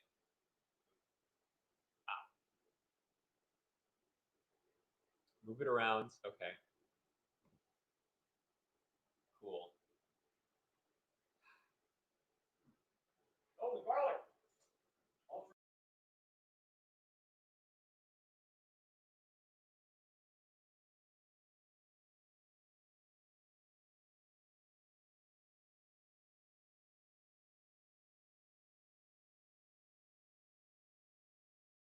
Grab the garlic.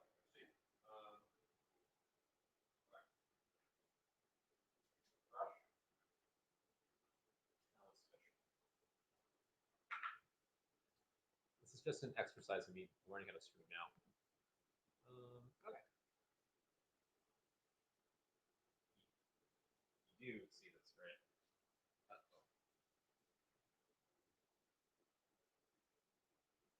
Oh no! Okay, camera 2 is dead. I repeat, camera 2 is dead. So we are stuck with this one and the other one. That is a darn shame. All right. You're not hot, are you? No, yeah, you're not hot. We have to really test if something is hot by touching it, right? This is how you rinse garlic, right? Ooh. Okay. I think that's sufficient. And at this point, you start cutting it. Okay. Wait, why am I using? What am I doing? That's better.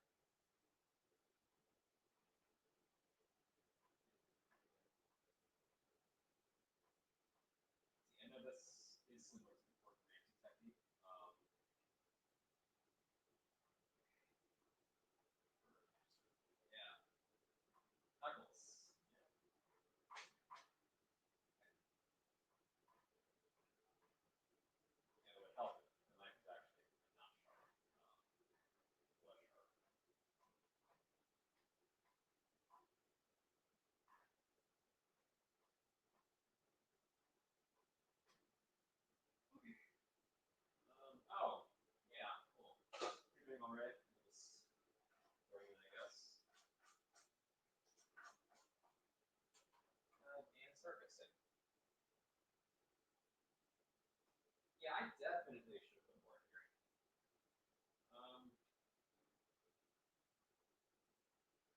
What can I throw here to make this better? Because I think I put too much soy sauce, and now it's just sort of the bottom. Let's see. I do have celery. Can't go wrong with celery, right?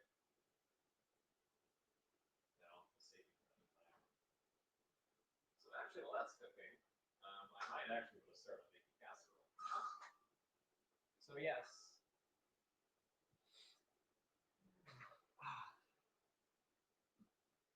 Who's still here?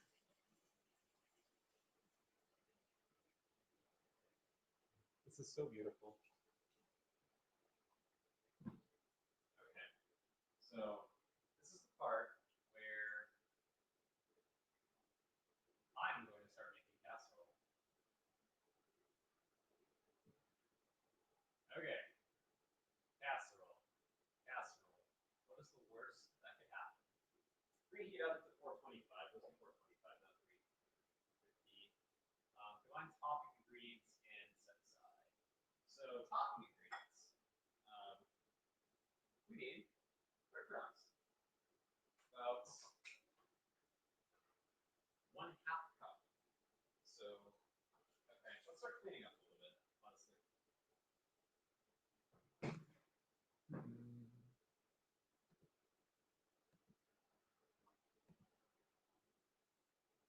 Okay, let's start cleaning up a little bit. It's kind of a mess over here. We'll just put everything on the other counter. You know, I'm reminded of that scene from Ratatouille where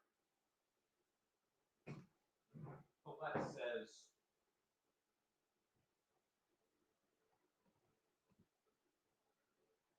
yep, Colette says, the good chef keeps the kitchen clean. Hey.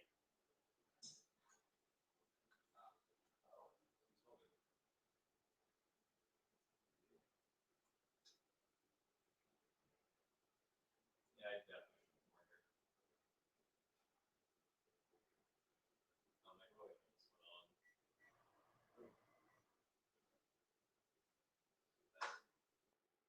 And my kitchen is messy as heck. A 1/2 cup of cheddar. I'm not exactly sure I'm supposed to talk about that, but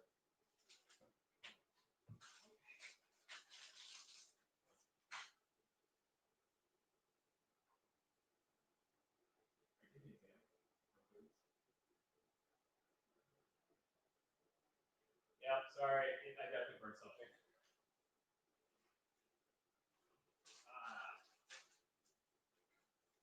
Half cup cheddar. Okay, I can do that. I can do 1/2 cup of cheddar. So a 1/2 cup of breadcrumbs, 1/2 cup of cheddar. Yeah, I think this actually might be easy enough for me to do. I consumed way too many resources in the past half hour, so. Oh, that's pleasant. That is more than enough cheddar. Need a small army.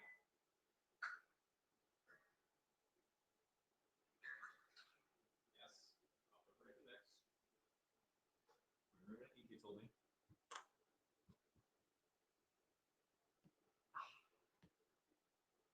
What do we got? It smells great. Jafar, can you smell it? Okay. Yeah, that was. That was the best moment of this evening. Ouch. Okay. That was embarrassing.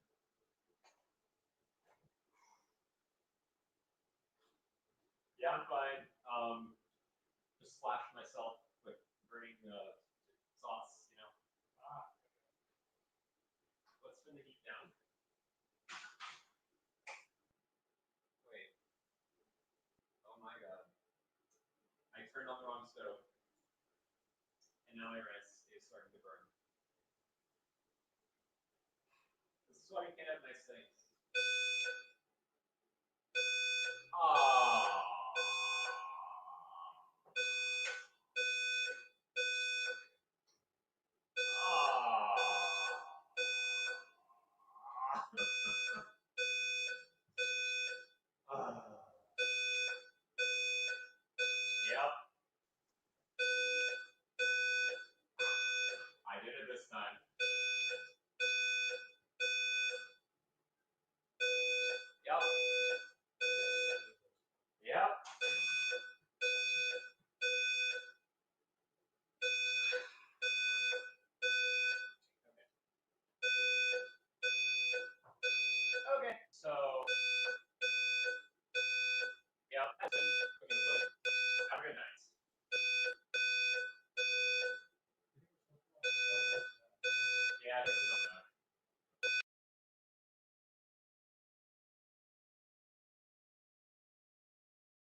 morning, church. I'm going to invite you to stand with us this morning. Today's a day that the Lord has made. It's a beautiful day, so we're going to start off with worship. Amen. Here we go.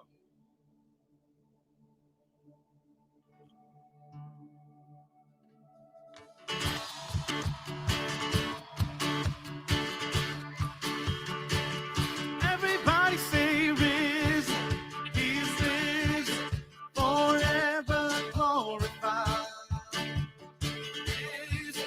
He's risen, King Jesus is alive. Oh, yeah.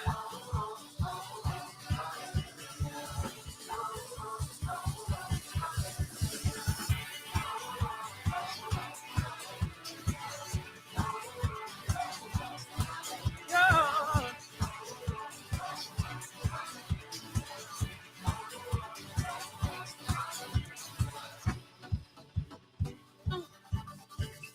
You've been overpowered. Death, where is your sting? Conquered by the King. Resurrected one, shining like the sun. Breaking through the fear. Victory. Victory is here. Victory is here oh. now. Oh, oh, oh, hallelujah. Oh, hallelujah. Jesus be lifted higher. We serve a risen Savior. Risen, he's risen, forever glorified. Risen, he's risen. King Jesus is alive. Hallelujah. Oh, hallelujah. Oh, resurrected one. Resurrected one, shining like the sun. Breaking through the fear. Victory is here. Victory is here now. Oh, hallelujah. Oh, hallelujah. Jesus be lifted higher. We serve the risen Savior. Risen, he's risen, forever glorified. Risen, he's risen. King Jesus is risen. He's risen, forever glorified. Risen, he's risen. King Jesus is alive.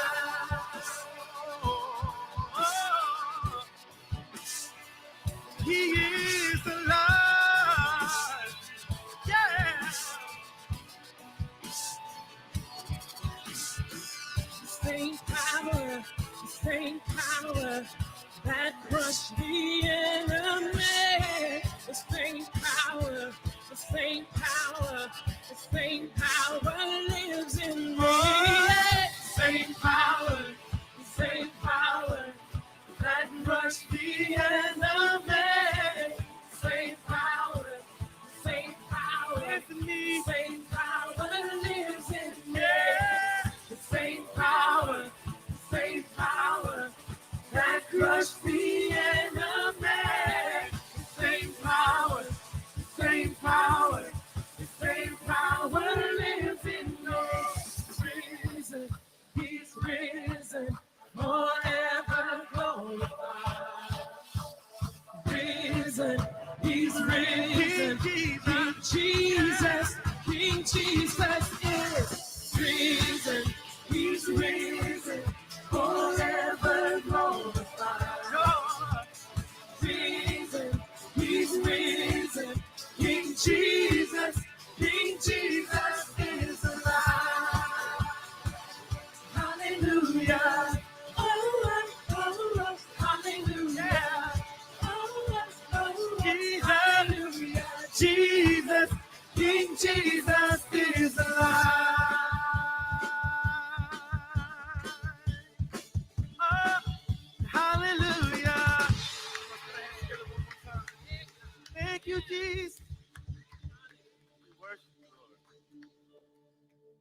We're going to keep worshiping the King this morning.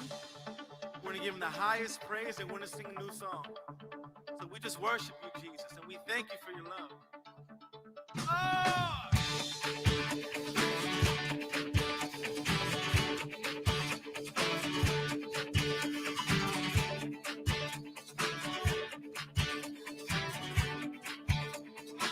I want to sing a new song. Shout it out louder than before. Let the whole earth sing. Whole earth sing, yeah.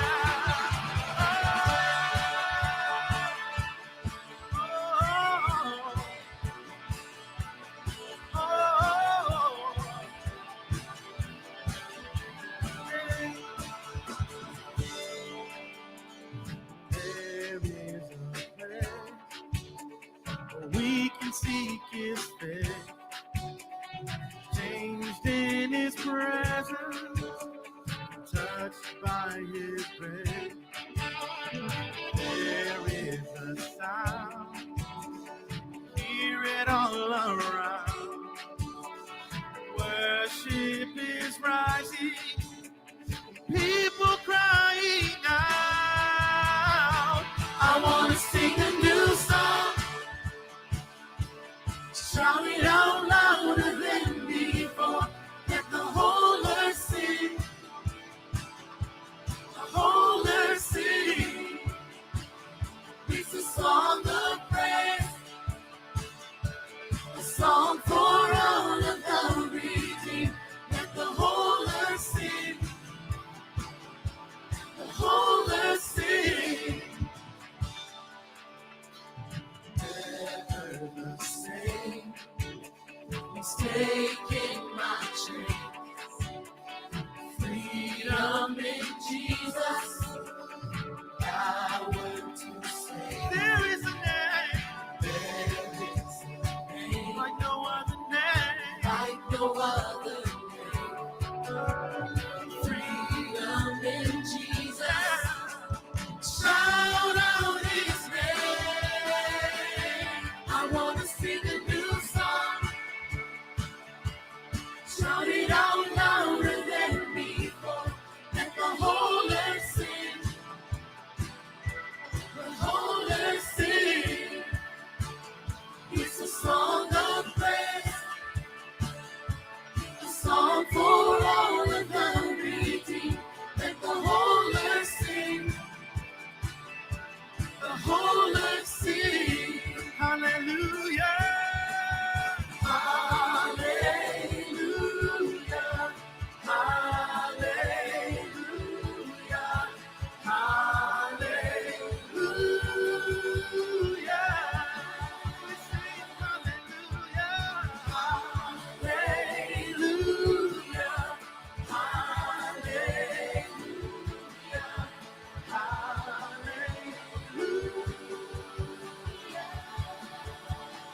I want to sing a new song. Shout it out louder than before. Let the whole earth sing. Whole earth sing. With the song of praise. A song for all of the redeemed. Let the whole earth sing. Whole earth sing.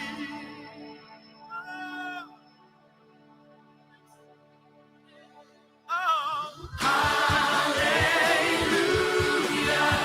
hallelujah, hallelujah,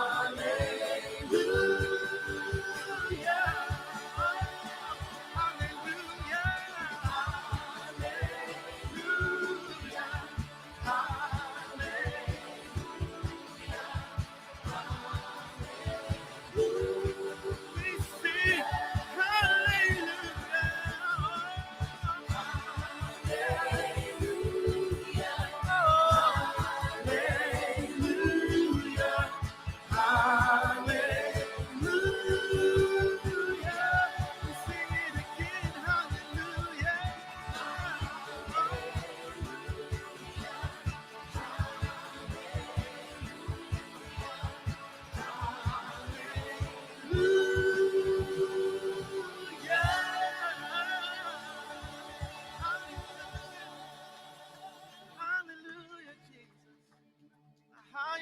praise to the King this morning. Hallelujah, Jesus. Sing the highest praise. This morning, I should encourage you just to lift your hearts to the King. You've won the victory this morning. Serve a God who's risen. Oh,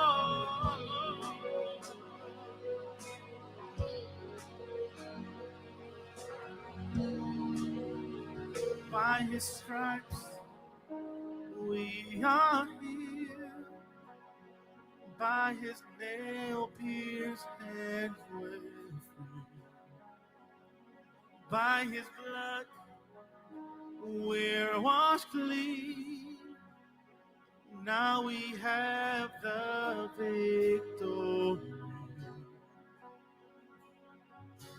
Power of sin is broken. Jesus overcame it all.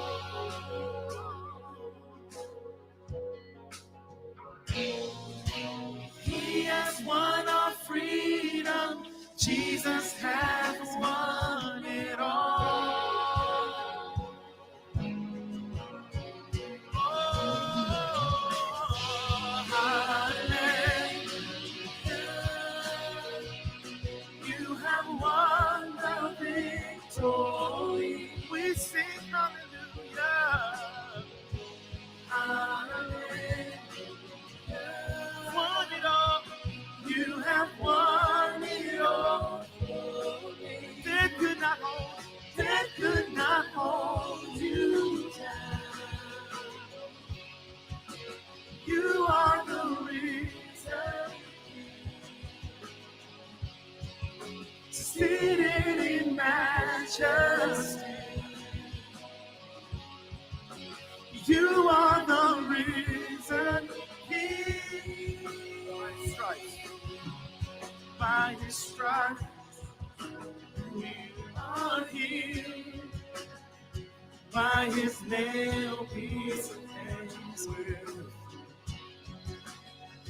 by his blood, we're washed clean. Now we have the victory. The power of sin is no more. The power of sin is broken. Jesus overcame it all. We're free this morning, so we stand. He has won our freedom. Jesus has won it all. We declare this. Hallelujah. Hallelujah. You have won the victory. We sing hallelujah. Hallelujah. He's won it all. You have won it all for me. And death could not hold you down. You are the risen King. Seated in majesty.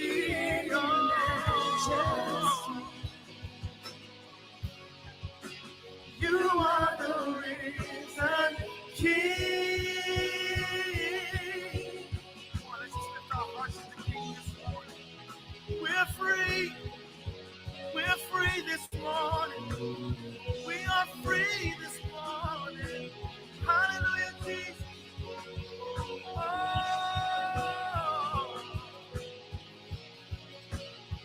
Thank you, Lord.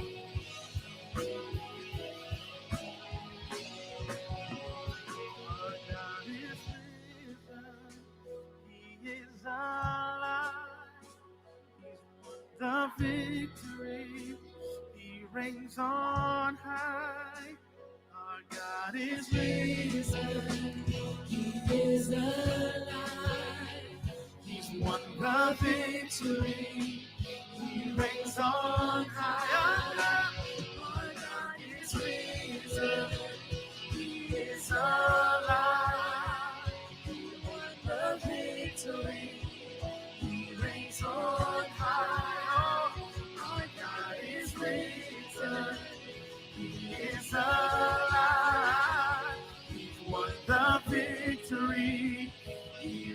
on high.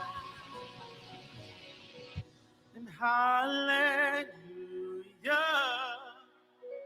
you have won the victory. Hallelujah, you have won it all for me, and death could not hold you down. For you are the risen King, seated in majesty. Oh, you are the risen King.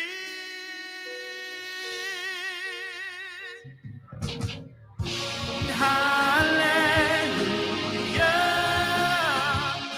you have won the victory. We sing hallelujah to the King. We say hallelujah,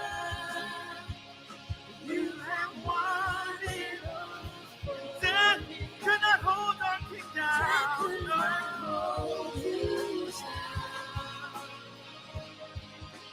You are the risen King, seated in majesty. You are the risen King.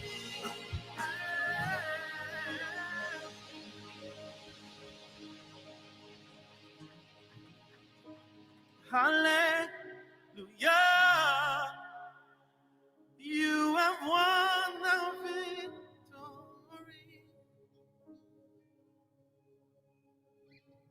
Hallelujah, you have won it all for me. Death could not hold you down. You are the risen King, seated in majesty. 'Cause you are the risen King.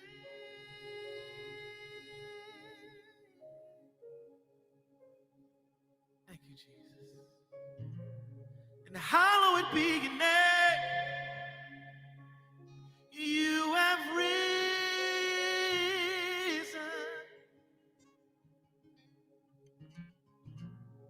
Hallowed be your name. Our King has risen. Name above all names. Yeah. Name above all names. Jesus Christ.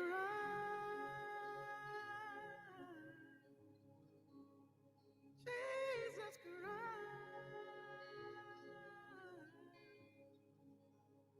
Before we go into this next song, I just want to encourage you and just, if you're going through a fight or through a struggle, just worship.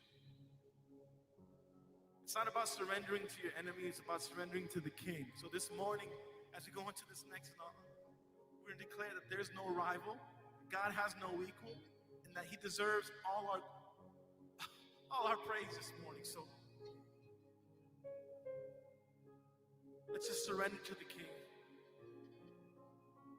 We worship you, Jesus. He's already won the victory this morning. Hallelujah. You're so holy, Jesus. Oh, oh.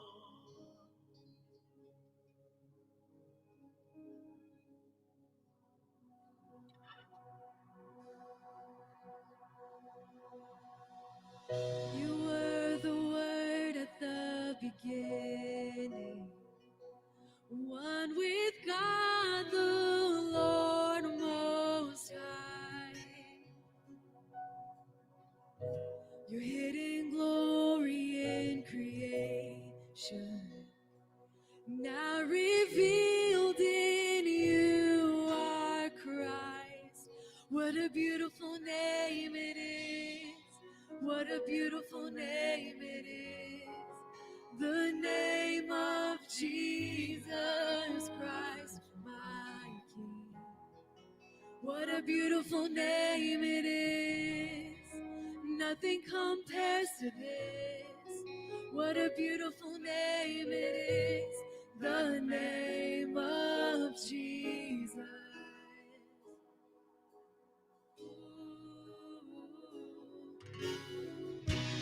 Didn't want heaven without us. So Jesus, you brought heaven down. My sin was great, your love was greater. What could separate us now? What a wonderful name it is. What a wonderful name it is. The name of Jesus Christ, my King. What a wonderful name it is. Nothing compares to this. What a wonderful name it is. The name of Jesus. What a wonderful name it is. The name of Jesus.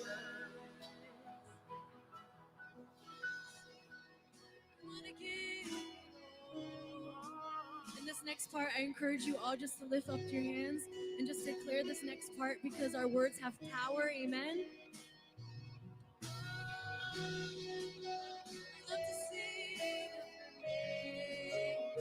We love to sing who you are.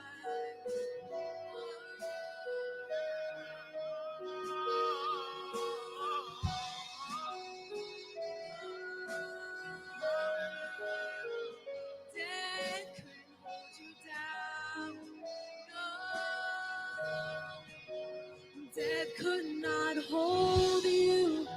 The veil tore before you. You silenced the buzz of sin and grave. The heavens are rolling the praise of your glory. For you are raised to life again. You have no rival. You have no rival. You have no equal.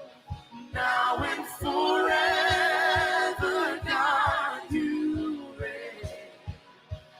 Yours is the kingdom. Yours is the glory. Yours is the name above all names. What a powerful name it is. What a powerful name it is. The name of Jesus Christ, my King. What a powerful name it is. Nothing can stand against. What a powerful name it is. The name you have done. 'Cause you have no right. You have no equal. Now and forever, God. Yours is the kingdom. Yeah. Yours is the Lord. The name above all names. Yours is the name above all names. The name above all names. 'Cause you are holy. Holy are you, Lord God Almighty. Worthy is the Lamb. Worthy is the Lamb. You are holy. Holy are you, Lord God Almighty. Worthy is the Lamb. Worthy is the Lamb. Worthy is the Lamb. Worthy is the Lamb. You are holy.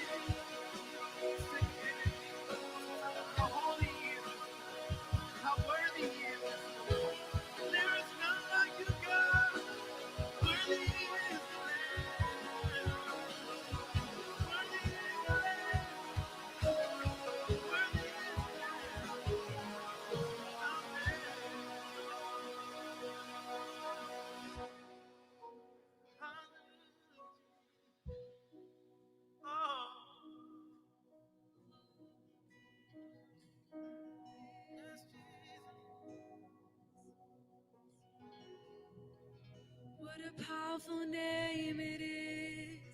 What a powerful name it is. The name of Jesus Christ, my King. What a powerful name it is. Nothing can stand against. What a powerful name it is. The name of Jesus. What a powerful name it is. The name of Jesus. What a powerful name it is. The name of Jesus. Thank you, Jesus. Thank you, Jesus.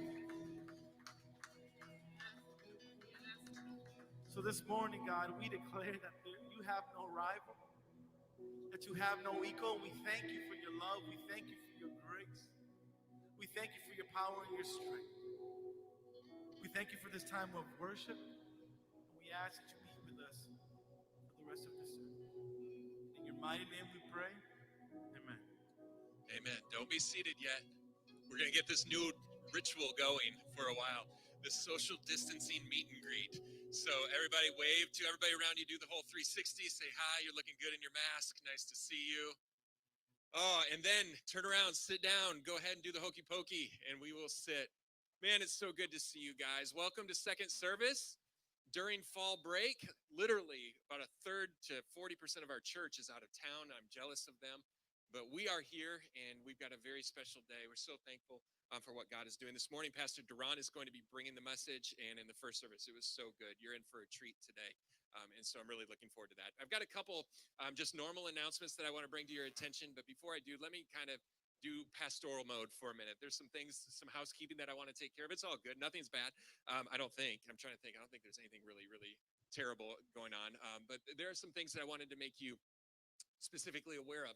One of them is, many of you guys know my friend Grant, who's over in South Africa. He did man camp. He came over here last year and did man camp, the men's retreat for us. He's been here several times. I've been over there to preach at their church. And he's just asked us to pray for them. I don't know if you've watched the COVID reports across the world, but South Africa is getting nailed. They are getting nailed really, really hard. And their quarantine has been way stricter than ours. They had National Guard that were on the streets. The only place they were allowed to go was to the grocery store for the longest time. And they meet in a school, and all of their schools are entirely closed. Everything's virtual. So they don't even have the opportunity to go back to their facility. They're out of their facility, and so they haven't been able to go back, even though churches are starting to return in South Africa. Fortunately for them, one of the local churches, a larger church, has opened their doors to them and said at nighttime, you can use our facility. Now, by the way, this is how the body of Christ should work, because it's really cool. This church is allowing two other churches to meet in their facility, one at 3 o'clock, and then Harbor City meets at 6 p.m. On Sunday nights, which is, it's different because I normally get here early in the morning on Sundays, and they're already done with church. Now we're getting done at 11:30, and we're done before they are. Before they even get started. So it's weird, but they're having some pretty big challenges. And so I'm asking you guys to join me in praying for them and praying for churches all over the world. Some things are happening right now where COVID is really, it's a hard deal. And I think one of the concerns that we've had as a staff and our leadership is that people are going to get so used to being online that once it's completely safe and healthy to come back, that people are just going to want the video thing. And that's not what the body of Christ is. So we want to really pray for people, those churches that are really struggling right now. Just remember them. And I would appreciate that if you would pray for my friend Grant. The other piece of business that I want to take care of this morning, this one's hard. This one's a little bit difficult, is that in a couple weeks, and we've known this for a long time, we just didn't want to present it to you until the time was right. But in 2 weeks from today, will be a young man, Jonathan Holtz, last Sunday with us. Jonathan is our man bun. Jonathan plays our guitar for us. During COVID, he rescued us with all the video. Everything video related was Jonathan. So Jonathan is going on to do something else with ministry related. And as he goes out, we're going to bless him, and we love him. He's been on staff with us for 4 years. The best thing he brought us was his mom. And so we're so grateful for her. He's been on staff for 4 years. He's been with our church for 6 years, and it's just, he's going to go on to do something else. So I just wanted to bring that to your attention. I know Fred and Linda are about to move to North Carolina. Come on, man. What the heck? Nobody else is allowed to leave. Okay, everybody, you're stuck. You're glued to your chairs. But I wanted to bring that to your attention so you knew what was happening. And Sue, thank you for sharing your boy with us for all those years. We love him to death, and we'll still be in touch with Jonathan. He's a staple here. So with that, let me do the normal announcements. Hey, Beach Retreat's coming up. You should go. Okay. Any questions? You should go to Beach Retreat. Beach Retreat is our biggest event of the year. If you are not familiar with it, by the way, if you're a visitor here today, thank you for coming. Welcome to Orlando North. My name's Robin. I'm the pastor. If you would do me a favor, because I normally don't do announcements, so I'm butchering them right now. If you would go to the seat in front of you, look at that connection card, fill it out. After service, bring it to the back to where our lovely greeters are. Give it to them, and they will trade you that for a $5 gift card to Starbucks. It's a great exchange. And then tomorrow I will email you and let you know what's going on in our church. And just thank you for coming. But with that, we would love for you to come to Beach Retreat. We had a lady in the first service come for the very first time today, and she registered for Beach Retreat this morning. So we've got some stuff going on. Beach Retreat is November 6th through 8th. It's 3 weeks from right now. We're going to be wrapping it up. It's Friday through Sunday, and we're going to have a great time together. We got a stand-up comedian coming in on Friday night. For Saturday morning, Merlene is going to be sharing her testimony. We're going to do beach baptisms. The Saturday night, I'm going to share some vision with you for things that are going on in the church. Sunday morning, I hear that we are dedicating the children of the Georges, which will be a lot of fun and really sweet. So a lot of things are happening over the course of Beach Retreat. We want you to go. If you haven't registered already, please do so, okay? If you can't afford it, please see us, and we will scholarship you. Don't let finances be the reason that you're not going. Now, saying that, I get myself into a lot of trouble. If you can't afford it, please pay. Okay, we could really use some help. So if you have signed up and you're not being scholarshiped, you can go back onto orlandonorth.com/give, do the drop-down box of Beach Retreat, and finish off whatever your balance is, and that will help us tremendously. So please do that. We're going to have a great weekend together, great time together, and it really is the highlight of our year. We've got extra rooms. Randy fought hard, and we were sold out as of last week, and we've had them add some rooms, so we've got some more room if you guys want to go. And then the final thing is next Sunday night at 6 p.m., we are doing our next night of worship. So if you were with us here in September, we had an amazing time singing together. We had really good turnout, and Javi and the band led us in a really sweet time of worship. I'm going to talk to Javi tomorrow about doing the entire thing in that falsetto voice that he pulled out after that third song. Did you hear that? We're going to go totally R&B and just soul. Michael, you in? Michael, you going to help me? And so I thought we would do the whole worship night like that. We'll bring in a helium tank and see what we can do. So that will be next Sunday at 6 p.m. Please join us. One of the things that we are going to do once 2021 finally hits. Anybody ready to party on December 31st? It's just bye-bye 2020, whatever that was all about. And God has still done amazing things, okay? But so what we're going to do is in November, we have Beach Retreat. Christmas, we have a whole bunch of things going on in December for Christmas. And then in January, we're going to start the first Sunday of every month. We're going to do these nights of worship. So we'll call them First Sunday. So we'll have these available every single week on Sundays. And then finally, all of you guys who served at Harvest Time International yesterday, thank you from the bottom of my heart for serving those people. You got together and you folded linens that will be going to families in need, and just being an extension of the body of Christ to those that are down and out. From the bottom of my heart, thank you for representing Orlando North and doing so very, very well. And we just thank you.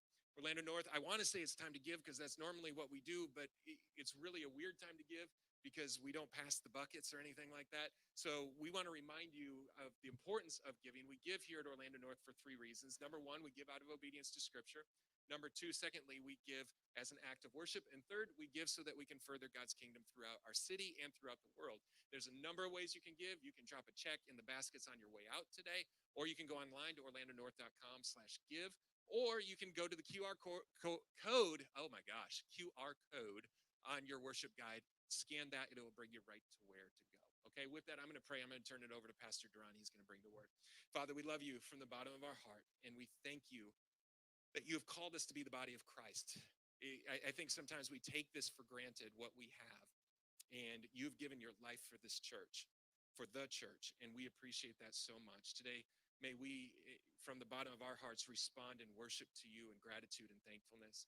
Father, as we give, as we listen, as we worship, as we serve, we just want all things to be done for you and for your glory. We bless you. It's in Jesus' name we pray. Amen. Amen. Amen. So before I get started, worship night, I would love to sing for worship night. I think I have a great voice. My wife would say no. She would say no. But she hasn't heard me sing with I got a helium tank. So I think it would be amazing if I got to sing for worship night.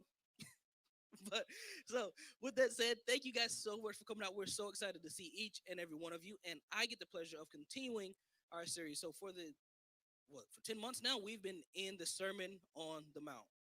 And we're finally on chapter 7. 10 months, 2 chapters. My goodness. And it all started back in Matthew chapter 5 and verse 2, where Jesus is talking to his disciples, and around his disciples, he has this crowd of people, about 2,000 people. You got Pharisees, you got Sadducees, you got tax collectors, you got doctors, you got lawyers, you got everybody in this crowd, and they're all listening to Jesus as he teaches his disciples.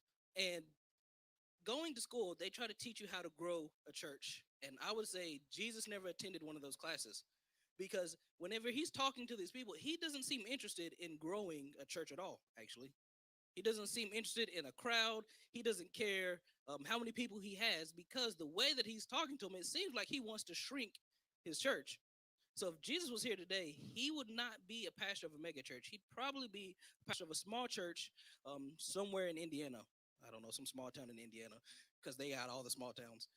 But so this is where we find Jesus. He's at the top of this mountain. He's talking to these people, and he started with, "Blessed are the poor in spirit."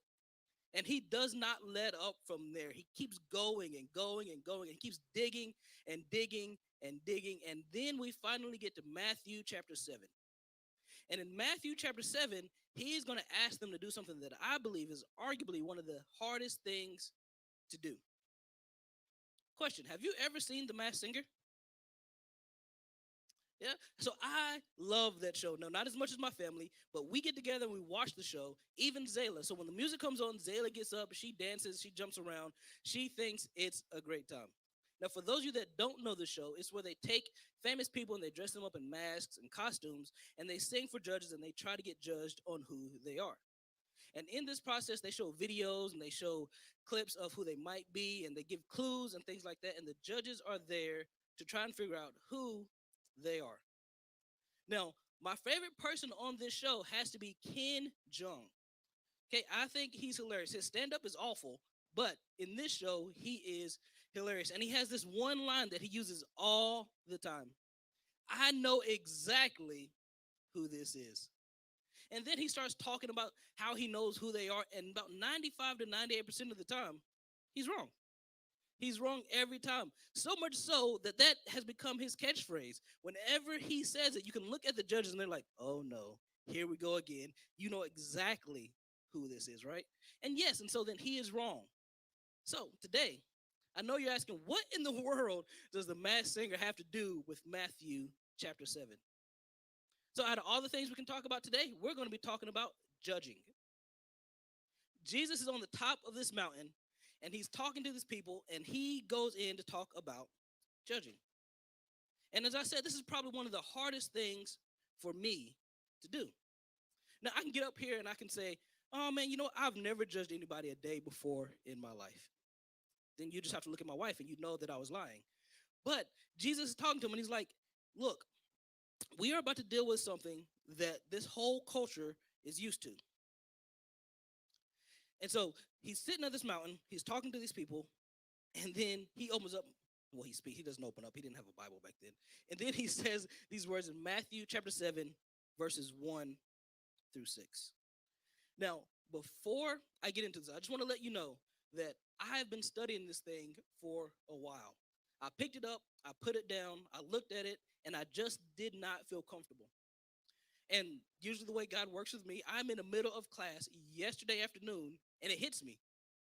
I've been looking at this thing all wrong. I thought Jesus was trying to teach them something completely different. And I'm going to show you what he showed me. So, Matthew chapter 7, verses 1 through 6. If you have your Bible, you can turn there. If not, it is going to be on the screen for you. He says, "Judge not that you be not judged. For with the judgment you pronounce, you will be judged. And with the measure you use, it will be measured to you. Why do you see the speck that is in your brother's eye, but do not notice the log that is in your own eye? Or how can you say to your brother, 'Let me take the speck out of your eye,' when there is the log in your own eye? You hypocrite. First take the log out of your own eye, and then you will see clearly to take the speck out of your brother's eye. Do not give dogs what is holy, and do not throw your pearls before pigs, lest they trample them underfoot and turn and attack you." So Jesus opens up, and everybody knows this verse. They might not think they know it, but they know it. We hear it all the time. Don't judge me. Only God could judge me. Who are you to judge? Do not judge me. And everybody knows this verse. This is probably the most popular verse outside of John 3:16. There are songs about it. Bob Marley had a song about it. Don't judge me. So we all have heard this time and time again. But if I'm being honest, sometimes it feels good to judge. God, they got exactly what they deserved. God, they hurt me. So yes, they deserve to be living that way. God, do you know what they did to me? Do you know what they said to me? So yes, God, I'm excited that they are going through what they are going through. They deserve it. This is the attitude that Jesus is going to address. So as I said, he's on the top of this mountain and he's talking to his disciples and what it means to be a disciple. And he's showing them this is what it means to be a follower. And in this crowd, you have the Pharisees and the Sadducees, and these people were the keepers of the law. If anybody knew the law in Jesus' day, it was them. They knew the Torah, the first 5 books of the Bible. They called them the Torah. They knew them front and back. They memorized them. So if anybody in that crowd knew the law, it was them. And Jesus is talking to them. Now, you got to picture the culture at this time. Because remember in chapter 6, he was saying, don't do as the Pharisees do. Don't act like the Pharisees. They pray in public, but they pray so they can be judged and looked at as righteous. They give in public so they can be looked at and be judged as righteous. So in this culture, they are used to being judged. They are judged on how well they give, how many times they attend temple, what they do and what they don't do. And so they are very accustomed to judging. And what Jesus is about to do, he's about to take this and he's about to turn it on its head. And it's very interesting because when Jesus says, do not judge, it's interesting how he put it. Because he's not forbidding judging at all. He's not saying don't judge at all. He's saying judge not unless you be judged. And if we search the Bible, we know that to be true. You can check out 1 Corinthians chapter 5, verses 10 through 12. Paul is talking to the Corinthian church, and they're going through something. And he says to them, how in the world am I supposed to judge those outside the church? I'm not. We are to judge those in the church. And then you have John chapter 7. So in John chapter 7, Jesus healed somebody, and the Pharisees come to Jesus and they're like, why did you heal this man? And then Jesus poses a question to them. He said, how in the world do you perform a circumcision on a holy day? But if I heal a person on a holy day, I am wrong. He said, don't judge by appearance, but judge rightly. So with that in mind, we'll look at Matthew chapter 7, verses 1 through 6. And we can see that Jesus isn't forbidding judging, but it's the attitude in which we judge and how we do it. So let's take a minute here and think about the way, or give the definition actually for the way that he's talking about judging. So author and theologian R.T. Kendall says that this type of judging is called uncalled for criticism. It's criticism that is unfair or unjustified. It's criticism that may be true, but it's not right. In essence, it's judging somebody without mercy and without love. So Jesus is talking to them and he's saying, do not judge unless you are wanting to be judged. Do not judge without mercy and without love, because judging this way sooner or later backfires on you. Sooner or later, it is going to cost you something. Don't believe me? Let's do an experiment real quick. So let's say your wife is getting ready for work or she's getting ready to go somewhere. You look at her and she's getting her favorite dress on, and she looks at you and you look at her and you say, you know, that dress makes you look a little, right. See? So I'm not going to finish that because I'm not an idiot. So there's no way I'm going to say that. But that's what it's like. So you're going to offer uncalled for criticism. And everyone knows the cost or the price for that. Now, I'm not saying that we are not called to offer criticism, because you have verses like Proverbs chapter 27 and verse 6 that says, faithful are the words of a friend. So what is Jesus talking about then? In essence, he is saying that outside of a relationship, you have no right to judge. Because as he continues in verse 3, he says, this is how you judge a brother or a sister. And then he continues, he said, you're going to be judged by the same way that you judge. And what is very interesting about this doesn't happen in all of Scripture, but Jesus is giving you the opportunity to set the standard. If you read verse 3, he says, yeah, you can judge, but the way you judge, you are going to be judged the same exact way.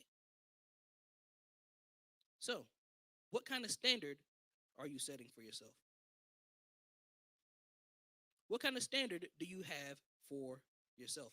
Yeah, God, but you don't know how they treated me. There is no way that I'm going to show them mercy. But what standard are you setting for yourself? God, you don't know how they lied to me. You don't know what they did to me. God, you don't know what they said to me. You don't know that I got passed over for that promotion, even though I've been working here longer. You don't know how they responded to me. God, you don't know. Or for the parents in the room, have you ever looked at your child and you saw you in your child? Do you know how infuriating that is? And there's two reasons that's infuriating. Number one, because you see yourself in your child and you know it. And number two, you can't believe you used to act that way, but you did. Case in point, everybody knows Zayla. Zayla is probably my most energetic, excited child. She is all over the place. And there are times when I look at Zayla and she's doing something wild, and I look over at Bethany and then she just goes, "That's you." And I'm like, there's no way. And so to make matters worse, I'll call my mom. Mom, did I ever do this? She laughs and says, yeah, all the time. And so I'm looking at Zayla and I'm like, oh. But then I have to calm down and think, man, it's a reflection of me. How do you respond to your child? Do you respond in grace, or do you respond with anger and frustration because you're the adult and you know better? You know what? This is starting to sound a lot like Matthew chapter 5 and verse 7. In Matthew 5 and verse 7, it says, be merciful, show mercy and you will receive mercy. Now, in that crowd were the Pharisees, so they're probably thinking, hey, yeah, sure, I can be judged by the same standard. Remember, they knew the law. So if anybody knew the standard, it was them. If anybody set the standard, it was them. They knew it inside and out. So they could have been sitting there and they probably were saying, it's okay. I can be judged by the same standard because I'm being judged by the law. Then Jesus goes on, and after he says don't judge, he gives something very interesting. He says, first, remove the plank from your eye. Jesus says eye. He could have said ear. He could have said mouth. He could have said nose, but he chose the eye. Why in the world did Jesus choose the eye? Because the eye is how we perceive the world. The eye is how we see everything. The eye is how we judge. So if I see someone driving a Tesla, the first thing I think is, man, there's no way I could afford that. Are you kidding me? And then secondly, I think that they're probably well off. If I look at somebody and they're dressed nice, I automatically think, man, they must be having a great day. But if I look at somebody and they're not dressed as nice, I'm wondering what they're struggling with. I'm wondering what they're going through. If I take the time and I look at their social media, oh my gosh, you don't want to know what's going through my head. But everything I'm judging is through the eye. All of it. And it's just like Ken. When I'm looking at that, I know exactly what that is. I know exactly what's going on in your life just by looking at those things. And out of all of this, Jesus continues.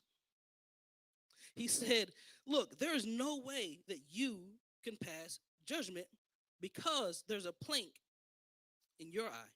Now, what is a plank? A plank is a huge board, and a plank probably can't fit in your eye, but what a plank can do is blind you to yourself. And Jesus is asking him, how in the world can you help somebody else? How in the world can you judge somebody when there's a plank in your eye? How in the world can you pass judgment when you can't even see what is in front of you? How can you see the speck that is in your brother's eye when there is a log? There is something that's much bigger in front of you, but yet you are taking the time and trying to judge what you see, and Jesus calls it a speck. A log compared to a speck. It blinds you to your own sins. You think, oh, I know better. Oh, I know how to do this. Oh, I know right. And what it does, it allows you to ease the pain of looking at yourself. Because there's this tendency that whenever we start judging someone, oh, I'm not as bad as, oh, I can do that, but at least I didn't do, oh, I know I said this, but at least I didn't say like. There's the tendency for the log in your own eye. And it's just like Ken, when he's sitting there and he's judging, he's like, I know what that is. I know exactly why you said what you said. I know exactly why you posted what you posted. I know exactly why you're living the way you're living. I know exactly. And 95 to 98% of the time, you're going to be wrong. Because in the end, it's nothing but self-righteousness. And I'm going to show you what that would look like. Rob's not here, so I'll get it myself. All right. So this is a plank. This is going to be my plank. This is my brother or sister in Christ. These represent their speck. So this is what it looks like. They have these issues going on. And you might be right in your judgment, but the problem is you can't see clearly. So you find their speck. Hey, I know exactly why you're struggling. I know why you can't sleep at night. I know why you're fighting. I know why you're going through what you're going through. I know exactly.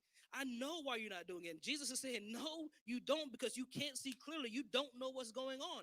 And the first thing you have to do in order to help your brother or sister in Christ is you have to remove your plank. And when you remove your plank, it does two things. One, it makes you more merciful. Because when you have to take the time to look at your own sin, you look at your own plank, you look at what you've been through, you want mercy. You want grace. You want forgiveness. Oh, no, but they need justice. But no, not you. You didn't need justice. You needed mercy. So when you remove your plank, the first thing it does, it aligns you that you actually need mercy. And then the second thing it does, it allows you to properly look at your brother or sister in Christ and show them that mercy. Oh, okay. So I know you're going through this. Let's pray together. Oh, you're struggling with this. Let's fast and see if we can help you through that. Oh, is something going on here? Let's look at the word and see what it says. Oh, are you having a hard time here? Let me come and have coffee with you. Oh, you need help here? Let me help you. And what happens when you first remove yours and you respond in mercy, you can help them. You can help them put themselves back together, because your judgment might be right. It might be true, but you cannot see the whole picture until you remove your own plank. And so Jesus is talking to these Pharisees. Now remember, the Pharisees, again, they know the law. They know everything. They're used to judging. And so the Pharisees were probably like, yeah, sure, I can be judged by the law. And what Jesus is telling them is that, no, you can't, because there's still a plank that you need to deal with before you can help the people here. There's no way that you can judge rightly because you are blinded by your own sin. There is no way that you can see how to help them walk through it because you can't even see yourself. So he's talking to the Pharisees. He said, look, in order to help these people, in order to do that, the first thing you must do is remove your plank. Now, Jesus tells this parable. It's found in Matthew chapter 18.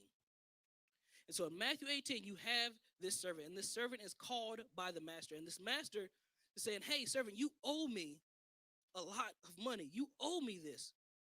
And if you cannot pay it, I'm going to take you and I'm going to take your wife and I'm going to throw you in jail until you can pay it. This servant's like, oh, no. I'm so sorry. I can't pay it right now. But if you give me the opportunity, you give me the chance to work, I will pay it back. The master looks at the servant and he says, you know what? There's no way you can pay this back. But what I am going to do is I'm going to forgive you. I'm going to forgive your debt. I'm going to show you mercy. And so this servant that just received mercy, he goes out and he finds this servant that owes him money. He owed him a lot of money. He's like, you owe me money. Pay me back. Pay me what you owe me. And the servant does the same thing. He throws himself at the feet of the servant. And he says, look, I can't pay you back right now. I don't know how to pay you back. But if you give me time, if you give me a chance, I will pay you back. But he looks at him and he says, no, I'm going to throw you and your wife in jail until you can pay it back. Somebody goes back to the master and he reports it to him. He says, the servant that you have forgiven has did this to this servant. So he calls him back into his chambers. And this is where we're going to pick it up. We're going to pick it up in Matthew 18, verses 32 through 35. And he says, then this master summoned him and said to him, you wicked servant, I forgave you all that debt because you pleaded with me. And should not you have had mercy on your fellow servant as I had mercy on you? And in his anger, the master delivered him to the jailers until he should pay all his debt. So also my heavenly Father will do to every one of you if you do not forgive your brother from your heart. He's saying, I've shown you mercy. I've shown you great mercy. And so what I expected you to do is to show that same mercy in return. But what you did instead was you gave him the punishment that you did not want. You gave him something that you were unwilling to receive. And so since you did that, you are going to get the same judgment that you measured out. It's starting to sound a lot like Matthew chapter 5 and verse 7 again. If you are merciful, you will be shown mercy. But the servant didn't show mercy in his judgment. He was right in his judgment. The guy did owe him the money, but what was expected of him was this, the master was saying, look, I've forgiven you a much greater debt. So why in the world did you not forgive the one that owed you when you owed me more? Now, I know there's this old hymn that talks about our sins are thrown in the sea of God's forgetfulness. But can I tell you something? God does not forget. He forgives, but God does not forget. He knows the exact debt that you owe him. He knows it all. But what he did was he chose to forgive you anyway. He didn't do it because he forgot. He did it because he loved you. And so he's talking to the Pharisees and he's like, look, yes, these people might owe me a debt. You're right. They have not followed the law. You're right. They might be wrong in how they're doing it. But look at yourself. As much as I've forgiven you, I have forgiven them. And what that does in the kingdom of God is it put them on a level playing field. So this entire time, God is talking to them what it looks like to be a disciple. You started here, and what he is ending with, he's saying, look, right now in the kingdom of God, it is a level playing field. What he did was he disturbed their power structure because the Pharisees and the Sadducees ran Jerusalem. They ran everything. They had the power. So yes, they looked down on the people and they judged them, and they rightly passed judgment. But Jesus comes in and he turns it on his head. He said, sure, you can judge, but you are going to be judged by the same measure. And by the way, you're blinded because of your judgment, because you're judging wrong. And he's looking at these people and he said, you, the Pharisees who are way up here, you're the same as a tax collector.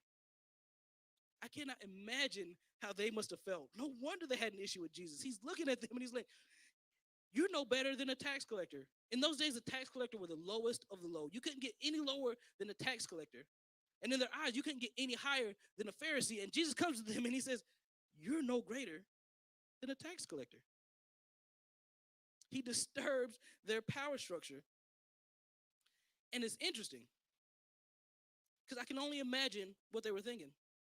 God, but you don't know what they were doing yesterday. Oh, but God, you don't know what they said. Or let's think about today. God, you don't know how they hurt me. You don't know what they said to me. You don't know what they stole from me. You don't know how they treated me. You don't know how they looked at me. God, you don't know how they treated me. God, you don't know. And God is looking at them. He says, yes, I do know. But I've forgiven you so much that I'm expecting you to show the same mercy that I showed you. The same mercy that I extended to you, I expect you to extend to them. But God, I am hurt. I expect you to extend the same mercy because what you owed me, you could not pay. And what they owe you, they might not be able to pay. So extend them the same mercy. Now, do we ever stop to think about ourselves, how much we actually owe God? How much he's actually forgiven us? How many times that we deserve judgment, but he extended mercy to us? How many times we threw ourselves at the mercy of God saying, God, I know I messed up. God, I know I didn't do this right, but if you would please forgive me. How many times has God extended mercy to you in your life?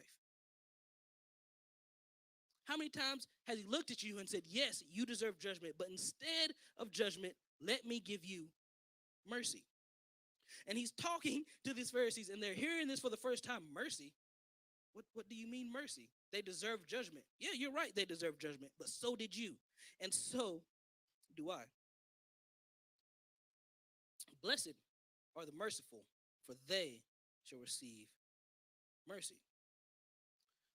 So instead of offering judgment, he's asking you to offer mercy. And no one in this room is exempt from that. No one in this room can get away from that. We're all on a level playing field. When God looks at the body of Christ, he sees us all the same. We all deserve mercy. We don't deserve mercy. We all deserve judgment, but he gives us mercy. So he's saying, do the same thing to you. There's always a right time to speak into someone's life, and that's only in the context of relationship. Case in point, my wife can say things to me that nobody else in this room can say. She can get away with saying things to me that nobody else in this room can say at all. And you know what? I know that she loves me, and I know that she has a lot of mercy for me, because I can be a problem to live with sometimes. So she extends mercy to me. She extends love to me. So it's okay when she says it. But if it's somebody that I don't know, we're going to have a conversation, and I don't mean the talking type. Now, have you guys heard the song, Try Jesus, Not Me? That's exactly what I'm saying. You can try Jesus, but don't try me, because there's certain things that you can say. There's certain things that you can do that might set me off. Yeah, I love Jesus. Yes, but still, there are certain people in my life that have the opportunity to speak into my life a certain way, because I know that they love me. I know that they're full of mercy, and I know that I can trust them. He's saying outside of the context of relationship, you cannot do this. So I know as a parent, I get things wrong all the time. All the time. And usually it takes my wife to look at me, that look, that you get like, uh-oh, I messed up. That look. And then she usually pulls me aside and she talks to me about it. And it's in that moment that she can share a very hard truth with me that I don't want to hear, but I take it anyway because of the relationship that we have. So Jesus ends this whole thing with Matthew chapter 7 and verse 6. Now, this is very strange to me, because this whole time Jesus is talking about relationship. Don't judge your brother or sister. This is how you operate. First, deal with your plague, and then you can help them. And then he goes to Matthew 7 and 6. He says, do not give dogs what is holy. Do not throw your pearls before pigs, lest they trample them underfoot and turn and attack you. What in the world are you talking about? We go from talking about people to animals, from people to dogs and pigs. Well, you see, in the Jewish culture, dogs and pigs were unclean. They could not stand these animals. They were not pets. You were not going to see them walking around on a leash. You were not going to see them with sweaters and hats and socks. You were not going to see any of that, what we would see today. They couldn't stand these animals. They were unclean. They were unfit. They did not like them. And he's saying, these people, these animals that you don't like, you don't give them what is holy. You don't give them food that you consider holy. You don't give them pearls, value that you consider. So what in the world are you talking about? Jesus is talking about relationship. It has nothing to do with animals, because he started in Matthew chapter 7 and he's talking about relationship, and he ends with relationship. He said outside of relationship, your judgment is going to fall on deaf ears. Outside of a relationship with the person you're trying to talk to, they are not going to understand you. Because if somebody approaches you and you don't know them from anybody, and they start judging you, what's your first response? It's not grace. It's not mercy. They don't know you. So how in the world, how dare they speak to me? They don't know me. How in the world can they speak into my life when they don't even know who I am? How dare you pass judgment on me and I don't even know you? And he's saying, don't give what is holy to dogs. Don't throw value before pigs, because they don't know you. You don't know these animals. You never interacted with these animals. They're unclean. They're unholy. So he's talking about relationship. You don't know people outside of your circle. You don't go out and judge them. That's not how it works, because it's always going to backfire on you. He says that they are going to turn and attack you. Talking about the pigs. Once you throw them that value, once you throw them that pearl, they're going to realize what it is, and they're going to turn and attack you. Jesus is talking about relationship. This whole thing has been about relationship. From Matthew chapter 5 to where we are now, Matthew chapter 7. He shows them what it means to be a disciple. And then he's ending by touching one of the most one of the things that we deal with the most. Because we can all have that tendency to judge somebody and we don't know them. We all have that tendency to quickly pass judgment and we don't know them from anybody. And so what Jesus says is that extend them mercy. Yes, I know that you might not know them, but your job is not to talk to them. Your job is not to judge them. Your job is to love them. And for your friends and for your family that you're walking with, you can help them through it. But in order to help them through it, first, you need to remove the plank that you are dealing with, because there's no way that you can help them. There's no way you can help your brother. There's no way you can help your sister. There's no way you can help them until you remove what first you are dealing with. Look at what is inside you first, and then once you deal with that, you can help them walk through the process. Because in the end, it's all about relationship. Jesus is saying it is all about us. In the kingdom of God, there is not one single person that deserves the glory except for God. And he's looking at them and he's saying, there's no way that you can help somebody else until you first remove your plank. How do we do that? It says, show them mercy. Be merciful, for I will extend you mercy. And right now, we have an amazing opportunity in the world. It's a mess out there. It is a mess. And there is no coincidence that we are coming up on an election and we are right here in the Sermon on the Mount. With people right here in this room, there are people that are going to vote different than you. They're going to sound different than you. They're going to look different than you. At the end of the day, what he is saying is don't pass judgment on them. Okay, they voted for who they voted for. That's not your job to judge them. What your job is to extend mercy to them so that we can walk together and look together. Because what happens is the world is looking for an answer, and they're saying, where is it? Because it's not in government. Where is it? Because it's not in the media. Where is it? God, where do we turn? Who in the world can show us the way? And the church has an opportunity if we would just love each other and extend mercy to one another. We might not understand everything that's going on, but God is looking at us and he's saying, in the way to show that you are a disciple of God is to love people and to extend mercy. Yes, it might be hard. Yes, you might not understand it. Yes, you might not be able to make it, but if you would just love them and extend mercy, I will help them take care of it, and I'll help you take care of yours. Because if you extend mercy, if you are merciful, I will extend mercy to you, because we all need mercy. There's no way that we can escape it. There's nothing that we can do. We all deserve judgment, but God is looking at us and he's saying, I have been merciful to you. I've extended mercy to you, so do the same thing to others. And if we do that, when they look at the church, they're going to see something beautiful, because we're all diverse. We're all different. We all sound different. We all look different. We all talk different. We all dress different. And yes, we all vote different. And you know what? That's okay. That is okay. Because in the end, it's not about me. It's not about you. It's only for his glory. And for his glory to be in this earth, and for us to expand it, and for us to show his glory, we have to love each other and we have to extend mercy. And Jesus extended mercy to us first when he died on the cross for us. He said, look, I know that they deserve judgment. He looked down on us. He said, yes, they deserve judgment. And oh my gosh, they deserve judgment. But what did he do? He said no. He stopped that judgment and extended us mercy. And he is saying, look, I've given you mercy. I've given you all that I have. I stopped the judgment that you deserve. You don't deserve mercy. You don't deserve it at all. But what I am going to do, I'm going to give you that mercy. I'm going to extend you that mercy. We might not understand why he extended us this mercy, but he did. And then he looks at us and he was like, extend that same exact mercy. But God, you don't know how they hurt me. But God, you don't know what they did. But God, how in the world do I extend mercy when they did this to me? And he's like, that's not your concern. What I want you to do is extend mercy. And I guarantee you, if we start to do that, the church can transform where we're at. Let me pray. God, I thank you for this opportunity to be with your people. Thank you so much for showing us mercy, for extending us mercy, even when we didn't deserve it. God, before we judge one another, I pray that we would look at our own plank, that we would extend that mercy that we so desperately want. We will extend that to them.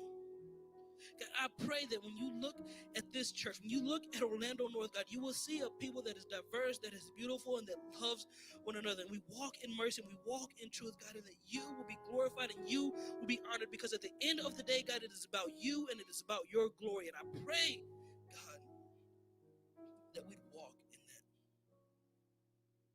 We didn't deserve it, but God, you gave it to us anyway. And for that, we thank you. It's in your name we pray.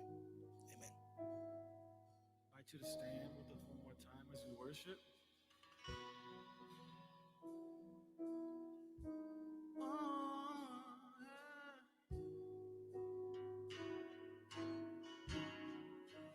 You have no rival. You have no equal. Now and forever, God, you reign. Yours is the kingdom. Yours is the glory. Yours is the name above. You have no rival. You have no rival. You have no equal. Now and forever, God, you reign. Yours is the kingdom. Yours is the glory. Yours is the name above. What a powerful name, say. What a powerful name it is. What a powerful name it is. The name of Jesus Christ, my King. What a powerful name it is. Nothing can stand against. What a powerful name it is. The name of Jesus.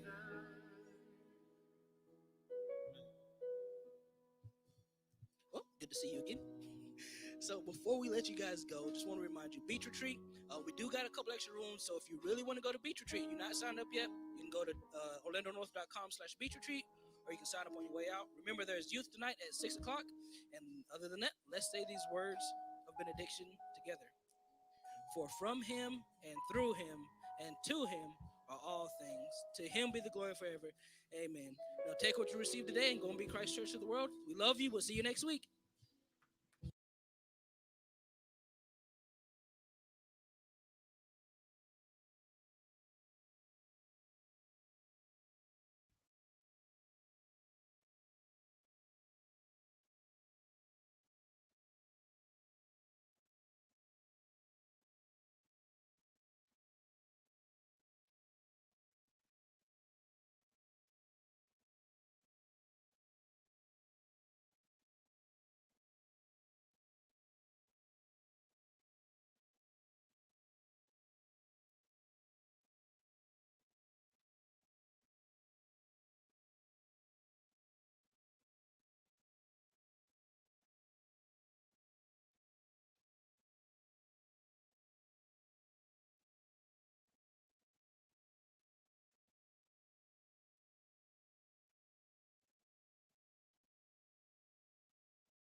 Great to be in the house of the Lord this morning.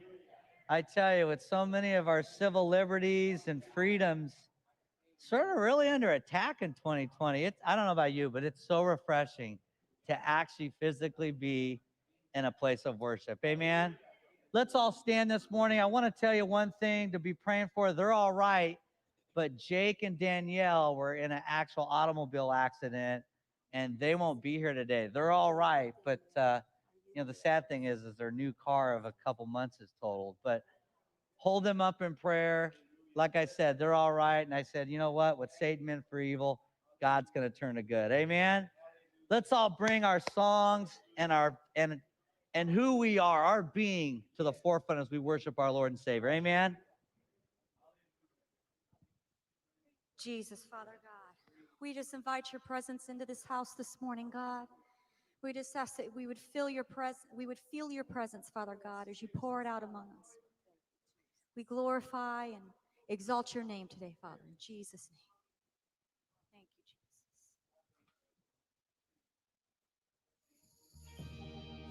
Jesus. Oh, yes, Lord. Nothing can fill me but you, Father God. I searched the world, church, but it couldn't fill me. A man's empty praise and treasures that fade are never enough. But then you came along, oh God, and you put me back together. And every desire is now satisfied here in your love. Tell it to a church, come on. Oh, there's nothing better than you, Lord. There's nothing better than you. Oh, there's nothing. Tell it to. Nothing is better than you. Oh, it's true. And I'm not afraid to show you my weakness, all my failures and flaws. Lord, you've seen them all, and you still call me friend. 'Cause the God of the mountain is the God of the valley. There's not a place your mercy and grace won't find me again. Come on, church, tell it to him. There's nothing better. Oh, there's nothing. Sing it. Better than you, Lord. There's nothing better than you. Oh, there's nothing. Nothing is better than you. I know it's true.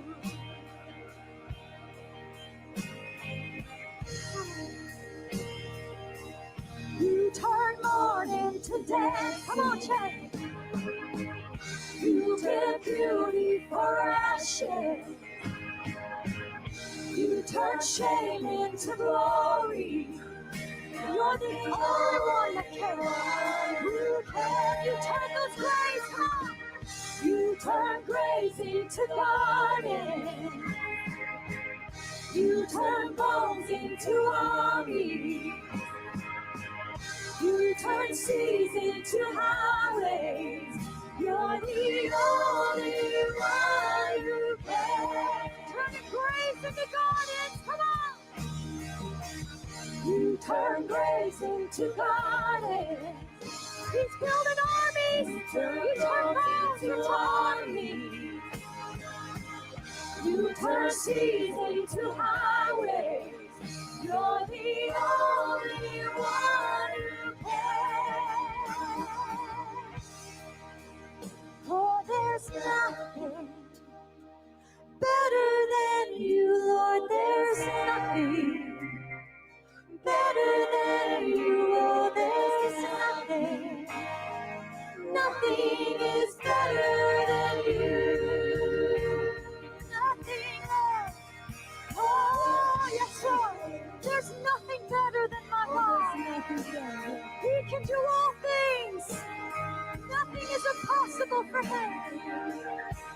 is working right now.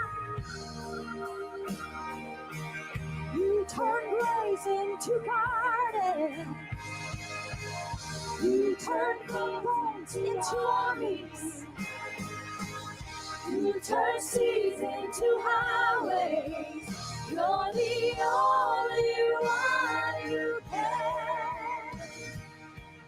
You turn graves into gardens. You turn bones into armies.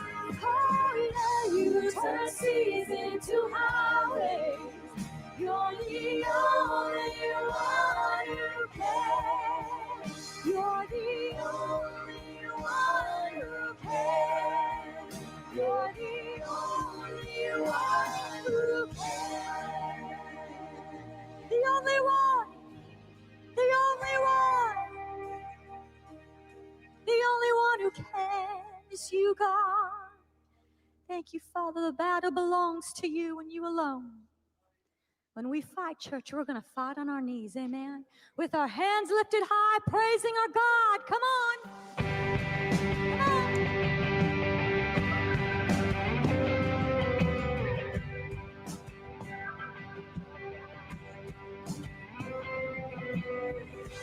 All I see is the battle.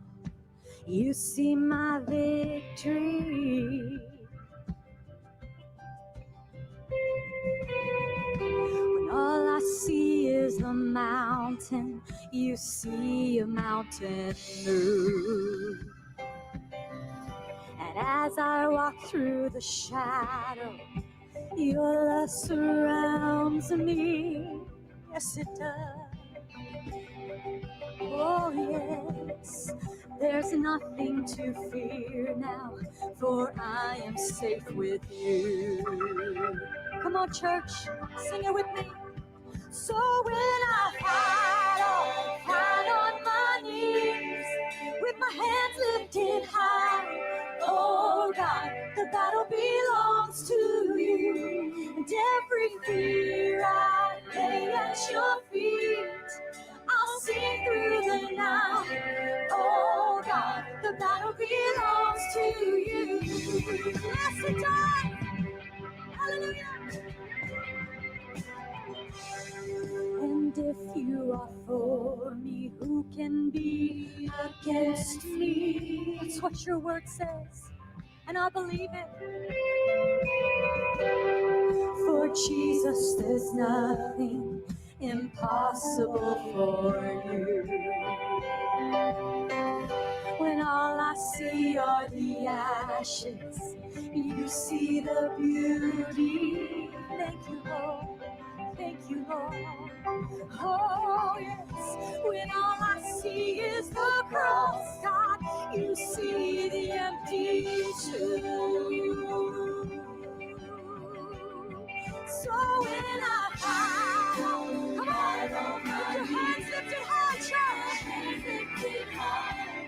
Oh, God, the battle belongs to you. Lay every fear you have down at his feet. Come on. Lay at your feet. Through your darkest night. Through the night. Oh, God, the battle belongs to you. An almighty fortress, you go before us.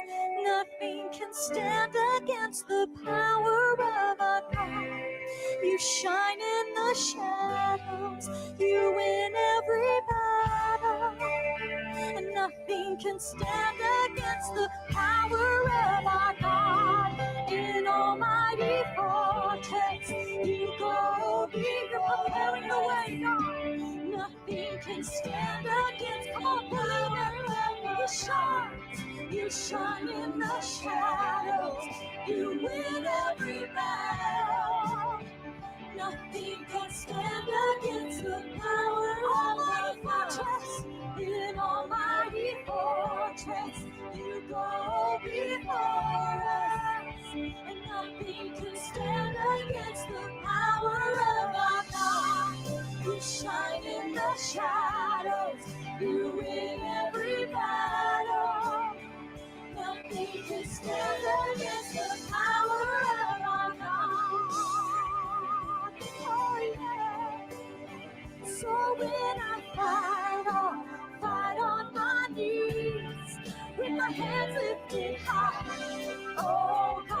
the battle belongs to you. And every fear, I'll lay it at your feet, God. And I'll sing through my life. Oh God, the battle belongs to you. Oh God, the battle belongs to you. It belongs to you, God. The battle is yours. I can't fight it alone. It's yours, God. We lay it at your feet. We're going to praise you through it, God, in Jesus' name. Because you're our way maker. You're a miracle worker, Father. You're our light in this darkness. Thank you, Jesus. Hallelujah.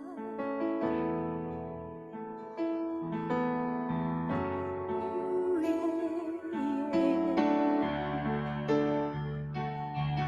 Just focus on Him this morning, church. Your God, your way maker. You are here, moving in our midst. I worship you. I worship you. And you are here, you're working in this place. I worship you. I worship you. Sing it again.